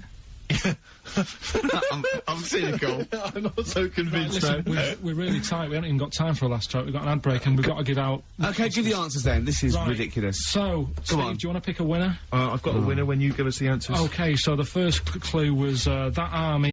That's brilliant. That's brilliant. Alright. It's good, yeah. The second one, the top of them curtains are wrecked, all Yeah. the material is worn. Yeah. HV, that's Holly Valance. Oh, he got a phone call for a woman saying I haven't heard it, and he was talking to her off air, and she went, what is it? So-and-so said them's curtains. She went, oh right. He said, you know the thing around the top of the curtain is a palmet, not a valance, and he went, cut her off. Yeah, but my auntie's always making balances on everything. I'll tell you about that next week, right? I'm looking forward to that. Right. Is this the one that farted for 5 minutes? Yeah, the very same. Yeah. Right? So, we'll talk about that. I was in Texas, I tripped up, I landed on my knees in a puddle, WH, Yeah. wet knee Houston, right? Wet knee Houston. Yeah. So, You're a maniac. So, who's a winner? We've got Pete, Catherine and Laura in Newcastle upon Tyne. They're listening online, I assume, and they're on going to Sky get Digital. those great prizes. And remember, they got loads of stuff. They got the DVD here. They got Linda Green. They got Stone Roses. They got another compilation and Executive Decision. What did you read about Brian Blessed? Is it actually true, or have you lied with No, someone else? it was an interview with him in it. And what did he talking about- say? Come on, what did he say? He said I climbed Everest and I played Havoc with me belly. Let's talk about it next week. We've really run out now. Oh, you're a fool. Foo Fighters, All My Life on XFM 104.9. I'm Ricky Gervais with me, Steve Merchant, and Karl Pilkington. Is that what Yeah. he's referred to now? Yeah, Ah. yeah. Genius. Saying about people tune in just to hear his games, Yeah. such as Educating Ricky. Have you got some Educating Ricky for me? Got some education. I need some education, Karl. That's I coming later. desperately need some education. I want to learn about Chinese kids that are born hairier than average. I want to hear about deaf girls that can hear after their mum hits their head against a wall. These are the things I need to know. I mean, I don't wish to be disrespectful. He doesn't look like a genius. He doesn't look like But then I genius. don't know what a genius looks like. Exactly. So, Steve. you know, I don't want to be an alpha. Look at Einstein. Yeah. Yeah. His mum thought he was mental as a child. Where'd you get that information from? That was in the Einstein book. Well, it was in the Einstein book, then it's presumably true. Which Einstein book is that? His Theory of Relativity? The big book of Einstein stuff. Oh, yeah. Yeah, the big bumper book of Einstein stuff. It's Yeah, for a yeah, coach trip, and you have to fill in Yeah. E equals MC1 squared, 2 fish, or 3 hello, and then it's multiple choice, and you fill it. It's great. It's Did his mum brilliant. think, A, he was a genius, B, mental? Most people go for A, but it is in fact B. She thought he was mental at the age of 28. Oh, Karl, you never let me down. You never let me down. So have you got Educating Ricky for me? We've got Educating Ricky coming up. We've got Rockbusters. We've got Rockbusters. Some great As seen and talked about in Heat. In Heat magazine. It's got really tough this week now. We're not messing about anymore. Right. Got some good prizes. Absolutely, yeah, we'll talk about those later. Oh. Because, I mean, was it last week that you had the classic? Was it, I can't remember, I'm paraphrasing, Karl, apologies. Something like, I'm here in Texas, I've fallen in a puddle, and my knee has got wet. Yeah. Wet Knee Houston. Whitney Houston. And Yeah. also, it was last week when there was a little bit of confusion over the one for Holly Valance. Of right? course. I I don't think it was confusion, I think it was your error. No, it wasn't. And it was because- Holy Valance, and you meant Pelmet. then One. Becky, who called up that time and said, "Oh, if you you're getting mistaken with Pelmet, right? She sent me an email in a week saying I've done a bit of research. It was my fault. I've made an error. It is a valance. Okay. And I know about valances. As I told you last week, at the very end, my auntie loves them. Yeah. Right? She makes them. She started off just like putting them on top of the sort of window around the curtain. And then she thought, oh, I can do more with this. And she had a little coffee table that had magazines underneath, and she said, I'm sick of seeing them magazines when I'm sat down. She sounds like a Pilkington. So... I'm sick of seeing them magazines when I sit down. So she put a valance round the table. She just got valances around everything now. Then, next step, she tapes everything. She never actually watches telly. She tapes it all because she gets sick of listening to the adverts and that. So she tapes everything. So she's got loads of videotapes and that. And the video used to get on her nerves. When she was watching a film, she'd see the clock changing. And it distracted her from the film, so she put a valance round that. That's genius! So, that is really... or is it mental? Only Mrs. Einstein can tell. I don't know. She's even made a little Jack Russell look like a hovercraft. It's great. So everything's got a valance. If you go round and you stand still for too long, the chances are she'll put a valance around your head. This is this is Auntie who? Auntie Nora. And this is the one that farted for 5 minutes. Lest our listeners forget. Farted for 5 minutes, called his mum. 2.5 minutes or something. And then it stopped. She couldn't time it because there was a valance over the clock. Yeah, because it used to annoy her when she was on the phone. You put her off. See the time. She was guessing it was 5 minutes. This was one consistent fart. Yeah, I mean it wasn't making a noise. It was just. Oh, it wasn't making a noise. Just gas. Right, endless gas. So there you That's go. fantastic.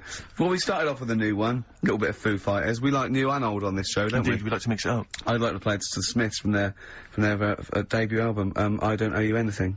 I Don't Owe You Anything. The lads from Karl's hometown there. Indeed. The Smiths. Brilliant, that one. Wow, I went to Manchester, didn't I, the other day? Went up to Manchester for a little corporate. It was alright. He went, wait till you get out, you see Piccadilly, it's better than Euston. Right. It was. You know, it was nicer. I went outside and there was a ridiculous queue, and sort of one cab. Right. So horse-drawn. Yeah. And so I walked, and it was okay. It was only down the road. It was a bit dark. It was wet and raining. Obviously, it's the north. I know. Yeah. The hotel was very nice, but no minibar. I've never seen that before. I've travelled all over the world to live in a hotel without a minibar. No, so I don't know what's going on then. I don't know what's going on there. And then I did this corporate gig in Old Trafford. The pitch was up. I don't know what they were doing, but you know, very impressive, big impressive. I think they're British Football Club, aren't they, Karl? Yeah. You did a gig at where? Old Trafford. It was in a function room. Oh, there well, I thought it was the stadium. No, I'm not that big yet. No. But I mean, you know, I can't really comment on Manchester. I do know that Liverpool was voted most important music city via poll. True enough. So, Karl, you're making noises while I'm talking. Yeah, but you do this all the time trying to wind me up.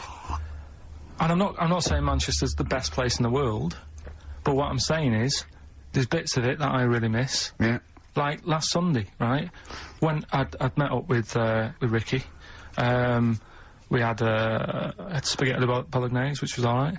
And then I said to him, I need some soil. Damn, I wish you'd invited me. It sounds amazing.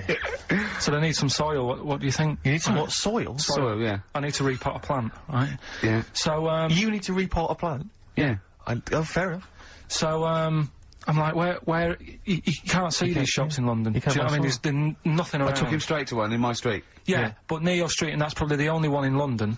Well, you say that, Karl. No, it does annoy me. Round my way, it's like, you know... You can't move for soil shops. You can't. There's earth. You can just pick up handfuls walking down the street. Yeah, incredible. People just lean over into someone's front garden. No, you can take the plants as well. No, but what I'm saying is, Go on. Manchester, there's loads of decent hardware shops. Yeah. Here, you know, if you want a panini and a latte or whatever, you can't move for them. But for soil, I had to go virtually how many miles away from me to carry that soil home and stuff. Yeah. It's not good. I mean, London's alright, but if cities were sort of marked... It's neglecting the peat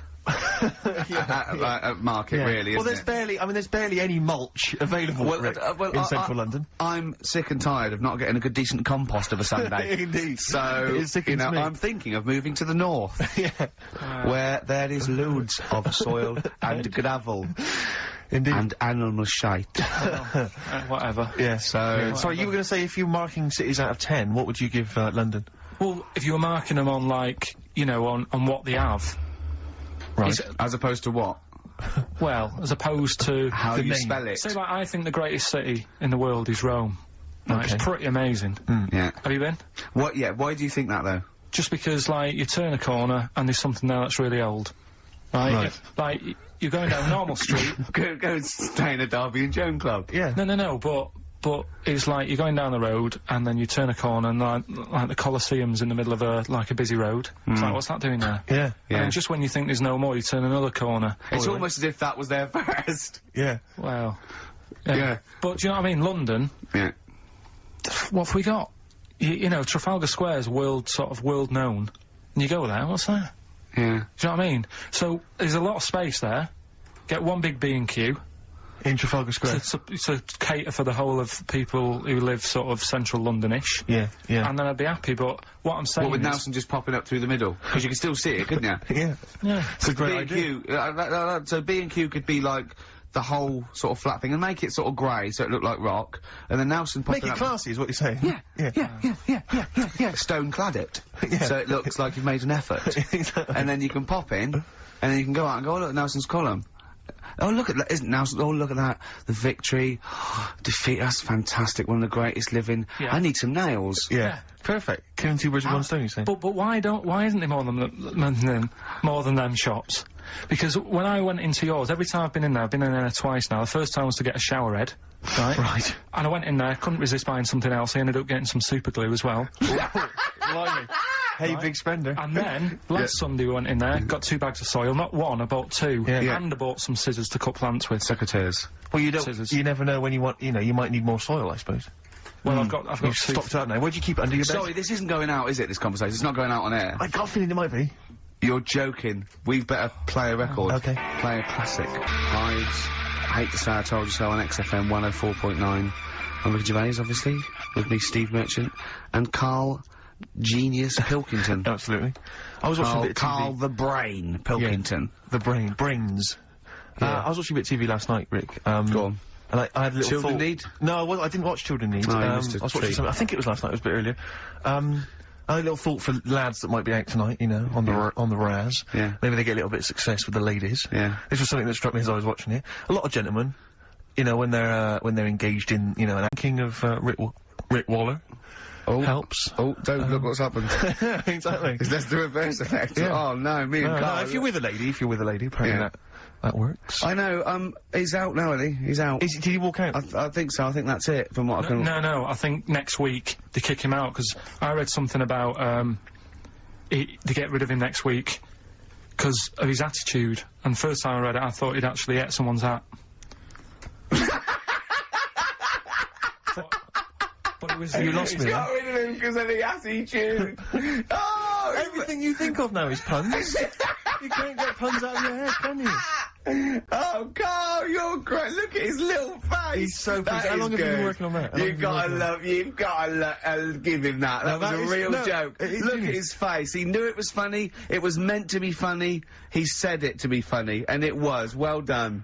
Well done. I'm just interested, I just want to dissect it, because it was brilliant, and I'm wondering, how long have you been working on it? About 2 weeks. Yeah. No, it's good stuff, it was worth the wait. I got it now. Oh, well done. The attitude. Well, I don't think... Attitude. there's only one band that can top that. Another band from Manchester. Oasis. Oh. Vines. And this is Jackson on XFM 104.9. I'm Ricky Gervais, Steve Merchant, Karl Pilkington. Right. Getting towards that time where Karl really kicks into action. We've got the quiz. We've got Rockbusters. The quiz that's a bit like Blockbusters, but mainly around music. Yeah, and a pun. A scenario. Yeah. Based in wordplay by Karl. You know how good he is at that. Can I tell you what the prizes are this week, because they're worth playing for? Please do. Okay, we got on DVD the Manic Street Preacher's Greatest Hits on DVD. The videos, I'm assuming. The film Human Traffic, it's a remixed DVD version of that.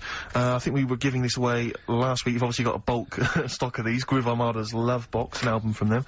The best air guitar album in the world ever. That's got the likes of Queen, Adams, Palmer, Leopard, Aerosmith. I don't see I think the Harrison. Smiths should be on there. We got Purple, Wolf, Cooper, Top, Quo, and Back, Nickelback. Now there was another one around actually. I seem to have lost one of the prizes cards. Oh, here we go. Yeah, this is you may have seen this advertised on TV, the Best Bands Ever album, and just imagine who this is aimed at.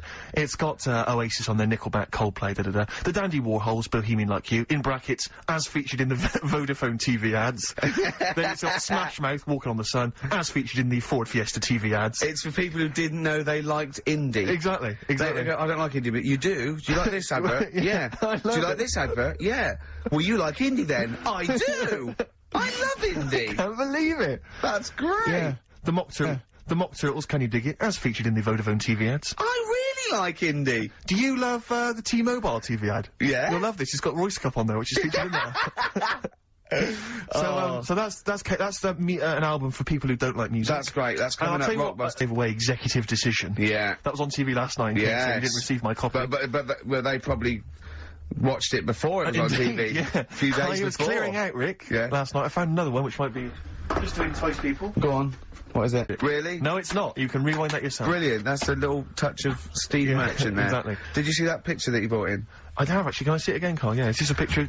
You carry it with you, do you? In your wallet all the time? He found it, right? Last week I was sorting it because I'm moving. I'm sorting all my files out and that, and because this is the only school picture. So he I've had got. one school picture taken when he was that 10 in 1981? I was about eight, I don't know. nine. Okay, tell the story. Why is that the only school picture you had taken? Just because, no, I had them all, I was always had them taken, right? But my dad thought they were overpriced for what you get. Because really, he said that the whole idea of a good picture is like, not only the person that's in it, but like the surroundings. Yeah. So like, if you're on holiday, he'll look at me and he'll go, oh yeah, you're looking well there. What's that hill in the background? Or something like that. Whereas with That's Rick Waller, catching up. But all you get on these school pictures is like a blue background, isn't it? Yeah. So he was like, I'm not paying for that. Sure. And it was a big one. You get a bigger one than that, but that's just like a little passport size, isn't it? Yeah, yeah. That was £1.60. And he wasn't really happy paying that because he said you could get like some done from True Print for a lot That cheaper. he could take himself. Yeah. So, And so, did he tell you at the time that was the last time he was paying for a school He picture? said, I'll get you one because it's good to have a picture of you at school. Yeah. Because they hardly ever went and all that. So he said, like... What's that in the background? That's my school dad. Oh, I didn't... I don't recognise it. You got any interesting stories about it? Not really. So, I was a good-looking kid there, wasn't I? What are you doing with your mouth, though, Carl? It looks like you're it looks like a bit like you're a ventriloquist dummy. What do you mean? Well, it looks like you're sort of scrunching your mouth up, or pursing your lips, or something. Do you not think? Very kissable lips. So in here, look how thin they are. Look at those little thin lips. It's like you... I'm smiling. That's a smile? Oh, that's what I didn't recognise that No, either. I didn't realise that was a Oh, smile. it's a I never smile. Is that what you look like when you smile? Oh. Oh. And what's happening with the head? Has your Obviously- dad seen you smile before then? Well, I think that's why he wanted to buy one as well. That's like, so he can remember what it was like. Right. Because I don't smile. When did you stop smiling? When was the last time you had fun and you just like happy-go-lucky? When can you remember when you had no weight of the world on your shoulders? I often think that. Because I don't sleep like I did, like when I was a kid. I had really good sleeps, and now I don't. Right. So I think once But you've got you a lot of leave- thing on your mind. You know, where can I buy soil? Yeah. How can I confuse a computer by tapping in Y in the search engine? Probably when I was 14, I was stress-free. Where? Yeah. When was the paper round? Probably when I was 15. Right. That's when it started, was it? I reckon. That's when I started getting stressed. Yeah. I'm just looking at the haircut you've got in the... Because obviously I've not seen you before with hair, and it's an interesting mop. Do you have that done at the barber's? No, my mum used to do it. Yeah, she cut that? age, yeah. Right, She did used to, what she used to do, you can't see it in that picture, but there was one where she did, bit of a mess of it. I mean, it looks Right. quite... I can't tell from this picture. No, but that's one of the better ones. Oh, really? Yeah. Right. Were you bullied much? On one of them, she used to, like, use a bit of newspaper in front of my eyes, so she didn't, like, stick these scissors in my eyes. Well, the newspaper stops scissors every time. Yeah, because I think they use that for bulletproof vests. Yeah, the tough fabric of a reconstituted newspaper will stop the scissor any time. No, definitely. I remember, because I know a lot of UN guys, when they're on patrol, they use some old copies of The Sun. They put it in their pocket. Yeah, the Daily Star. Sorry, yeah, okay, yeah. So, she used to always be on a Sunday night when, like, Songs of Praise is on or something, nothing was on the telly, just before Last of the Summer Wine or something. And she used to get the... What a depressing time that was. It was. Having your hair cut and listening to Songs of Praise, waiting for Last Summer Wine. Yeah. I always used to get depressed on Sunday nights. Well, I'll tell you and it wasn't because school was the next morning, it was because the telly was so shite. I think it was because school was next morning, because Antiques Roadshow still does that for me. I see the Antiques Roadshow, I love it, but I'm just thinking I've got to go to school or work tomorrow. Yeah. The Roadshow, I wish they put it on the week. But I know, I've never really had that. When I worked, I suppose. I work now. Don't I? No. Oh, what a giveaway. What a giveaway. Sorry, you were telling us a story about... So anyway, she'd get the newspaper, right, and she'd stick it in front of my eyes, and what does that say? Go on. So she'd You inherited a lot from your mum, didn't you? So she'd cut me fringe, right? Yeah. But then she'd go, oh, it's not straight. It's not very good. So she'd go again, and she'd keep going, and the problem Is that why you're bald now? I was to say, is this that you have got hair, but she has to get it right. Yeah. It takes her to the back of your neck to get it even. She sort of removed the newspaper, and she was like, oh, God. And I said, what? She goes, oh, I'm sorry. And like... What, did this happen every Sunday? Well, can I ask you, Carl, when she was cutting your hair in this picture, do you think she was maybe sidetracked by an interesting article in the paper and really wasn't paying attention to what she was doing? Or did her favourite hymn come on? Yeah, and indeed. she started Or Compo was rolling down the hill. in a bath. So yeah, I ended up with, like, you know, a fringe sort of on the back of my head, because she just kept going further and further. Sure. But, when did you start going to that barber that was on the railway station? that's when I started work, so, you know, sort of 16, 17. Okay. And is he the one that said you have the hair of a Chinaman? He's the one yeah. He sounds like a wise man. Well, can I just stop? I think maybe we should play a tune, but maybe you could bring in some photos next week, Rick, and we can talk about them on the radio. Yeah, and I'm just going to do a card trick. Right, take a card. Any card. Yeah. Right, look at it. Is that your card? Boy with the Arab strap, Belle and Sebastian. Coming next, Educating Ricky. You too, Electrical Storm. Steve, am I mental, or have we been playing some great tunes We've today? been playing some great tunes. You're not mental. You're a genius. Yeah. On XFM, wonderful with Ricky Gervais would be Steve Merchant and Karl Pilkington. Karl Pilkington in the chair now. The talked about, the acclaimed Educating Ricky. Right, well, just in case anyone's new, doesn't normally listen, basically, I'm educating Ricky. Do a bit of research in a week, find stuff, news, history, anything that's interesting. 3 stories, I give them a nice little headline. You take your pick. Between now and 3, you're going to learn 3 things. Yeah? Yeah. So, the headlines are, I'll be no buying one of them. Give us that again. I'll be no buying one of them. Nice, okay. Yeah. We've also got, hippopotamus. Okay. Okay. And, can you believe it? Can you believe it? Well, I'm going to go for hippopotamus. Hippopotamus? Hippopotamus. Right, well, this one, it's, I'm not going to take the credit here. I heard Christian talking about this on breakfast, right? Because it's a good story that happened. Basically, I don't know if I told you about it last week when we were having our spaghetti, but, No, I think you did. Right, I know what it is. I know what this is. Okay, I've not heard this. Right, there's a little midget. Right, there's a circus. I'm loving it already. Circus going on somewhere. I think it was in America. And, is that present day or old times? I'm talking, like, in the last 3 weeks. Okay. Right? Little midget, circus, really packed out show, people are loving it. Right, Steve, you're asked the same question I did, I know. So there's a little midget jumping up and down on a trampoline. What circus is this? Right? I'd take good money to see it. So everyone's clapping, and he's getting carried away. Because he can't believe they're loving it. I didn't know they'd like a little person on a trampoline, but they love me. But you know what it's like when, if there's a crowd of people sort of encouraging you to sort of go higher and stuff. Yeah. And I'm sure he knew it was getting out of hand.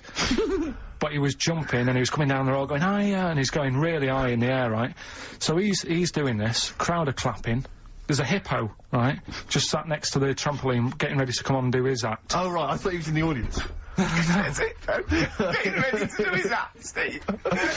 So He's a ventriloquist. What do you mean he's sitting by the trampoline waiting to do his act? Because it's- Why does he sit in the dressing room and they go, 5 minutes, Mr. Muss, 5 minutes, Mr. Muss. So anyway, right, so the hippo's there, He's getting annoyed, is he? Because the midget's He's going, how can I follow this? How can I, this is really annoying. They're going to be, no. so, He's thinking, he's already done the trampoline, my pogo stick act is never going to work. Yeah, go on. So there's a hippo waiting. See, it's a great story, and I just know he embellishes it or he gets slightly wrong. Rubbish. Rubbish. it's not rubbish though. But no, maybe there was an accident in a circus with a midget and a hippo, but at no point was this hippo waiting to go on, going, come on. The midget flew off at hypotenuse and landed in the hippo's mouth and was swallowed whole. This is what you embellish it. That is great. And what's I that? have to say though, Rick, when I heard midget, trampoline, hippopotamus, I was thinking accident waiting to happen. Yeah. So, Yeah. maybe. I mean, It is that you should never put those three together. Never. It's a recipe for disaster. It's Everyone knows that. Midget, trampoline, hippopotamus. Are you mental? You're asking for trouble. Well, You know, when he told me it, he said, and the midget, he didn't mention the hippopotamus, and he said the midget went on, and soon he fell off, and the hippo ate him. And I said, sorry, what was the hippo doing there? He went, it's a circus. I've never heard of a circus having a hippo. What do hippos do? What can they do? You can't train them, can you? What do you... Aren't they, like, very deadly? They're huge, aren't You they? can't have a hippo in a circus. are you sure? You're not thinking of Zippo? He's neither clown. Yeah. No, and it wasn't some sort of where Zippo was eating a midget and it's some sort of horrible sexual act. No, it was definitely. I heard it on breakfast, right? Oh, okay, sorry. No, it's definitely fact. Yeah, though. It's okay, definitely right, truth. okay, good. Well, let's play a record then. So, I'd like to play a classic Springsteen. We're all fans of Springsteen there. This might be his debut album, I'm not sure. Greetings from Raspberry Park. I think it is, yeah. New Jersey. And this is Growing Up. It's great, it's classic. Springsteen and Growing Up off of Asbury Park album. Great. They make you feel good, Springsteen, doesn't he? He's a joy. He's an absolute joy. Rockbusters. Well, Rick, this is what they're all tuning in reading for. and writing about. Absolutely. Before you get the clues, let me just remind you of the prizes you're playing for. We've got the Manic Street Preachers' Greatest Hits on DVD. We've got the film Human Traffic on DVD. We've got the Best Air Guitar Album 2 on CD.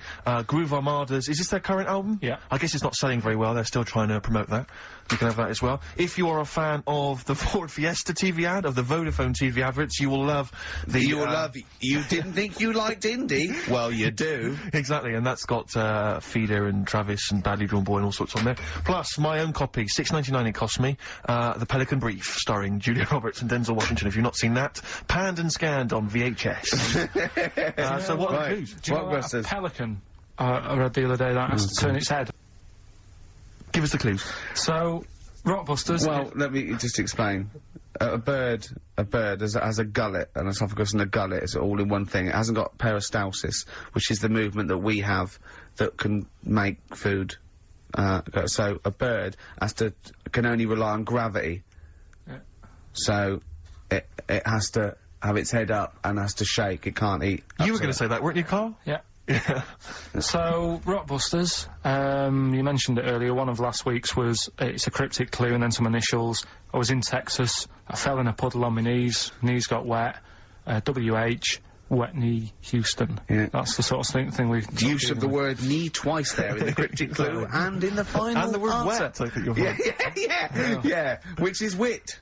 So fine, good. So, there's three of them. It's email only, ricky.gervais@xfm.co.uk. Sure. Load of stuff to win. Here they go. Right, the first one. I'm writing these down. Go on. Making it of them. The fella has only got one badge left. The fella has only got one badge left. Yeah. What are the initials? That's just E. Just E. Oh, just E. Just E. The fella has only got one badge left. This is either a solo artist or a band. Yeah. Second one. The unmarried lady is a friend I eat out with. Say that again? The unmarried lady is a friend I eat out with. The unmarried lady is a friend I eat out with. Yeah. What's the initial? MD. MD. MD. And finally, I really love that woman. I love everything she does. That's M. No, Give us that one again. I really love that woman. I love everything she does. And that's... M. Right, now I've got that one. Right. Okay. So, That's great. It's great. That's lovely. So, yeah, That's great. I think the second and third one's quite easy. First one is a killer. Is it tricky? Yeah, it's a tricky one. So, ricky.gervais@xfm.co.uk, and we pick a winner out at about 1:45 or something like that? 2, yeah, absolutely. No, 2:45. What am I talking about? 3. Yeah. So there you go. That's dynamite stuff. Well done, Karl. Excellent. More Educating Ricky next. Yeah. Beck, Lost Cause on XFM 104.9. Wow. Karl, we haven't had a lot of emails. They're tough. I'm struggling. Yeah. I've got you got one, and I'm struggling with two, but I know one of the words, but I can't think of the band that fits it unless the clue's wrong, and I've got no idea with the first one, E. Give us them again. Just Just give 'em quickly recap. Number one, the fella has only got one badge left. That's E. Second one, the unmarried lady is a friend I eat out with. That's MD. And the last one, I really love that woman. I love everything she does. That's M. Well, Ricky, what is it, Ricky? Ricky.gervais@xfm.co.uk. So keep those coming in. If there's no winner, we don't know whether to give it to the person who gets the most right first, or have a massive rollover. And what a Christmas booty that would be, as Karl said. All those... Imagine what you could have... indecent proposal, maybe. Who knows? You know what I mean? I've got some real junk, so I can bring that in. Yeah. The mean machine. Imagine with someone Vinnie this Jones. Christmas. Yeah, exactly. This Christmas. I can't believe it. Oh, thank you so much for the Pelican brief. I noticed you left a price on. And it's on VHS as well. Oh, great. Brilliant. Yeah, this is a perfect Christmas gift, isn't it? Yeah, it's great. Okay. Right. Now, so that's going. CDs. That's The going. perfect That's Christmas going gift. on. That's a big prize. It's a big weekend prize on XFM. Educating Ricky, part 2. Right. What's the clues Right, left? well, we've got left the headlines. I'll be no buying one of them. Yeah. And we've also got chicken. You believe it? Chicken. You believe it? So they're the two that are left. Which one's you going for?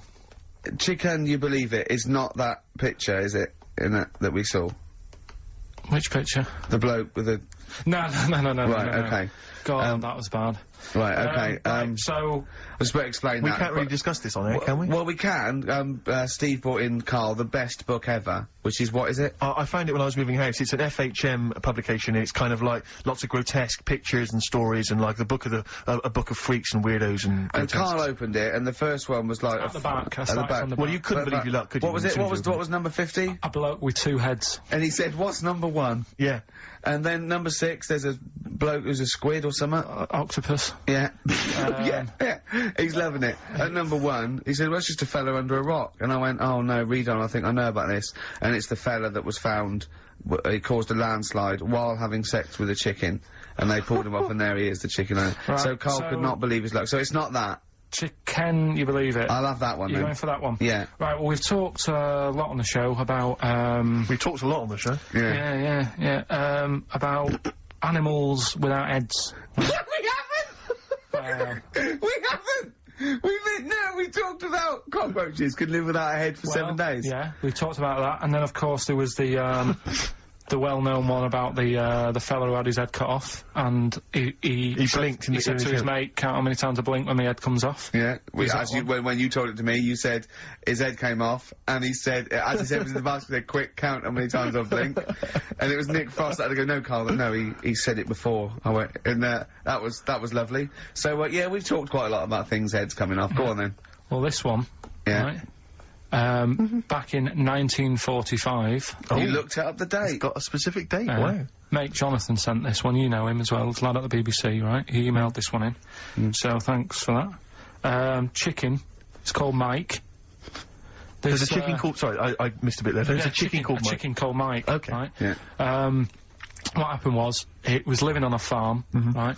Loads of chickens knocking about, and the owner of the farm is like, you know, getting ready for tea, and his wife says, "Go out and get a fresh chicken, because my mum's coming round."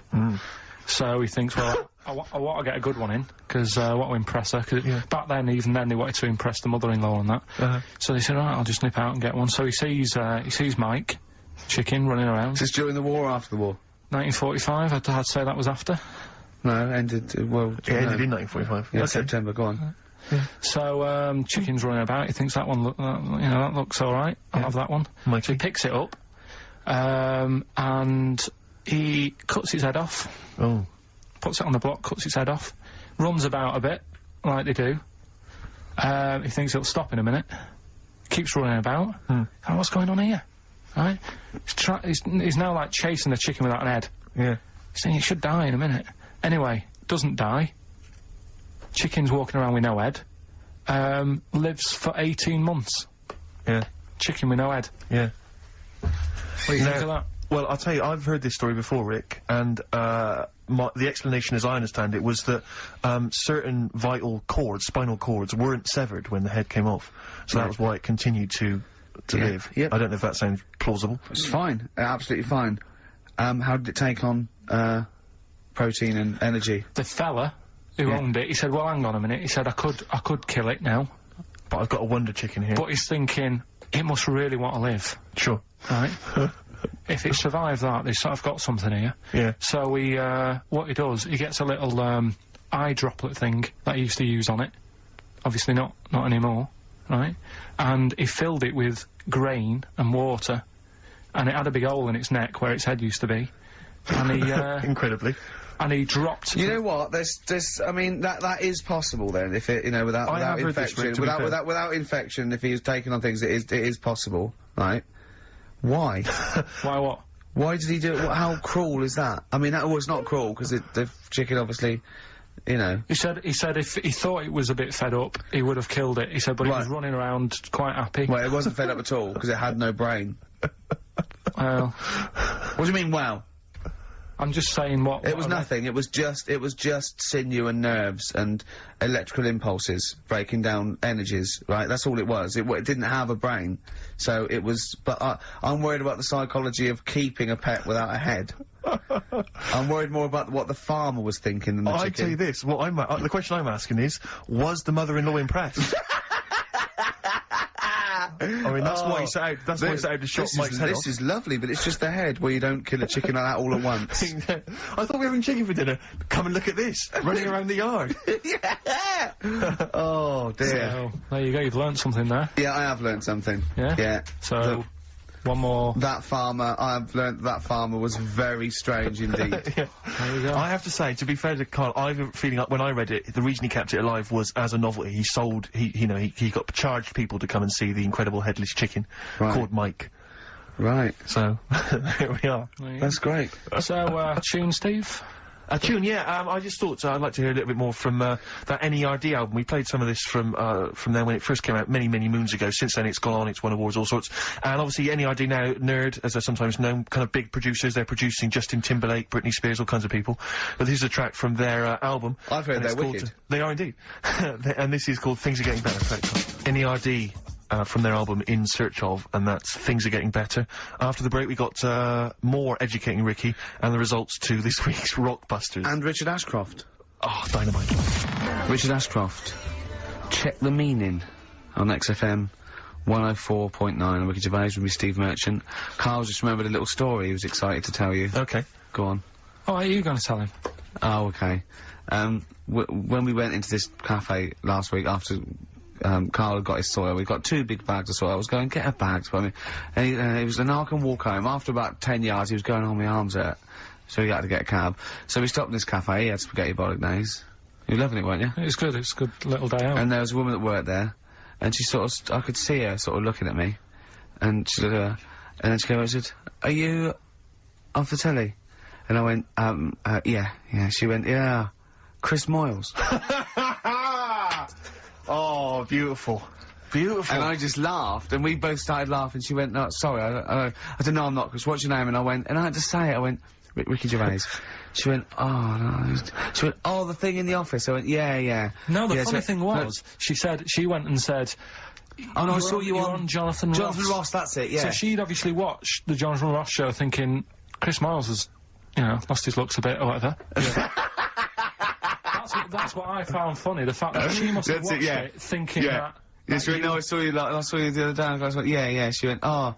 And then we were still sort of laughing. I was thinking, she went, oh, sorry, to be back. I was going, no, it's fine. I was thinking, yeah, imagine that. Just like, God. Great. There's not a better one to pick. That's just appalling. Oh, that was lovely. It's the second time as well. That you've been mistaken for Chris Moore? Yeah. Yeah. Oh man, you've got to feel bad about that. I've had Moyles, I've had, Vegas a few Johnny times. Vegas, yeah, I can imagine. So, yeah. Do you think, like, people are going up to Moyles going, you do that thing about working in an office? Yeah, well, dunno. I don't know whether I hope that or not. I don't know, it depends what he answers. Yeah. So, yeah. I thought you were going to say that, are you Chris Moores? No, what's your name? Ricky Gervais. Never heard of you. That'd have been brilliant. So, yeah, okay, right. Educating Ricky, number 3. Ricky, yes. Well, we've got the email. Give them again, just give us a quick, run there, because I think these are tantalising, they really are. Yeah. So the first one, the fella has only got one badge left. Yeah. That's E. The second one, the unmarried lady is a friend to eat out with. MD. And the third one, I really, really love that woman. I love everything she does. That's M. Excellent. Right. Ricky.Gervais at xfm.co.uk. You can win all kinds of prizes. Educating Ricky, Right, number 3. Final one. You've had hippopotamus. You had chicken. You believe it. And the last one is I'll be no buying one of them. I love that one. All right. Interesting one. This. I mean, I spent probably 3 days looking for this stuff. Right. And another one that I came across, right, and I was going to use, I was a bit like... What a great life you've got! I was just, going on the internet and that, and I also, look in magazines, found a story about a bloke who, I don't know, he was messing about with a chainsaw and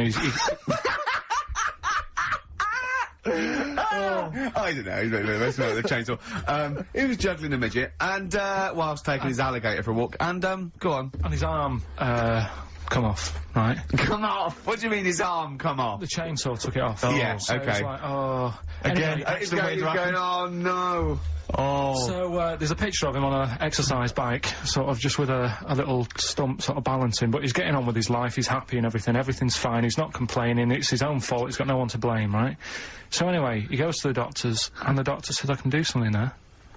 So he goes, well, it's alright, I'm getting by alright, don't worry about it. And he goes, no, we've got an arm in, right? We can attach that. A real arm from someone who's, I think, they'd passed away or lost an arm or something, and they lost an arm and didn't want it back. Yeah, I love it. Are you using that? Yeah. No, because I know someone. Because I know a bloke, actually. Yeah. Well, can't you just put this one back on? Well, it's first come, first serve, really. I was just building a bionic man. We've replaced one arm with a robot's arm, so we got a spare one. So the doctor's going, let me put it on. He's like, well, alright then. So Ungrateful bastard. So he does the operation. Everything's fine. He's loving it. He's happy again because he said he can brush his teeth. Right. Okay. If this is going to be He's something loving like it again because now he can brush his teeth. right, if this is going to be, and it was a leg. Or No. it was a chimp's arm, Or it was the arm of a killer. It was 2 left arms, right? I'm going to kill you. Oh, let's leave it then. What is it? It goes on for about 2 years. Everything's fine. Then it all starts going flaky. Oh, I knew it would. Was it made of chocolate? All right. So it all goes all like gammy, and then for some The reason arm starts going gammy. it goes gammy, and it gets longer. Of course it does. So there's a picture of him, right, stood in the magazine. He's stood there with his arms by his side. One arm's normal. The other one is, like, past his knees. He can pull his socks up without bending over. So It's is this going to really- be they gave him the arm of an 8-year-old child who would have been the tallest man in the world? No, he just said, oh, what am I going to do? And the doctor said, oh, there's not much we can do. And left it. Wait a minute, you can't That's leave not it a there. story. So, Karl, That's not You've a got to story. tell us the explanation. Was it an incredible plastic arm? An incredible expanding arm? Did he fight crime later? No. Well, that's the end of the story. You've got no scientific explanation as to why... That's why I didn't pick it. But you just told it to us anyway! Yeah, but I'm just saying the sort of knowledge I come over when I'm looking for the good knowledge. Yeah? So that Why did hasn't his even arm made the grow? list. Why did this arm grow? He must have had an adult arm. They couldn't have given him an arm. I don't know. It's just one of them. It's rubbish again, It's isn't not. it? Well, I thought it's an interesting story, but you should It's have not, and it's read. rubbish. But you It should didn't have read to happen. the end. There was photos. Yeah. But you should have read to the end of the article, Carl. No, I did. And he said, you know, he's not happy and he wishes he wouldn't have had it done and all that, and, you know. Are you sure this wasn't entirely unexpected? No, seriously, he was saying, you know, his teeth are nice and clean again because he could brush them and that, but his arm's getting in the way. Ruining his shirts and everything. So I'll leave that. Let's play a tune. Let's come back with the next one, because I love the fact that this is like Ronnie Corbett telling one of his jokes. That's it, Ronnie. That wasn't even the story. He was going to tell I'll us. play a record. Oh, God. That's all right, isn't it? Travis, level come through, quite like that, on XFM 104.9. Ricky Gervais, Steve Merchant and Karl Pilkington in the chair. We've had the answers in. It's Rockbusters. It's the results. Karl, give us the winning answers. Right, Steve, you search for a winner. I will. At the At end of this, random. we can slip into that. So, the first one was, the fella's only got one badge left. I have no idea. The initial was E. Go on. Will I get out the answer now, Yeah, Steve? give the answer, yeah. I go think on. you should. That was his last sticker.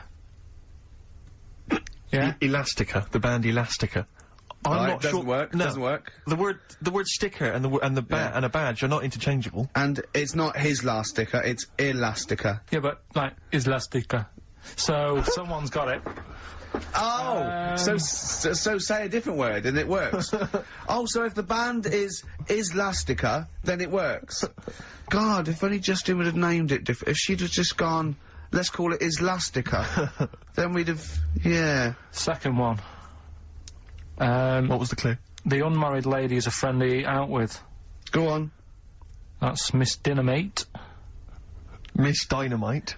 Doesn't work. Yeah, but it's been running for 4 weeks. We've done the obvious ones. Doesn't now work. it's- Doesn't work. Miss Dinamite. Again, if she'd have called herself Miss Dinamite, it would work. She didn't. See, what's happening is pop stars are letting you down by naming themselves incorrectly for your clues. Those don't work. They don't count. And the last one, I Dinamite. really, really love that woman. I love everything she does. That was Yeah. M. Yeah. That was Madonna. Yeah, Madonna. I'm going to give you that. That work. Yeah. Right. That's the end of that feature until you can get ones that work. Okay. So you won't hear any more of that because it's rubbish. You're running out already. Sorry. Do you just think of the first three things that come in your mind and make them fit? Just think of three bands and make a clue, and if it fits, it fits. If it doesn't, it doesn't matter. I just went through again. Rubbish. It was rubbish. Whatever. Right. Play a record. Hang on, we've got a winner. We have. Actually, you say all this, Rick, but lots of people got them right. Which Yeah, so- I don't know what that proves, really. I don't know if that says, you know, you're the tosser or Or they they're are. as stupid as Karl. One or the other. Okay. But I'm going to give it to Simon and Daisy in Hitchin. They got the right answers, and well done to them. They get the Pelican Brief and some other treats. Serves you right. I look forward to Serves that. you right for understanding Karl. Suede's new one. Obsessions. On XFM 104.9. Well, I'm Ricky Gervais, obviously, Steve Merchant, Karl Pilkington. Well, Karl, that's about it, and we got sidetracked on the last Educating Ricky. You telling me about a man whose arm grew. Well, something went wrong. I'm not saying it grew. Just saying. What? The rest of him shrunk? It went long. It went long. What, is that growing now? What do you mean it went long? Did it grow, or what, did it come loose? That's what I was thinking. Oh, so it was hanging by a thread which made it look long. Within the skin. It's like how you can stretch a pair of tights if something is too heavy. Or... Arms are very much like tights. They are very much so the like one, tights. the one that we didn't get round to on Educating Yeah. Ricky was I'll be no buying one of them. Go on. Are you familiar with the saying white elephant? Something is a white elephant. Yeah, I think so. Hold on. You phoned me last night and said, what does white elephant mean? And I told you. Yeah, I know, but I know where it came from, but I just was wondering what it was about. So how, in what way is Educating Ricky you calling me up and asking me something? Well, do you know how it came about? You've given away some of the secrets of the show there, it would appear. I didn't realise he was phoning you for information. Well, you just asked me what the term white elephant meant in sort of like colloquial. Did he say, why are you interested, Carl? No reason. No, go on. Well, what it is, ages ago when... So what do we understand white elephant to mean? Or something that's useless, that's like a bit of a, you know, you know, something that you wouldn't want around that's just stood there doing nothing. Yeah. I'm looking at you, Carl. So, so years ago, when people used to... When people used to use elephants? Yeah, more than they do now. Right. More than they do now! This doesn't involve a midget, does it? No. So you know, they'd use them in the workplace and stuff. To sort of- Yeah, as factories. sort of, yeah. Yeah. To move stuff around and that. Yeah, security guards. Yeah. Can't trust them with the buns, though. That's why they stopped using them. Oh, God, go on. So there was loads of elephants knocking about, and the thing is, right, You couldn't move them. if you have a lot of something, you also have a lot of demic ones, don't you? A lot of what? You know, sort of demicky ones that aren't right, really. Demicky? Well, you know, like, they weren't properly. They weren't... They weren't properly. Sorry, what, Carl? What are you doing? Right, I'm getting to the story. So what I'm telling you is... They were a bit demicky, so they weren't Basically, properly. Have you started making words up? Right. Yeah, you Stanley Unwin. Listen. Reincarnated. Demicky? Yeah. There was a lot of albino elephants knocking about. Where? Where is this? Olden times. Africa. Yes! Should we say Africa? Yeah. Yeah. If an answer's got a question mark at the end, I'm not Well, sure it's either Africa or India, but I'll give you a clue. Well, these elephants, do they have big ears or little ears? I didn't sort of notice the size of the elephants. What I noticed is they were white because they were albino elephants. Okay. Right? So that's why they're heading, I'll be null buying one of them. Okay. So, what would happen is people who didn't know what they were doing, like, you know, you get people making a mistake buying cars that are full of problems and that. This is a nice one. And it was all white and stuff, and it had, like, blue eyes. You should never trust a used elephant salesman. This elephant that's white with blue eyes. Right? This is great. So, Yeah. so a fellow who didn't know what he was doing would buy the elephant, and he'd get it back, and it'd be all sort of lazy and stuff, Oh, and the what we're worst doing and place, yeah. stuff. And he'd say, what's up with this? And his mate, who's a bit of an expert with elephants, and go, oh, where have you bought that from? And he'd say, oh, I got it off that fella. And he goes, oh... All this embellishing nonsense he does with the story. You shouldn't have bought that. So he goes, why? And he says, it's only albino, innit? And he's like, what does that mean? And he said, oh, it gets tired. It's not that good at doing work and that. You shouldn't It have bought steals from you. But elephants back then were like a god. You know what I mean? Right. You couldn't say, oh, I'm sick of this and I'm going to abandon it or anything, because elephants were seen as, like, pretty high up on the chain of things. So they'd end up being stuck with an elephant, that's an albino, couldn't do much, gets tired, basically gets in the way, so they said, that's where they're saying, like, you know, but a bit of a white elephant there. What do you reckon, Rick? I feel like I haven't been educated. I feel like I've lost something. So at that time in my life I can never get back. I feel like I've sort of been soiled, and I don't know where to start. I'm angry. Do you know what I mean? I'm angry. Sure, yeah, I can see that. And all that rubbish around. Look at his little face. Well- What was that? All that shit about a second-hand elephant salesman and his mate knew about elephants. What is it? What are they had blue eyes. What are you? Well, Albinos have red eyes for a start. oh, that's it, we've run out of time. Oh, what? I mean, what are you going to do about this next week? Are you going to actually do some educating next week? And what about Rockbusters? Are you going to make the clues proper cryptic clues? Well, that's the teaser, isn't it? That's what we'll leave them with. Will it be any good next week? Tune in and find out on XFM 104.9.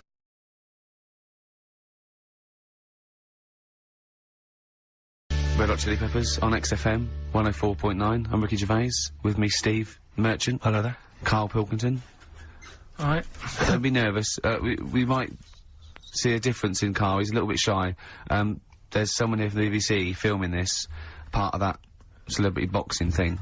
The Fight, I think it's called, and they want to get a little clip of this, so we're gonna let them film for a minute, and then they're gonna go away. Is that alright, Karl? Yeah. He doesn't want to be on camera, do you? Do you? I think it ruins radio, doesn't it? Do you know Well, what I not mean? for the people listening, it doesn't. Yeah, but it does, because people are like, oh, he sounds like a bit of a looker. What you do? Yeah. And then they'll see it on the telly. and they'll go, God, yeah, you know, his head is round. It is round, though, isn't it? So, guess what? I got a call yesterday. You'll love this, Steve. From MTV, and wondering if they could screen test Karl. That's outrageous. I'm loving it, and I was going, yeah, and I said, yeah, it's fine. I'll come down with him, and I was saying, what about this and that, and they were loving it. I called him up and went, oh no. I went, why not? He went, well, I'm looking at my reflection now in the mirror. He said, I shouldn't be on the telly. What would you wear for your screen test, Karl? What kind of look would you try and cultivate? Because you've got to bear in mind that the audience out there, they don't know what you look like. So, would you be a snappy dresser like, say, Jonathan Ross, or would you go for your kind of street cash look? Can't wear a suit. You can't wear a suit? Don't hold it well. So... Right. Oh, he's going for the... He's going for glam. He's going for quite a glam look. Oh, no one else has dressed done for a jumble sale. Wow. Yeah. But I'm not that happy about it all, to be honest. Are you going to do it? You're not going to do it? Well, I'm sort of stuck in the middle, because throughout my life so far, I've never planned for anything, right? It's just always happened. Yeah. The time, you know what I mean, being in plays at school, never planned it, but when I did it, I went down a storm. It was that sort of fun. thing. Yeah, we all remember that. So... as I remember, you did Little Donkey. Did Little Donkey, yeah. And then later, someone was filming at the back. Was it your dad's mate? My dad's mate. Yeah, and on the camcorder, he listened to it back, watched him playing it. His dad says, just off camera, what does he say? I don't want to say it because I'm in charge of the show and I'd be irresponsible. He looks like a right twat. So... And so he gets home, just watching that, and then here's his dad, just off camera, go, he looks like a right twat. Yeah, alright, yeah. What are you worried about? Your dad saying that, or the Can I just interject, because I'm really worried about this idea of Karl being on MTV, because the problem is that, you know, let's be honest, Rick, I mean, we're getting by the skin of our teeth, aren't we, really? It's only Karl that's keeping this afloat. Yeah. And if he gets on MTV and the world sort of gets a sense of him and they understand him, and he won't be ours anymore, we won't be able to control him, it'll be out there, it'll be in the public domain. That's the thing, no, that's the thing, that's the terrible thing though, isn't it? It's like, Karl is my pet, but I realise I've got to release him into the wild. And, you know, because I love him, I know he's got to go free. Sure. But I wanna... It's like Kez. Maybe someone will beat him to death and we won't have to worry.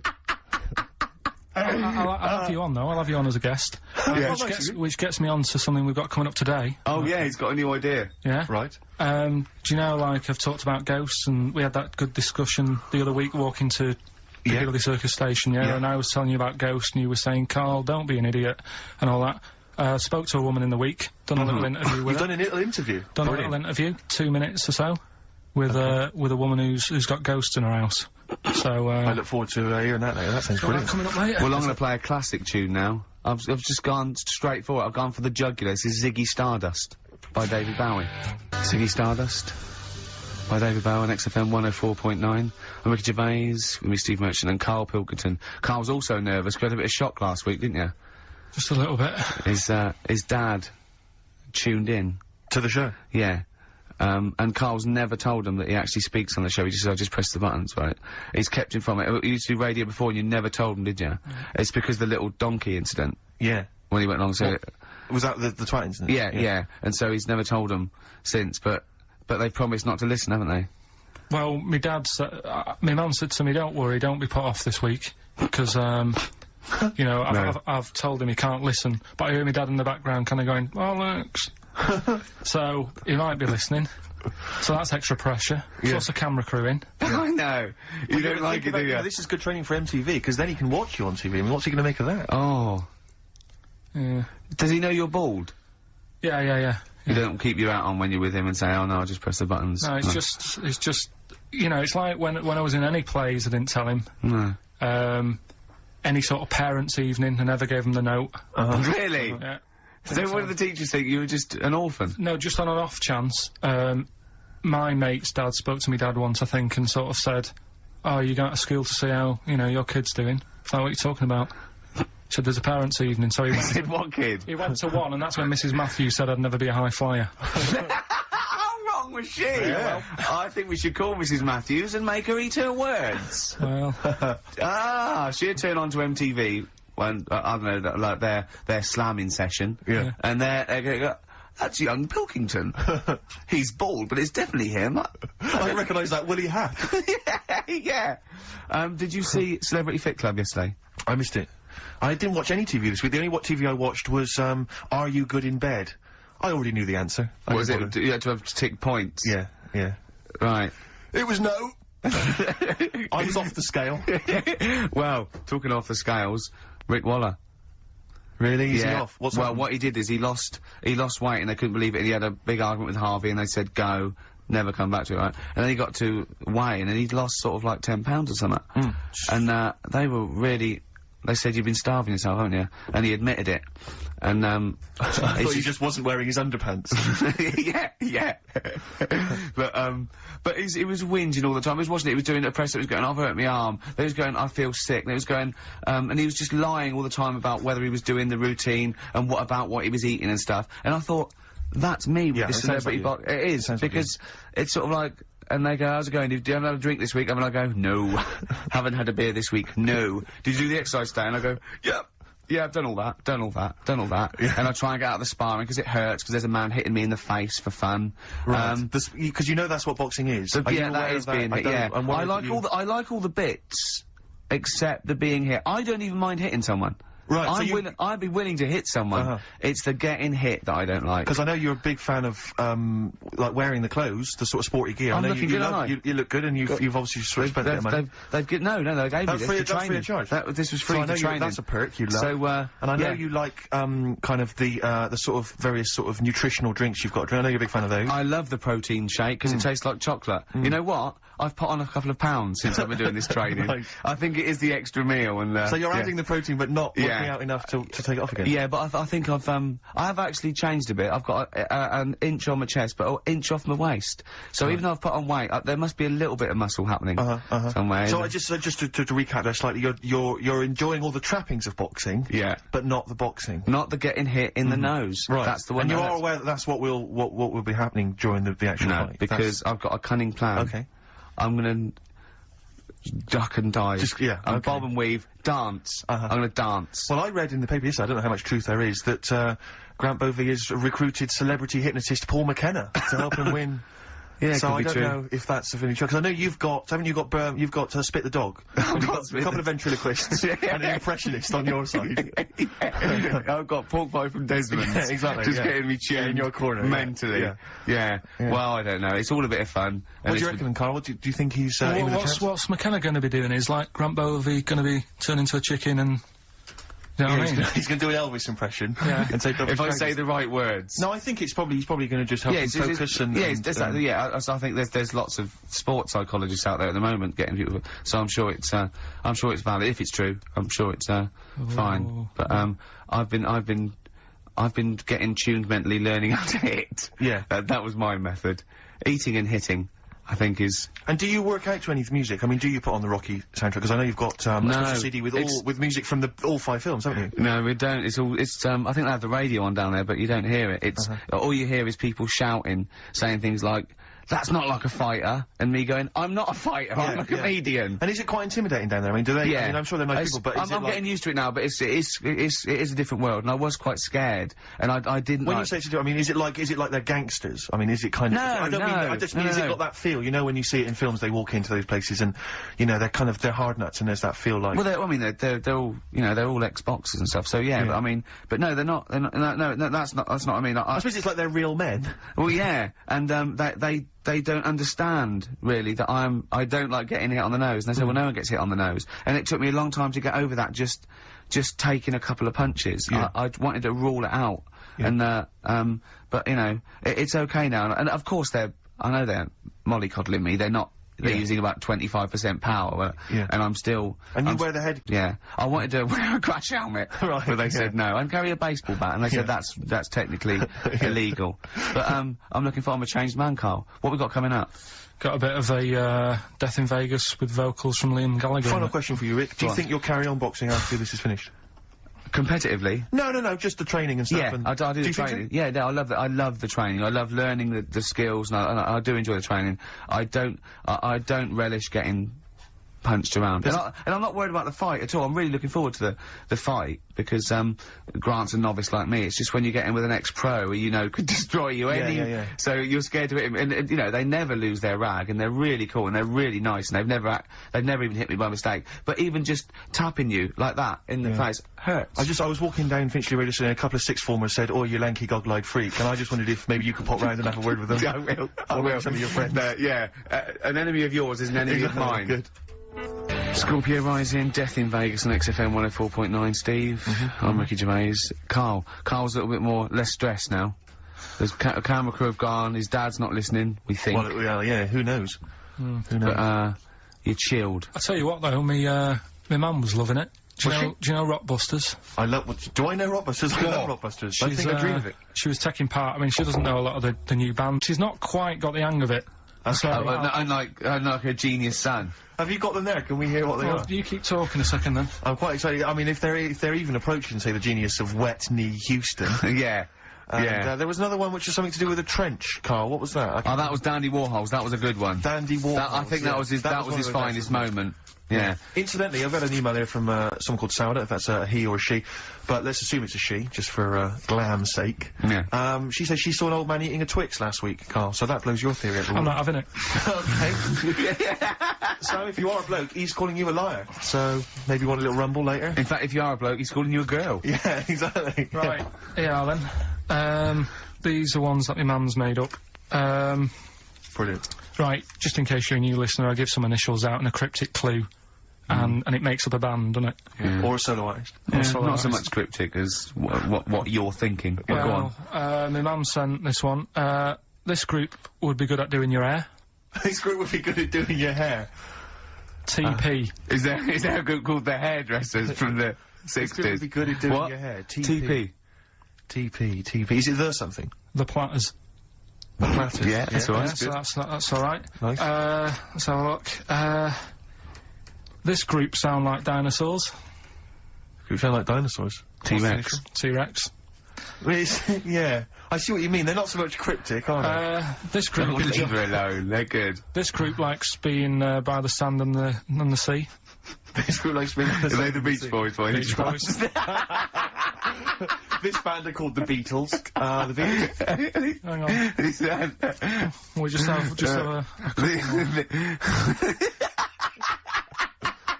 What else you got? It's funny because one of them that she's done, I'm actually doing today. I thought of in the week. Right? So, Is it the same clue? It was, yeah. Wow, But great minds think alike. Here's So the this last is obviously one. coincidence. Here's the last one from her. This guy sounds superb.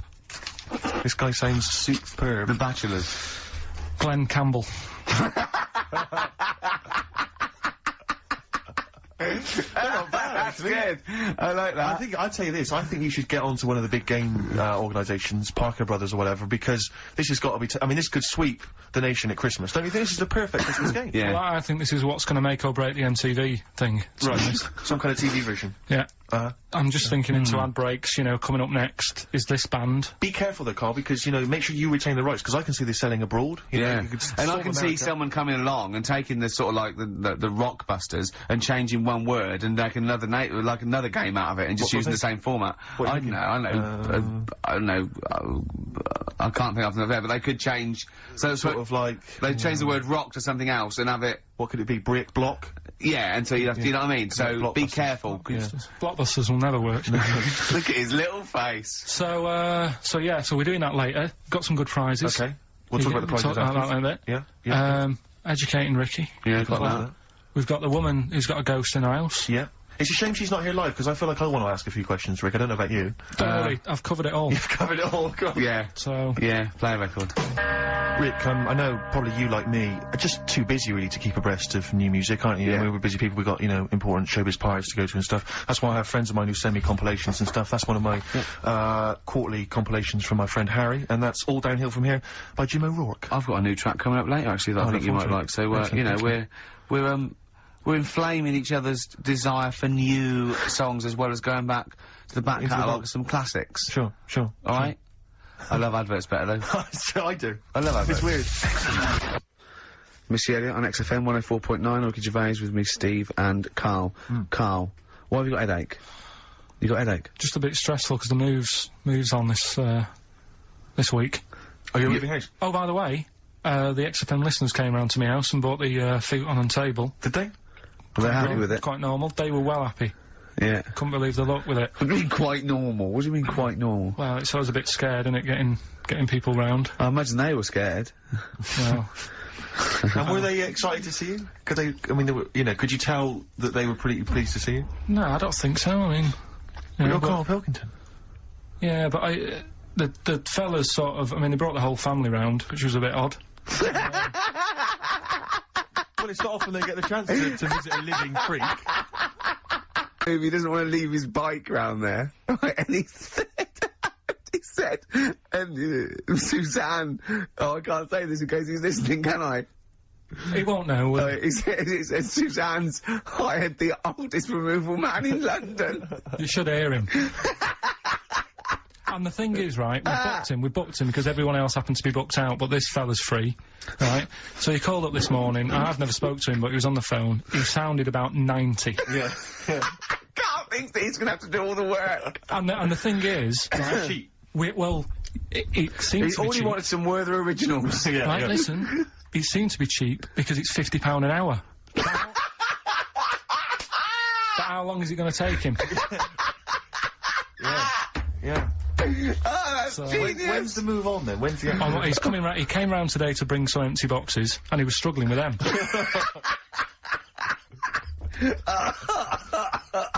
So it actually happens on Wednesday. Oh, God. Anyway, so Rick, I noticed that you were laughing and almost had a heart attack. Doesn't bode well for the boxing match, does it? Cough at the moment, and I've had my Lemsip. Anyway, what we're doing now, Karl? well, I teased you with it before. You gonna get it out again? I'm always like trying to get you, you know, thinking, opening your mind up a bit to ghosts and stuff. Yes. So this woman who I know, she said she'd come in and I could interview her to try and sort of, you know, get the belief out there. Okay. So I Yeah, because there's thought not enough belief in the occult and rubbish.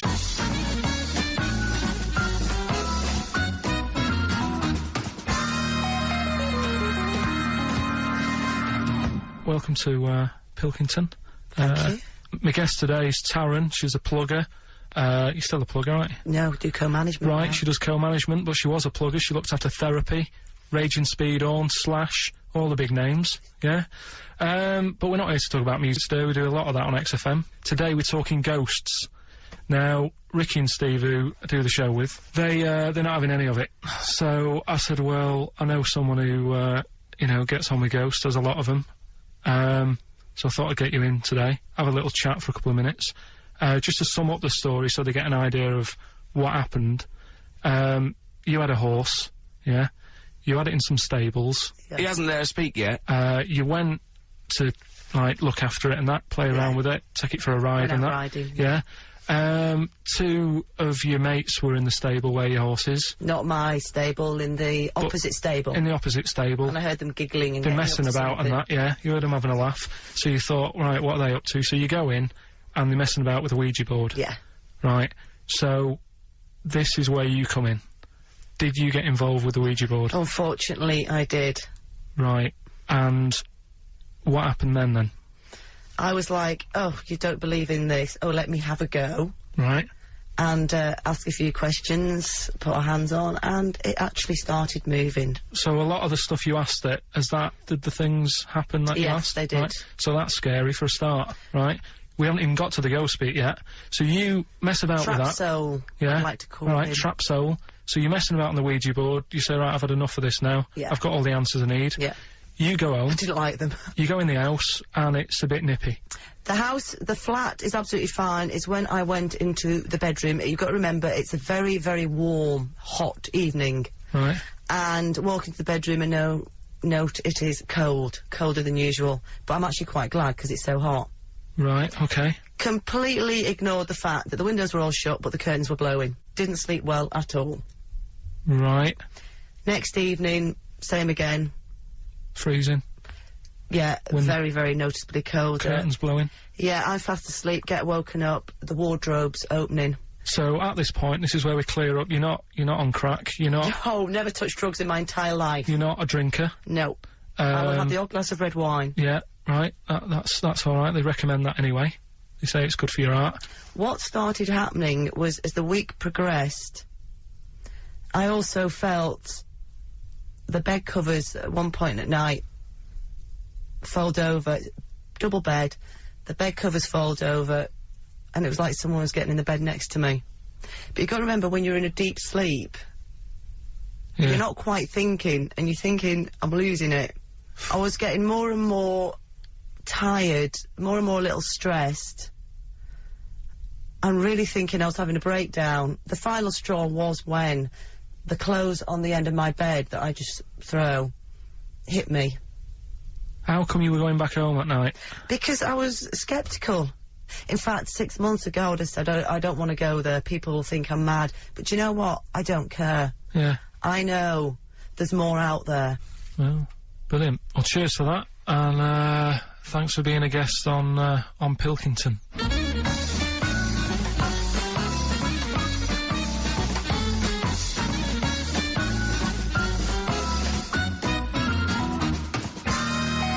Incisive investigative journalism there. I like the fact that you've learned a lot from Parkinson, even stealing some of his questions, like, are you on crack? Which I know he always asks his guests. Yeah. I like the fact that when she went, I was thinking, please do not get involved with that Ouija board. Yeah. I was worried when she said I heard some giggling coming from the other stable. Yeah. Don't go over there. Don't go over there. It's, what questions did she ask the Ouija board? You didn't ask her that, I noticed. She didn't want to. She didn't want to say? No. Okay. Do you think it was something like why that you did to try and confuse the computer, and the spirit world got really annoyed, and they got confused, and they came back and started messing up her clothes? But what do you think then? What do you mean? What do you mean, what do I think? What do you think?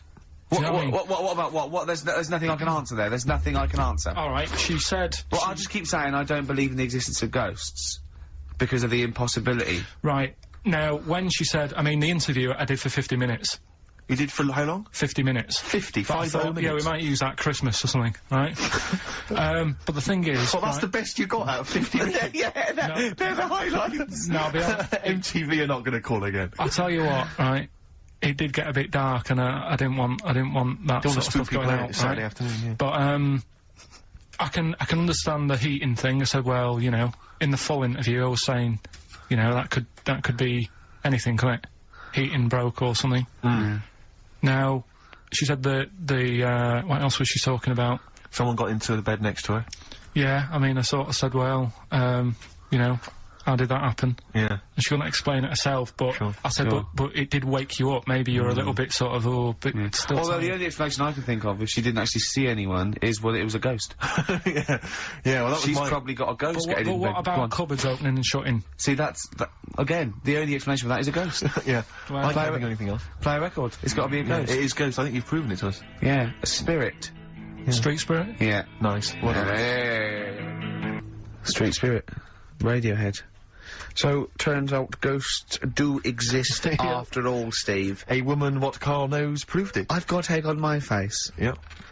On XFM. Instantly, Rick, I should just encourage you and everyone else listening. I really have got egg on my face. Is that what you're going to say? Yeah, I've just been eating an omelette. James Randi, a hero of yours and a hero of mine. He's on TV this week on Horizon. I think it's maybe Thursday. Check press for details. Trying to expose the nonsense that is homeopathy.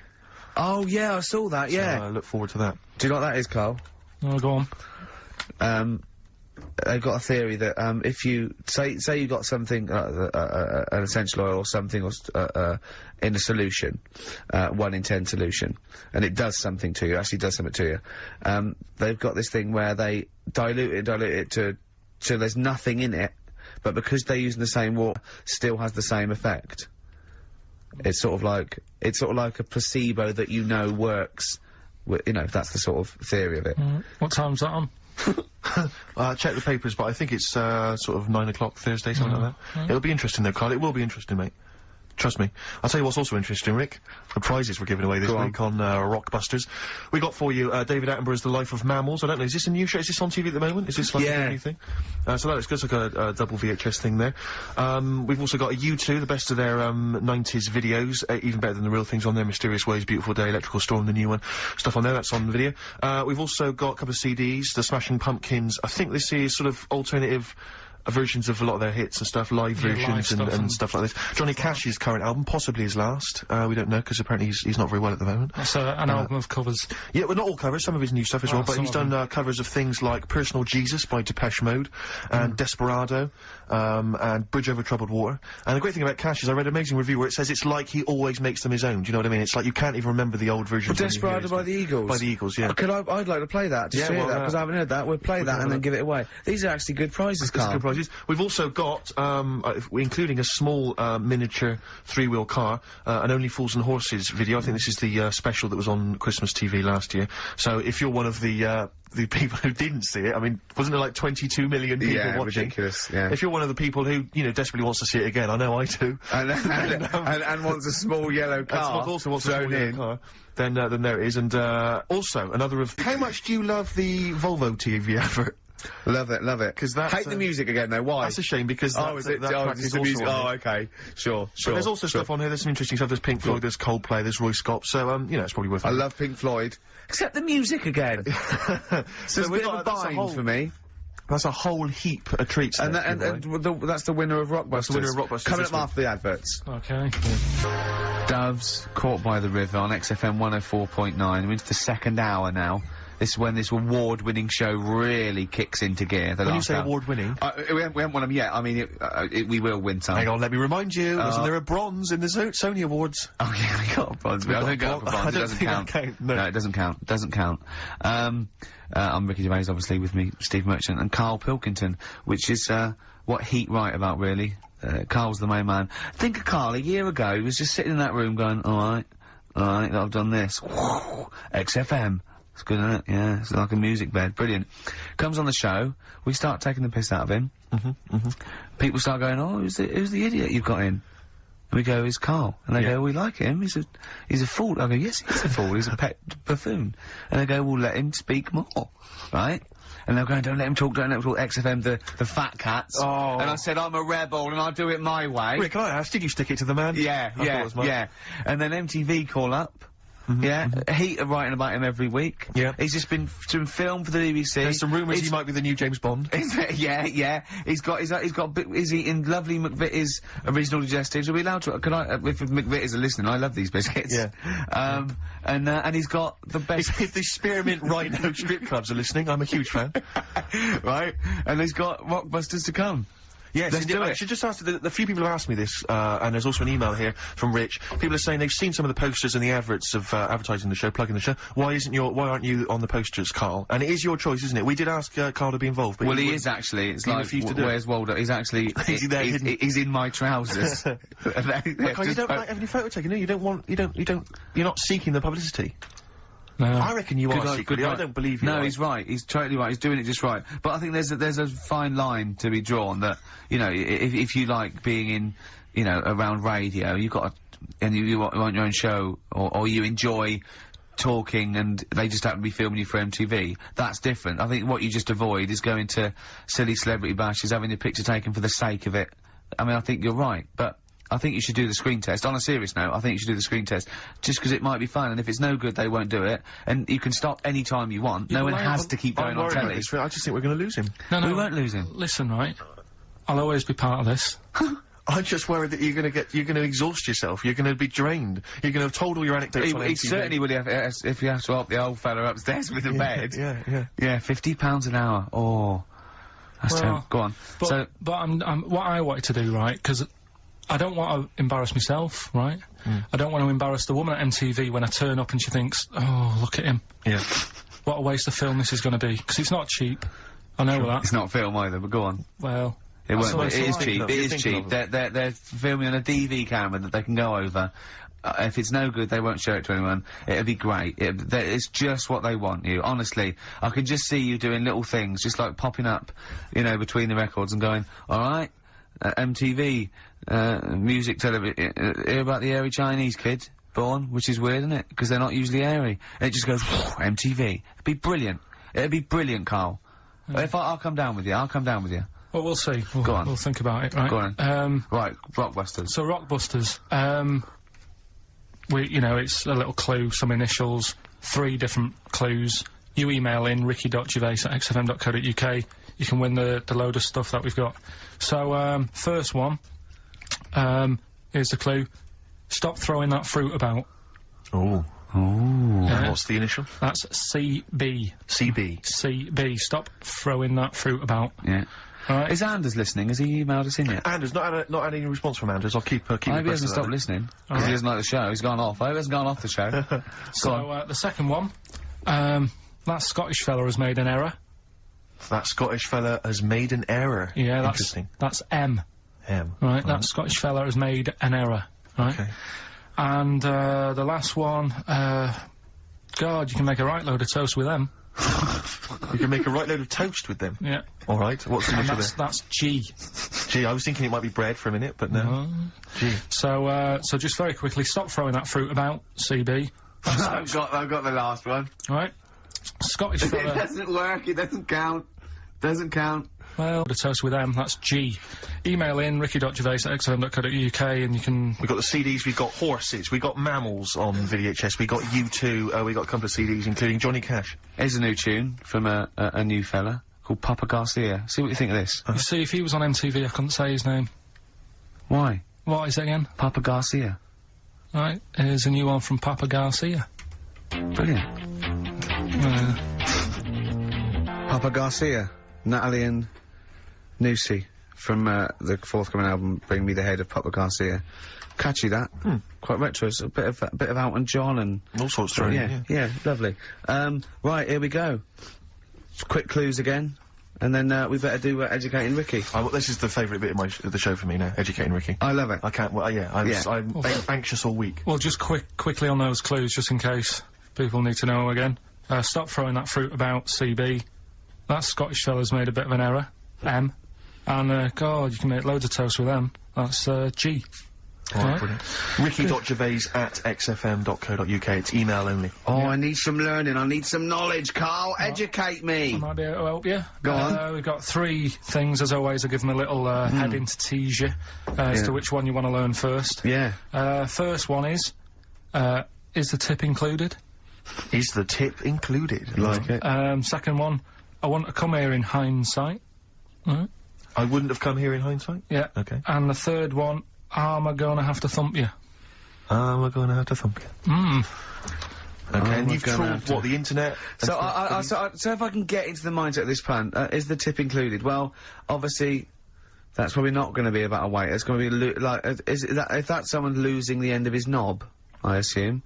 Am I going to have to thump you? That's a man who lost his arm in a fight, but then picked it up with the other arm and smacked him with it. What was the middle one? I want to come here in hindsight. Hindsight. Heinz site? Yeah, it's someone was blinded by baked beans. Sure. So what are you going for then? I think I'd better go for, am I gonna have to thump you? Right, well this isn't... I've been struggling again, to be honest with you. Searching high and low for stuff, and some of these I had to leave till this morning.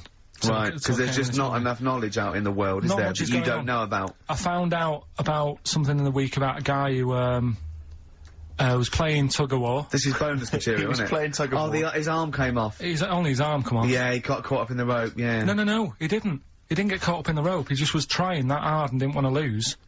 He kept But holding he it. allowed his arm to be pulled off. He really wanted to win. And Well, the no. other team, the other team pulled it and his arm come off. No. Well, I don't know who to believe. Well, think about it. If he's gripping, yeah. as soon as there's tension, like the arm coming out of the socket, the hand might release.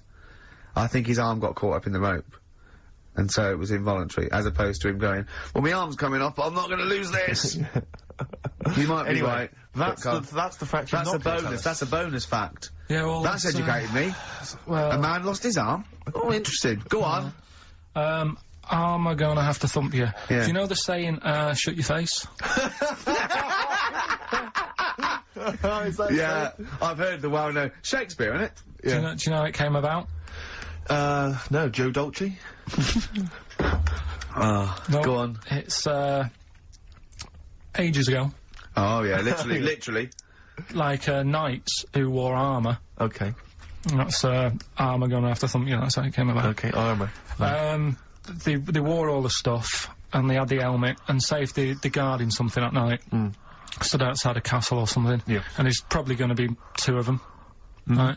So they stood there talking and that, and talking about stuff, and The future. Sort of, medieval stuff. one of them was like, "Oh, I wish I'd shut up. You know, I've been stood here for hours," and he's going on and on. Yeah, sure. So he'd say, "Shut your face," meaning, shut the guard down on your helmet, The visor. and I can't hear you then.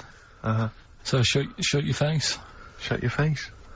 And that's Okay. that's how it came about. Well, I suppose that's... It would be interesting if I could just rely on it as I'm not sure it's true, I yeah. know, I just never know. I can... It needs to be corroborated. It's like, I don't know where he got it from, but anything via Karl is precarious. Yeah, I mean, I feel like maybe you should give us your sources next time. You know, tell us where I know, you got I'll this tell you. information from. Got it off the internet. Yeah, but where on the internet? I can't remember where that one was. I mean, I always go through like the news pages and stuff, and I came This across- news should be updated because they've only reached the 17th century, which was last week with people eating tomatoes off lead but then plates. I look at news and there was stuff about a woman who was in a shop and she, I don't know, they had some workmen in doing the shop up, and they had some wood glue left out, and she asked for some pear juice, and then the guy went and thought the glue in the thing was the pear juice, and she went and drank that. But that's not really news. No. So I thought, well, we're not really having anything. that. I wish you hadn't told us. There was one about... So there's some poor woman now whose tiles have fallen off because she tried to put them up with pear juice. Yeah. See, that's the danger of mixing up pear juice with toxic glue. Yeah. Your wallpaper and your tiles and everything just fall down. There was Be also... careful, everyone. Be careful. There was something about, kids having hamburgers, it makes them fat. Hamburger. Hold on. What? Having food with high fat content can make you put on weight? Yeah. Don't believe it. You're an idiot. What's the So- next one? Well, No, let's play a tune, let's play a well, tune. You've We'll still come got back. to come, you've still got I Want to Come Here in Hindsight, and you've still got Is a Tip Included, but we've got a bit of, Well, I think we haven't played anything for a while, have we, in terms of the hip-hop hooray No, feature no. that I used to be so popular for. So I thought we'd just resurrect that for 1 week only. Heat didn't pick up on that one, They did didn't, they didn't, did they? No. Let me just remind you, Hip Hop Hooray was where I played a hip-hop track. And then I said hooray, or... Yeah, no, I think No, we didn't even have that. Brilliant. That's a great thing, though. We could add that in, we could phase that in. Maybe at the end of the song you could... Hooray. Brilliant. Brilliant. Okay. Oh, check it. Featuring Puff Daddy and Little Kim, that's Notorious B.I.G. Brilliant. and Notorious. Great, lovely. Karl just, said to me, yeah, here's something. You can't hold your breath to death. Have you tried it, Karl? it's just another little lesson. There's someone here who's in a really low ebb. They've been listening to the show, they were going to commit suicide. They just start holding their breath and thinking, oh, screw it. Well, what did you learn in the week, right? I'm always doing all the educating. I asked you were talking about watching a programme about jellyfish. Yeah. And I said, well, that'll be interesting. I'll try and find some stuff out, but I couldn't find anything that I didn't already know about them. It must be difficult for you to find anything you don't already know. So what did you learn about jellyfish? I agreed with you by the end of it, that they should be wiped off the face of the earth because they're balls of water in membrane, right, that go around stinging people to death. Let's lose them, Karl. Let's lose the jellyfish. Yeah? That's what I think. Because I was stung by one. Did you know? Oh, you got stung by one? Yeah, Yeah, I was on holiday and got stung by one. Yeah. And I don't understand. No, don't you're understand them. not But, a fan of them. so that's that. Good. Well, that's sorted out the jellyfish conundrum. We've solved that particular worry. Right then. So take your pick then. I asked him if he could have any animal the other day. Did I ask him on air as well? Don't know. Off air, he said, I've got it down to 2. Right, and this was... He said, what favourite animal looking at, or could I own one? And I went, you could own one. And he went, right, but could I own one, or would I have trouble? I went, Karl, you've got all the expertise, you can just have it in whatever it needs. And you go down there and went, right, and I won't regret it and get fed up. I said, no, Karl, just what animal, if you could have any animal, what animal would you love? He went, I've got it down to 2. I went, what is it? He said, either the rhino or the hippo. What's your logic? Well, I don't know. That was then. I mean, ask me tomorrow. And I might have 2 other favourites. Do you know what I mean? When was that? A couple of weeks ago. When was that? Well, you were there. Yeah, but you know. What are they today? Quickly now. First animal that comes into your Quickly head. now. Any animal I want. You could have any animal in the world. Right. From one that's maybe extinct, anything you want. Right. I might have. Just for today. Just for today. I might have a scorpion in a little box. A little scorpion in a box. What's your thinking? It's the chimp every time. It's the chimpanzee or the gorilla. No. But, have I told you that programme about the scorpion? How they all help each other out? Right. Have I told Scorpions you? all help each other out. No, this is brilliant, right? Somewhere in the desert, Okay. there's these little In the desert. it's like these little monkeys that are underground or something. And there's holes. Is this Beneath the Planet of the Apes? The fourth in the series, Are I they think, or the talking second. apes? Oh, forget it, actually. No, and you've got it wrong anyway. They're not monkeys. There's little monkeys under the ground. What are they doing down there? They're Toiling in some lizards. underground mines? They're lizards, if you remember, and the lizard goes to sleep, and the bloke comes along. You've told this, and the Oh, we've done it, alright. monkey from monkey. That's what happens in his mind. From lizard to monkey. Oh, evolution would have been so much easier if Karl was around. Right. Turn it into a monkey. I'm fed up with the lizard. Just promise me once again, Karl, I've asked you before, promise me you'll never have children. Go on, right, okay. Right, what are you having? What are they again? Is the tip included? Yeah, go on, that one. Right. In Turkey, Nice. it's not, actually. That's where I went, and there was them little fellas after Suzanne in the kitchen. What? What do you mean? We went to Turkey. You went to And, Turkey and there were some little fellas. Well, they had quite a few sort of midgets working in the kitchen. Why? Is it a theme? No, Was it a it's theme just- holiday? I don't know. Might get them cheaper or something. Was it? So they You were get them working. cheaper? They were working in the kitchen, and one of them fancied Suzanne and kept sort of eyeing her up, and she was winding me up, saying, "Oh, Not eyeing up and down, just eyeing her up. fancy." Anyway, no. So What anyway, was she doing in the kitchen? no, it's like a pick what you want to eat type buffet, but you have people clearing the tables and that ready for you to come along, Are they low tables? and you know he was just keeping an eye on her. What did he say though? Was he? did he What make was he? this Was he? clear? It was Was Turkish, so I don't know what he was saying. but he was. Was it? He was. Little fella, yeah, Did he talk What do you to her? mean a little fella? What do you mean little fella? sort of dwarf-like. What do you mean dwarf like? He had magic powers or he was 4 foot? No, What do you just mean, A Karl? little bloke, just like a normal bloke, but small. If you stood him in the desert, you wouldn't know. But he'd be hot and nothing around thirsty. him. Right, Karl. You should watch out for the monkeys. Yeah, underground. Those underground monkeys are look, dangerous. you can't just say there was a little midget fella who was eyeing up my girlfriend and then leave it. What do you mean? What was happening? This is a story to us. This is much more interesting to us than, and she was deaf, right, and she hit her head. That's much more I don't interesting. understand how it manifested itself. Did he come over and say something? No, do you know when it's like girls know, don't they? When someone fancies them. What do you mean there was lots of them as well? Do they? That's worth knowing. Listen, right, come on, right. So you went to this holiday, yeah? Yeah, And wasn't you that went good? into the dining room or something? Yeah, downstairs. And in you the looked dining You over room. thought, this is odd, there's no one serving. Yeah, and they go, Wait a minute. hold on, you looked down and there was a little waiter. There was loads of them running around busy. Why, though? Why did Because they it get was the... summer. What do you mean? Because it was There's in loads of them. summer. They had more of them They on. come out in summer. They come out in summer. What do you mean they had more... What do you mean? Because it's busy, isn't it? Well, no, but they So- hibernate in the why winter. were they all midgets? I don't know, maybe it doesn't heat stunt your growth or something. No! Well, they just happened to, maybe it was a thing that they did for tourists or something, I don't know. I just got on with my meal, it was a holiday, do you know what I mean? God. Right, So it's a midget serving. I'm not going to ask any questions. Right, okay, yeah. So they're all little fellas running around, and this one always was like, you know, oh, do you want a new serviette? You know what I mean? Going out of his way to sort of... for turning on the yeah, charm. Yeah, he was going Oh. out of his way, the others weren't. Right. I think what was happening is he'd been working with Santa all sort of winter. Yeah. It's a Or sort of little summer break. This one He was had your seen a girl. waiter, and so he was being polite to you. Maybe. But what did Suzanne say then? Well, she was using it to wind me up. What was she saying? Oh, he's... Oh, just like, you know, look, He may be small, but he's well, built like a... Yeah, he's all man. so Were you jealous of a midget then? You were jealous of him? it is a bit annoying, isn't it? Why? It wouldn't bother me as much now, because I've been with her for ages. Right. But at the time, that might have been one of our first holidays, and it's like, You don't know, want everybody what's going stolen on? I away paid by- for this holiday. Yeah. And then you get off with a midget. Yeah. Oh. So anyway, But it doesn't matter because you got chatted up by a bearded lady. So. yeah. tell you what, no, that's got nothing to do with that. What were you going to say? What were you going to say? I was going to say the hotel was half board, and maybe. Oh, right. I thought you were going to say it's just one of her shortcomings. So listen, right? Play a record, Karl. Right. Baddie Drum Boy, born again. Right, just get this educating Ricky out of the way. So, Turkey, yeah. So what is this again? This is educating Ricky as a tip included. Right. Apparently a fellow was on holiday in Turkey.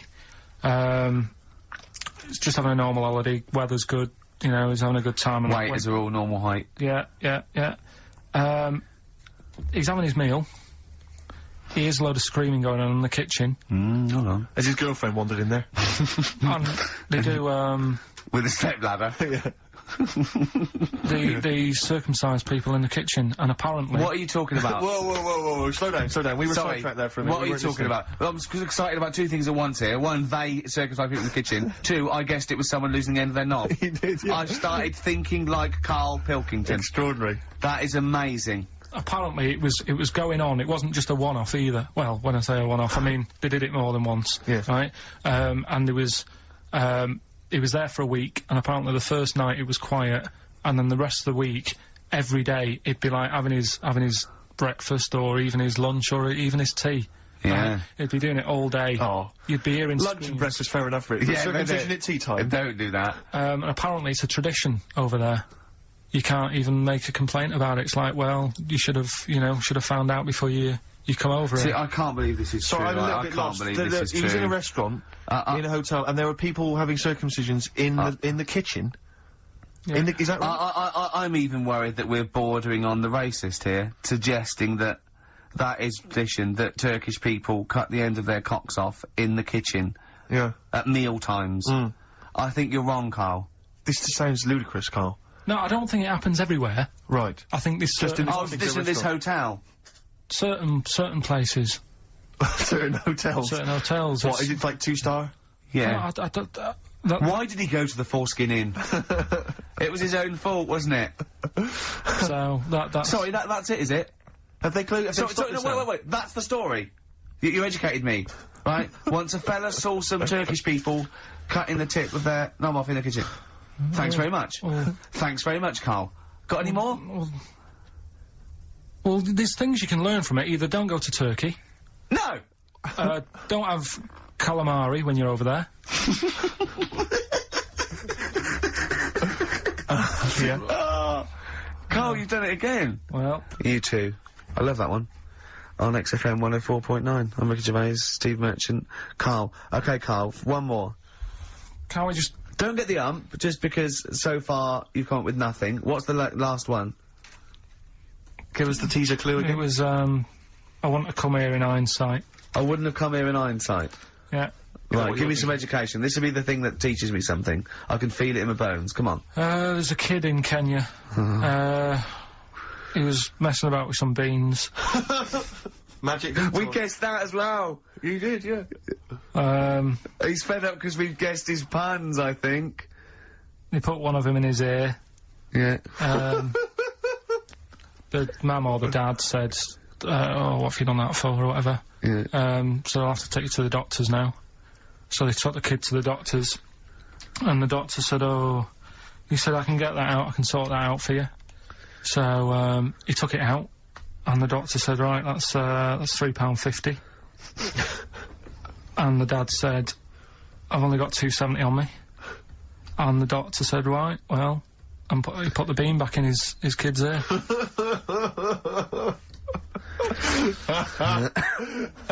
I don't know what to say. I don't know. I mean, I don't know what to say. I mean, Couple of questions from me, very quickly. Are you sure that those were definitely the sums involved, were they? Well, the equivalent of whatever they deal with in Kenya. Yeah. It was the equivalent of, you know... £3.50. so what currency was it, Karl, that you translated into sterling? I don't know. No, it was saying in the thing. It said the equivalent of... £3.50 and £2.10. Did it say that? Yeah. So Did it say that? Yeah. Karl, look at me. Look at me. Did it say that? Yeah. It said that was the. Did it say that? Yeah. Yeah, it did. It definitely said that. Definitely. Yeah. So it's just like, I suppose, I don't know. I mean, all these things. The idea is, it's not like a lesson. It's like, I'll tell you this, see what you can get from it. Sure. So you look at what I've told you already. The knights who said shut your face. That's like that's amazing. that explains itself. Yeah. Turkey with the circumcisions in a restaurant. Yeah. know. That'll hold me in good stead. Yeah. Go on. Don't go there, whatever. Yeah. This one, if you're in Kenya, don't put beans in your ears or something. Doctors Or carry £3.50 or the equivalent of. It's just the idea that the doctor put it back in his ear. He forced it back in his ear. So is it still there to this day? I mean, is there any update on that story? Or did he go back with the 350? I presume he either went and got like a second opinion, see if he could get it cheaper. Right. From another doctor. Yeah. Or he said, right, I'll come back next week. Yeah. After I've been paid. Or he saw how the doctor did it and thought, well, I'll have a go at that. Sure. I'll get home. Yeah, for free. But he never said how it ended. No. But, I mean, I apologise for this week, 'cause, I mean, I haven't got that much out of it. You've not been enriched. It was very, very light. Like I said, there was the tug-of-war, there was a fella in Scotland who had a load of tattoos. Okay. Is that it? Is that the end of the story? 98% covered. Right. Just between his toes, he didn't have done. Why not? Because it looks stupid. I don't know. It just said 98% done. What else? Are you gonna drop the feature? Are you worried? I'm thinking about it. Don't drop the feature. To be honest with you. Heat have probably written about this already. This has been a classic. I'm concerned because it's my favourite part of the show. I'm wondering, is there something else we could? What could we do to help you out? Because I hate to see it go. Well, we can't really, and he's moving this week with the old fella, so that'll take him about 4 days. I'm worried that you're not. I'm worried you're not looking in the right. Why don't you go to a library? Quick question for you, Karl. Who is a possible guest on next week's Pilkington? What are you going to lined investigate? up? I mean, what about your removals man? Right, listen. If you've had an experience, it can be anything, right? It doesn't have to be you've seen a ghost. It can be that you think you're going to live forever, or you can, do any mentalist out there. If you're slightly, wrong. If there's something wrong with you, just email Karl. Is it karl.pilkington@xfm.co.uk? Yeah. karl.pilkington@xfm.co.uk. Would you like to be interviewed on next week's edition of Pilkington? If you are a mental of any description, just lonely, bewildered, stupid, just something wrong with you, right, and you've seen something that's, interesting to you but absolute bollocks, then please call Karl. Yeah. Karl.Pilkington. Don't let that put you off, by the way. Don't think, oh, they're going to take the piss out of me. Just if, in any way, if it's, fodder for us, then call up, because Karl will like you. You'll be friends with Karl, won't you? Quick, the clues. What's the answers? We always do this. We're running out of time. Don't worry, we've got a tune, and then we'll come back with the answers for Rockbusters. A lot of great prizes. Alright, we'll have a bit of cash. Johnny Cash, one of the prizes we're giving away. Johnny Cash and Desperado. That's from his new album, which is a collection of new songs and covers, which is one of the prizes given away on this week's Rockbusters. And can we have the clues and the answers and the winners? Yeah. First one was stop throwing that fruit about. Stop throwing that fruit about. The answer is C.B. That was Chuck Berry. Oh, of course it was. Okay, I'll give you that. The one that you've worked out, I'll do next. The God, you make a load of toast with them. That was G. Gorillas. Gorillas, though, isn't it? Gorillas. And the middle one was that Scottish fella's made an error. That was Mystique. Mystique. So... Did anyone get that? Extraordinarily, almost all the people who emailed in, and I'm beginning to think it's us, then, because I was thinking mistake, I was thinking muck error, and muck mistake, but mistake. Yeah. So, do you want to pick a winner? Yeah, I was going to give the prizes to Amy Massey, who's from Wiltshire, the West Country. Losers down there. Probably as weird as you. Yeah. So, she's won, and congratulations to her. I'm assuming she's listening online, or maybe via some kind of... I think we must have a lot of listeners outside London, because all these are from Norwich and... Have we got any listeners in London? Places, it's where there's a lot of inbreeding. Yeah, there's nothing else to do. Exactly. Norwich and Wiltshire. Well, cheers for that, Amy. Well done. He waved then when he said that. He did, yeah. He waved. He's working. No, he's working, getting ready for TV. Of course he is, yeah. Oh, yeah. I think so. Is that this week? Can it be arranged for this week? Yeah, I'll sort it out. Well, I'm busy this week. I'm moving. Of course. So let's talk about that. And you can do an edition of Cribs, where you can they get rock stars to show them around their. Oh, we're done now. It's finished. Sorry, was I boring you? What day are you it's moving? been pretty bad today. It's been pretty bad. What are you talking about? Hold on, I was talking and you just went anyway. Well, we're still on air. We're still on air. We've run out of time now. Well, I've run out of time. It's 6 minutes too. I know, but we've got to finish now. Why? Because we've We always do this. What? Why are you getting stressed, Carl? You do not cut me off when I'm talking. Whatever you do. Can I just remind you, Carl, it is Ricky's show. Yeah. I know, but as the producer... Ooh, you've Well, changed, Carl. Go on. As the producer, I've got to press this button. Why, though, at 6 minutes 2? Tell me why. Because that's when it finishes. What, we finish- We've got to clear for the next... On the football, poster it for says football. 1 to 3. It doesn't say 1 till 2:55. Right. You, Carl, you press that button. Oh yeah, the smooth indie sound of Richard Ashcroft. The Science of Silence on XFM 104.9. I'm Ricky Gervais, joined me is Steve Merchant and Karl Pilkington. It was an excellent link, that, Rick. Did you say NIME at one point? 104.9? Did I? Other than that, it was Again, textbook. Yeah, a desperate attempt at being articulate. Sure. But let myself down. With your See, lack this is the of good thing understanding. about the boxing thing, because, there's no chance of me, slurring fool my of words. yourself? No. I already slurred my words. Yeah, So any damage will be totally fine. Yeah. Oh, The doctor's rushing in. I think there Yeah. might be some kind of concussion. James just going, no, that's just the way he talks normally. But, because I'm thinking maybe, did you start the show with that particular kind of, manner? Just because obviously a lot of new listeners, I imagine, thanks to the massive poster campaign, and you obviously want to impress them and charm them. There's a few examples there of irony coming back and biting you. Yeah. That seemed like a funny idea at the time, me posing that up, but, Jonathan Ross phoned me up when they first went up and he just said, I've just seen a big poster of a predatory gay. Yeah. Yeah, you do look a little bit, Yeah. Hello, what's your name? Would you like to sit down here?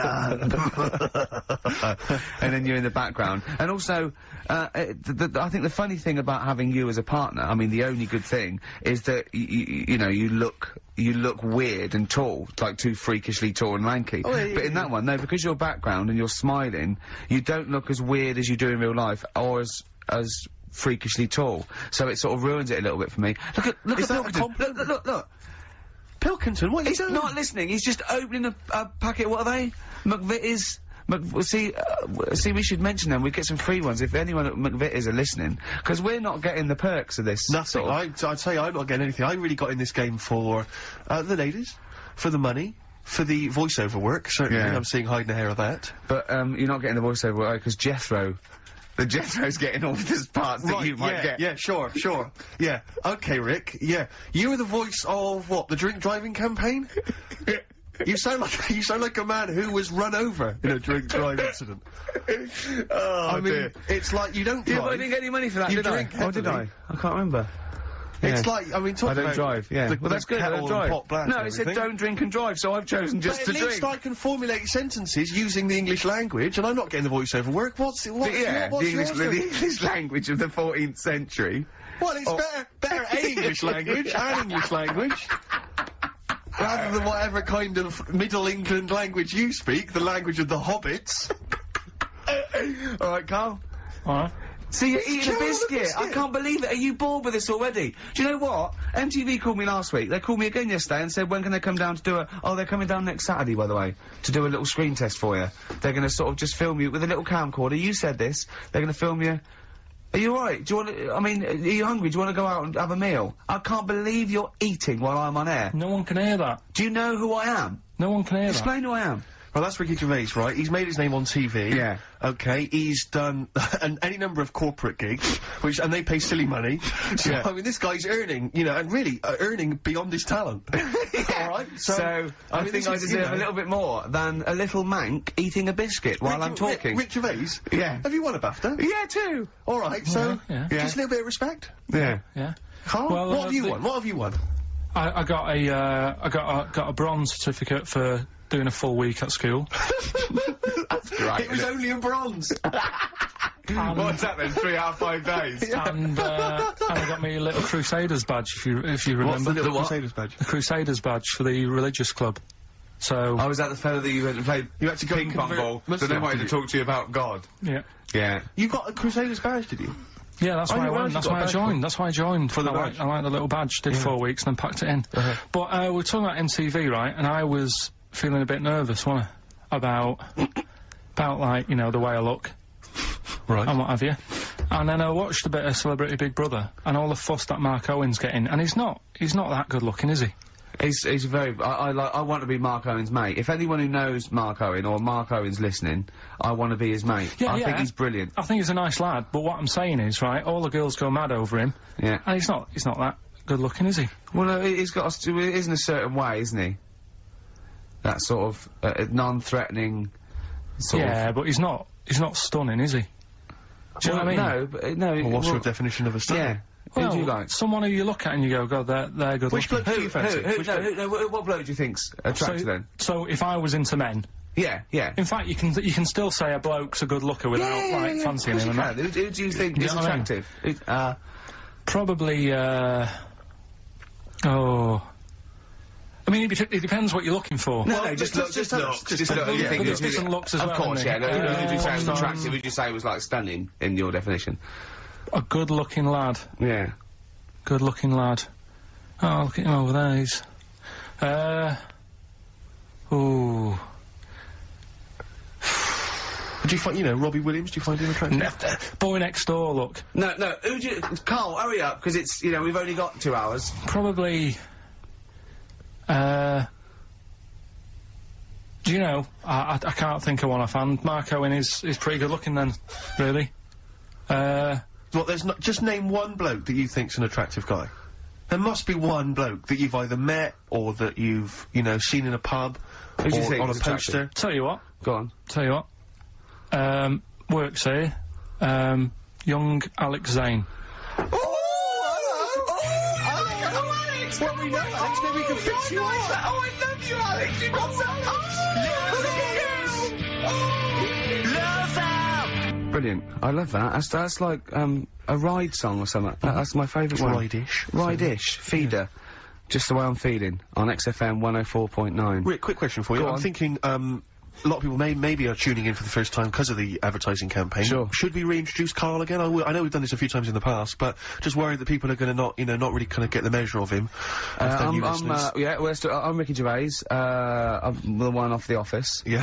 Steve Merchant. He's not the one in The Office. He's not Gareth. Some people think he is. He's got a funny, weird West Country accent that actually Mackenzie was affecting for the role. Steve wrote it with me. He's a tall, lanky fella.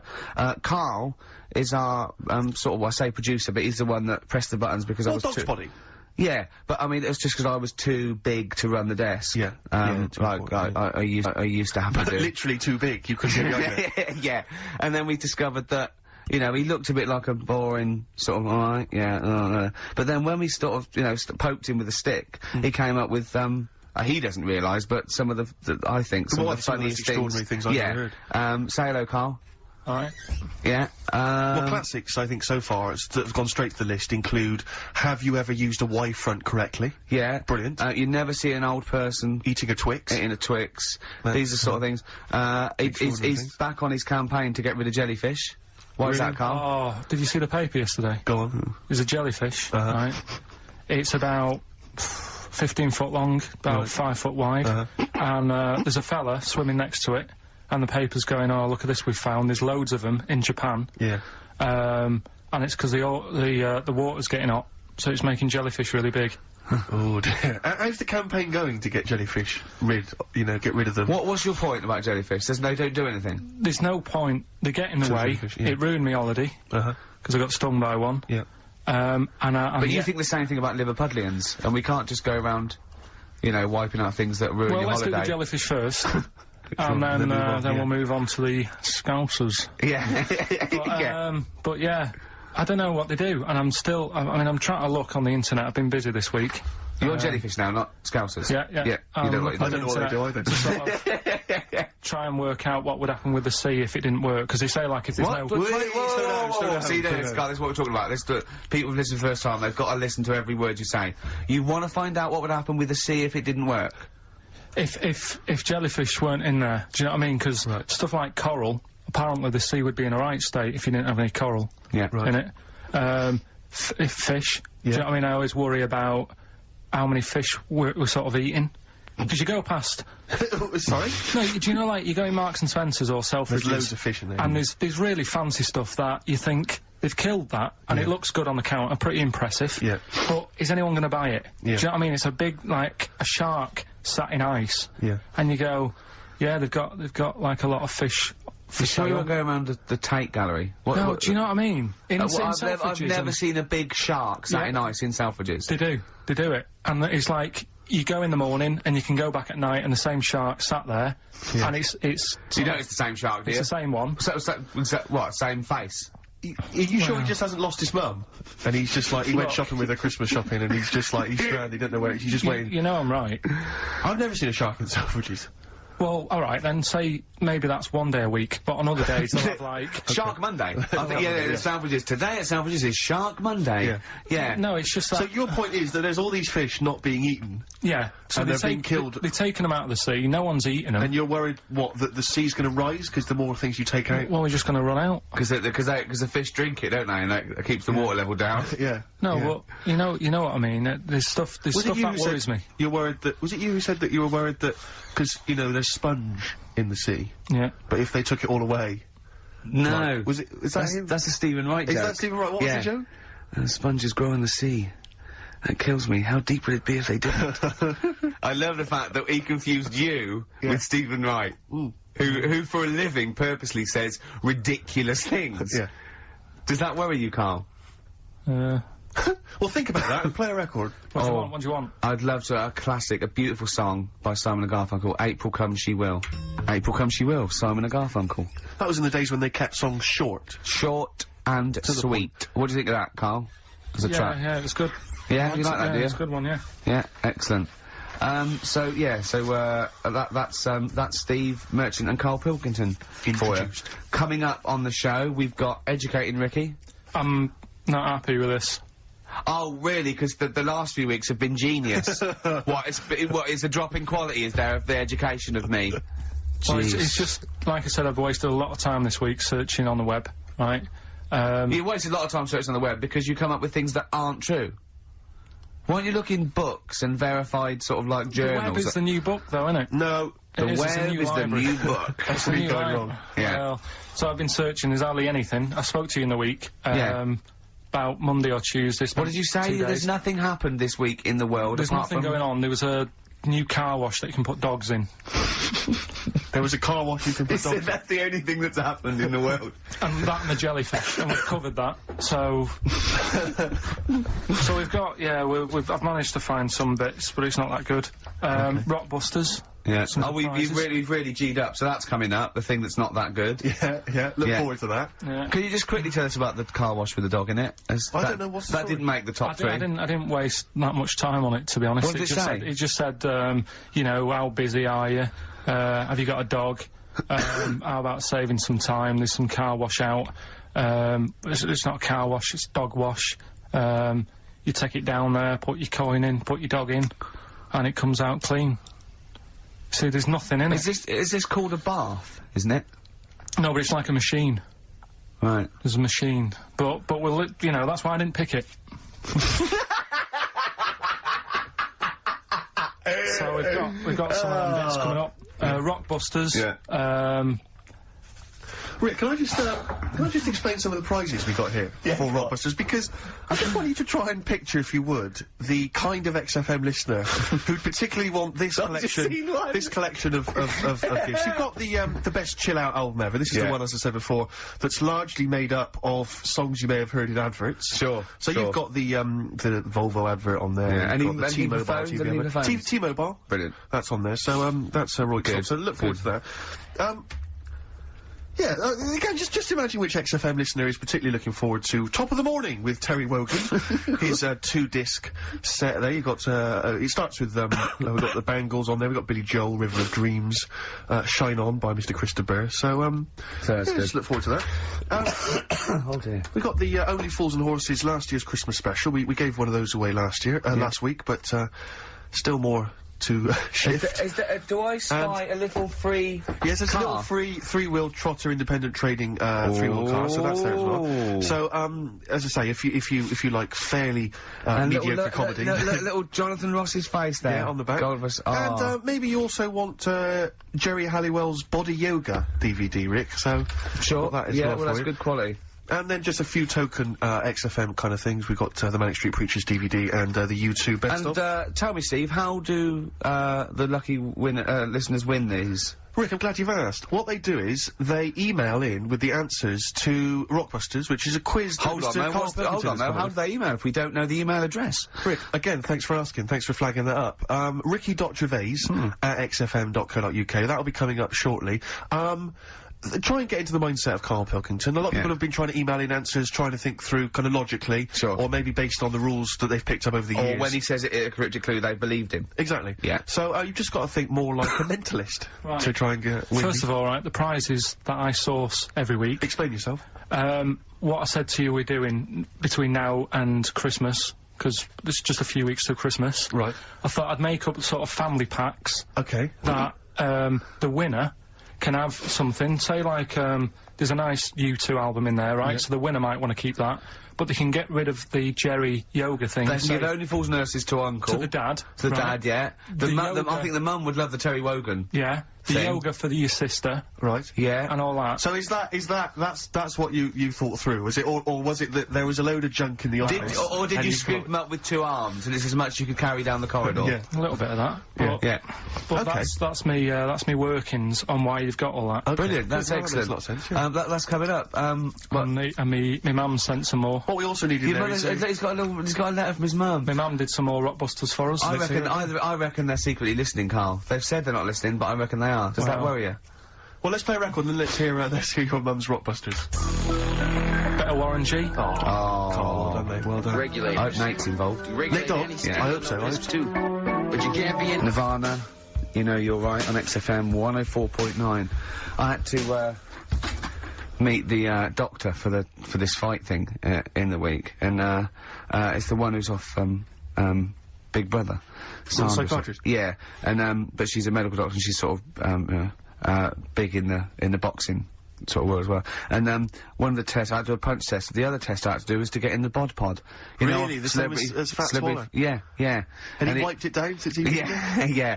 And I was a little bit nervous. And So what does this do? What exactly does it do? what it does, you do a displacement sort of calibration with a known volume. All right. Just bear in mind that Karl's listening, so if you want to explain that in... What it does, Karl, is it works out your density. Okay, Right? again, Through displacement, it knows how much what your volume is for the air displaced, right, in this thing, and In layman's terms, what does it tell you? Would it work? It tells you. It knows what muscle weighs. It knows what fat weighs. It knows your average density of your skeleton, what height you are. So it works out from your volume and your density. It can work out, therefore, probably what percentage of that is muscle, fat, bone, etc. What if you put in one of those? Oh God!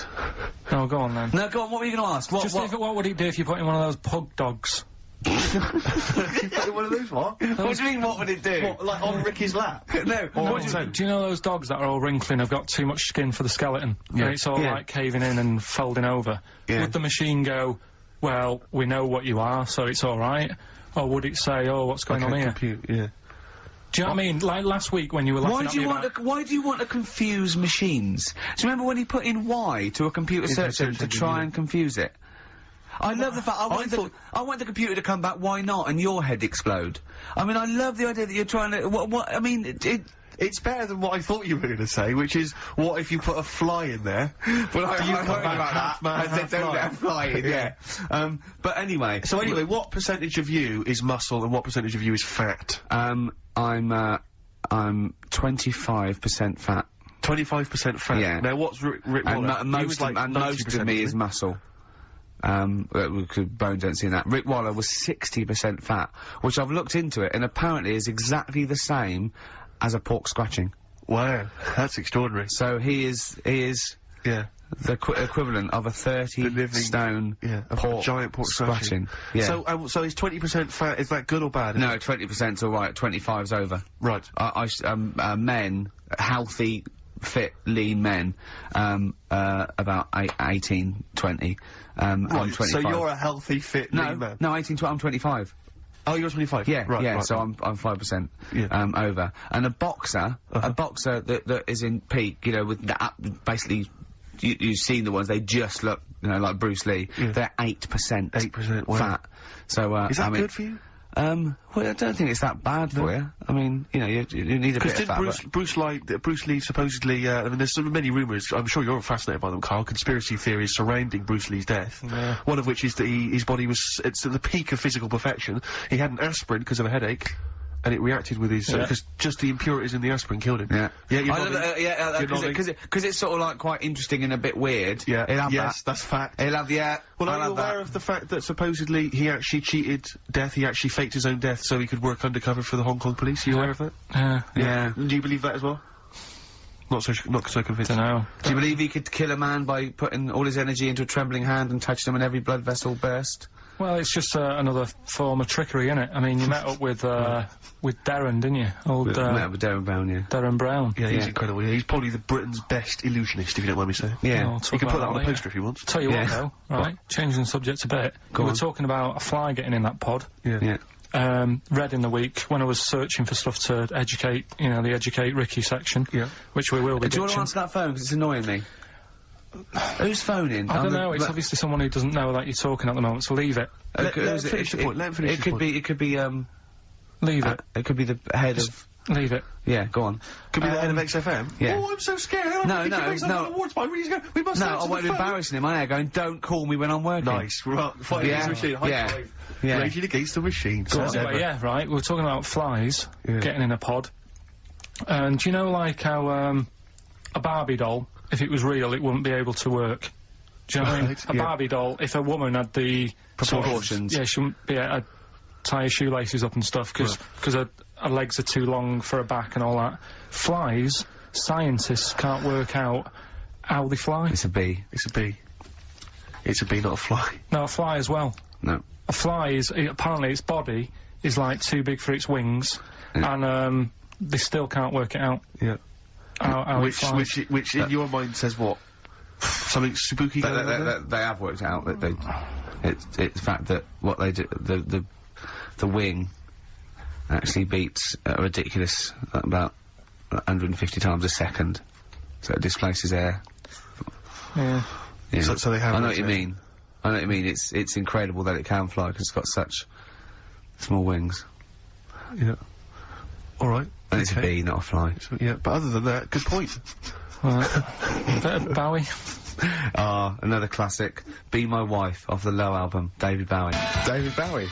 It's cracking. Be My Wife off a Low. Very good indeed. Yeah. Rick, you know my frustration with the homeless? Yeah. You know they wind me up. I was walking through Soho last night, I saw a homeless fella reading a book. Yeah. Well, I'll tell you this, if he's got the wherewithal to read a book, Yeah. right, he's obviously, you know, he wants to keep himself occupied, his mind educated. Yeah. My point is, why not, instead of reading a book, have a quick look through the job vacancies section of the Evening Standard, or maybe just take the time to fill in some kind of application form for, you know, maybe, you know, a See, job or what you're something like that. confusing there was is the ability to read with the ability to house yourself. Well, no, because what I'm saying is, it seems to me he's obviously got a certain, you know, grasp psychologically of, you know, his where They're he's not like- mental, people who haven't got Well, houses. a lot of them are, Rick. I've Well, seen a them lot of them dancing and shouting and screaming, you know, and pissing in doorways and stuff. Yeah, and yeah, going again, you're crazy. confusing homelessness with trampiness. Well, again, you know, Some Rick, people just have listen, left home and they haven't got a... Gervais, I'm not a sociologist. No. Sorry if I can't spot all the clever distinctions that Yeah. a trained expert such as yourself can. Well- all I know is there was a fella reading a book. Well, you know the ones that have got beards Right. and sing little tunes and they They're my smell of favourite. piss. They're my favourite. They are Right, brilliant. yeah, They and are funny. they're drinking special brew. Yeah. Physical one. That's an alcoholic tramp, Yeah, right? they are. You know They're the ones that sit with a dog or Selbig issue, they just haven't got their own place. Right. Do you see? Okay.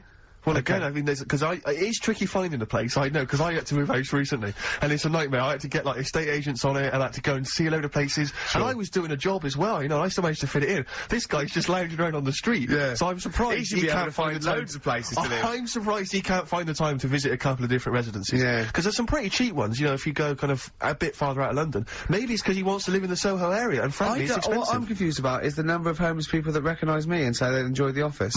They've got to be watching it through Dixon's window. I think that's probably a demographic that's sort of hung over from some of your previous TV work. The 11 o'clock show. Yeah, you know, or stuff like that. The or, ones that used to slip by. Yeah, exactly. Tramps and the French for me. Exactly, yeah. Some of the weirdos. Sure. Or maybe sort of people who watched, you know, have watched the show and then have fallen on hard times since then, I don't know.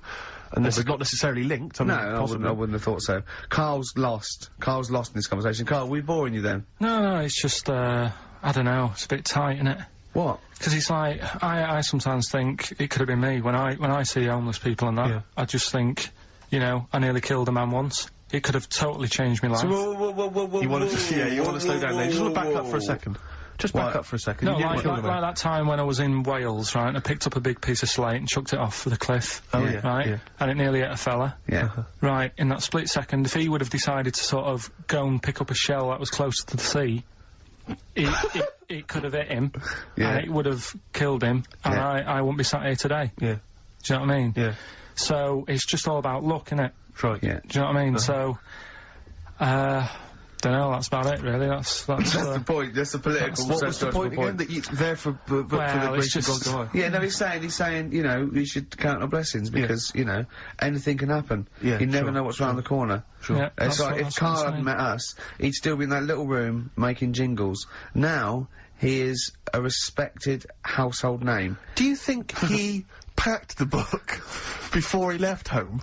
To become homeless, he thought, right, I'm gonna need the clothes, I'm gonna need the cigarettes, I'm gonna need the dog and the piece of string, and I probably gonna need some reading literature as well, because I'm gonna get pretty bored, like, just sitting in the street begging all day.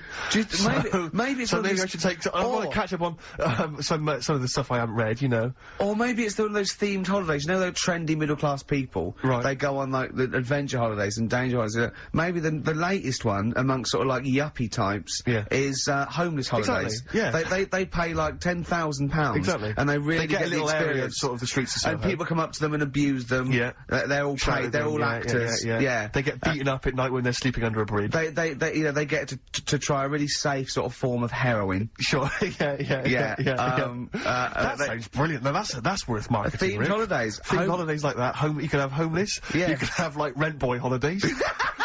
Find out what it's like to be a rent boy for 3 weeks. Yeah, and then, they have to and make a little bit of money on the They side. have to wean them off it. Exactly. Yeah, and they go, no, don't keep sucking it.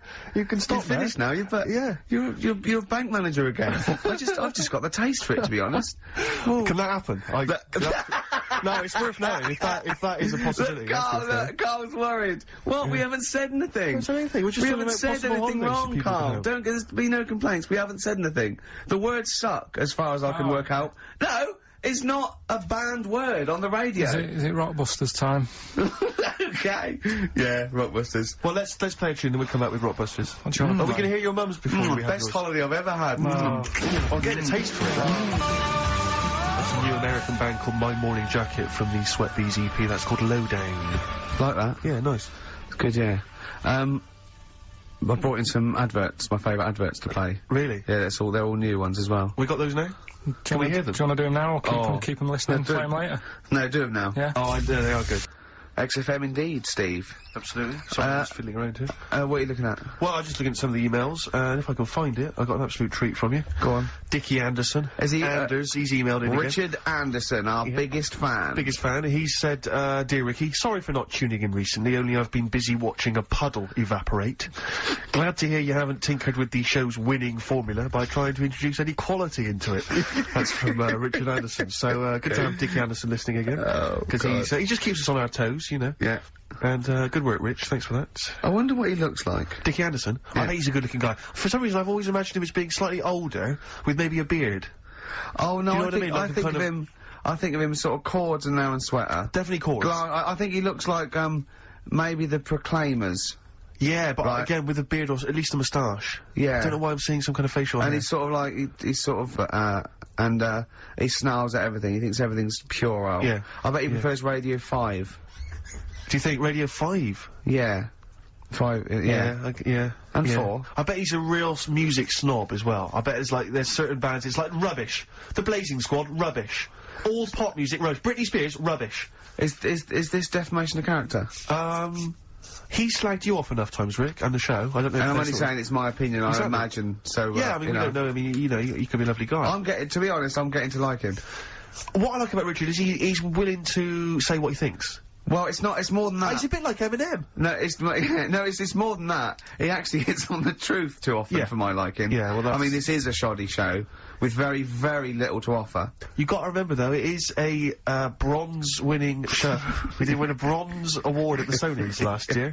One of the most coveted of the awards. Yeah, the yeah. bronze. In my opinion, the bronze is slightly better than the gold. Well, a lot of people don't win the bronze, Rick. You got to remember that there's not many people who win the bronze. Gold, just, you know, gold's got no intrinsic value. It's just a currency, and in my opinion, bronze is better. Well, yeah. In a way. Carl, Rockbusters, your mum, Carl. Yeah, no, Listen, we did get a bronze, but this year we introduced Rockbusters. Things will be changing. So, Hey, we didn't introduce Rockbusters, Carl. Please don't tar us with that brush. Yeah. You introduced And also, do you remember the show that got that bronze was the show with the complaint that was upheld by the radio authority? Was it really? Yeah, the show that got the award and was nominated was the one with the only upheld complaint we've ever had. Do you think if we hadn't discussed that particular subject for quite as long, we could have got the silver? I think it was the mention of, and I say this meaning male birds, of all the cocks. Right. Yeah. But do you think the Sony committee was going, I enjoyed the show, if they hadn't mentioned cocks, meaning birds, Yeah, bee-birds, yeah. I'd have given it the silver. Yeah. So, Carl getting nervous. Rockbusters then. Yeah. Chance to win all that stuff Steve was talking about before. Uh-huh.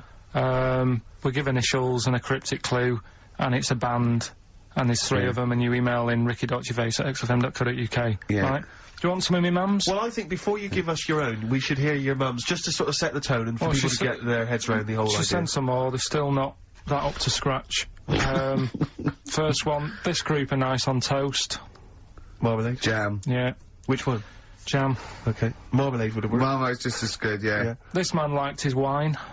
This man liked his wine. Dean Martin. What? So no cryptic clue, just a man who drinks. Yeah. But that, isn't there like a myriad of rock stars and pop stars who like booze? I liked his wine! I don't think anyone would have ever got that. That's fantastic! This man liked his wine, Dean Martin. This man liked his golf. Oh, clubby chip face. No, Bunker Smith. Bing Crosby, yeah. He liked his golf.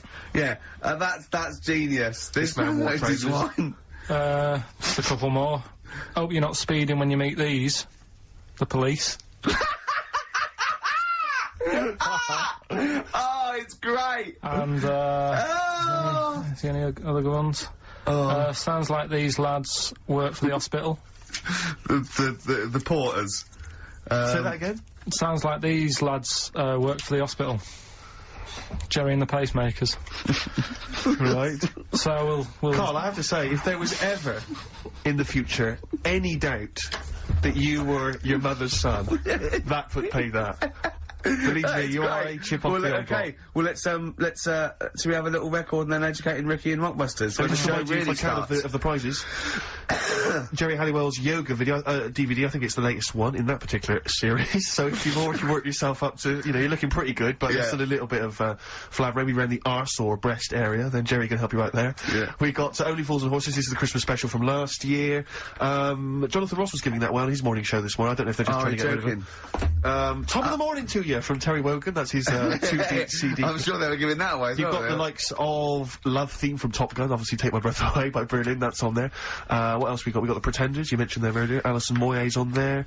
Annie Lennox featuring Paul I Simon. still call her Alf. Loaf is on there. I'm talking to the meat variety, obviously. Miss Tina Turner on Silent Wings. There's a, an incredible selection there. Perfect for saying mum or a deaf aunt.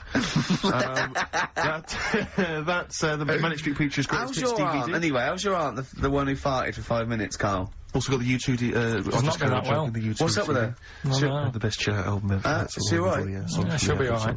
Yeah. Okay, guys, so that's the prizes up for grabs. So we were having 2 conversations there. I think we're a little bit too relaxed in this show. Sure. I mean, people tuning in will just think, do those 3 people know they're going out live? Or is that a conversation, like, between the records? It's... Do you know what I mean? It probably sounds like, the record is playing. We think the record's playing and we're just chatting. Oh dear, what we got, Carl? What we got? Carl. Carl, come on. One opportunity. Carl, come on. Eminem. Lose Yourself. Back on form there. Absolutely, yeah, it's a good tune. Good, good. On XFM 104.9, Ricky Gervais, Steve Merchant. Karl Pilkington, more importantly. Karl, come on then. Right. I need some education. No, it's Rockbusters. I know, but I need Rockbusters. education. I need some I know you're education. telling me, but we've promised the Rockbusters. Educating Ricky, I will be ditching before Christmas. Why? It will be going. Why? Because there's nothing out there. It's just struggling. I was thinking on the way in today, I can either do, doing something more with Steve, because we've done, like, the Ricky angle. Either we can do, Educating Steve? No, either like a bit of a call my bluff type thing, but it's like a con merchant, and I have to, like, trick you. Okay. Con Right, so merchant, I'm the I like con, it. and you're the merchant. And then, I was thinking something that you just do some work, and you have a moan for a bit, and that's a bit, that's like a wine merchant, that you just, like, whine on about something. Again, The pun comes first with you, doesn't it? We've worked out that first. Yeah. That's like, I Okay. told you I've come up with a couple of sitcoms for me. Go on. One is I've got an imaginary navy called Merchant's Navy. Yeah. I've got a navy in it, and the premise is I've got a navy. Yeah. And another one is I live in... And that's as far as he's got as well. Yeah, that's Just- all I come up with. If you've got any ideas there, Karl, Yeah. then that'd be much appreciated. Another one is I live in quite a salubrious part of North London, and that's called Merchant of Little Venice. And I live in Little Venice. Again, I don't know what happens. But, any ideas, Karl? You know, I've keep got me one when I posted. play an Italian waiter, and it's called Shut Up a Gervais. Yep. That's So, pretty good. that's the one we're working on now, actually, to follow up with The Office. Do you like that? Rockbusters. Okay. So, these are mine. Number one, you've been dunking that for too long. That's LB. Right, so... Dunking that too long. Oh god, that's too easy. That's But too I easy. always tease them, don't I? Give them something to make them feel like they're going to win something, and then I hit them hard with a tricky one. That doesn't make sense. Yeah, go on. So, the first one, so that's the cryptic clue for a band or an artist. Their initials are LB, and Yeah. the cryptic clue, you've been dunking that for too long. Yeah. So that's the first one. Second one, you won't be able to play that game in this pub, because the table ain't big enough. Right? Could be an old artist, could be a new one, could be a band. What's the initials? FD. Alright? FD. You won't be able to play that game in this pub, the table ain't big enough. And the final one, well, I've had a rubbish day, so I'm happy it's over. Right? That's the third cryptic clue, the initials being GK. Right? Yeah. Well, I've had a rubbish day, so I'm happy it's over. They're the three clues. All you gotta do is email in, ricky.gervais. That's great. That's genius. Which one? The last one. Alright? That Yeah, is don't say any- genius. don't say That's the anything. best one you've ever done. Right? Ricky.gervais. That's great. I don't know the middle one. .co.uk. Okay. Email in them three answers, you win the stuff. We have still got Educating Ricky. Go on, let's have one. Let's have one. No, Just go- I'll give you the titles. Give me the titles, yeah, go on, yeah. Right, you've got 3 bits of info that's gone on in the world, Yeah. or Possibly. sort of information. Older times? Older Never go times further stuff. back than the 17th century, do we? Well, no, let's make it clearer. There's 3 bits of information that people have put on the net. Whether or not they're true, Yeah. different issue. And that he still gets it a little bit wrong in Oh, translation, always, yeah. and sort of adds bits to it. Yeah, go Right, on. so we've got I love it when he plays out those historical dialogues. You know, it's like the 15th century where he goes, so anyway, a bloke says to himself, I'll tell you what I'll do. So the horse isn't happy. Yeah, go on. Right, so the 3 that you've got to pick from, you've got get your kit on, we're off down the butchers. Yeah, let's get your kit on, we're off down the butchers, yeah? We've got wash up with you. Wash up with you. What's up with you? Ah! Yeah? And the last one I couldn't really think of a good title for, so it's just why don't they just get a diary or some paper or something? Oh, play a record! We've got to make this into a book. This has got to be a book out for Christmas. God. Chapter headings. Wash up. Oasis, Live Forever on XFM 104.9. Right, we're in the swing of things. It's mine and Steve's favourite bit of the whole show. This is what we do this show for now. Educating Ricky. Yeah. Go for it, Karl. Who said that learning can't be fun? Yeah, You going for that one? yeah. Well, do you know the saying, don't let the cat out of the bag? Yeah. Do you know what it means? Yeah, don't give away a secret. Right? Well, do you know how it came about? No. Well, ages ago, before, like, Ages ago. 17th century? Yeah, before, like... Yeah, 17's good. Yeah. Before, like, you know, proper butchers and Jewhursts and supermarkets and that, you used to get these blokes who sold meat. Right. Butchers, they were called then, I think. Yeah, but the difference was they didn't stay in the same place, they moved about. Right, so they'd turn up on a street corner, and he'd have, like, loads of carrier bags of, like... Carrier bags? Yeah, with meat in and that, and people would Plastic be like, carrier bags? Yeah, well, with whatever. mobile butcher on them. Yeah. Right, so, And an people, email address. Yeah, go on. people went, right, yeah, I need some meat, right, so they'd go up to this bloke, and say, what have you got? And he'd say, well, I've got a, you know, you can have a bag full of pig, or you can have, whatever, a bag full of chicken, whatever. Yeah. And they'd go, yeah, how much? They go, oh, you know, call it a fiver, whatever. Yeah. And to make more money, they didn't always fill the bag with what they said was in it. Oh, I thought that might be the case. Right? So what Did they they used ever to put do... cats in there? Yeah. But I don't see what... Okay, so sometimes they would put a cat in the bag They'd put a and cat pretend in it the was bag. chicken or whatever else. Yeah, so Why was a cat any cheaper than a chicken? because cats are wandering around the streets, aren't they? Chickens aren't. So they'd get a chicken, they put a chicken on the top so that when they look in it, they'd go, yeah, that's alright. Got a bag full of chicken. They'd get home to make the dinner, and they'd be like, what are we having tonight? And they'd go, well, you'll never guess. And they'd have, like, you know, well, you can have a chicken leg, and, you know, But we've it wouldn't be a we've got- cat. They'd have to defrost a pizza. Yeah. Did they mind that they were eating cat then? In those days? He didn't say. He just was saying about the saying, don't let the cat out of the bag. It's like, you know, if they see that, they're gonna go mad. I'm mildly disappointed with this story. It's alright if it's true, but, you know, there's something about it's just... I want to know more. He always leaves it... Is it Karl doesn't quench your thirst for knowledge, he creates more. I don't know if that's a good thing or not. Well, yeah, he's like the pot noodle of information. Yeah, do you know, he never... I want to go... I'm not nourished by it. It's like if for every fact he tells me, there's 10 others that spring up that I have to get clear. Well, so it was the people that were doing this, it was the dodgy butchers that coined this phrase. Were they saying to each other, don't let the cat out the bag? I.e., what I mean by that, Jack, is don't let them see the cat. Yeah. What we've stuffed in there. Yeah. Dodgy butcher, that's another phrase, isn't it? So that's the first one. Is that a euphemism or is that dodgy butcher? As his meat delivered round the back. Sure. So that's that one. So let's get your kit on. What does that mean, Rick? It's a euphemism for homosexuality. Okay. And meat, presumably, in that means different things. It doesn't. It's a word that is also a male Would it bird. mean chicken or cat, necessarily, in that context? Or, well, I suppose it could. Yeah. Karl's look at him. Karl looks at you like a cat. Yeah. Whenever we leave him behind, if we don't talk like straight at him and let him see our lips moving, and it's, you know, monosyllabic and very sort of... Look, he's lost in that conversation there. He just drifted off, didn't you, Karl? No, I just was also thinking on animals and that. Something else I was going to use. Go on. Was This isn't a radio show, is it? I just suddenly caught myself. This is nothing. I told you that before. It's been bad today. No, but I mean, it's the way, this casual way that it's like we almost have no regard for our listener. And I'm not proud of that. I just don't know what to do about it. Do you know what I mean? I don't know how to do this properly. I mean, we're just chatting here. I mean, it's only Anderson who's seen through us. And that surprises me, that more people haven't... I mean, what are the figures like? Do people listen to this show? I'll find out for you. You keep saying that. But, yeah, there's this parrot. And, apparently it lives I mean, Rick, it's unique, if nothing else.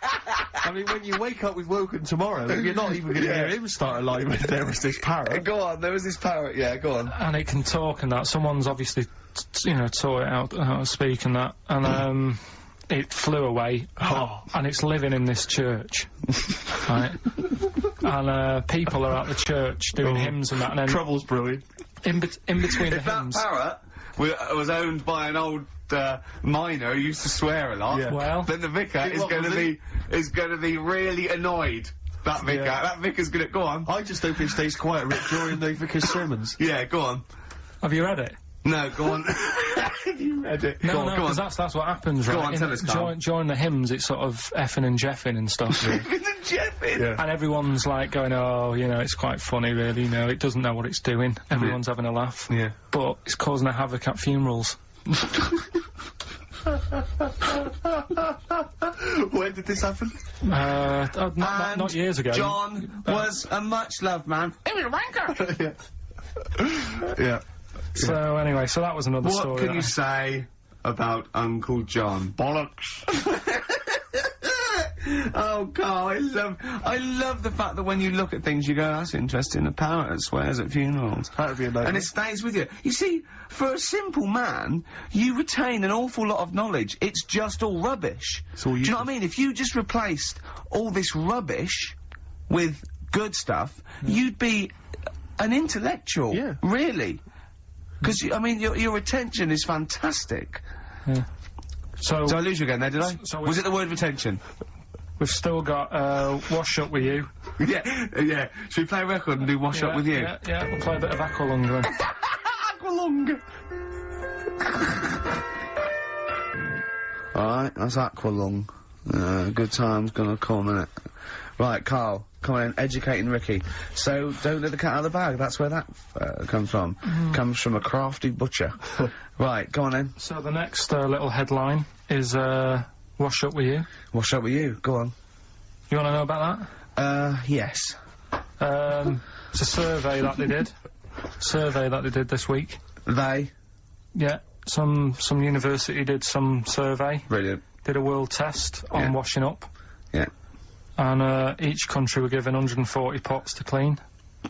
Brits were the quickest. Yeah. Yeah. Turkey were the slowest at washing up. The Turks. It's not because the little fellas that work in the kitchens with no... Is it? They can't reach. Spain were the cleanest, and the Germans were pretty good as well. So I don't know where to start with this. Honestly, Steve, I don't know where to start with that. Look at his face. It was really light, right? We've had the parrot, right? These are things that I found. Found the parrot, right? I've told you about the dog in the car wash. Right, you didn't tell me about that. You said there's a car wash for a dog. That's what you told me. Yeah, The but parrot, you said there's a parrot. What? It's a problem at funerals. Yeah. That's nothing. That's nothing. It's nothing. Do you understand? And They used to eat cats. what else have we got? There's an elephant in India with sore feet. Why? There's an elephant in India with sore feet. Now I'm interested. Why? Tap dancing. Why? Yeah, I didn't write that He's much trying down to about it. break Roy Castle's record. He's still going. Go on, what is it? What is it? Think. It's an elephant, and it was really old. It was about 76. Right. And it had sore feet because it's old and They don't make stair and lifts the that big, roads do they? roads are bad and that. Yeah, go so they said, what we're going to do? And the town was like, oh, you know, we're used to seeing it around, it's part of the thing, you know, we don't want it to have sore feet. So they got some slippers made for it. And it had like a picture of the elephant looking happy wearing some slippers. I love him! I love Carl, his world! Think of it, where did you see this picture? That was on the internet. Right. That's a lesson, though, for any elephants listening. You know, don't wear stilettos to work every day, No. because it can do your feet in. So that But it's don't elephants have really bad memories? No, they're great really good memories. memories. Oh, do they? Yeah. Oh, well, that's good then. No, I just thought they'd forget where they put them. I thought there was something about elephants having bad memories and that. It goes on, where's my slippers? Yeah. I'm sure I left them by the Tesco. So, sorry, there's an elephant walking around wearing slippers? Yeah, that's in What India. kind of slippers? Those sort of old man ones with the sort of checkered Well, round design. ones, I imagine. Yeah. Big round ones. There was that going on. And is it happening? Is it happier? I mean, does it feel No, more it looked satisfying? it, looked it. Did it look... How can you tell? How can you tell for elephants, please? What else is there? There was a woman who's had a breast insured for 150 grand. Right.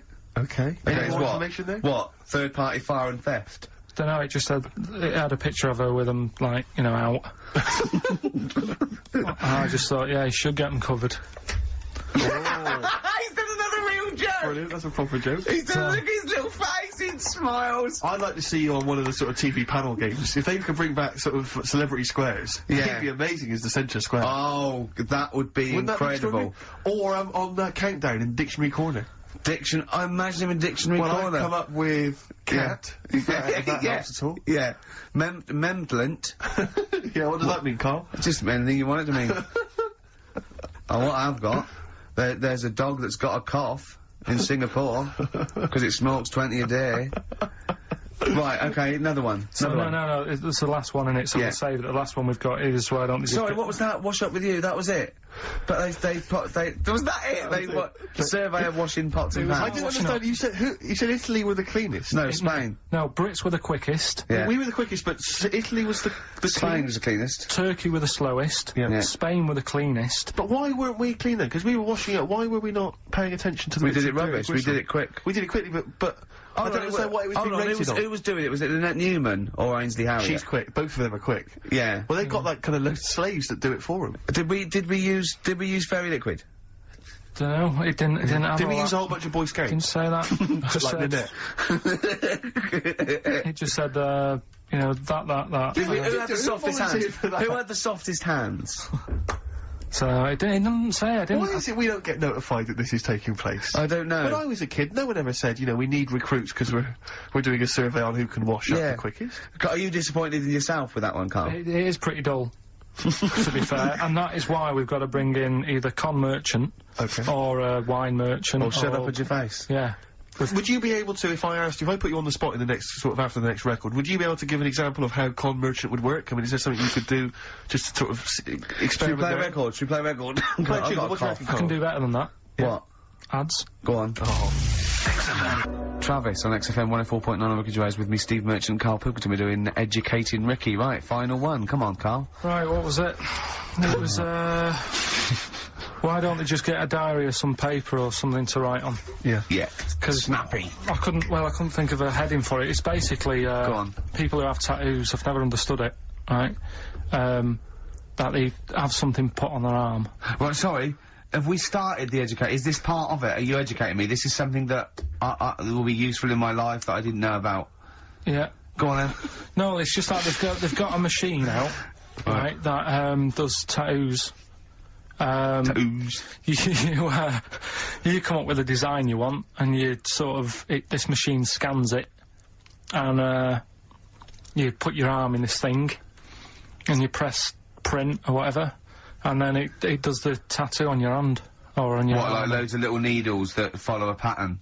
Yeah, computer, is it? basically, yeah. Is it a real tattoo? It's a proper It's a proper tattoo. one. The fella said, Well, as long as it goes out, it pierces the skin with a I just wondered if it's one of those kind of, you know, those kind of... No, two-layer- it must be lots of little needles or a moving needle that can go Sorry, along but it. how is this cleaned, like, in between each person? dunno, probably, I don't know. Well, no, it's only that if it's one needle, it's just the head, isn't it? If it's one needle that moves, and does it like like loads of little... What are we gaining from a machine doing it?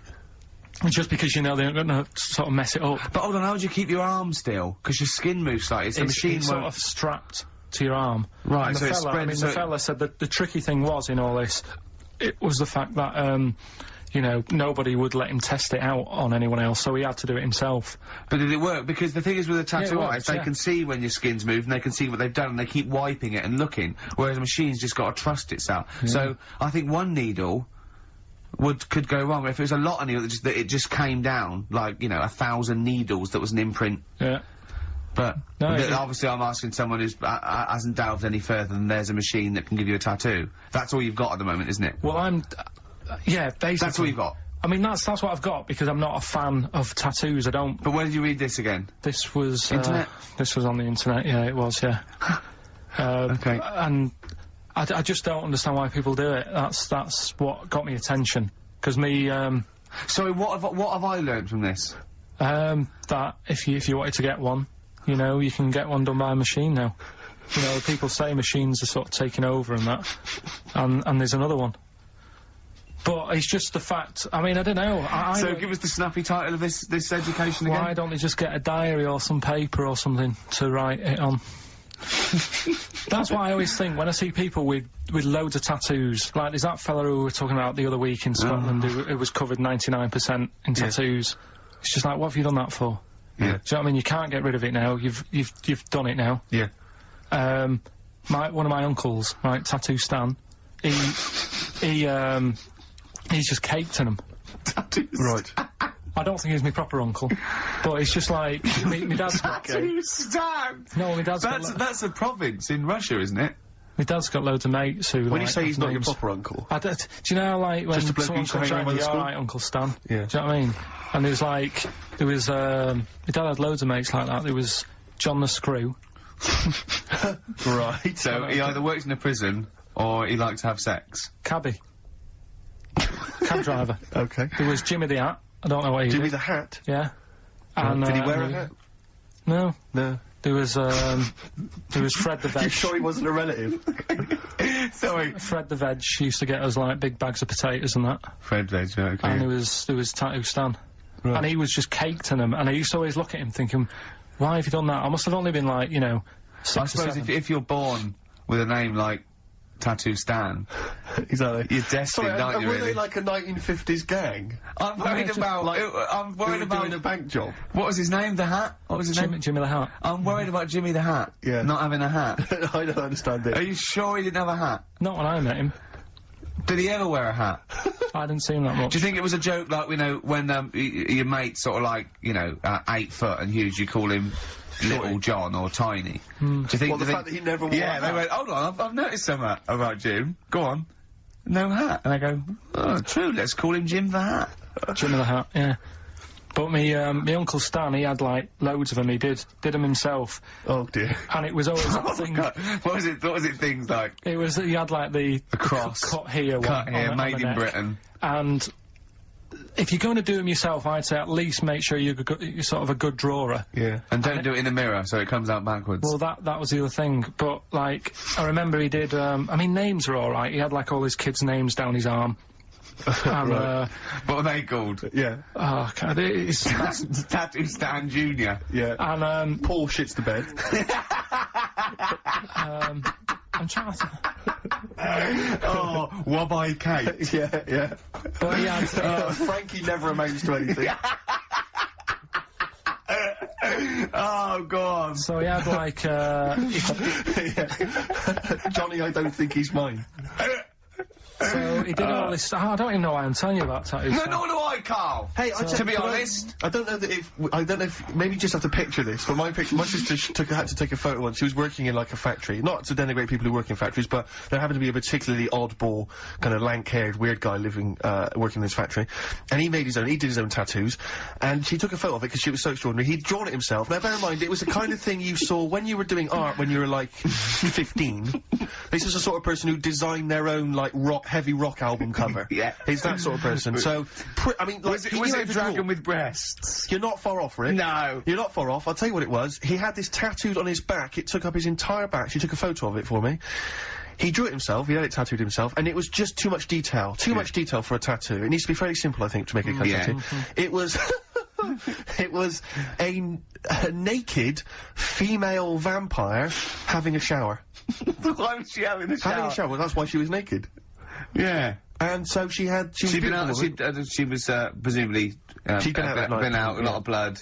Yeah, well, she was naked, so you could see her naked body. Yeah. She's quite a beautiful vampire, Yeah. relatively speaking. Yeah. Although the symmetry of her face was somewhat off. Yeah. The only thing I think that gave it Well, he away had a bad spine. was that she did have some pointed teeth. And I Right. think that was how you knew she was a vampire. Right. Was she looking... But the fact that she was having a shower was Yeah, that very is specific. weird, isn't it?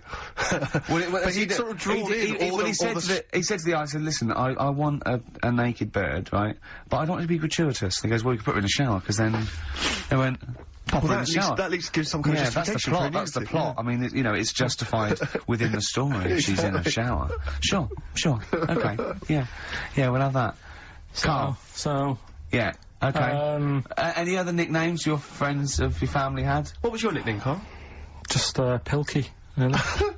Because for a minute I thought Karl the Veg would have made a lot of sense. Yeah, Karl the Veg. And why has your dad got a little tattoo, Dopey Twat, on his arm? Right, we'll do the answers to, Rockbusters next, yeah? Brilliant. Buzzcocks. Still sounds brilliant, that. It is a cracker. They're from Manchester as well, Karl. So they got a little bit of pride there, eh?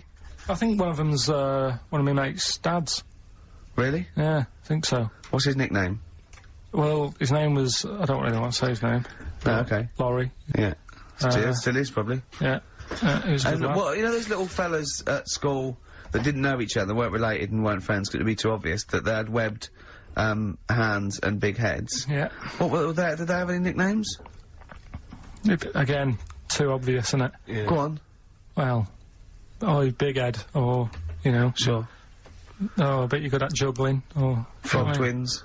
Yeah. Can I just interrupt you guys, because we've just had an email here, I hate to query you, Karl, and your educating Ricky section, because I know you put a lot— don't read this, let me just read it for you.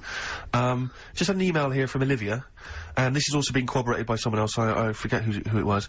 She just tuned in, and she just heard you explaining the expression, letting the cat out of the bag. Sure. It was all to do with cats that were put in bags by dodgy butchers, possibly the 17th century, we're not too sure. Anyway, she claims— well, let me see, she says, she uses both the words twaddle and crap, in relation to your definition. She says letting the cat out of the bag is an old shipping expression from when sailors used to get flogged for their misdemeanours. The cat Letting the is cat, the cat of of course nine it is. tails, Of which course it is is. a kind of whip thing that they used to keep hanging in a bag below deck. If it was discovered that a sailor had done something wrong, the cat would be let out of the bag and he'd get a whipping. Hence, course it is. don't let the cat out of the bag, meaning to cover something up to keep it She's secret. talking nonsense, No, right? she's not. That's She the is, truth. That's because the the truth. one I read about that was there's not enough room in here to swing a cat, right? And that was people who worked on a boat. Yeah, well, and that's they the had a same one. whip. Well, that's fine, they It's could the have two same one. expressions for the They're not same going to thing. keep going on about people working on a boat to get loads of funds. You can't have two phrases about the same thing. They're These not sailors going have to got be going. nothing to do with their time. Think how many- They're just coming up with stuff. Think like how that. many metaphors have birds in them, and you know, it's ridiculous. Why can't you have? You can have as many sounds as you like about anything, Karl. Yeah, There's well, not a rule. whatever. They don't go. We've made one up about the cat and nine tails. Well, cheers for that, Oliver. Olivia. Olivia. Yeah. Don't see your email coming up with the Rockbusters answers, so let's, You better give us the answers let's again. give them out. The first one was, you've been dunking that for too long. Yeah. That was LB. Limp Biscuit. Limp Biscuit. Yeah, got that one. Yeah. Well, I've had a rubbish day, so I'm happy it's all over. That was GK. That's a great one. That's Glad it's night. Glad it's night. Glad it's night. That it's is night. brilliant, Karl. And the one that you're both having a problem with, you won't be able to play that game in this pub. The table ain't big enough. FD. Go on. Fats Domino. Yeah? What? The dominoes, you play dominoes in a pub. The dominoes fat. Pub tables are quite small. You won't be able to play that game in this pub. Fats Domino. Rubbish. So, do you want to pick a winner? Random Rubbish. winner? Random Well, winner. you say it's rubbish, but plenty of people got the right answer. Rubbish. Who do you want to go with? The bunch of slightly rubbish prizes is going to Elliot K from Chigwell in Essex. Well done to Elliot. I just before we go, can we just get a little email off Anders, because I think he must. Well, I think we've probably turned him round with this show. I'd have thought so. I think he's going to be saying, coming to us with his tail between his legs, saying, "Sorry lads, a blinding show. I was wrong. You were right." Yeah. Yeah. Alright, A song for the lovers is very exciting this week. Yeah, we haven't had a song for the lovers or the ladies for quite some time. Let's Yeah, combine the two. sorry, And a bit sorry, of John Martin, May You Never. Let's end with Beautiful that this week. We'll see you track. next time. so yeah. Bye.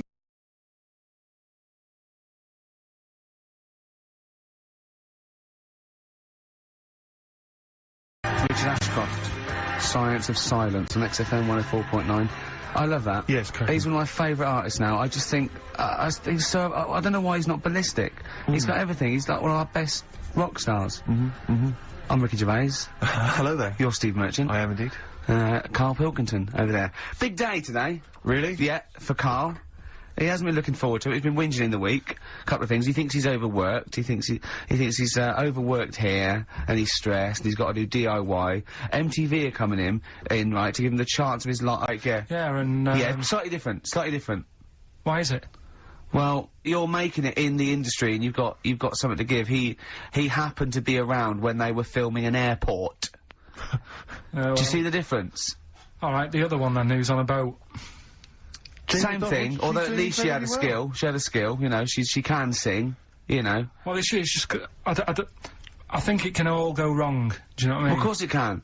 So can sitting in your little room moaning about nothing happening in the world. You know, he wanted to stop educating Ricky, because nothing had happened. He said, look what happened last week. I scoured the net, he said, all I found was a dog in a car wash and a parrot and a vicar. I'll Right? tell you what, there ain't much more going on this week. We're talking, listen, me and Steve, yesterday, we took a day off to prove you wrong, and we've come up with two of the most incredible Extraordinary. things I told you about, and they're amazing. So there are things out there, but just go for truth. Go for truth and science yeah, and that's what I do, discovery. that's what I do. Yeah, The yeah. fact is stranger than fiction. You don't have to revert to sort of like God and ghosts. I know, yeah. Do you know what I mean? But the funny thing is, you know, like, last couple of weeks I've been saying there's not much going on. Yeah. I found out when I was looking that there was a day in 1930, right? It was a Good Friday, there was no news, there was nothing going on, they had to put a music video on or something. on the telly. Because there was nothing going on. Play a record. We're going to play some classic tracks today. This is Debaser. Pixies, Debaser. I was looking forward to playing that. Came and said, Karl, I'll play that. I was looking... he put it on. Lauren just called through and said, we played that in the last half hour. Embarrassing. Yeah. So, It's really what is the embarrassing. point of having a producer if he doesn't check things out? So, I mean, it's a good track. I mean, I'm sorry if you heard that twice in the last hour. Go on, So what I what do you is say to that? listen to everything all the time. I've been running around. I get in early on a Saturday. We got in about the same time as me. I went out and bought you some biscuits, so you're happy. I put the coffee on. Yeah. I've sorted what prizes we're going to give away. I've been running to the library getting you certain tracks. Yeah. I can't listen all the time. I'm doing my best. Well, I'm not sure it's good enough, Tom. I mean, I'm worried when MTV come in, if they've heard this kind of shoddy production, they're going to start to wonder what... MTV is it- play the same songs every 5 Yeah, no, minutes anyway. sorry, are you sort of overworked because you were on Zoe Ball's show talking? Oh, hello, what's going on here? Well, I thought was in the- he was no, I was in the- exclusively on our show. no, I was in the car. I seem to remember, Rick, he was a nobody Yeah. that got a chance to come on air and talk about that. And guess so now what he's he was- getting auditions guess with what, MTV? Guess what he was talking about on Zoe's show? Oh, hello. All the jellyfish stuff and all that about Can't getting stuff. believe it. Recycling Yeah. material that you've Yeah. done on this show. I phoned in, right, and I went, stop doing material on Zoe's boy. He just hung up on me. That Well, I had a is job to do. Who do you think you are? Your Look, ego has just gone through Hang the on a roof. minute, hang on a minute. What? I had a job to do in the week. They asked me to drive the desk for Zoe, right? They didn't say talk. Zoe, if she Yes. talks to you, you can't just ignore her. Yes, you can. Well, you Who can't. is she? Who does she think she is? You made a promise to us, a pact, that you were our kind of... Yeah. Monkey. Yeah, What can I do? If someone takes time off, I've got to do it. It's my job. Yeah, but you don't have not to your talk, job. you don't have to use... You're the head of production. We've given you this special gig. This is like taking you out weekends. Yeah, And exactly. you know, if we find out you're getting too much excitement in the week, we'll have to just calm it down. Oh. Get another little... Well, that's it now, anyway. It was only last week. Do you know, I feel like kind of solid. I feel betrayed. It's like you were having an affair behind our back. Yeah. And you rumbled He it. was doing all the stuff, he was doing all this like, oh yeah, jellyfish and this, jellyfish Yeah, because that. she was asking, and I thought it was a good way of promoting this show, actually. Oh, did you mention the show? Yeah, I did at some point. Did you? What did you say? I just said more about that on Saturday afternoons. So you talked twice. I only heard you talk once. So you're talking all the time. Well, about 5 times in the week. In the full week. 5 times. Deary Right. me. And one, it was just stuff. You that could we never do. be a monk, could you? Chatting away all the time. Right, what have we got? I What blame pro- Ball as well, to be honest. I feel Ball's slightly responsible for it. Yeah. She can't find her own, you know, gibbon to get on the show. She Yeah. can't find her own kind of, you know, loser, then don't start stealing ours. Outrageous. Well, coming up, right, Yeah, we've got maybe we'll get Fatboy Slim in. Indeed. Next Yeah. Saturday, if you're listening, Slim, Yeah. come in on the show. What's his name? Ernie or something? What's his name? Norman. Norman. Oh, yeah. Right. Ernie! Yeah. I don't Oh, know. that's great, Ernie Ball. Yeah. He wouldn't change Ernie his name. Cook. Ernie Cook, that's it, yeah. Right. That's great. Anyway, Go coming on. up today, we have got Educating Ricky. All right, Yeah. okay. Is this the last one? You've promised it might be. I believe there's a book out that might help me with this feature, so Okay. we'll see how it goes. I was thinking of new features in a week. I've got, what did they come up with? I wanted to do Celebrity Fact Club. Celebrity Fact Club. All right. That's, I've just got to get some celebrities in first, before Okay. we can kick that off, so maybe in the new year. Ball and Maybe Cook. Zoe Ball, yeah. Ball and Cook. Yeah, Start yeah, off. Maybe, right, and I've also got, Cook and Ball stories. Yeah. That's nice. good one. Cheers. Thanks, Karl. Maybe you could sell that to Zoe's show. And, I'm also thinking Through the Ricky Hole. Through the Ricky hole. Okay. What's that? That's, I'm quite... No, you just got the title again, haven't you? Yeah. Okay, play record. So, Rockbuster's coming up as well, Yeah. right? Wu-Tang Clan, Gravel Pit on XFM 104.9. We're playing some great music today. Yeah, Rick. I wonder if we should maybe, you know, it's getting towards Christmas to think about others. Should we dedicate the show to all the people in the world who maybe are less privileged and less fortunate than us? No. No? Okay. Have you, to do the prizes for the, Prizes? Okay. All right, so screw those who are less fortunate, is what TV's Ricky Gervais thinks. Rick, I know you're a big fan of the likes of Bryan Adams, Robert Palmer, Alien Ant Farm, and obviously ZZ Top. Yeah. And so you'll be enjoying the best air guitar album in the world ever, Volume 2. Yeah, sure. Fantastic. Well, Volume 1 wasn't enough. There wasn't enough. Exactly. Again, we've seemed to be able to give one of these away every week. Are you just not sending these out? I mean, these are the same prizes we started this game with, I think, a couple of weeks back. Are you just not sending the prizes out? Yeah, but I want to give, like, more people a chance, because if one week they listen in and think, God, I wouldn't mind winning that. Sure. If you've got more copies of it, they'll go, well, I'll listen next week. Okay. Yeah? Brilliant. Yeah. So again, this is one of those, the best songs you've heard on an advert ever albums. Mainly mobile phones? Mainly mobile phone adverts, yeah, although there is the Smash Mouth one, which was used in the Ford Fiesta TV. Oh, yeah. Walking on the Sun or something. I forget what it was. The Smashing Pumpkins album that we've given away in the past again, obviously got a bulk order of those that can't shift them.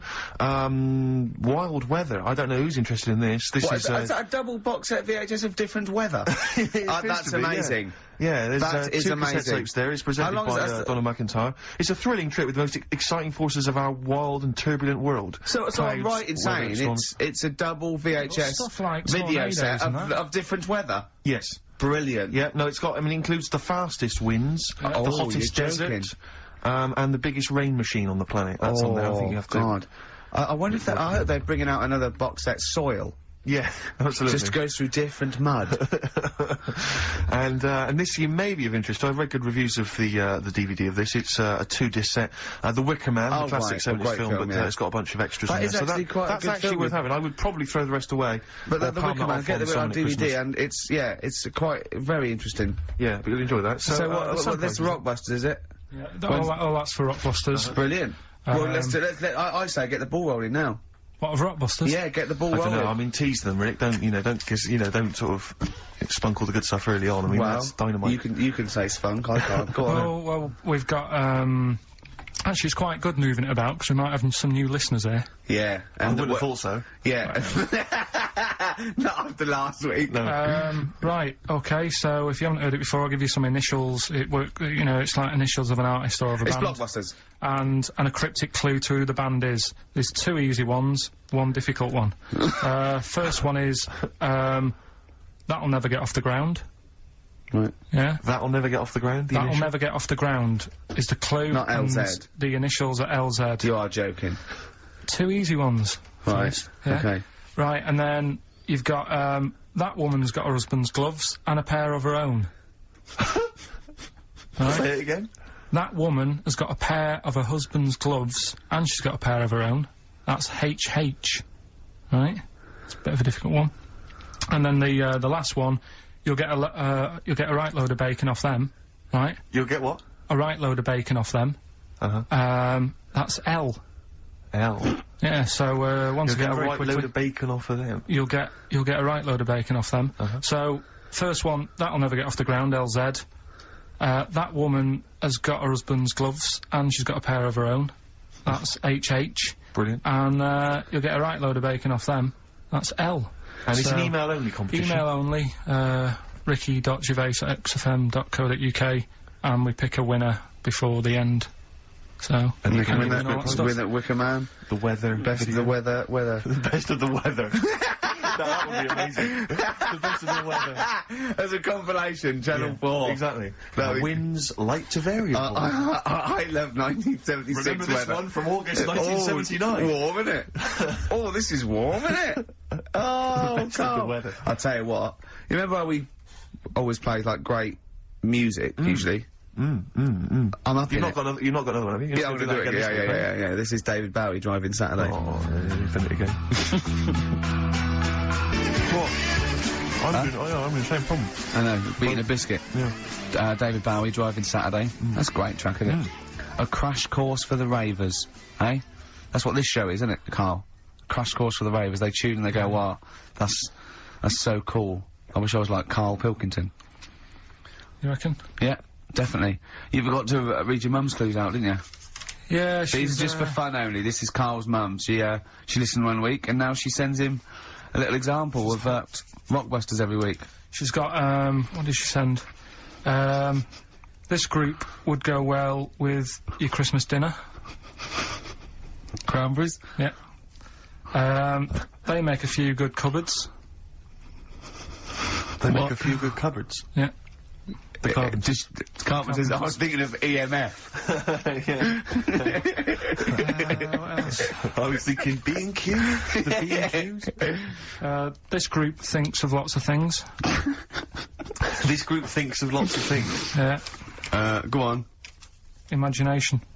I think they're the best ones. Yeah, they're well, if they're the best ones, let's hear the others. obviously we want the worst ones then. Here's one more.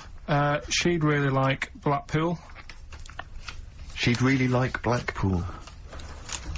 She'd really like Blackpool. Fairground attraction.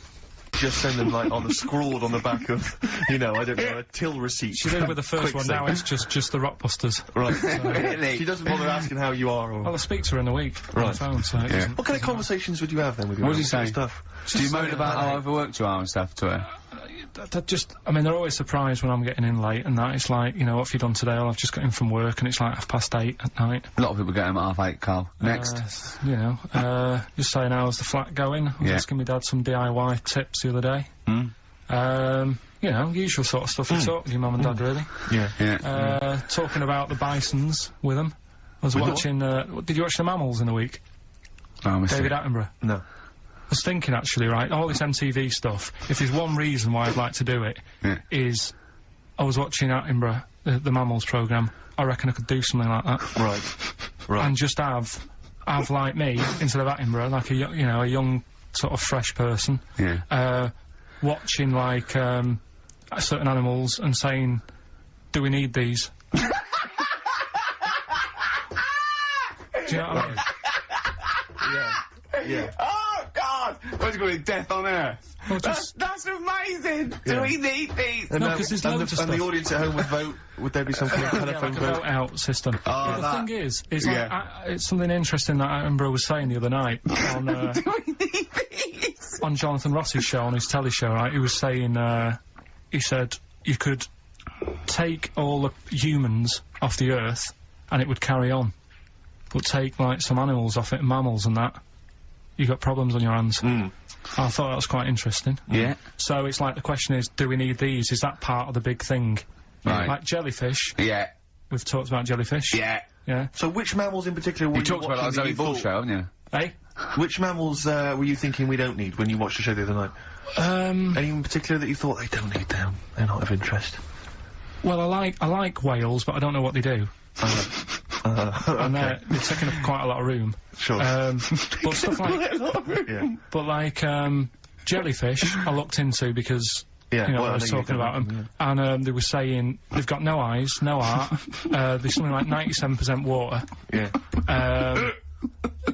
they're blind, and they do about 33 miles a day. Right. So it's like, do we need them? Could we clear them out? Yeah.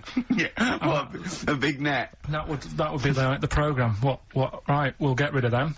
Next week, we'll be looking at, Rhinos. I think it's genius. Honestly, I think it's genius. And like going along sort of like picking up sea anemones and going and just lobbing them into the sea. well, what do you think about MTV doing that? And then I just, in between the bits, Play music I videos? play music That related relates to to it. fish, so I could play like fish, Yeah. that rock guy, or the animals, Rock lobster. yeah, or what else could This we get could in run there? and run. What other songs have got animals in them? The Well, monkeys, could play the monkeys. Yeah, there's about 1 million, so let's not start this. No, but do you know what I mean? So do we need this? So MTV Carpet- flies you around the world And to the you- most incredible exotic locations. You sort of climb up a tree or whatever next to, I don't know what lives up a tree, some kind of rare parrot. You say, look Sloth. at that, it's colourful, Sloth. it's interesting. Oh, you like sloths, don't you? No, they just live up trees, but I'd say, do we need them? Why? Well, what do they do? What do you mean? What do they do? What do you want from an animal? Carpentry. What Well, do you like, want? I don't like scorpions, right? But Right. then I found out they look after those monkey things. They're not monkeys, they're Whatever. lizards. Well, all right, yeah, them lizards. They look after the lizards. So there's a reason. But do you need the lizard? Could be your Well, next yeah, question. because the local people made shoes out of them. But not when the scorpion protected them, they didn't. All right, we don't need them then. So ultimately, would anyone decide? I mean, do the animals kind of get a chance to mount a case for their survival? I mean, is there maybe someone that comes into their corner and sort of defends them? I'd have like a David Attenborough type character who says, well, they do this, and I'll go, yeah, but do we need that doing? Yeah. Okay. So what does an animal need to do in order for you to feel that it sort of gets a chance of life? I mean, like a pet, like an animal, like a dog maybe, or a cat, I mean, they give a certain affection to its owner. Is that a valid reason to survive? Not particularly for you. Not really. No, okay. I've been saying that, though. Blind people use dogs, so they are useful. So dogs are useful. Farmers St. Bernards, use they dogs. often save people, don't they, in snowy weather? Cats. I'd have to think about it. Okay. Keep the mice down. Yeah, but you got rent to kill. Okay. So what I'm saying is something that will affect the world. Right. I think you'll find everything does. Except Karl.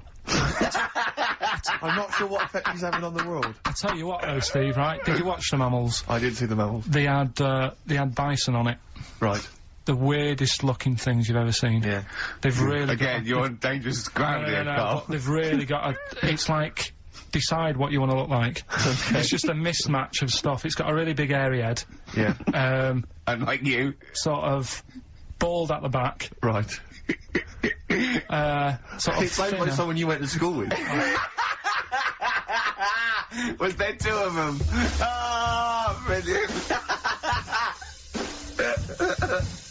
From the album Original Pirate Material, it's obviously The Streets, and an album track from that, It's Too Late. Fantastic, isn't it?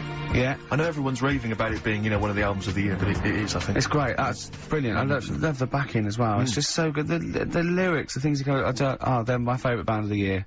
Next week then, we'll do all our favourite songs of the year, shall we? No, I think it's got to be 2 weeks' time, hasn't it? 2 weeks, is it? Yeah, We'll do I'm the away Christmas. next week as well. What do you mean you're away next week? What are you doing? Zoe Ball show? I'm going up north again. Why?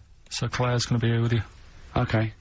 Yeah, at least What are you doing up north? she does her job. Just Suzanne's dad's birthday. So I bet he's a party animal. I've heard that they really kick off, don't they? Is it? Yeah. When?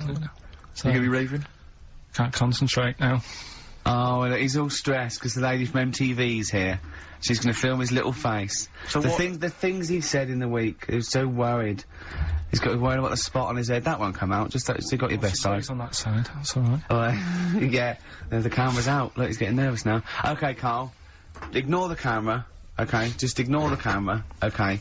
Now, me and Steve have done our research for you, and we've got two amazing things to tell you. What should I tell them first, about the baby or the... Well, they're crab? both equally fascinating, so you choose. I'll tell you the crab thing first, right?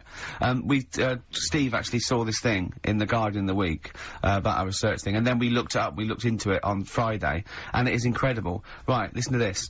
There's a thing in a bay in, New England, right, where it's like the biggest, they make silicon chips and stuff for computers, right? And because of the data protection thing, after they've done them, because they have to destroy the plates, right, where the information's sort of put onto them, but there's still flakes of silicon. They sort of grind it down straight away, and some of the flakes got into the bay, okay, but some of the information's still on even the slight granules of silicon. Anyway, gets in the water, and silicon is rather like a carbon derivative. They reckon if there had been life on another planet and it wasn't carbon-based, it'd be silicon-based. Because that's simple sugars and it's just COH and that, and it can work with silicon, right? Anyway, the crabs have been taken up, it's in the water, and they looked out on the beach, and, over years, the crabs have started, sort of putting themselves in formations, like geometric format, and they couldn't work out why they were doing this. And, when they put them in the experiment, they sort of like chopped them up, and they found they'd taken on silicon. And it had sort of got into their brain, and they were downloading information. They picked up little things, because it's just chemical, you know, like, electrical impulses that got information off the silicon chip, and they were interfacing it. But, this is the amazing thing, one bloke sort of thought of this, and he thought, well, if it's a simple computer, the brain, if it's just a simple sort of electrical thing, then maybe there's sort of, you know, we could get it down. So what they did is they made a thing called a biointerface, and they put it into the crab's brain, just a really simple brain, so it's measured on Mangala, right? And it got impulses from it, and they were getting, like, computer, just flashes of, like, symbols and geometric things were on this screen to read the crab's brain, and it was stuff like, you know, fragments of a What made them do this in the first place? Because they saw the crabs behaving differently. They were behaving differently to each other. They were just like all this sort of stuff. Anyway, when they downloaded the thing, it was like they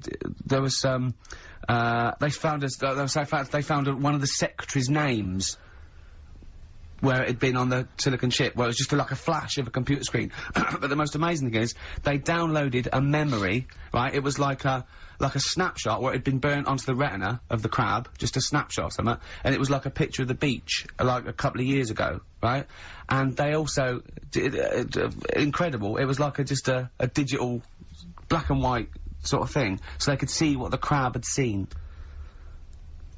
Amazing. Jeez. Amazing. So intelligent crabs. What are they doing with them now, then? Super brain. Well, they think, this is the upshot, they think they could use it as spy crabs, because they could get these crabs. Also, the other thing is, as generations went on, right, so they put a crab in the sea or something, right? Lots of crabs in. And then as generations went on, a newborn crab, they downloaded the memory, and it had the memories of its great all together. It had every memory that any crab had been related to it beforehand. Because it passed it on, it just passed it on. So not even ones that had been eating the silicon stuff? Yeah. No, these are just like ones that have had kids? Yeah. And they've got, like... And they know so you'd know everything everything right the way back. So would that work if we ate silicon? Well, I suppose possibly. so. So what are they gonna... Well, they can use them for all sorts of things, though. I mean, that's what's incredible. I mean, I don't know how you train it particularly. I don't know, it'd be quite tricky to train, but I'm assuming if they can do it that way, then presumably they can It'd be give like it certain silicon information, which they can then plant in it, if you like, within its sort of food. Also, if you get them onto enemy beaches, you'd have like 1,000 digital cameras just sneaking around. If you get like Osama bin Laden or someone just crawling around. They don't understand the information they've got. No, they don't know they're doing it. They just download them. So it's not like you could torture them and they wouldn't be able to sort of give you the information because they wouldn't know what information they had because they're just. But the first crab they downloaded, they just kept seeing the same picture of a big crab feeding it, which they really. Yeah. Wow. That's what, like its mother crab or something. As it was memories of it as a child. But they're not in colour, presumably. Because no, it's all in black and white. It's just a digital camera because it's just they don't see it in black and white, so it's just like a I don't know. I think it's burnt onto the retina or something. And the only one that they kept were the ones they saw a lot of the time. Well, I mean, in a way, some of the educating Ricky I've got for you today is on the similar lines. Right. Oh, you've got to be impressed by that. You've got to be impressed by that. That's pretty good. I mean, I'm interested to see, what they do. What they do with what the crab developments are. But yeah, no, that's pretty good. Yeah. But I mean, amazing. Yeah. Amazing. Well, just digest that information, because that's not even the most impressive one we found. I think it is. I suppose it's pretty impressive, but the next one's maybe more shocking. Okay, right. But let's play a tune, and Ricky's got another extraordinary fact. The Cure, Love Song, classic, on XFM. So that's the crabs that you can download their memories. But what about other animals that are in the sea, in that same sea, eating the stuff? Have they tested them yet? I don't know. I think they just took it on because their biology, something to do with, I presume they could take up minerals and, I don't know why. I don't know. But anyway, next one, it's just on the horizons, a bodybuilder, yeah? This is freaky. Married another bodybuilder, right, and they're pregnant. And they had these tests, and the baby was very large, but it was causing it pain, right, in the thing, right? And it's almost bizarre, and like... Yeah, after the female woke up, pregnant, after 7 months, and the baby... It's walking around. No, it forced its way out of the vagina. Oh, no way. Yeah, it forced its way out. And it almost had, like, super strength, like... And it was pulling her along by the umbilical cord, and and it was a stone. Extraordinary. That's freaky. I mean, you talk about freaky stuff. That's made up. What? It wasn't pulling her along. Well, no, it was she could feel it. Exactly. And it was, do you know what I mean? Like, just went... and just sort of squeezed its way out. Just got out, because it was ready. Because all the hormones. Because it thought it was ready. Oh, God. Imagine that. Just waking up and finding that in the bottom of the bed. Freak out, wouldn't it? Because you'd think it was a nightmare initially. And it had hair and everything, didn't it? Yeah, because all the hormones there, like a hair. There was something in the week about, you've got test tube babies and that now, haven't you? But they've managed to do it I only caught half I the knew he'd story. be more impressed by the crabs than that. He doesn't care if it's No, human. I am. I'm telling you Go on. though, that, there was something, I only caught half the story because I was busy, but, there's something about babies being able to be born without having any people involved. Or something, it's like putting them in the oven or something, and it's like a cake. And after a certain amount of time, it's ready. I think you can buy those in Argos for kids at Christmas. It's my first baby kit. Yeah. Yeah. Yeah. There's Play-Doh, I think, that they can buy. Yeah. So what do you think of that then? The baby one. Yeah. I prefer the crab one, Yeah. but the baby thing's pretty horrible. Yeah. So it was bigger than like the average. Both made up. We made those up. Yeah, they're both rubbish. They're both I mean, bullshit. they are both rubbish. Despite the fact they're both rubbish. Yeah. They're interesting. We made those up. Both those stupid stories up. Yeah. Imagine downloading a crab's memories and seeing its mum feeding it as a child. Both rats are rubbish. I had trouble. Yeah. I know I was gonna have trouble with, pushed its way out of the vagina. Yeah. I practiced that about 30 times yesterday with Stephen. I was going, I'm not gonna be able to do it, mate. Yeah. I'm not gonna be able to say that. Yeah. Are you disappointed? A little bit. I mean, the baby one's a bit sort of out there. Yeah. I wasn't really having that one. No. But the crab one, See, now, what's interesting, I think, is a useful experiment, Karl. I don't know what it's taught you about yourself. But would you say that that's revealed to you a certain thing? I don't know, maybe... that you're a bit gullible. I mean, you know, what I'm saying is maybe you shouldn't accept or swallow your hook, line and sinker everything you read on the web. Do you not think maybe a valuable lesson I there? feel bad because I said to Steve, he won't be annoyed that we conned him, he'd be annoyed that they're actually not true. You'd love that crab thing to be true, wouldn't you? it wouldn't surprise me if it did happen one day. Sure. Yeah. So, and then he's laughing. And it's, in the break, when I said about the crabs, you went, well, I'm keeping them then. Yeah. Yeah. Right, well, I know what you're getting at. with the educating Ricky, but, you know. Let's see. You've got 3 titles. Yeah. That'll tease you with different stories. You take your pick and I teach you something. That did happen. That's a little bit of venom. Yeah, go on. First one is, don't rub it too hard, you'll get a rasher. I bet that's bacon related, knowing you. You've got enough is anus. Say that again. Enough is anus. Enough is enough. Well. But it's changed to enough is an anus. Yeah. And Okay. you've got, Yeah. you've also got, will it be a bloke? Oh no, will it like a bloke? Will it like a bloke or a woman? Will it? Yeah. Will it like a bloke or a woman? Wow. Yeah, so they're your 3 stories That today. sounds exciting. Okay, well, I'll have will it Well, we're like... going to play a record now, Rick, surely. Yeah, And, okay. and come back with... Sorry about the crabs and the big educated Ricky. baby. Alright. It's a valuable lesson learned. I'll think of a title for him. Yeah, Oasis. The Hindu Times. Karl just did his little screen test down the lens, and he went to, said, just look at the camera. He went, right, do you want to know about MTV? She went, well, it might be VH1. He went, right. It did Rockbusters, then after the break, some Genesis. I'd dear. watch it. You didn't tell me she wanted all this. I thought you said, because I said you just bring your own camera in and we'll put it down on some tape and pass that on to her. Yeah. So now, I'm doing 2 jobs at once again. This is what I'm saying to you in the week. I'm juggling jobs all the time. I tell you. Right, come on then. How much do I get? He looked straight at the camera and said that. Right. So, 3 stories. Don't rub it too hard, you'll get a rasher. Enough is anus. And, And we'll have that one then. that one. Yeah. Right, well, do you believe in palm reading and stuff? Yes. Sorry, yes. Yep. Yeah, of Yeah. course. Sorry, I forgot. Yes, of course we do. Right, well, there's a fella who, he used to do palm reading. Oh, yeah. But a lot of people, he found that when he went up to him in the street and said, do you want your palm reading? He was like, a lot of them were like, you know, oh, I've you know, I'm a bit ashamed of my nails and stuff because they're a labourer or they're a cleaner or something like that. I know a lot of labourers are slightly embarrassed by their nails. Yeah. No, but... Yeah. So he If you found look at my bloody hands, Reg, well, that's that hod carrying. did I ever tell you that... Did I ever tell you that I got picked at school to make tea and serve biscuits to old people because I've got good nails? No, go on. Is there any more to the story? Oh, that's about it. I mean, it'd be... we used to do, like, I think the head teacher must have been getting something, maybe getting his mam in there for free or something in Sell People's Home. So he offered the kids of the school, he said, right, all sit at your desk and put your hands on the table. And everyone did. And he walked past mine, he said, not bad, not bad. Yeah. And he said, you've got the afternoon off, you can go and serve biscuits and tea to the old people. What did you say? I said, all right then.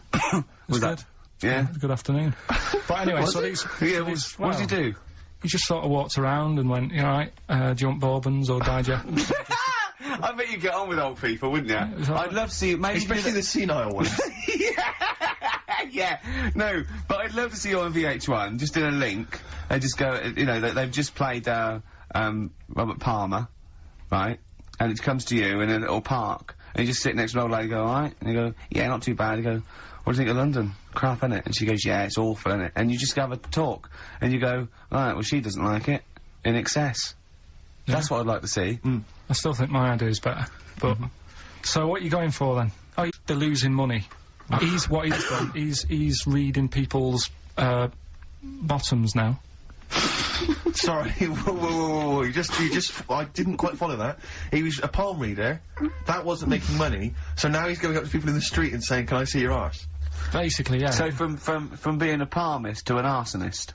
Well, they just, that's what he does. He said the same sort of lines and that you get on your hand, you get them on your bottom, and, he can read them. Right. Yeah, he's not a pervert or anything, or making up as he goes along. No, that's it, that was that. So, sorry, if a man came up to you in the street and said, can I have a look at your arse? Can I read your arse? You'd drop your trousers, would you?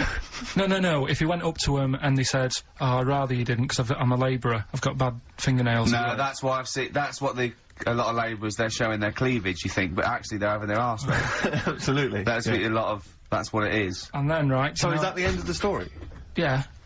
But then because... That's it. Educating Ricky is, there's a bloke who reads arses. No, but you're then, a mentalist. But no, but what are you talking about? But then, do you know, like, now and again I come up with a little joke. Oh, this is the best show. I mean, off air, obviously. I'm sure people at home aren't enjoying it as much as we are, but Karl, is continuing his, what do they call this? A screen test. Yeah, that was, let down by Radiohead. Karl, what are you thinking? What are you thinking? I just think it's not right, really, is it? I'm trying to do a job whilst trying to get another job. Yeah, I mean? But a lot of your presenters are on MTV now. Yeah, but... all of them have got Zane in their name, but, you know... Yeah, it's not really right, is it? Go on. But, right, so, you better get that out of you. Karl Zane Pilkington. Educating Ricky, will we carry on? Yeah. Right, you've got left. Don't rub it too hard, you'll get a rasher. And, will it like fellas or will it like women? Well, you said wool before. Yeah, wullet. Go on then, I'll have wullet. Right, now this is similar to the one you were talking about before, right? They've found out that, They? Yeah. Scientists. Oh, yeah. I've found out... 17th century? That, like now, 1 in 10 rams are gay. 1 in 10 rams are gay. Yeah. Yeah. So that was like wullet. That's how I could get that in. They got a load of gay and straight rams. Right. They worked out which were which first. They said, right, that bunch there is a gay bunch. They looked better, they just had more pride in their appearance. And the other ones, you know, the straight ones, and then they gave them to this scientist and said, right, go on, do what you got to do. And they took the brains out of all of them. Just to check. And they did tests on the brain, and it worked out that they've got something smaller in the brain. The gay ones have got something in the brain that makes it smaller. And they said, right, well, that's probably how it's going to work on males. On like, males and females and, like, humans. So you took from this that gays have smaller brains than straight people? No, there's something in the brain. Right, So if someone's saying, you know, oh, I'm a gay, or they're not sure or whatever, they will now be able to find out. So you can go to the doctor and to find out if you're straight or gay. Is there any gay in my brain? Let's have a look. You've got a little bit of gay in you, yes, a little bit of gay in there. Yes, you've got the, you've got a little bent cell there. Well, that's why they did it, anyway. I don't understand how they could differentiate which were straight and which were gay to begin with. before they then gave it to the scientist. Wasn't that what the scientists figured out? How could they tell? Were they There's sort one of mincing theory that around it's the genetically pill? determined. There is one. There is a theory that's genetically determined, but I don't think it's as easy as pulling a sheep's brain apart and finding a little pink sort of like blob in there and going, right, we've taken the guy out, now he's going to go and shag some ewes. I don't think it's that straightforward. Although homosexuality does occur at a similar sort of rate in animals, I think. Yeah. Yeah. So You knew that, didn't you?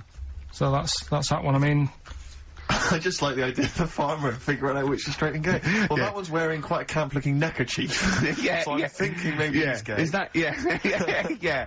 I love the fact they can, that one's a big fan of Sophie Ellis-Bextor. Yeah. They put on ABBA and see which ones dance. That's how they... Which one? Yeah. Well, what- Put on like Barbara Streisand and see which ones sing along. that shit is rubbish. What did I find out? What did you say? Did you just say that is rubbish? No, I found out other stuff in the week that didn't make the top 3. Wow. Wow. We haven't even had the... This must be mediocre stuff. This must be really bad. Yeah, or it might be dubious. Go on. There's a woman in Ireland who has been with a fella for 11 years. Yeah. She always saying to him, you know, when are we going to get married and that? And he's like, oh, we don't need to. You know, we're happy and that. Do you know, like I am with Suzanne, it's like, there's no point, really. Yeah. Unless you have a kid, I don't think you need to, do you? Right. So, in time and all that. Anyway, he comes home from work one day, says, oh, go on then, we'll get married. She was so shocked, her hair fell out. Did you get that? Wow. So, That's extraordinary. yeah. Well, She was so shocked her hair fell out. Yeah. I love the idea of it just going to it the just ground. fell out, yeah. Yeah. yeah, what else? That Right, one that's didn't make rubbish. it. That That's didn't make the rubbish. list. That's rubbish. that That's didn't make rubbish. it. Next. You've also got, It's weird, isn't it, Rick, that the stories that we made up are more plausible than the facts he's actually giving I think we us. tried too hard. I think we tried Yeah, to... that's what he's willing to believe. He's willing to believe that a woman's hair fell out when her husband came out saying, let's get married then. Oh, you old romantic. well, yeah, then, here's a good one. Go on then. Right, in Dubai, this woman went to Dubai for a holiday. Mm. And, she was over there, and apparently in the markets... Bitten by a spider? They sell lizards. Oh, go on. Right, just like for people to buy. So she buys one, not knowing that you're not really meant to take him out of the country. Sure. Puts it in a bag. Yeah. As you do. What have you? And then she gets to the airport when she's going home, she's thinking, I can't really leave it in my bag. Yeah. So she puts it on her head. On her head? Wears it as a hat. She wore the lizard as a hat. Yeah. People on the plane were just like, yeah, everything's fine, you know, they're doing the cross-checks and that. Yeah. Have you got your seatbelt on? Yeah. There's a woman great. there with a lizard hat. Everything's going well. She gets off the plane at Manchester Airport. Lizard sticks its tongue out. Yeah. The air hostess says, what are you doing with that? She goes, I've had it. Lizard said, I just found her in Dubai. They said, I've had this with me all journey. And they said, well, you shouldn't have done. And they took it off her. Yeah, I think that is true, actually. Yeah. Yeah. So what about that? Yeah, good, yeah. Yeah. That educated me. Right, what, any more? Well, what's that taught you? That's taught you, you know, be careful when smuggling lizards Yeah. back as some kind of hat. Yeah, just say, lizard, keep your tongue in, you twat. And, I've got a lizard on my head. we've got an old saying one if you want that. Go on then. Are these ones, sorry, are these ones that didn't make the list? These are ones that didn't make it. Oh, right, okay. Because I always get more in than I need to, just in case. Just think if someone's just tuned in now. Is Anders listening? Is, Well, I'll tell you, Dickie bizarrely, Anderson. I've got an email from Richard Anderson, Dickie Anderson. Go on. The Dick Machine, which... The big dick. The big dick, which, Yeah. now this is interesting. I think we're wearing him down. Ricky, I think your show might be improving. Go on. That sense of despair and loneliness I normally feel when listening to your show doesn't seem so bad today. He's desensitized to it. Yeah, exactly. Or he's given We're up. wearing him down. Or he's just given up. Yeah. Yeah. I mean, you listen to this long enough and your standards will drop. Let's play a That's the tune. problem. Let's come back with some more Karl's, I don't want to use the word facts. No, It seems like yeah. it's inappropriate. He's got more screen testing now. The camera's ready for you. Feeder. Just around Feeder. That's my favourite Feeder track ever. It's bugging me. It's just like a ride track from about 10 or 15 years ago. So if you know, put me out my misery. Email in. It's just like a ride track from about 1990. And I can't. It's just the beginning. Drive me mental. Ricky.Gervais@xfm.co.uk. Yeah, well, half hour screen test. Reluctantly. I think you had such the wrong attitude. Well, it doesn't matter, does it? If I've told you before, if things are meant to be, right, they'll happen. That's how I've got through my life, right? I'm 29 now. Yeah. Never 30, planned. ain't you? Well, yeah, 30, but the camera's still on. Right, so... and everything I've done in my life, I've never sort of planned it. Do you know Is what that I how mean? you stormed through your exams? Well, your GCSEs? look at the school play doing Little Donkey. I wasn't planning that day to do the drums. It just on the night I couldn't help myself. And you stole the show. What happened? What do you mean? When you know when all the kids were playing Little Donkey, I wasn't meant to be doing my drum set in that track.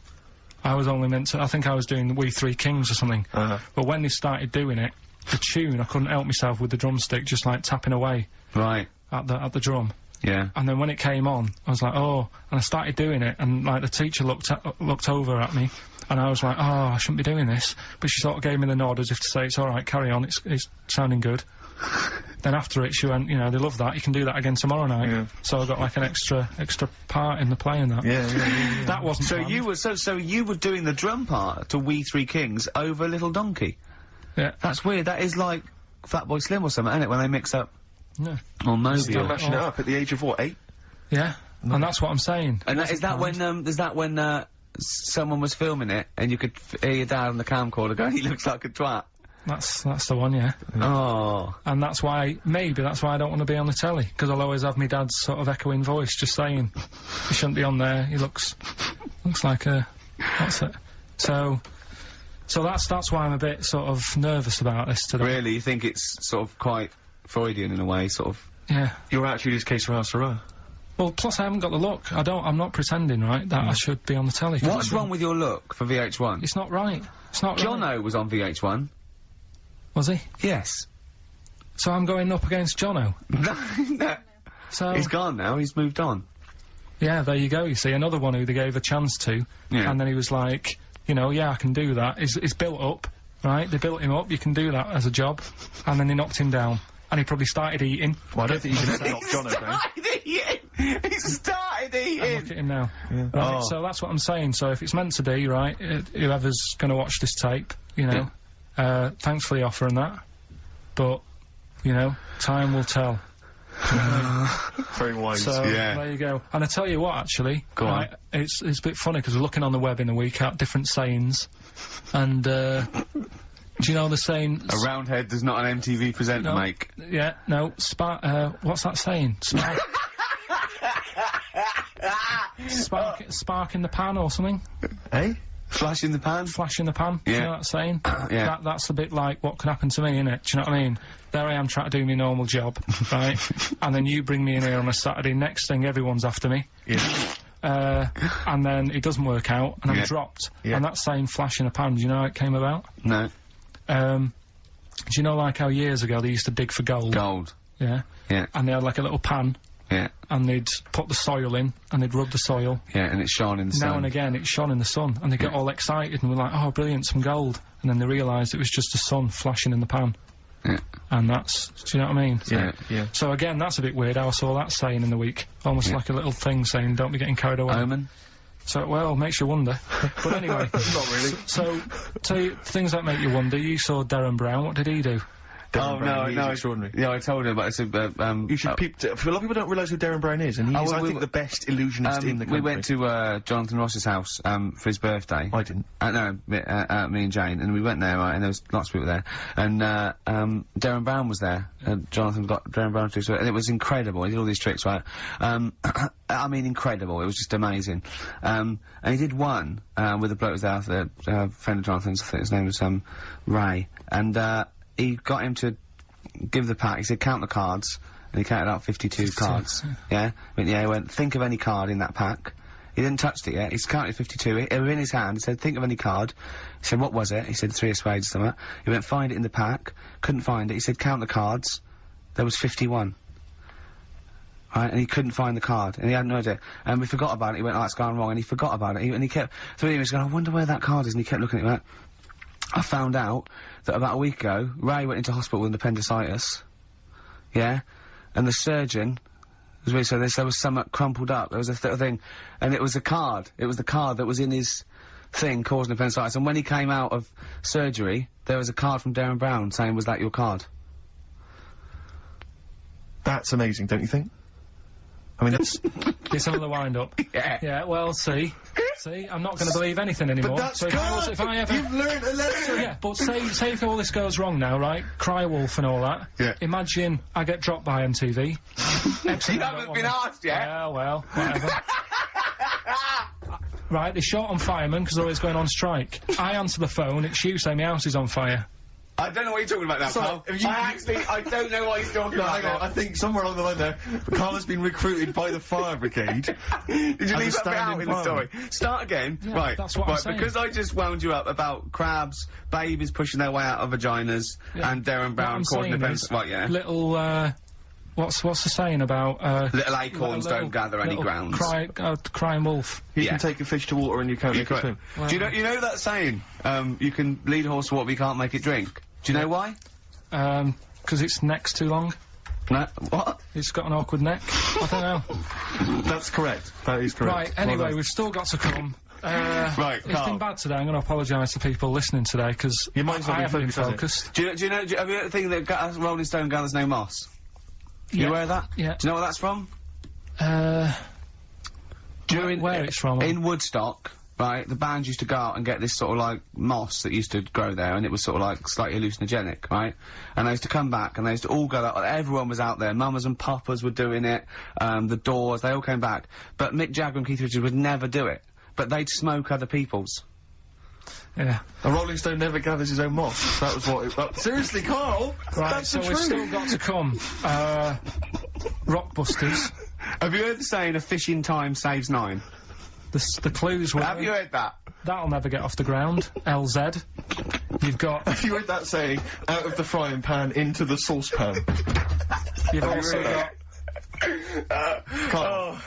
I'm trying to hold it together now. Well, yeah, no, we're trying to teach you something, Carl. Yeah, but you're not. Why? Because at least my stuff that I tell you, if you go into a pub and told someone... What? There was a blind girl, she hit her head, she could see. What's that? Well, just don't get down if your eyes are bad. Right, we've... No, go round headbutting Right, things. playing a Carl, song. play it. Oh, Carl, come on. The Undertones, Teenage Kicks, that's one of the tracks on the best air guitar album in the world ever, Volume 2, which is one of the prizes on today's Rockbusters. And John Peel's favourite track ever. John Peel's favourite song of all time. And, so, Carl, have you got the answers for Rockbusters this week? Yeah, we have, yeah. We've got, the first clue. You're upset, So Carl. miserable.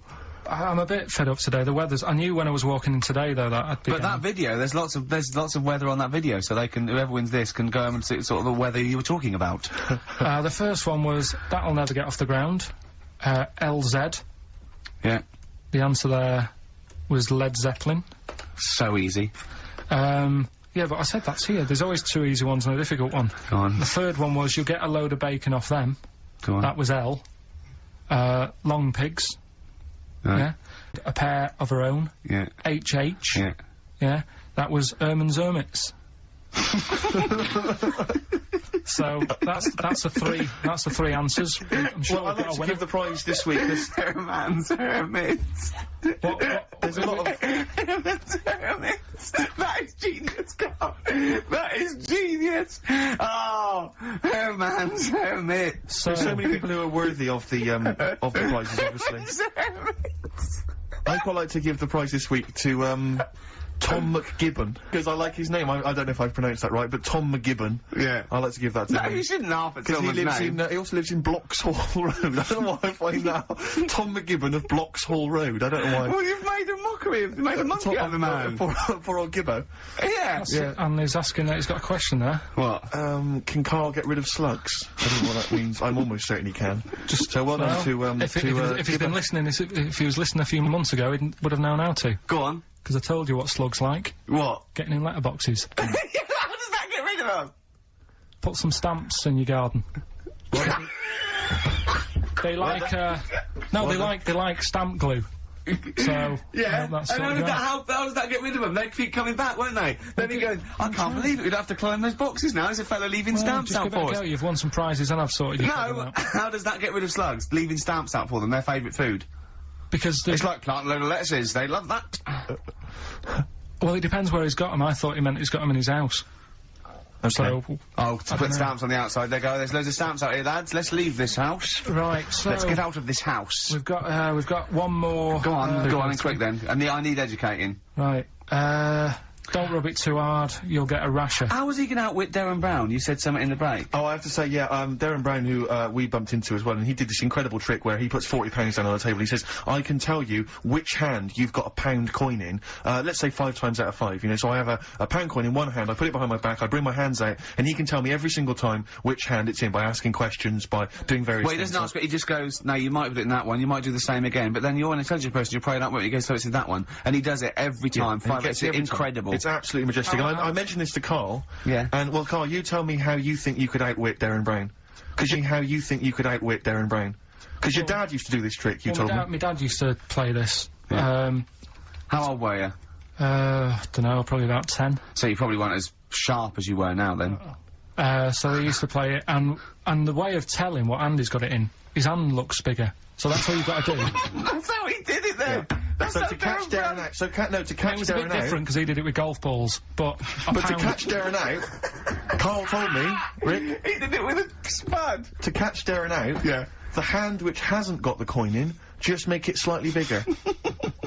just like extend it slightly so it's slightly larger, and that'll catch Darren out. He'll never be able to Well, stop that's that. how he did it. or just put £1 in each hand, Okay. and wind him up. Just go, no, you're wrong. You are brilliant, Karl. Yeah. Do this one. Did your dad used to do the one where he takes your nose off of your face and puts it between his fingers? Did you keep going to the doctors? Yeah. Yeah, go on. Right, You know how that's done? You know he's not actually taking your nose It's his off. thumb. Go It on. is his thumb. last one. Yeah. Don't rub it too hard, you'll get a rasher. It's been a mess today. What do you mean it's been a mess? It's been a mess. What has? This. What? The show? Yeah. How has it been any worse? It's just all over the place. There's no sort of, it's not tight. The actors used to look pretty ill on the stage because they didn't have proper makeup and that. Right. Right? So, what they used to do, to make themselves look Rub their face in pigs? well, they got bacon, rubbed it on the face, and it made the face a bit sticky because of all the, like, you know, the pig fat and bit of lard and stuff like that. And then they'd go and get some bricks. Bricks. Yeah, house bricks. Rub them together, make some sort of red dust from the brick, and then put the dust on the face. And the fat and the lard and that would make the dust stick to the face. And they'd look well under the lights. Wow. Yeah, well, Lovely. Everyone likes the smell of bacon. no, but so that's the old ham it up. That's I where like that that. comes from. You know, if it's true, I've no reason to think that it's not. So that's your third educating Ricky today. So what have you learned? Nothing. Absolutely sod all. You've got your hamming it up. Yeah. Rams are gay. They know which ones are gay now. Now! And At last, thank God. the fella who can hand read an arse. If you missed the rest of the show, what are you going to make of that? Have you just tuned in? You are a maniac, Karl. So- And you've had your screen test. I reckon we'll be seeing you on MTV or VH1 in the near future. How much is it? How much? I mean, she can't answer. What do you reckon I'll get? Because you see, the annoying thing is, I've just bought a flat in London, Yeah, in central London. yeah, MTV's in Camden. yeah. I wouldn't have bought in central London if I'd have known I'd had to go there. That was to make my life easier so I could walk to work. So now I've got to go out of my way. So I need to cover that. To be truthful, I'm not sure that the MTV gig is a certainty yet. She's pretending she's not sure, but she can't wait to sign me up. Yeah. I reckon you know, little interstitials, just like, you know, what do you think make of that? Or Karl says, and, you know, few of them. I reckon you'll make few grand. Why has it got to be music? Doesn't Why have to can't be it be? I think that idea on the animals is good. I can do film stuff. I can talk about films. Elephant Man. Love that. Go on then, do a film review, quickly. Right, well today on film review we're doing classic films, and today we're looking at Elephant Man, John Merrick, one of his better pieces of work. It's a sad film. I've never really been able to watch it all the way through. Sorry, John Merrick's better piece of work was him being the Elephant Man, played by John Hurt. Yeah. Go on then. Sad film. When I was younger. Tell us a bit about it. What is it about? Who's It's about John a Merrick? fella. It's about a fella who's got a funny head. Right, tell us this. And, you know, he lives in, I think he lives in London. in like about the 1930s or something like that, and he's being picked on all the time and stuff. And first time you watch it, you'll probably cry a bit, and then the second time you watch it, you're just sort of thinking, God, that would be bad. Sort of having a head like that being picked on all the time. Then the third time you watch it, you might think, you know, oh, how does he get his jumper on? Then, don't know, probably bored of it the fourth time. but it's well worth watching, so, Elephant Man, Brilliant. yeah, see it. Brilliant. I think if you want to get on TV, Karl, you'd be better as the subject of maybe like an omnibus documentary. Living with Karl. Or maybe one of those appeals in Comic Relief. It doesn't all go to the people abroad, you know. There's some people in this country that need our help. See you later. What is it? That's the Libertines, Time for Heroes. Oh, yeah. So, Karl, what a great day. Karl, he's done his, screen test. That's going back to, MTV now, to the big wigs to have a look at. Shouldn't mention wigs. We've had, Rockbusters. We've had, Educating Ricky. We had Educating Karl. Yeah. Yeah. And, Claire here next week, so... Yeah. But you'll be back for the big Christmas spectacular. Yeah, and that's that. I've not been happy today. Go on, why? If someone's listened for the first time today, it is normally better than this. It's not. No, it is. It is. I don't think it is. So, No. so I really don't think it is. So that's that then. So I'll see you in 2 weeks. 2 weeks, yeah. Alright, enjoy yourself. Best of Cheers. luck with MTV. Alright, I'll see you later. Okay. See ya. Cheers. Eminem. Lose Yourself on XFM 104.9. I'm Ricky Gervais, with me Steve Merchant. Hello there. But not Karl Pilkington. No, Karl, no. He's no. gone back to Manchester, isn't it? It's better than London. Yeah. You don't know it. You don't know it. Manchester's better than London. Instead, Claire Sturgis. Claire Sturgis, round of applause for Claire, yeah. Thanks, yeah, thanks. The Yeah. posses. Yeah, I he's will- coming there in sort of the camouflage gear, and is that quite trendy? Is that what the kids are You know, wearing it's there? funny. Someone actually mentioned Or that are this you on morning. manoeuvres? Yeah, I am exactly. actually, taking time out this morning from what I normally do. Sure. I missed the second half, talking like that, of Celebrity boot camp. I don't know what that Coolio, is. Is it? the fella from Milli Vanilli. What, the one that's not dead? Eh? No, the one that killed himself, Sure. Steve. Okay. No, I just want to clarify for people. A lot of people don't realise that one of them is dead. Right. I thought it was important to mention it. Actually, yeah, I didn't know. I'll be honest with you, I hadn't thought it through. No. It was a piece of interesting Milli Vanilli trivia that I had, and I wanted to slip it in. It wasn't really I'll tell trivia, you what, because I it was a could- question. You went, what? The one Rick, who's not what I'm dead. saying, because I could have found a more tactful way of bringing up the death of one of Milli Vanilli, because I think there's a lot of Yeah. people out there now upset, maybe Claire Actually, didn't yeah, realise. people who didn't know. That's quite a shock. I didn't see, I mean, I should have sat people down. Who died? Vanilli or Millie? I think it was Milli. No, I'm it's not sure. Vanilli. What? Is it, I don't know, No, which but I one. didn't know. Oh, I'm that guessing. is- Actually, I'm guessing. Well, no, I'm about not that? confusing Milli Vanilli and Scritti Politti, because I mean, that is a danger. Oh, no, you're thinking of the fellow out of Grumple Palumple.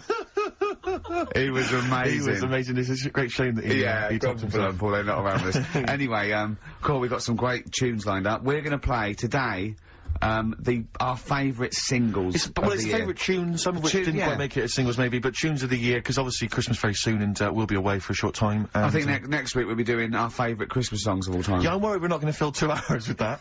I mean, how many times can he play Shakin' Stevens before... Fairies Out of New York. yeah, exactly. I mean, that's There it the is only again. one, isn't it, really? That's the best one. That's the best Christmas That one's song good, ever. but obviously there's Johnny Mitchell's The River, that starts with a kind of Christmassy Beautiful, feel. beautiful. I don't think if there's anything else. Not great deal. The so this Waitresses, is Christmas wrapping. that one? Is that Favourite of brilliant? mine. Is that good? Yeah, So this is Christmas. John Lennon. Paul McCartney came out with Simply Having a Wonderful Christmas Time. Christmas time, yeah, exactly. Yeah, Yeah, but yeah. so John's was Happy Christmas War is over. Yeah. Of course it wasn't, but Hey, optimistic. but I mean, at least he wanted No, to be. he was dreaming of it. He was dreaming of it. Yeah. That's, I mean, and bless him. And to show how much I he don't. hated John war. Lennon's dead as well. I don't know if anyone's. Yeah, no, they do. aware know of that's that. just another bit of I rock and roll like trivia. John's protest against war. He stayed in bed for a week. Yeah. I've been doing I've done that. I've been that, protesting against war for ages. Yeah, I'm yeah. eating hamburgers Yeah, absolutely. against war. Absolutely. I just got into Burger King on the way here. I went to the counter. But of course, that's not. I mean, not product placement there. And there's a number of other burger joints that people may wish to go to. If I they often go to choose. McDonald's. Yeah, I often go to exactly, McDonald's. But I went into Burger King because it's close. And I went in there. It's convenient, but then often McDonald's will be convenient. I mean, Convenient. McDonald's is just as convenient. Depends where you are. Just as convenient depending where you are. And I said, could I have a cheeseburger and small fries? Take away, please. And he recognised me. He went, oh, I've seen you on telly enough, won't you? He went, there's your meal. I went, thanks. He winked and went, I'll put large fries in. Brilliant. So that's so it's paying off at last. True genius is being rewarded but by the burger joints. Because I mean, there's been a couple of times where I've been with you, and we've gone in a restaurant and someone's given you a free meal or whatever. And it's the way that it's like you don't ask for it; it's just kind of offered. But I don't know what they're expecting in return. Nothing. I mean, do they think that you'll go away and you'll always think fondly of Chad who works in Burger King? I just think they think, oh, I don't know. They make. I'm going to give him a little treat. Yeah. I know, I don't like it, but then I'm always grateful, and I never... Yeah. But the thing is, I'm slightly embarrassed. Did anyone around you hear what had happened? No. Because I imagine the resentment, just the whole room No, they on didn't. you. I had to go around telling them. I went, I said, excuse me, did you hear that? He went, no, he just gave me the free thing because I'm on the telly. And I went, no, I don't recognise. I went, you don't recognise me? I'm terrified now that, that someone could be listening at Burger King HQ. You know, I'm assuming this is an unorthodox procedure. And that little fella's got fired. But we know, they know it's Leicester Square now, because I just mentioned it. So they know which Burger King it is. Oh my God. I don't know. What was his name? Ralph Littleton. He had a name badge. Number 342. Well, I just hope Littleton doesn't get in trouble. So, what are we going to play That could be a first? sad Christmas for him. He's probably keeping his whole family afloat. But it's Springsteen. Well, tunes of the year. I mean, I know people dismiss Springsteen, but as I say, the gig I went to see earlier in the year, I made it in the end. Sturgis couldn't believe we were going to play Springsteen. Brilliant. I just think, you know, leave aside what you think is cool and trendy and the fact that he's older now or whatever else. Really? Just leave all that behind and just listen to the tunes because, you know, he remains a great musician. Lonesome Day? Lonesome Day's the current single and it's the first track on the album. And, free chips. Absolutely. That's brilliant. The boss. Do we care if it's trendy? I don't care. We're like Huey Lewis. It's hip to be square, Steve. That's true. We should play some Huey. Oh, we can't. Can we? No. Oh, come on, the power of love. No. Oh. It's a curious thing. Yeah, yeah. It makes one man beat, makes another man sing. I don't know what's going on there. It's weird, isn't it? It's strange. Oh, flipping heck. Yeah. Springsteen there. Yeah, no, obviously he's playing again next year sometime. I bet even trendy people thought, well, yeah, it's all right. But, yeah. I mean, I bet they wanted to rock. I bet they wanted to drive along a freeway. Well, I think you've got to be hard pushed to turn over the channel if you're driving and that's playing. Who wouldn't want to be driving a car while that's playing? You know? Down an open freeway. We are sounding. I know there's a little bit of irony in it, but we are sounding like Dr. Fox. Did you see? Did you see the final of Fame Academy? No, I don't watch Fame Academy. Foxy got in there. He was in the audience. No. Yeah, not enough being on Pop Idol. He's in there. And do you know who was sitting next to him? Next to in Foxy? disguise. In disguise? In disguise, he had a little beard and a woolly hat on, looked like a badly drawn boy. Mackenzie Crook. Really? And we had to, we taped it, and I went, it is, and we taped it, and he was there. So he's back from America. Was it obviously a false beard? No, I think he's... Is he befriended Foxy? I don't know. Are they hanging out together now on the tonight. We're going to see him What was tonight. he doing in the States then? What was he doing? He's doing a film, yeah, so Mackenzie, the fact that he probably is wearing a beard, he plays, we can't say too much about it, he's playing a pirate, I think. Yeah. Oh, we'd make a good pirate. Yeah, exactly. So far he's been cast as a pirate and a ghost, which seems to make sense. Oh dear. So, I'll be pumping him for information about Foxy, because, you know, I'm a big fan of Foxy, as you know. I know. Both a DJ and a medical man. I like that, I like the way that you got Pumping and Foxy in the same sentence. yeah, absolutely, yeah. I'd love to. Calm down. Did you just say you're going to see him tonight? Is it Comedy Wars tonight? Yeah. Yeah, it's the big do, yeah. You're going, obviously. Yeah. Of course. What are you wearing? What are you wearing? Very boring, I'm afraid. What? Very traditional tuxedos. Tuxedos. We went shopping together and bought them. It's quite sad. I don't know. I should have said that. I've lost a certain degree of rock and roll cool. It was funny because I went straight in. I went 42 chest, 36, 30 leg. That's fine, right? Steve, I had to stay there looking at Steve trying about 9 jackets so the arms weren't too short. Yeah. I suggested at one point go down to London Zoo and see what the gibbons wear because it's every single those jackets you see them wear when there's an organ grinder. Now, who's making those? I want one of those. 6'9". Yeah. Oh dear. Have you got the cummerbunds and things? You've got. Well, this is the thing. My father phoned up. You know, I have conversations with my parents, which are always they'll phone up and it'd be like, "All right, how's it going? What are you having for tea? What am I having tea? Probably having a lovely. I'll probably have a spaghetti bolognese tonight, Dad. Oh yeah. What have you had, Dad? Oh, your mother just made a lovely lasagna, Steve. I mean, it literally, that's the conversation. It's like, yeah, I think every parent is just, they're just interested in food. Food that you've eaten, food you're planning to eat, food you've enjoyed in the past, because they just want to know you're eating. That is And then, have you got enough vitamin C? Got enough vitamin C tablets? Because I can always send you some. I can buy them myself, Dad. I'll send you some. It's not a problem. Dad, I don't need to. So anyway, he says, what have you done? You know, and I'm trying to think. I think to myself, he'll be impressed if I bought a tuxedo. I say, I bought a tuxedo. Will he like that? Yeah. He said, you bought a tuxedo. Why didn't you rent it? I said, well, it was quite cheap. It went out cheap. Told him the price. He went, no, it's not bad, not bad. Elaine! You just bought a tuxedo! You just bought a tuxedo, Elaine! Yeah. He said, have you got a cummerbund? I said, a cummerbund. I said, do I need a cummerbund? He said, well, you're gonna be dancing? Like he knows the Like he knows, like he's some kind of, like, I don't think the man's ever worn a suit, let alone a tuxedo. What does he know about? I love your dad. Gonna be dancing? I just had the idea of him being at some kind of do, and right, Elaine, jacket's off, cummerbund's on, time for a dance. You know a cummerbund? Do you wear it over your braces then? Because those things are... Because you're not wearing a belt, I assume. No, you wear it under the braces, I think. No, you don't. Do you? I don't wear know. it over it, don't you? Over the belt, but braces is a different There's thing. no belt. Well, no, There's if no you... belt in a tuxedo, is there? No, you're right. No, you're right. It is over the braces. Sorry, how many people tuned to XFM are worrying about the etiquette of cummerbunds? But this is important because of the Comedy Wars which is going on. It's live tonight. Yeah, I know, yeah. Well, that's But I'll tell you this as well, I look like James Bond. I'm not gonna lie to you. No, I do look like James Bond. I look exactly like him. It's uncanny. It is uncanny. Really? Because the bloke in there said you look like a lanky streak of piss, and I looked good. No. No, he did. Because as you were walking out the shop, he called me back in and said, you know that... I know, that was for show. That was for show. Because when, the very last time, when you He were said you looked like Oddjob. He said you looked like Oddjob. No, he said you looked like Blofeld. He said when you were definitely on the tube, he said you looked like goggle Blowjob. eyes, He said you looked like freaky streak Blowjob. of piss with a stupid gingery blonde hair. He said you look like a combination of Blofeld and Oddjob. You look like Blowjob. He said He is a lanky twat. He said Blowjob. Richard Ashcroft on XFM 104.9. That's in the top 5 for me, the singles of the year so far. Well, yeah, we're talking about, what are we talking about? Comedy Awards, your dad, cummerbund.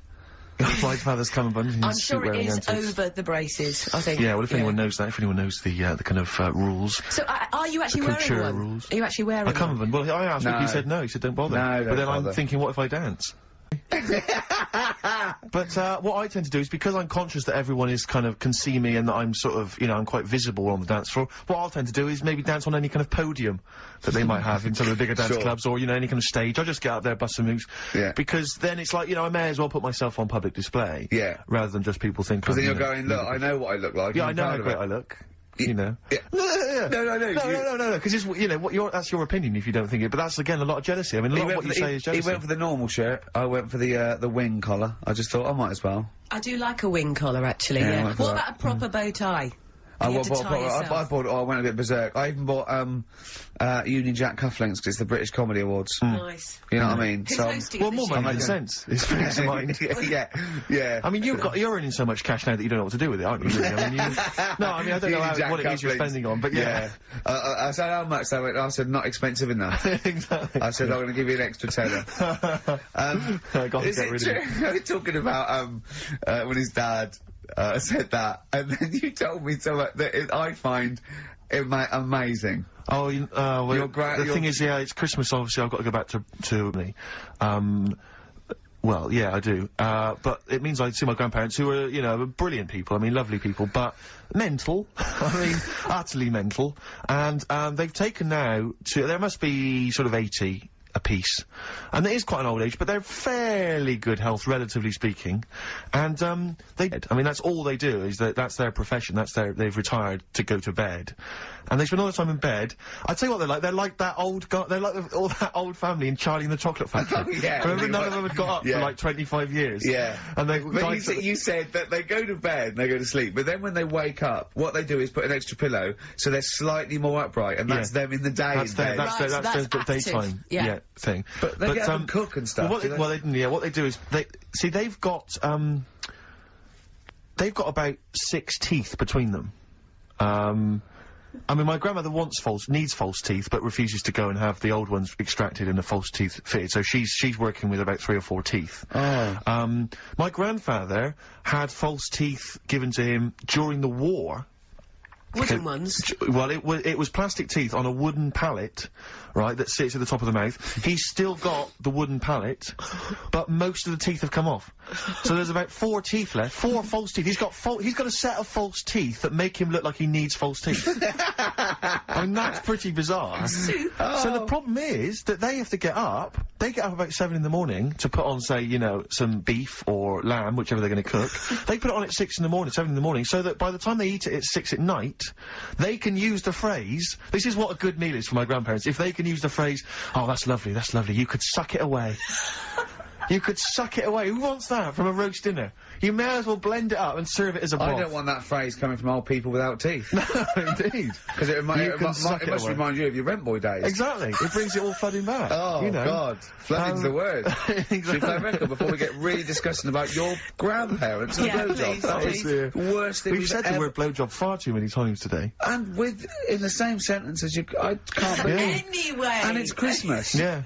Don't forget what Christmas is about. Come on, spare a thought for the underprivileged people. Yeah. Steve, is it Ben Queller? Do you want to I love a bit of Ben Queller. I don't know, are you a fan? I love him. Yeah, well, this is a cracking tune. Okay. And, and I think we'll enjoy that. Let's just slam dunk it. It's why don't we just stop and think about what we've done? I'll tell you, they do spend so much time in bed that they actually, I'm sure more will have to sing.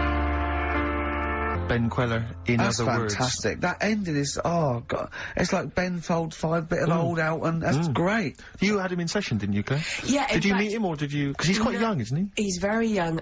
He came in about 6 months ago to do something for John Kennedy, and also a session for me, and I repeated it this week as a best of the year sessions, because he did 3 songs, stunning stuff. It's just him and the piano, was it, or him and a guitar? It was just him. Yeah. Him with a couple of instruments. Stunning. And also he did a Dingwalls gig for XFM listeners, and the reaction from the listeners phoning up trying to get tickets was incredible. Really? It really has touched a nerve. Yeah. And, well, like you say, Ricky, I mean, it's really... It's great. Well, I just think we were talking, there's a kind of lack of music that sort of seems to be making use of instruments and and just the sound you can make with a piano and a guitar and drums, you know what I mean? It's like, it's so invigorating, and you get kind of stuff like, you know, the Streets and whatever else, or, you know, kind of hip-hop and stuff, and I love the fact that a lot of, pleased to see Miss Dynamite on Top of the Pops last night using a live band. Really it really made her whole sort of R&B sound really exciting. Better than the other one. Yeah. Anyway, that's us being Muso. That's us being terribly Muso, I like that's that. us being Muso for the year. That's enough of that. Well, we are playing our favourite records. Well, it's nice to be able to talk sensibly without Carl interrupting with some gibberish. You know? I mean, bless him, bless him. I don't see it as gibberish. He's probably listening on Sky or something. Yeah, 864, channel 864, or around the world on xfm.co.uk. Get that in. Is that what you have to do? What do you do today? You just go into the website, do you? Go into the website, and click on... I never get things like that to work on my computer. Or you can go and check out the webcam, obviously, and see me in the camouflage gear. Yeah. But you won't see you, will you? Won't see me, no.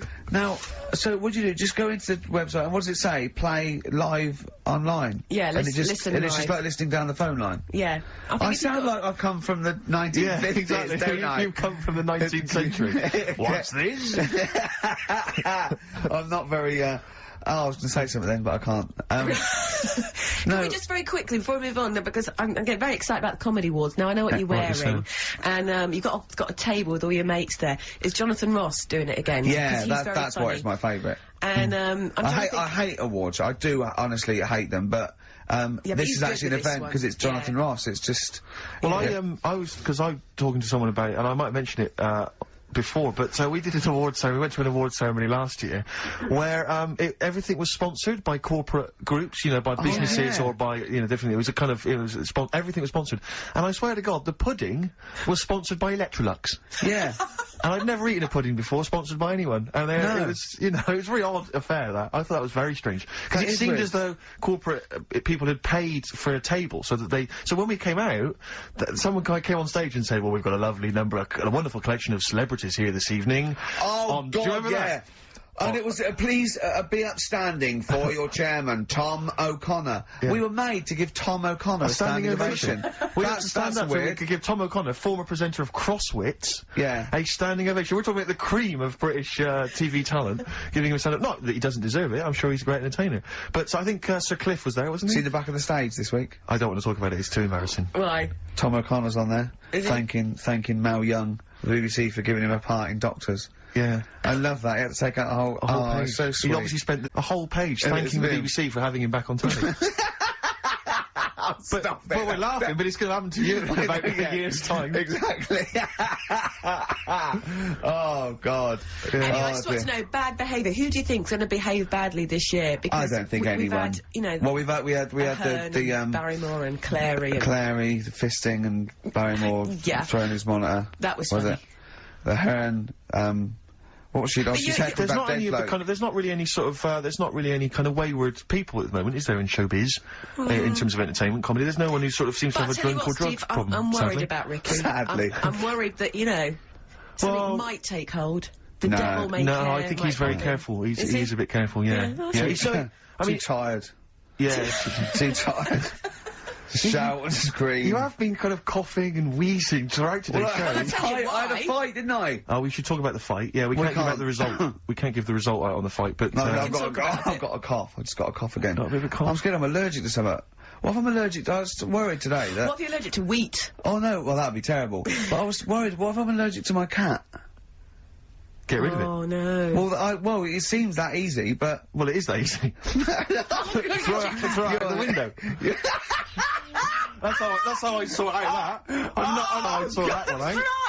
I just like to apologise for any. But they always land on their feet, don't they, Cat? So that'll be fine. do, And it's got 9 lives, so if it lands on a spike, it'll be fine.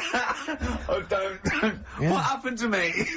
Because you can't laugh, because of the fight and the ribs. Oh, yeah. Because you took quite a I have to say, though, that I remember we were talking on the radio about what Ricky should come out to for the big match. For those that don't realise, Ricky at Christmas, there's a TV show on. Ricky, I don't know why, even to this day, why you agreed to do it. Nor do I. But he's doing a celebrity boxing match, fighting, and he was described at the beginning of the fight, Rick, I don't realise if you I don't know if you know this, he was described as entrepreneur, Grant Bovey, husband of Anthea Turner. I don't know what that means exactly. Well, he does bits of business, actually. Businessman. Sure. Yeah, businessman, entrepreneur. Yeah.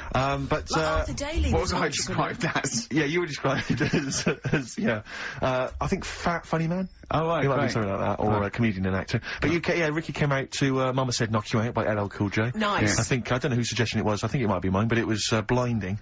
And I noticed you were really, it was ludicrous, really. You came out in the shorts, you had the... Well, I was acting up. I know, but you really they were going, don't you laugh, on my corner. And I think I overdid it, didn't I? Well, he was kind of prowling around the ring, staring staring Bovey out and staring the crowd out. So embarrassing. And kind of looking really, but of course he's got this ludicrous beer belly. Do you know what I mean? So it looks like Johnny Vegas is like I was meant to do. Yeah. And Bovey looks quite a sort of athletic guy. He's really so he fit, looks like he could actually be a boxer.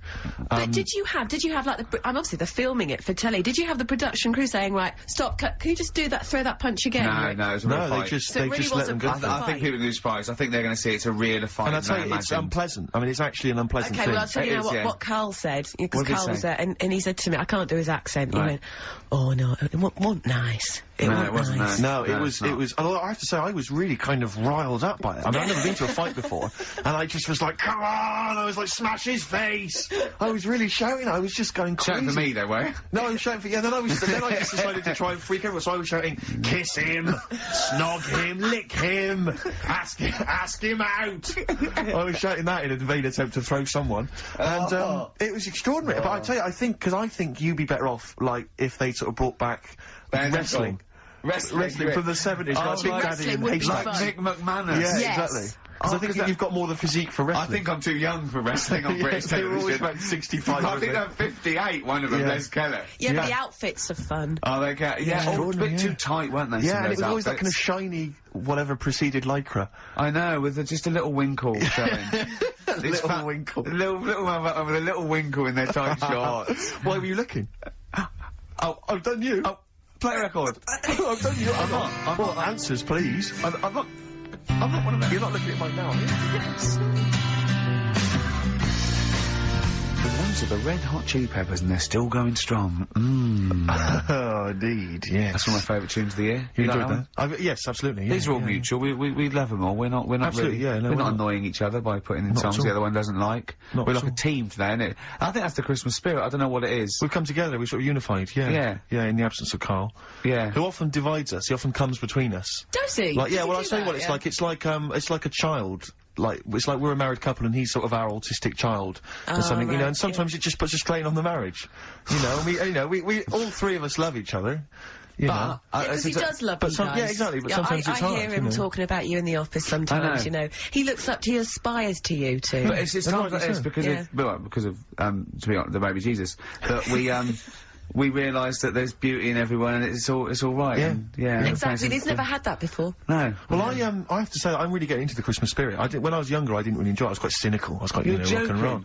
But now I'm sort of, I walk in a department store, and if there's one of the old, chestnuts are roasting on an open fire, which that classic tune, or any I of thought you those, were those old boys that stand outside the British Museum. right, yeah. No, right, you mean the tune, yeah.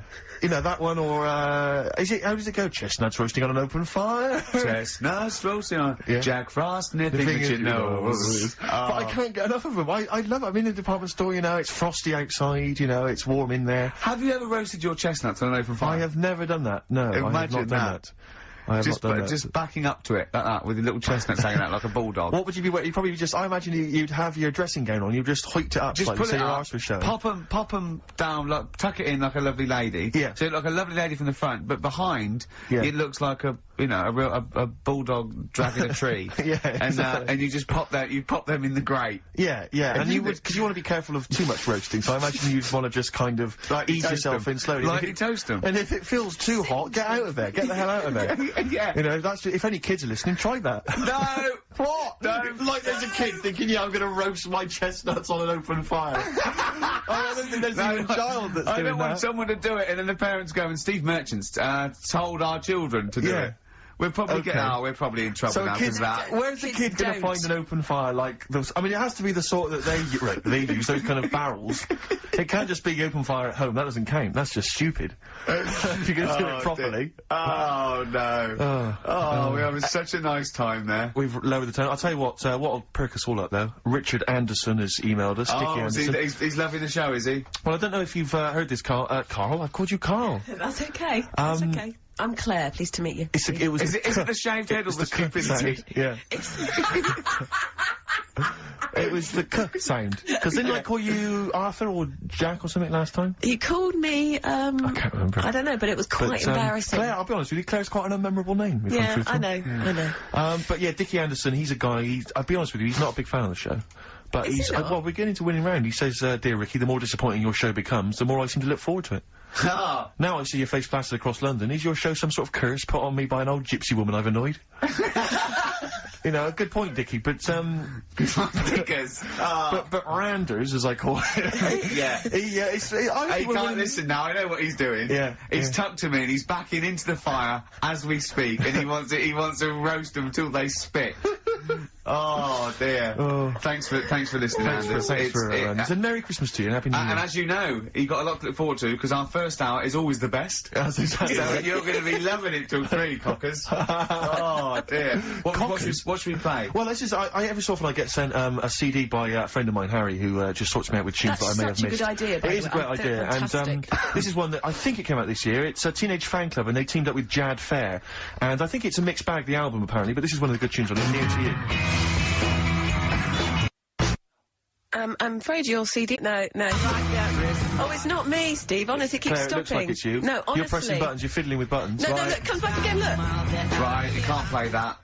look. I Claire, didn't touch it. This never happens when Carl's here. It does. It does, you're right, yeah. Yeah. I tell you what I'm going to do. I'll swap it into another CD machine. Can we play Oasis? It's another one of my favourites. The Oasis back on form. Yeah, no, Rick, I'm not discrediting the tune. I just feel like Oh, I'm Steve's not not carry on. No, happy. it was a good hour. It was a good hour of radio, and it's just been cheap. Actually, you're and right. It's debased. just gone 2 o'clock and already. And that's close to just standing in the car. It's XFM 104. But they can't see me because I'm in camouflage, Oh, yeah, so they it's just- not a very interesting picture. I got a wave, there you go.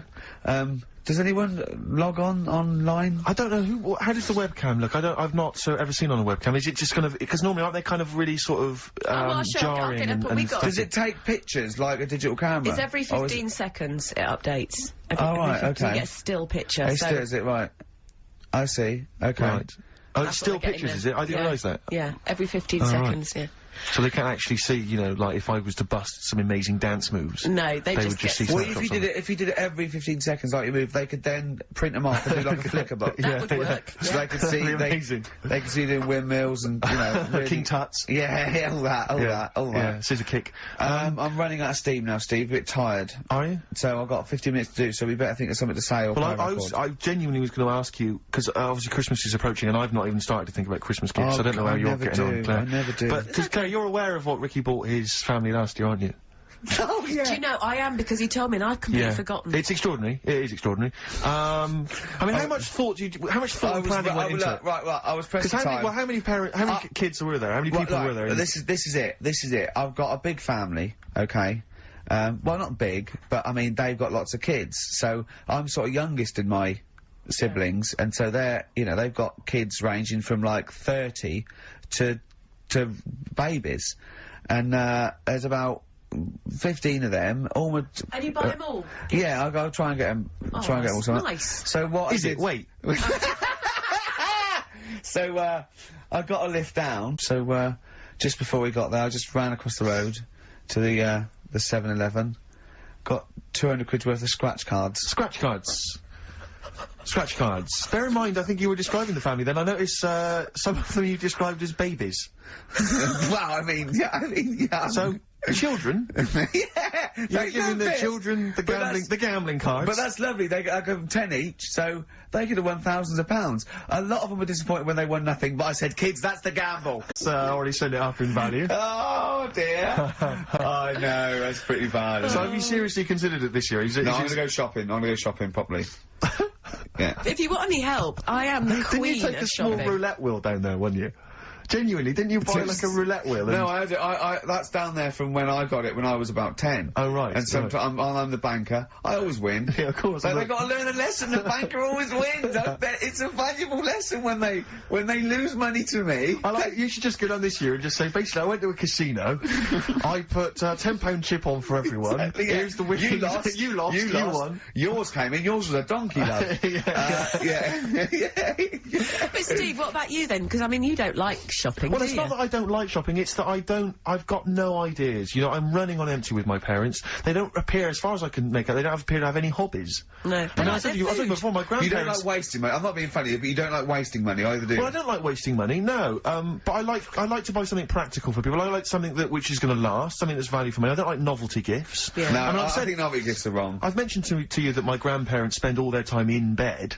So there's only so many kind of, you know, sort of bed socks you can buy, you know, and ointment for, you know, bed blisters and so on before, you know, Could you're... you use little trolleys? She goes straight into her room. She's up the stair lift. She gets lowered into the bath. Yeah. It's Terrible. ludicrous. I'm just lazy. I mean, I tell you that, but I mean... Well, there's a whole idea. But yeah, but if you're earning the kind of money that, you know, that... Bullshit myself. You also buy it And I am online. enjoying the scripts, by the way. Excellent. That's in. I love Do you the know fact what that I we're love? authors in the top 10. Yeah, we're in the top 10 bestseller list. No. But to be fair, we're at number 7 in the paperback non-fiction. Now I don't understand how that can be non-fiction.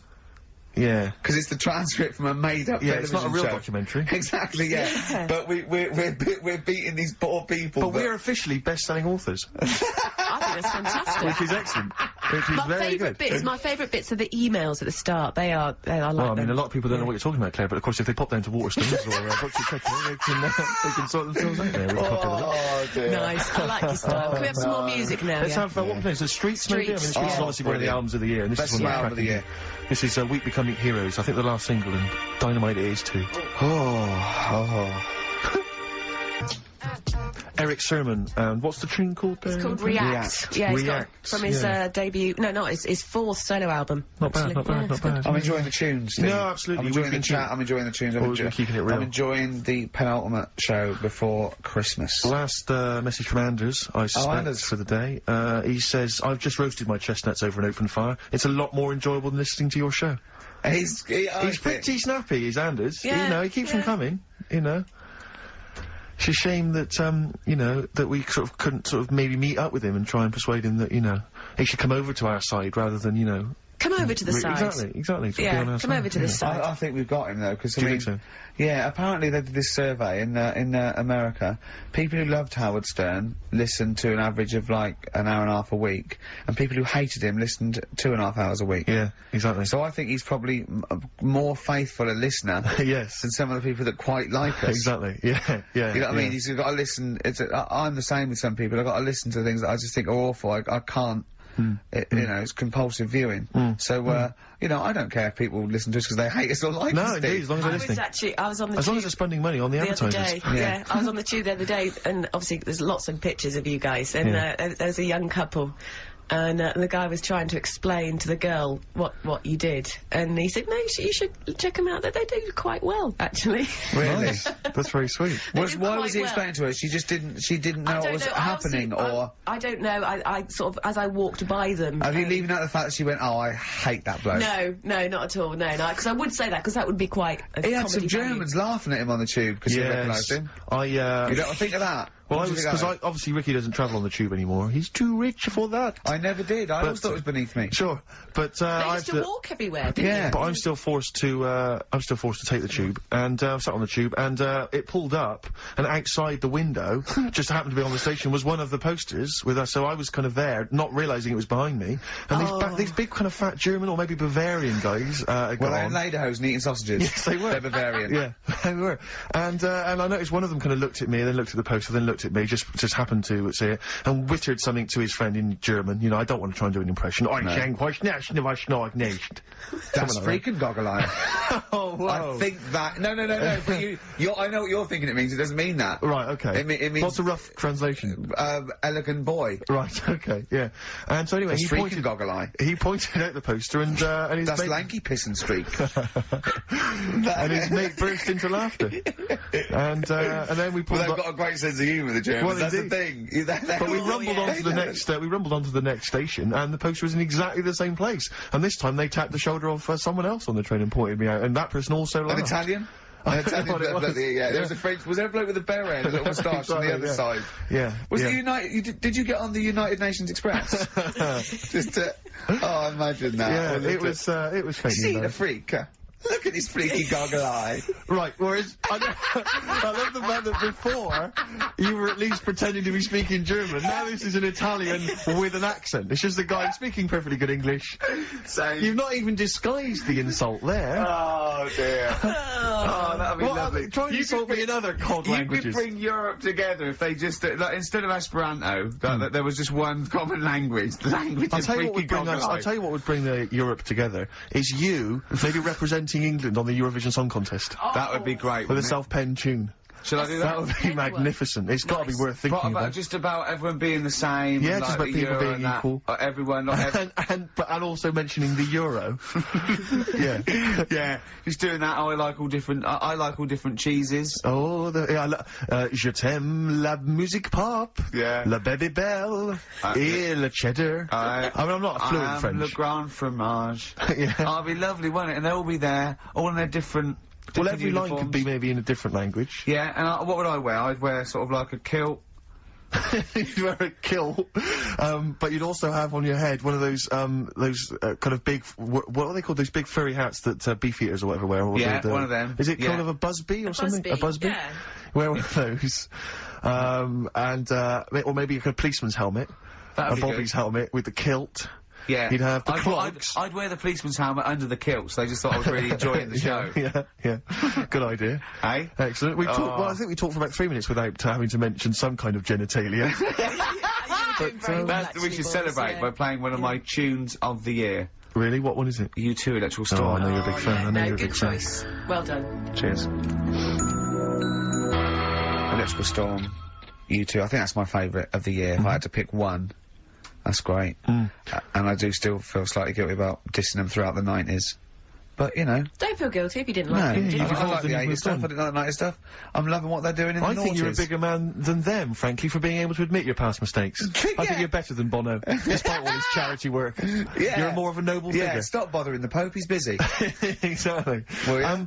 Rick, my mother always used to say to me that you should write and thank your aunties and so on for their gifts. Yeah. And I feel like we should take a moment out just to thank all the people that have emailed or written into us during the year, because we don't basically, we're very late. Karl will be back next week for our kind of Christmas. Weird and wonderful. We just made up this story. So I said two bodybuilders, got married, and she had a baby, but it after 6 months or 7 months, she was in bed asleep, and she woke up in terrible agony where the baby, where it had born, a bodybuilder, had forced its way out of the vagina and was pulling her along by the umbilical cord. Yeah.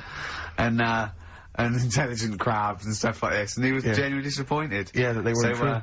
But he came up with a new idea. What I'm gonna do is tell him 3 things. Yeah. One of which ludicrous and 2 incredible facts, and it's called That's Ridiculous. Brilliant. So he has to go. Number 3 is Ridiculous. It's a winner. Yeah. Karl always comes up with the title first. You then have to work the game show out from the title. Have you started work on That's Ridiculous yet? No, I've thought of a couple of things. It is great. It's so much fun to say, isn't it? Ridiculous. Yeah, that's ridiculous. You're correct. Basically, it's like Call My Bluff, isn't it? Really? It's not unlike Call My Bluff. It's not unlike Bluff. It's not unlike Bluff. Certainly, yeah. You've. So, yeah, we've had Oasis, Streets, we've had U2, we had some cracking tunes. Can we get away with playing Nelly? Hot in Here? Yeah. I think it's a cracking tune, I really do. I just think, again, you know, I'm not interested in what genre you think it fits into, or whether you think it's cool, or because kids like it, you're not supposed to like it. It's a good tune, and I think we should try and stick it in. But before that, Rick, could I just play one track? We did play it much earlier in the year. What? It's from that album, Son of Evil Reindeer, by a band called The Reindeer Section, and this is a cracking little tune. I just think it's beautiful, and nice to hear it. Oh, beautiful, marry it then. Oh. Nice, isn't it? Very Christmassy. It makes me want to wish everyone a happy Christmas. Indeed. You know what I mean? Yeah, do it. No. No, okay. That's called Grand Parade from the album Son of Evil Reindeer by The Reindeer Section. It's a nice tune. It's one of my favourites of the year. By the way, Not Steve. at all, no. That's my pleasure. It's my pleasure. Claire, just big highlights of the year for you as a final roundup.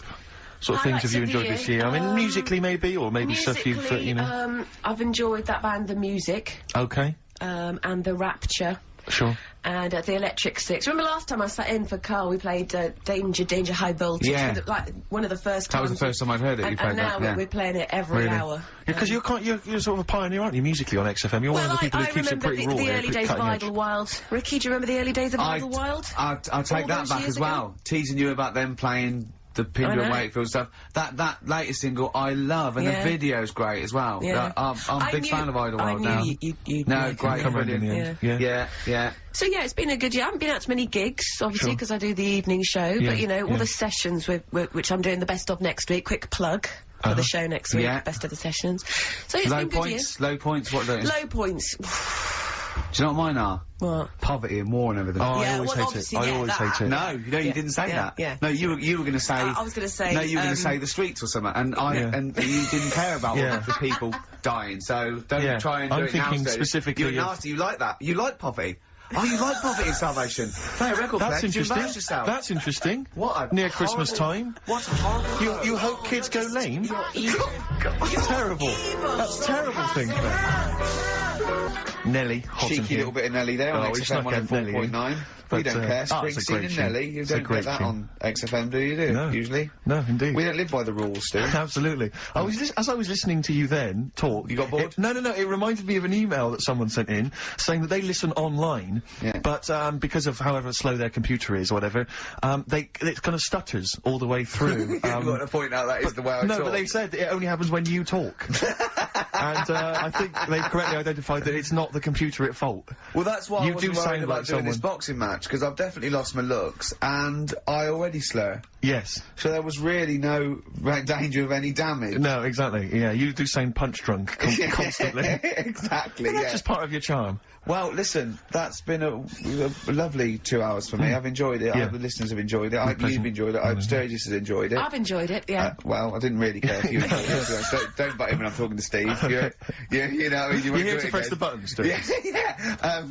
But we're going to play now a Christmas song for the lovely Christmas ladies. I don't say it's so much Christmassy, but it's one of the tunes I heard this year that really stuck out for me. Thing, Well, year before, you've embarrassed yourself.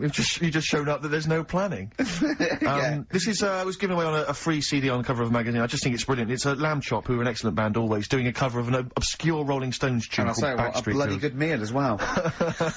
True enough. So we'll leave them with this. It's Backstreet Girl, Lamb-Chop, and see you next week for our final festive show. Yeah, thanks very much.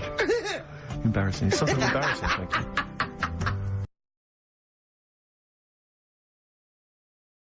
Dissing all his mum and everyone. Yeah, it's a little At bit Christmas. of cussing in there, which they bleeped out, thankfully. Carl's in a bad mood already. He's been in about 3 minutes and he's in a bad mood, getting stressed. If you can't hack it, leave. What's the matter with you? No, I'm just saying. It's been... I was meant to enjoy last Saturday off and I didn't. Why not? Why is that our fault? Because you weren't here? Just 'cause... I don't know, but... Are you not in the Christmas spirit? Why didn't you enjoy last Saturday? What did you do? I went all the way back up north again, right? Because, it was Suzanne's dad's birthday. Right? I was busy last week, didn't have time to get him a present or anything. Didn't have time to get him a present. So I got to Euston Station, bought a card for him, which was a Christmas card, so he wasn't happy because he was saying it's my birthday, and I said, well, I won't be seeing you again. So I've got a joint card. And then we went out... Did you get him a present? Well, no, because we went out on Saturday night for something to eat at this pub that he likes that does nice steak and onion rings, right? Lovely. So he should have been happy anyway. Yeah. But... What, you paid for it? No. But you should have been happy anyway. Suzanne paid for that because it is her dad, right, not mine. So I said, all right, what can I do? I said to her. So she said, just buy a few drinks or something. Anyway, I didn't get around to getting drinks. I can't believe it. Didn't get round to getting the drinks. Right, so I said, right, I'll pay for the cab. Right? Oh, what a lovely Christmas gift that is. Yeah, So, £2.50. I paid, no, it was like in 3 Manchester quid there, it is. 3 quid back. So £6 you spent on him? Well, no, I spent more, see, that's what he said. He You said, get the Bolton and back, can't he you, for that? said, oh, you've spent on me £6 for my birthday. I said, no, I haven't, because I gave the taxi driver a tip. I'm a little bit worried about his attitude as well. Because even if, I mean, that is a stingy present, but you don't say... Well, I mean, let's be honest, that's the worst Christmas gift ever, because, I mean, you're pretty bad, like we discussed in the past, but at least you spend a bit of money. Yeah. It's just thoughtless. Yeah. This is nothing. I You're know. not giving him any time. I mean, I would... And I knew my demographic. They loved it, my family. the They couldn't scratch believe their luck. You know. Well, a tenner. You spent a tenner on him. Well, the cab fare was £6. But the thing is, he doesn't. It's not. I don't think he's saying that. I think it's the fact that this is like, you know, frittering away in everyday it's life. kind of he would thoughtless, isn't it? have loved to. I'm sure he would have been appreciative of a lovely £10 gift that you cared about and bought. A book he probably likes, Fly Fishing, doesn't he, by J.R. Hartley? If you'd have bought that, he'd have gone, "That's what I was looking for." Or what I was looking for, Karl. Bloody hell, Karl, you little bald twat. That's just what I wanted. So. All right, so just calm down. So what have you got planned for Christmas? Is this what, I mean, are you doing the same French with Karl, Suzanne? excellent. You've paid me milk bill for this week. That were reet nice. I'm spent this year. So have you planned anything for Suzanne, or are you just... Yeah, I'm taking her out Christmas Day for something to eat. Well, does she know that? Was that? She's working today, so she, you know, so... Right, okay. So what Christmas gift have you got? That's it, I'm taking her out. What, you haven't got a present? No, because we spent a lot... Don't this forget, year. that's half yours, though. You're going to be eating. You're not going to just be sitting there watching her eat, going, "Oh, I'm hungry, but I spent all." You're going to be eating as well. That's half yours. So she's got Look at his nothing to face! unwrap. He's like a cat who's But been wait a hit. minute, she's got nothing to unwrap. There's nothing. She's going to hand something over to you, because I've met the woman. She will. She'll hand something over, you'll open it, you'll love it. Right, I might get something today. You shouldn't take me to begrudgingly persuade you to do it. God. Yeah. Right. Right, so... Yeah. Well, I'm gonna try and stick in some Christmas songs. We're not playing all Christmas songs, but I brought in a couple. So this is Christmas, John Lennon, Yeah, The one or two of River, them are good. Joni Mitchell, Yeah. Fairy Tale New York, one of the best Christmas songs ever.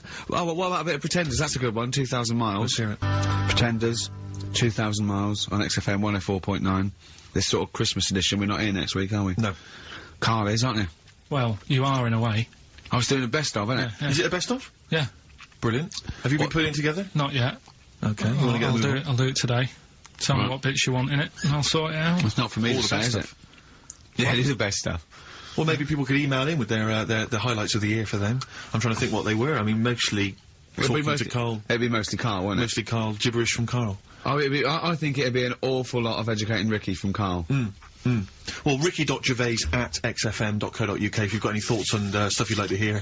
Again, Is there anything you'd like to hear of Karl saying something stupid, me and Steve laughing or slapping him? Yeah. That's basically the Yeah. competition, isn't Well, it? there's a couple of instances where I tried to kiss him, I think, and you encouraged me. Yeah. Those are some highlights for me. I wish I'd have videoed that. Yeah, so do I. You mentioned educating Ricky.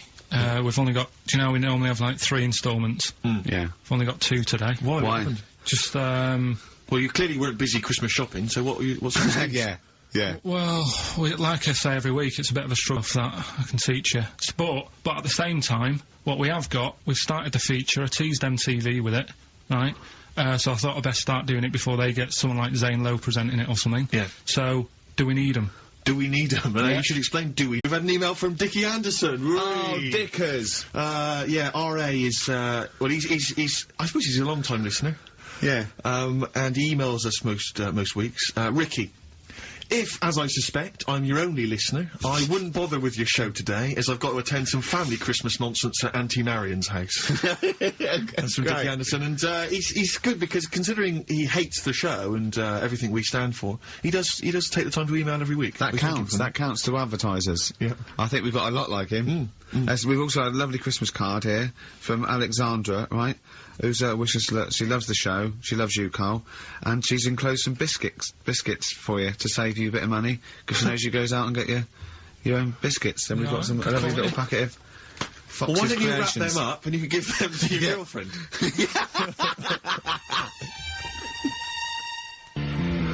Don Blitzen from the About a Boy soundtrack by Badly Drawn Boy. Christmas theme there, Christmas theme there. You spotted the Christmas theme. Yeah. Karl's not really in festive mood, but I can't imagine Christmas is your time of year, is it, Karl? Well, I'm not sure any time of the year is, really. I liked it when I was about... I think when I was about 17. About 7 I enjoyed it. was that the one? Was that the year, the big year for You you? get loads of stuff, you don't have to worry about anyone else, but once you've, like, got a job... What did you get when were you doing your paper round? How old were you then? I was about 13, 14. Well, that was then you were a man, weren't you? I had to buy stuff. Oh. But you're still not You're having quite a a good selfish time. man, aren't you? I didn't realise this. No, it's just that And Christmas... that's coming from him, Karl. My dad always said... Oh, right, steady on. Dad said Christmas morning was for, like, you know, for me, so he used to stay in bed. So he never... That's brilliant. That's a great thing to say, isn't it? Yeah. Christmas morning's for you. Run wild. Do what you want. Just don't bother me. I'm going to Honolulu for 2 weeks. That's great. Dad, it's Christmas. Do I have to do anything? No. So my mum used to get up, because she used to like to see my face light up, you know, when I opened my presents. And then, fireworks. And then I'd have to go to my bedroom from about 6 o'clock onwards, because, like, my mum and dad were into having big Christmas parties, and I wasn't, like, old enough to go. Right. So they'd say, right, you know, you've had your fun there, you go up to your bedroom, stay in there. Really? Yeah, I remember one year, right, I got a train set, that's what I wanted. Yeah. Right? Brilliant. Playing with it all day. I thought, I don't mind about the party, I'm happy staying up here, playing with this. Brother comes in, he's had a few, right, he's going, yeah, give us a go on your train. How old is he?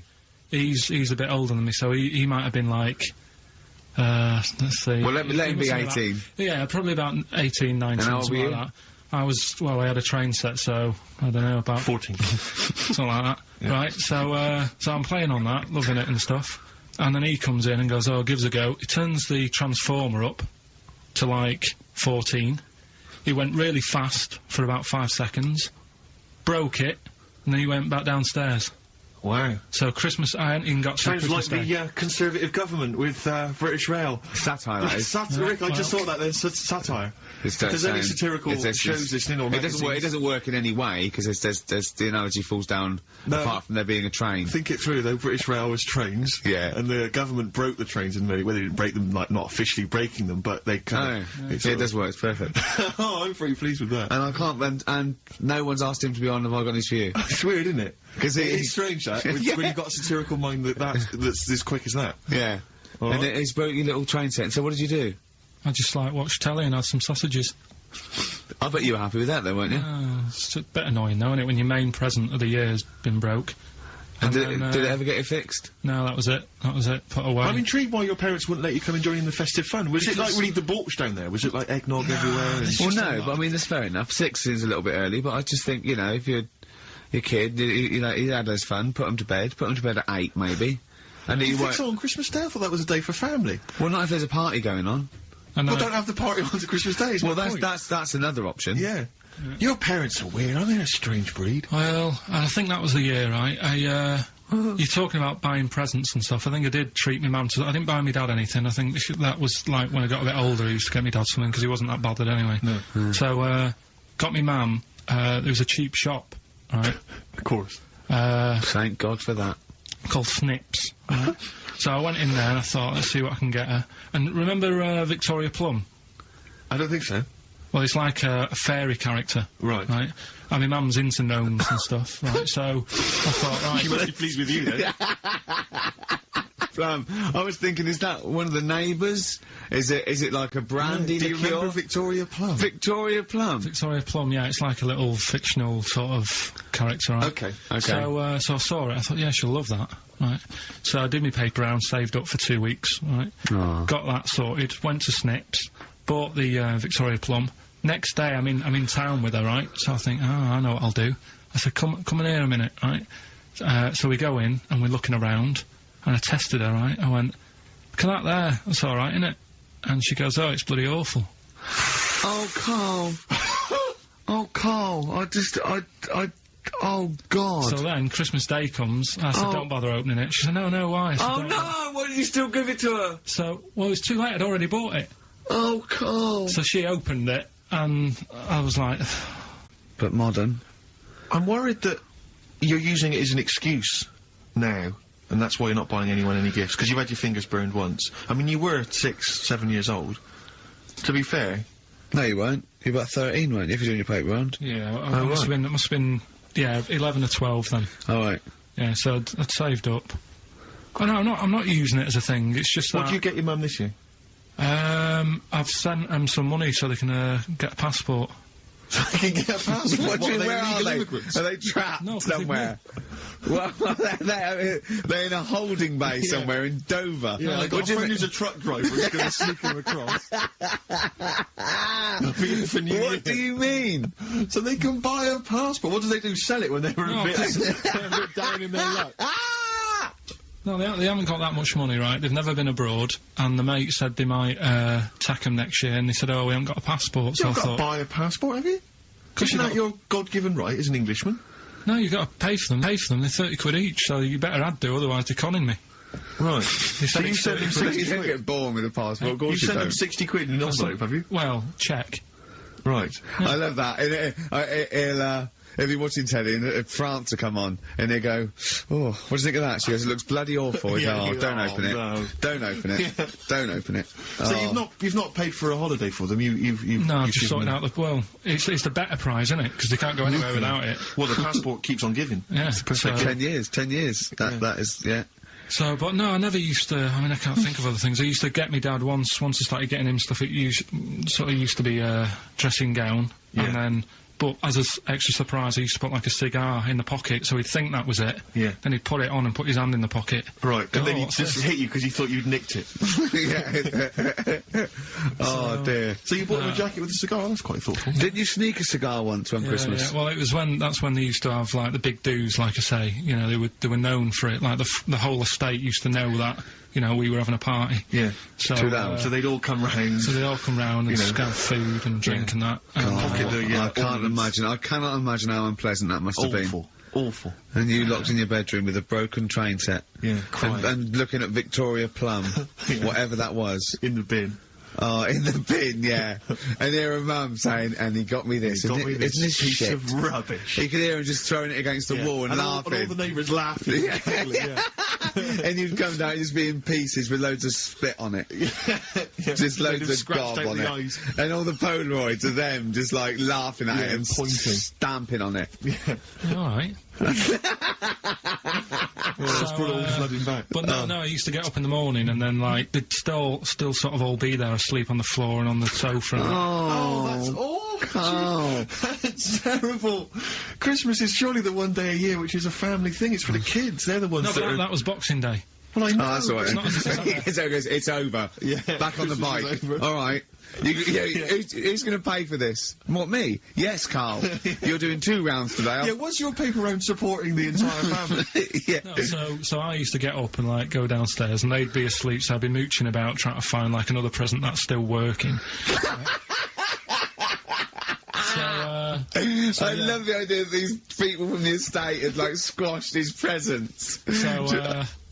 So I found a cigar that had been sort of lit up and then put out, so I thought, oh, I'll have a go at that. I went outside and had a go, and that's the last time I smoked. Right. Sort of, I tried it, I thought, I don't like that. I love that he does everything once. Yeah. In his life.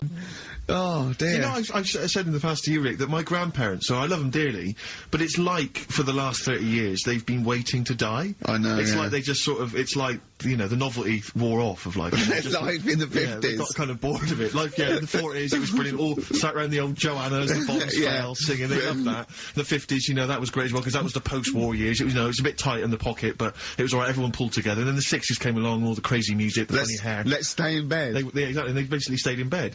And it was one Christmas when my grandmother said to my dad, what do you like for Christmas? What do you fancy for Christmas? And this must have been, I don't know, 20 years ago. She said, what do you fancy for Christmas, Ron? And he went, well, you know, I could do with a nice big kind of warm winter overcoat. She said, don't worry about that. Don't worry about that, because your father will be dead soon. It's right, you can have his. Meaning my granddad. Well, to be honest with you, my father's still waiting. Which is good news. Good news for my grandfather.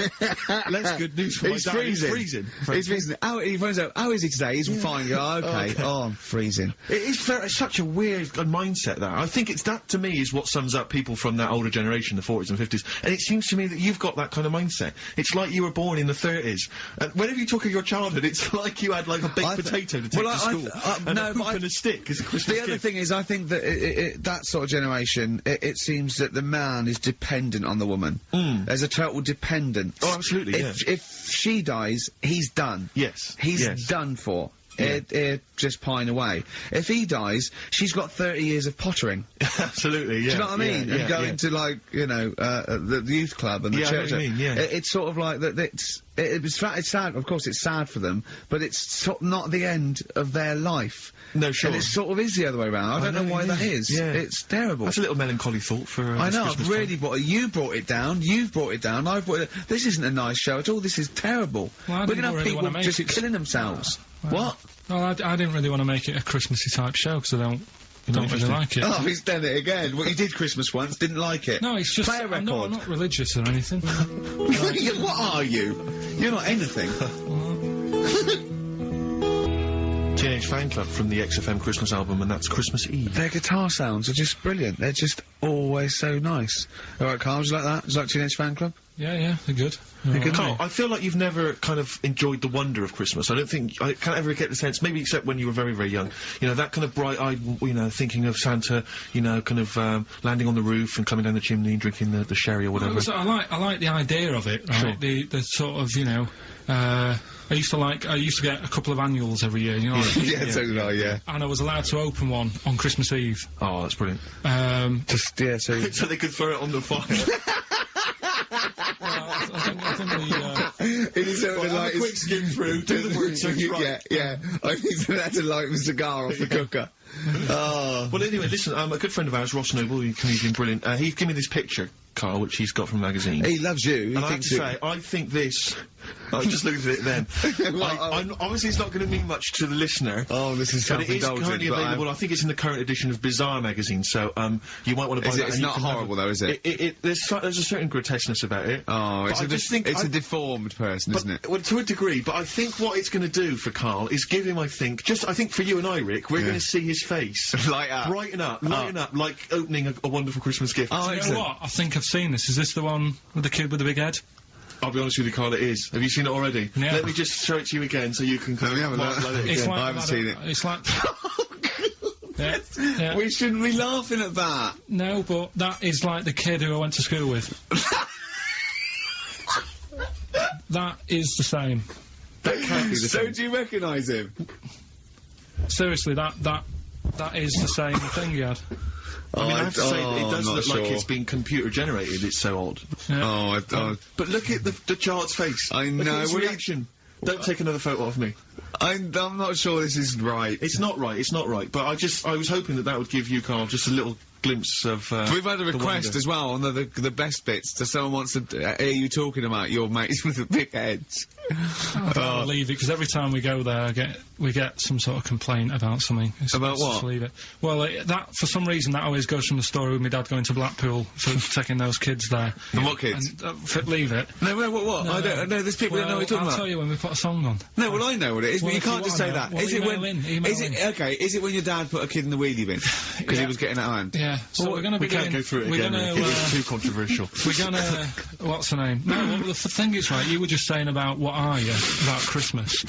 That's the funny thing, right? Because in our house, there's no one who's religious, right? No. My dad got annoyed when I went to church that day. He was like, what are you doing that for? Of course. I went to see a gig in Liverpool. Remember the band The Christians? Yeah. He thought I'd join some club. Yeah. I said, I've been to see The Christians. He was saying to me, man, what's he doing going out with them? Yeah, yeah. And then, the other thing is, because I'm not christened or anything, my mum used to say to me, don't tell anyone that, because there's witches and stuff.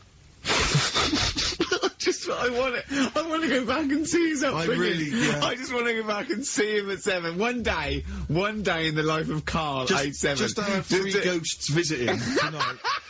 And take him back through time. But we could go with him. We can be some of the ghosts. Yeah, I the just ghosts of Christmas past. Oh, remember this? That's incredible. Because So just say so she wasn't Christian, but she thought maybe someone could take your soul because you weren't Christian. It's like, there's cults and that, isn't there? And if they find out you're not christened, then... Right. So I don't think they care. I don't think a lot of cults care. Well, But what can they do if you're not Christian? I don't know. I just said all right because then through that time there must have been a time when. But hold on, now they know. Yeah, but I'm older now, so I'm all right. She used to worry about me playing out on the street. Oh, she was worried about when you were naive and stupid and easily led. Well, yeah. No. Good point. No, you're right now. Yeah. So, yeah. Good. Rockbusters. Rockbusters. Well, tell the prizes, Steve. Yeah, tell we them have got Christmas some, gifts. This is Christmas gifts. I don't know if you'll receive them in time to actually pass them off as gifts. I wonder to if your I friends can and tell family. that Ross Noble story that he told us. I don't know. We'll have to discuss that when the record's playing. Okay. All right. Okay, so you heard a track from it just then. It's the XFM Christmas album. I think that's been knocking around here in the office for years, hasn't it, Karl? Or is it new this year? It was brought out about 2 years ago, Okay. but Christmas songs are Christmas songs, Christmas timeless, songs. aren't Yeah, they? it's not bad. There's got bands on there like Dandy Warhols, the Webb Brothers are on there, Drugstore, Bell and Sebastian, Flaming Lips, all sorts. So we've got that to give away. We've also got this Smashing Pumpkins compilation, which we seem that seems to be knocking around for weeks. Another one of those 50 years, I don't know, culture clubs on there. Queen, obviously. I've just Lennon. seen the cult film. Yeah, the cult film will come back to you shortly. This, I think, is one of the most exciting gifts. If you have a video player and you want to get trim, then surely Big Brother 3 champion Kate Lawler and her cardio combat video, in which I think she uses kind of, I don't know, military kickboxing training to get you trim and taut and looking as good as her.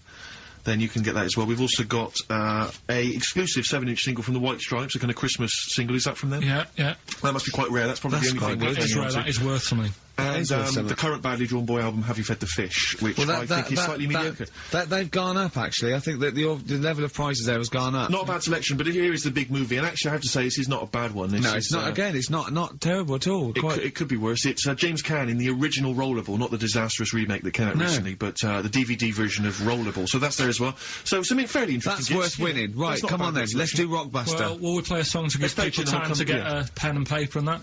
Yeah. Yeah. So we're doing it next. Yeah. Karl Pilkington, the man of the moment, with his Rockbusters coming your way with all his great prizes. Yeah. Right, we're doing it now? Yes, sir. Yeah. I noticed Heat magazine sort of put a bit of a spanner in the works. Why? Because they were saying, oh, maybe it'll be a Christmas edition of Rockbusters. And I'd already sorted them out. I wouldn't worry, Karl. Well, what I've done, I've cleverly tweaked them to make them Christmassy. So the Christmas bit in it has got nothing to do with it whatsoever, but I just thought... So you mean the clues have a Christmas element? Well, but it's nothing to do with the answer. It's nothing to do with the answer. Right. So why don't you just ask the normal ones and I'll ring a bell, I'll shake some bells. Well, Go it's ho, the ho, equivalent ho. of that, but in sort of speech. Right. Brilliant. So the first one, there's a load of letters there asking for advice. Put them on Claire's desk. Oh, and have a good Christmas.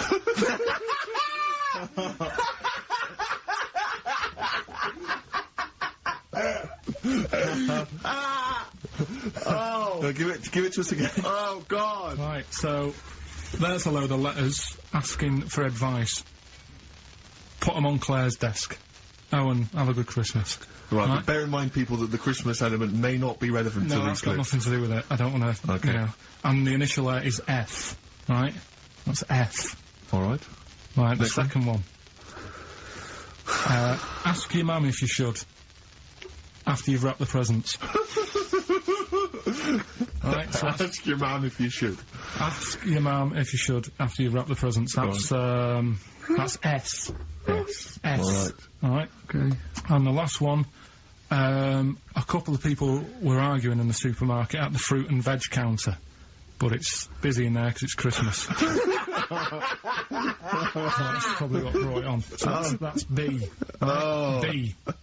Oh, God. So they're the three. I'll just recap. Yes, please. Yeah, I've no idea. so I the can't first even. one. I don't know what to start thinking. Well, Right, there's a load of letters there asking for advice. Put them on Claire's desk. Have a good Christmas. Have a good Christmas. Second one, ask your mum if you should. After you're at the prison. S. And the last one, a couple of people were arguing in the supermarket at the fruit and veg counter. But it's busy in there because it's It's Christmas. busy because it's Christmas. That's a B. So they're the three things. It's email only, this one, please remember that. ricky.gervais@xfm.co.uk. ricky.gervais@xfm.co.uk. brilliant. Carl looks happy with them. He looks really happy with them. Rightly so, they're cracking. They're good. Yeah, They're pleased good. with those. Alright, is there going to be more Rockbusters in the new year? We're not sure. I'm still, thinking about new ideas that we can do.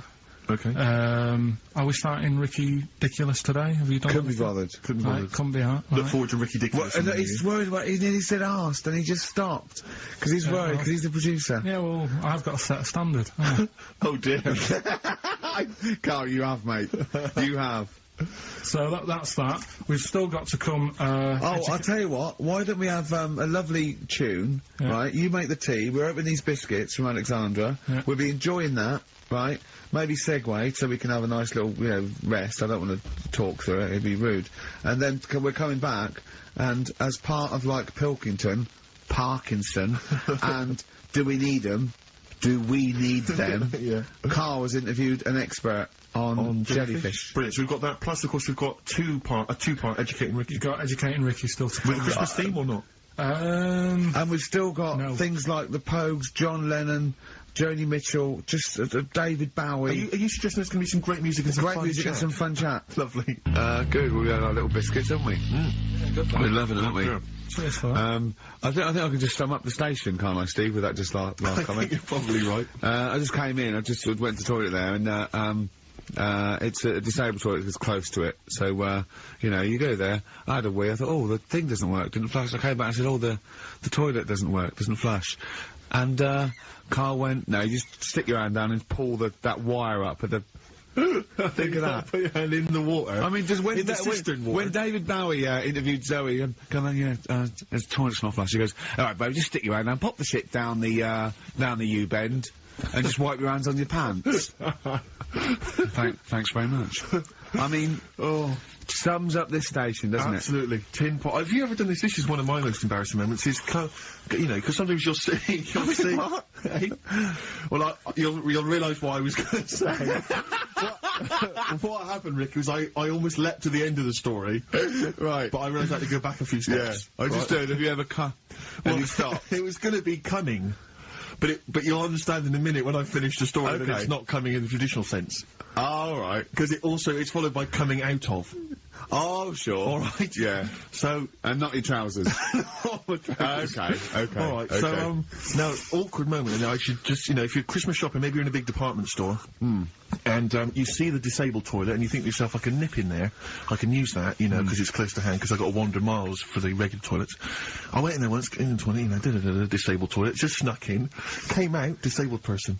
Furious. That was, but it's really awkward because it is like it's their sort of private domain. It's like they're part of an exclusive club. They've not got many perks in life, and that's one of them. And here I was, kind of exploiting it. But they can't. Well, yeah, I suppose they can be annoyed. But it what just did you is do? the look Did of you do affect a limp? I normally do. I often do. I've affected a limp many times. Like for instance, if I take the lift in a building when it's only one flight of stairs. Right, and they know, and I get up on the first floor, I always affect a limp coming out, so that justifies why I haven't come up the stairs.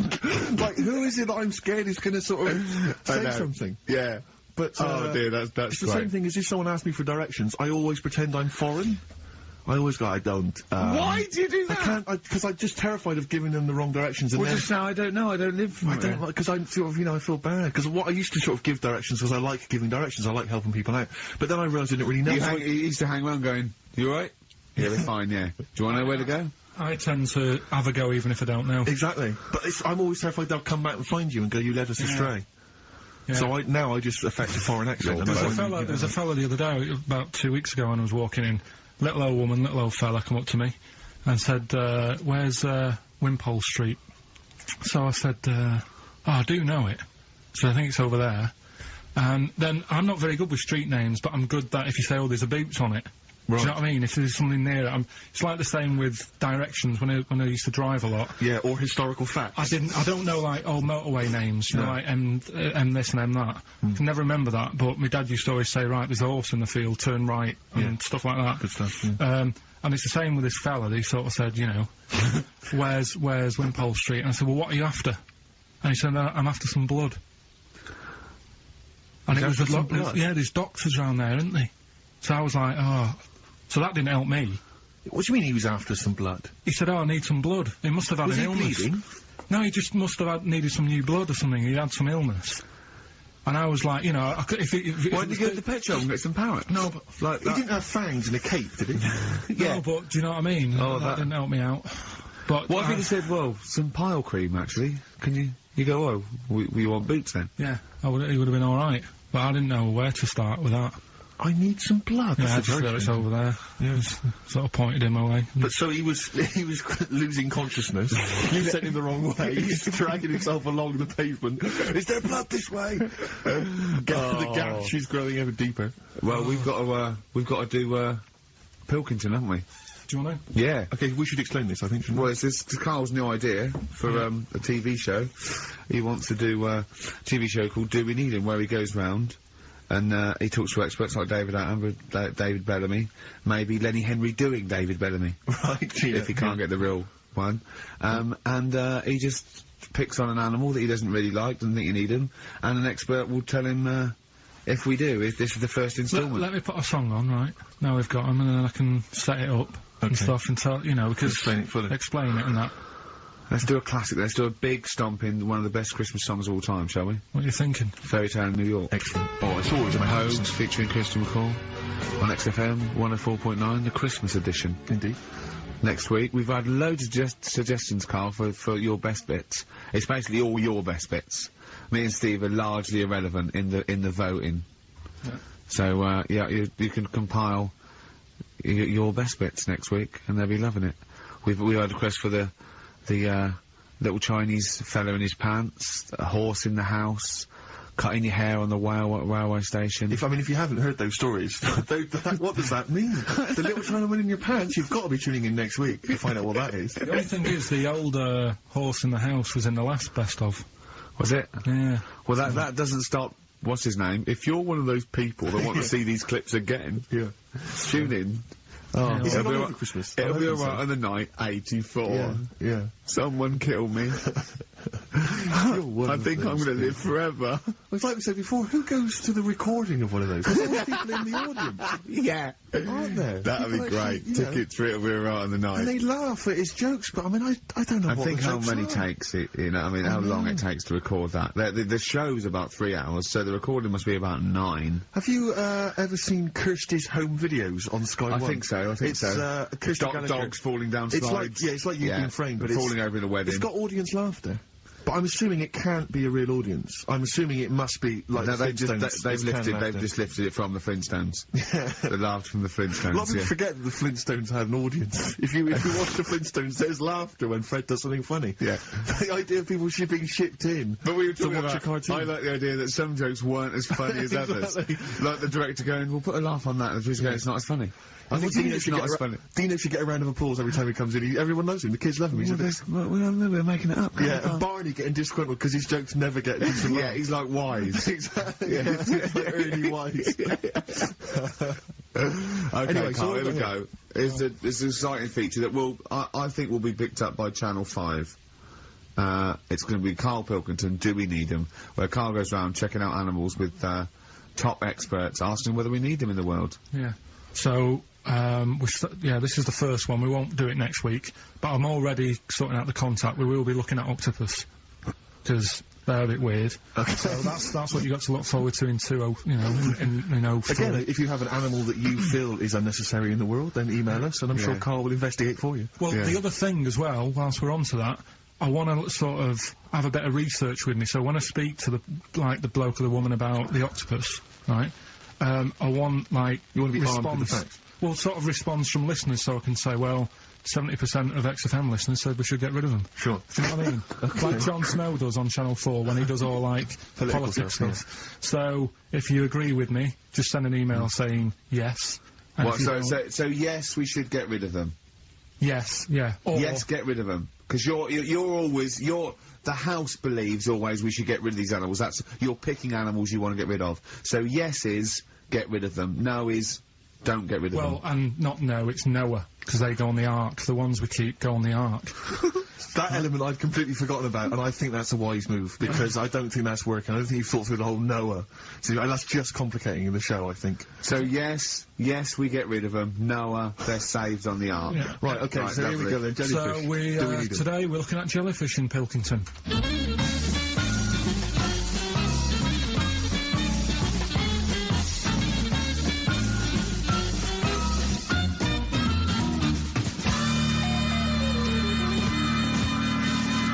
Right, I'm talking to Vicky, who works in an aquarium in Anglesey, isn't it?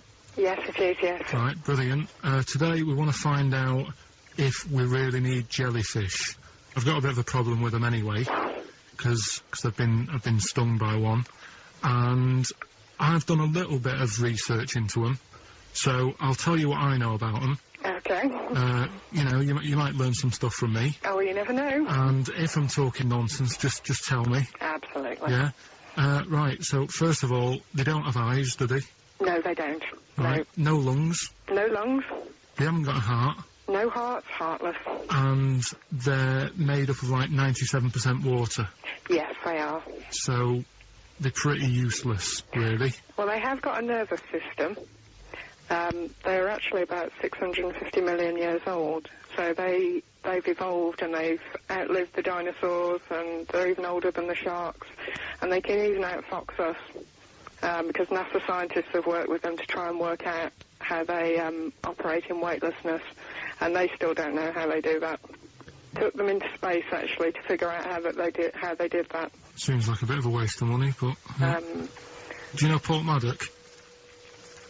I used to go there a lot for my holidays, and there used to be a load of them washed up on the beach. People on motorbikes used to go over them and stuff. Yeah. Which is Well, we get the moon jellyfish. That's the ones with they've got pink bits in the middle. Yeah, That's their reproductive I bodies. think that was them. I think they're the ones that went over on the bike, because you could see Yeah. pink bits. What do they do?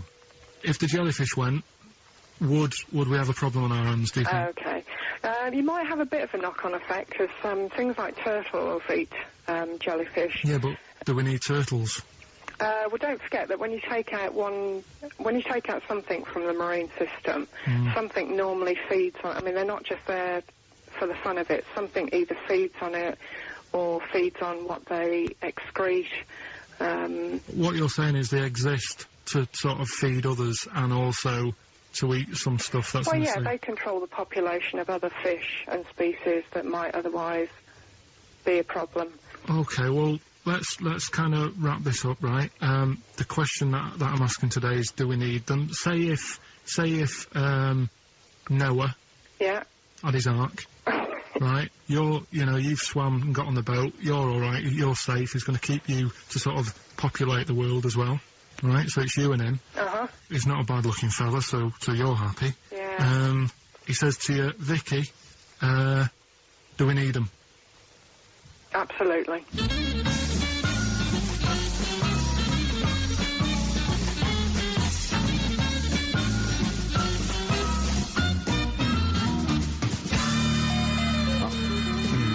I don't even know why she even gave you that interview. When you start off with, right, trying to find out if I need you, but what did you tell her to get her to talk to you? Just said I'm doing some research on stuff. Did she think you were a schoolboy or something? No, she just said, oh, all right. She said, how long will it go on? I said, not long, just like 5 minutes, have a quick chat. And she loved it, didn't she? She sounded happy to take part in that. So the fact I love the fact that you've got an expert and you suggest that she's going to be having sex with Noah. he's a good looking fellow, so you're happy. She goes, yeah. I mean, I don't know why you stopped there, didn't go into positions or something. I can't believe... The problem is, really, I didn't get to the bottom of what I wanted to say, because... Oh, no, you did. That's it. That's done now. That's a pretty good academic work. That's proved, yeah. No, but the turtle thing, you know, when she said, oh, if you get rid of them, the turtles, you know, won't have anything to eat. But when she said that, I mean, I couldn't say it because it would have took her off and confused her. But... Well, like, she's a scientist. She's easily confused. Well, say, like, when Suzanne is working, right, I'm not a very good cook, so I always get, like, an Indian in. Right. What? To do the cooking for you? So, right, I'll have an Indian. Right, now, say if, for some reason, it closed, I'd get a Chinese. So why don't the turtle just... There's loads of stuff in the sea. But I didn't want to get too heavy on her, but... It's pretty deep. Oh, that is genius. But we'll look at... But so the fact that she said, yes, you need jellyfish, does that mean that you've changed your... I mean, what I'm saying is, does her answer go? Does that stand? Yeah, it does, yeah. It does, does it? It does, yeah. Whatever I get the expert to say, I try and get them in a corner. Right, you try and, argue her into a corner. Argue them into a corner, but that time she wasn't having any of it, so we've got to carry on having them. Yeah. So in the new year, we'll be looking at octopus. Okay. Yeah? Yeah, great. Let's play some feeder. Christmas. I think there's often... Karl with his Victoria Plum. I want to see a Victoria Plum. I want to know what it is. Does it look like a little gnome? It's a woman gnome. A female gnome? Yeah. A little gnome. Well, and, did your mum collect gnomes? She likes anything gnomes, she likes fairies, she likes, Indians. She collects all that stuff. Yeah, and it doesn't matter what it is. What do you mean? You know, like a proper Indian with all the headgear on. Or a Native American. She likes anything with them on, like, you know, it can be a fridge magnet, it can be, just anything. A lot of Native American wisdom is around the fridge magnet, because they think it has special powers of adhesion. Yeah. Yeah, that's, you read some of their writings, the great works. Now, it reminds me, talking of gnomes, he said to me in the week, he went, oh, did you see that programme on telly last night about dwarves and fellas without legs nicking cars? And I went, no. He went, oh, it's amazing, right, because they haven't got legs and that. They scoot along and they can nip into a car like the Dukes of Hazzard. Explain more, Karl. No, you see, I didn't see it. Someone else told me about it. Oh! That's what I said to you. I said, did you see it? Because I missed it. And it's about these little fellas, who, specialise in car nicking. And the thing I wanted to know is, because this lad who sort of only watched half of it. Is he like you? Well, I said, I can understand how it's easy to get in, but then how do you get away? Because you can't reach the pedals. Yeah. Can there be two of them? But presumably he opens the car for someone else. Is it? What do you mean?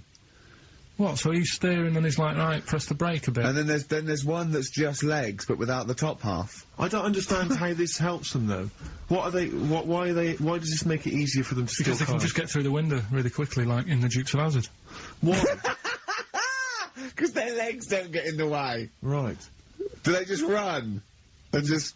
But what do you mean, the window... I mean, what? So someone's driving along... No, I didn't see it. And This is leaves why the I'm window asking open? you. I didn't see Do they it. leap in when there's someone still driving the car? I don't know. Well, there's too many things left unanswered here. I can't go maybe over someone's seen Christmas it and and they not can know. email in. But that's sort of... This panicked you anyway, I imagine. I bet you were gutted you missed that programme, weren't you? Well, I'm interested in stuff like that, because I like learning, which gets us on to educating Ricky. Oh, excellent. Slick. We've had a good year of stuff, teaching stuff. Yeah, I've learned a lot. Can you remember any of the highlights? Of course I can. There was a deaf girl and she hit her head and she could hear. Yeah. There was also some people who ate tomatoes thought they were poisonous on lead. There was also a doctor who gave a blood transfusion with some parrots from the pet store. Yeah. Because the doctor in America, and it was the olden days when the lines were bad, said give him his parents' blood, and the doctor this side thought said give him some parrot's blood. So that was true, and that educated me. That was fact. What have you got for us? Well, we've only got two, because I've taught you about jellyfish today, that we need them, so we've only got two things to go at, and I give them a little headline so you remember them, to make them snappy. The two headlines you've got, oh, what a catastrophe. Okay. And the second one is, well, you'd think it'd be Bughead, wouldn't you? What? Well, you'd think it'd be Bughead, wouldn't you? You'd think it beat... No, you'd think it'd be... Yeah. You'd think it'd be Buggered, wouldn't you? Bughead. Bughead. This can't be... If this is anything with a bug living without a head, I'm not interested. Because we've done it. All you've done is well, let's just do what a cat. So it is that. Well, do that one first. Which one are we doing? No, do the Bughead one. Right, well, the Bughead one. Well, we've talked a lot about animals and that, haven't we, without heads. Surprisingly, we have. I think a disproportionate amount on it. If you're a new listener and this is the first time you've listened, you'd be surprised. Yeah, we've done all that. We've covered worms, the way if you cut their head off it grows back if you don't cut too high above its neck. We've covered... The chicken. The fella who blinked. Yeah. I can't go into it again. Right. Let's not go into it again. We've had the chicken with no head that lived for 8 months. Yeah. And we've had and we've had the cockroaches living for a week without an head. Right, okay. Well, it's a bit more on the cockroach front, really. Right. They've found, right, that if you get a cockroach and you cut its head off, right, and then you find a cockroach that's still got its head, but it hasn't got any legs. Right. Right, it's not over for both of them, right? Because what you can do, you get the one that's got the legs, right, with no head, sort of running around. Get the one with the head, sit it on top of it, right. Get a little tube, okay, so that the fluids. So is this aunties go out of the room? Finish. This is like Blue Peter. Let him finish. You could get this for Christmas. Right, you get a little tube, you sit that on top, so the bodily fluids are still running between the two. Right. The head of the one on the top will control the feet of the one on the bottom. Okay. What about that? Good. And, will it continue to live? Yeah. Okay, you don't know that for sure, do you? That was just a question out of the blue he wasn't expecting. What do you think of that? Good, yeah, it's great. Yeah, just a primitive nervous system that can, yeah. Did you expect us to be more impressed and excited by that? Well, did you fall off your chair when you read that? Did you literally topple off? Going, did you think you were going to be the Frankenstein of the insect world? Yeah. No, I just was thinking if they can do that, you know, with them, can they do it with humans? Because I also did a bit of research on. Did you come to the sort of conclusion that apart from the moral aspect of it, that the human was probably more complicated than? Yeah, but do you know what I mean? Things move on, don't they? Do you know what I mean? Science, Rick. You know, I had Binatone as a kid. Now they've got PlayStation 2, and the difference in 10 years. They have found that if you lose your head, a cockroach can live normally on your body, but not the other way around. Your head on its cannot control its legs because it's too complicated for your brain. So, yeah. Well, so then other research. Because I thought if you don't learn from that, I'll give you something else for free, right? Go on. Free. That they can clone people. The only reason they don't do it, right? Say if, like, Ricky needed, right, let's leave that quote. Right. That's not it. That's not the other one. That's it. No, that was just, you know... We've got another one to come. Oh, I can't wait. The headline again? What was the headline again? The headline, oh, what a catastrophe. Looking forward to it. Mark. Yeah, a bit more factual. This is from his, covers album, which is called Snowbird. He's so happy that the X&M listeners understand his stupid clues, and he knows it annoys me. We've got some right answers. We'll be giving out the answers just quickly, just in case someone sort of missed one of them. I'll just quickly do them. Yeah. Go on. First one. There's a load of letters. Show.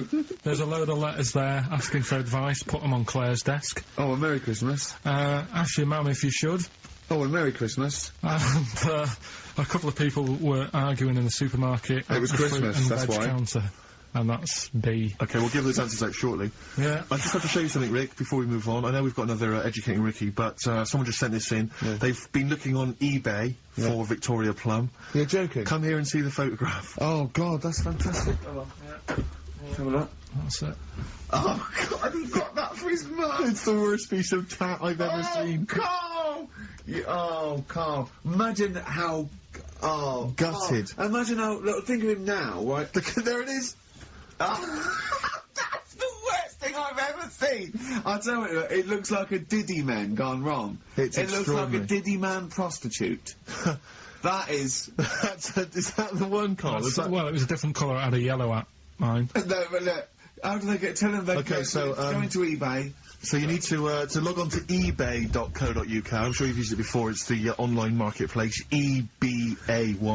And if you type in Victoria Plum, I'm assuming that you can track this down. That's amazing. It's the worst piece of rubbish I've just ever think seen. how cute he was as a kid, though, doing that. Just think of him, just going... just seeing that and thinking, oh, he likes gnomes! It's the worst thing I've ever seen! I mean, to be fair, I mean, I don't know what her prize collection of gnomes looks like, but I can't imagine they're much better than that. I mean, gnomes are a fairly grotesque thing.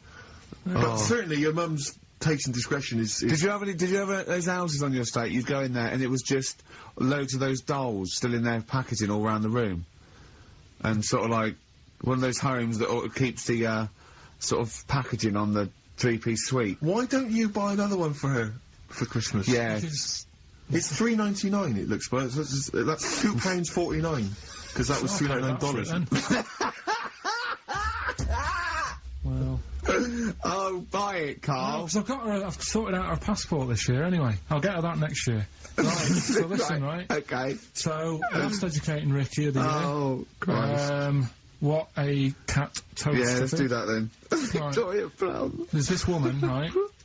Yeah. This woman, she's reading Guinness Book of Records. Yeah. And she's flicking through. Yeah. And she notices that there's a world record for a cat, right, with 27 toes, right? So she reads it and she thinks, well, that's not right, because her cat's got 28. What do you mean your cat's got 28? Her cat's got 28 toes. So she was like, well, hang on a minute, mine should be in there. So there was I missed the very beginning of this. She was... Just looking through the Guinness Book of Records. Oh, She's the woman. record. A woman was looking through the Guinness Book of The Records. woman with the cat with 28 toes looking through, and it said the record for the cat's toes was 27. She thought, hold on. Hold on a minute, Ross McWhirter. My cat's got one more than that cat, so go on. Anyway, so she said, you know, the person doing the interview with her said, you know, is it happy? And she said, yeah, you know, it's great, and it's really good in the snow. Right. It gets through a lot of nail varnish. Well, you know, that's what it said, right? It said it's really good in the snow. So, I just was thinking, I mean, that's it, really. That's not it. That's the end of that story. But Brilliant. But what I'm thinking is, right... It was two cats welded together. No, she said, you know, it's happy. So, is the other sort of disabilities where, in a way, it's not all bad? Oh, Christ. No, do you know, like, that book Steve brought in for me? And there was a fella there, wasn't there, who had 3 legs, who was a juggler. And I was like, what's the point of that? What do you mean, what's the point of that? What's the point of He's what? not taking advantage of having 3 legs, is he, being a juggler? Yeah, he said he should be a footballer. Right? So... no, but in a way, he's used it, hasn't he? He's probably not even that good at juggling. But because he's got 3 legs, people have gone, well, I'll give him a chance. Let's go and see him anyway, see if he's any good. Yeah. Right? So, what I'm thinking is there anything else? We've mentioned, the midgets today who are good at robbing cars. Because they can get through the windows like Dukes of Hazzard. Sorry, so listen. Look, I'd just like to say, this is the Radio Authority listening, we are in no way suggesting that one midget's forte in life is robbing cars, or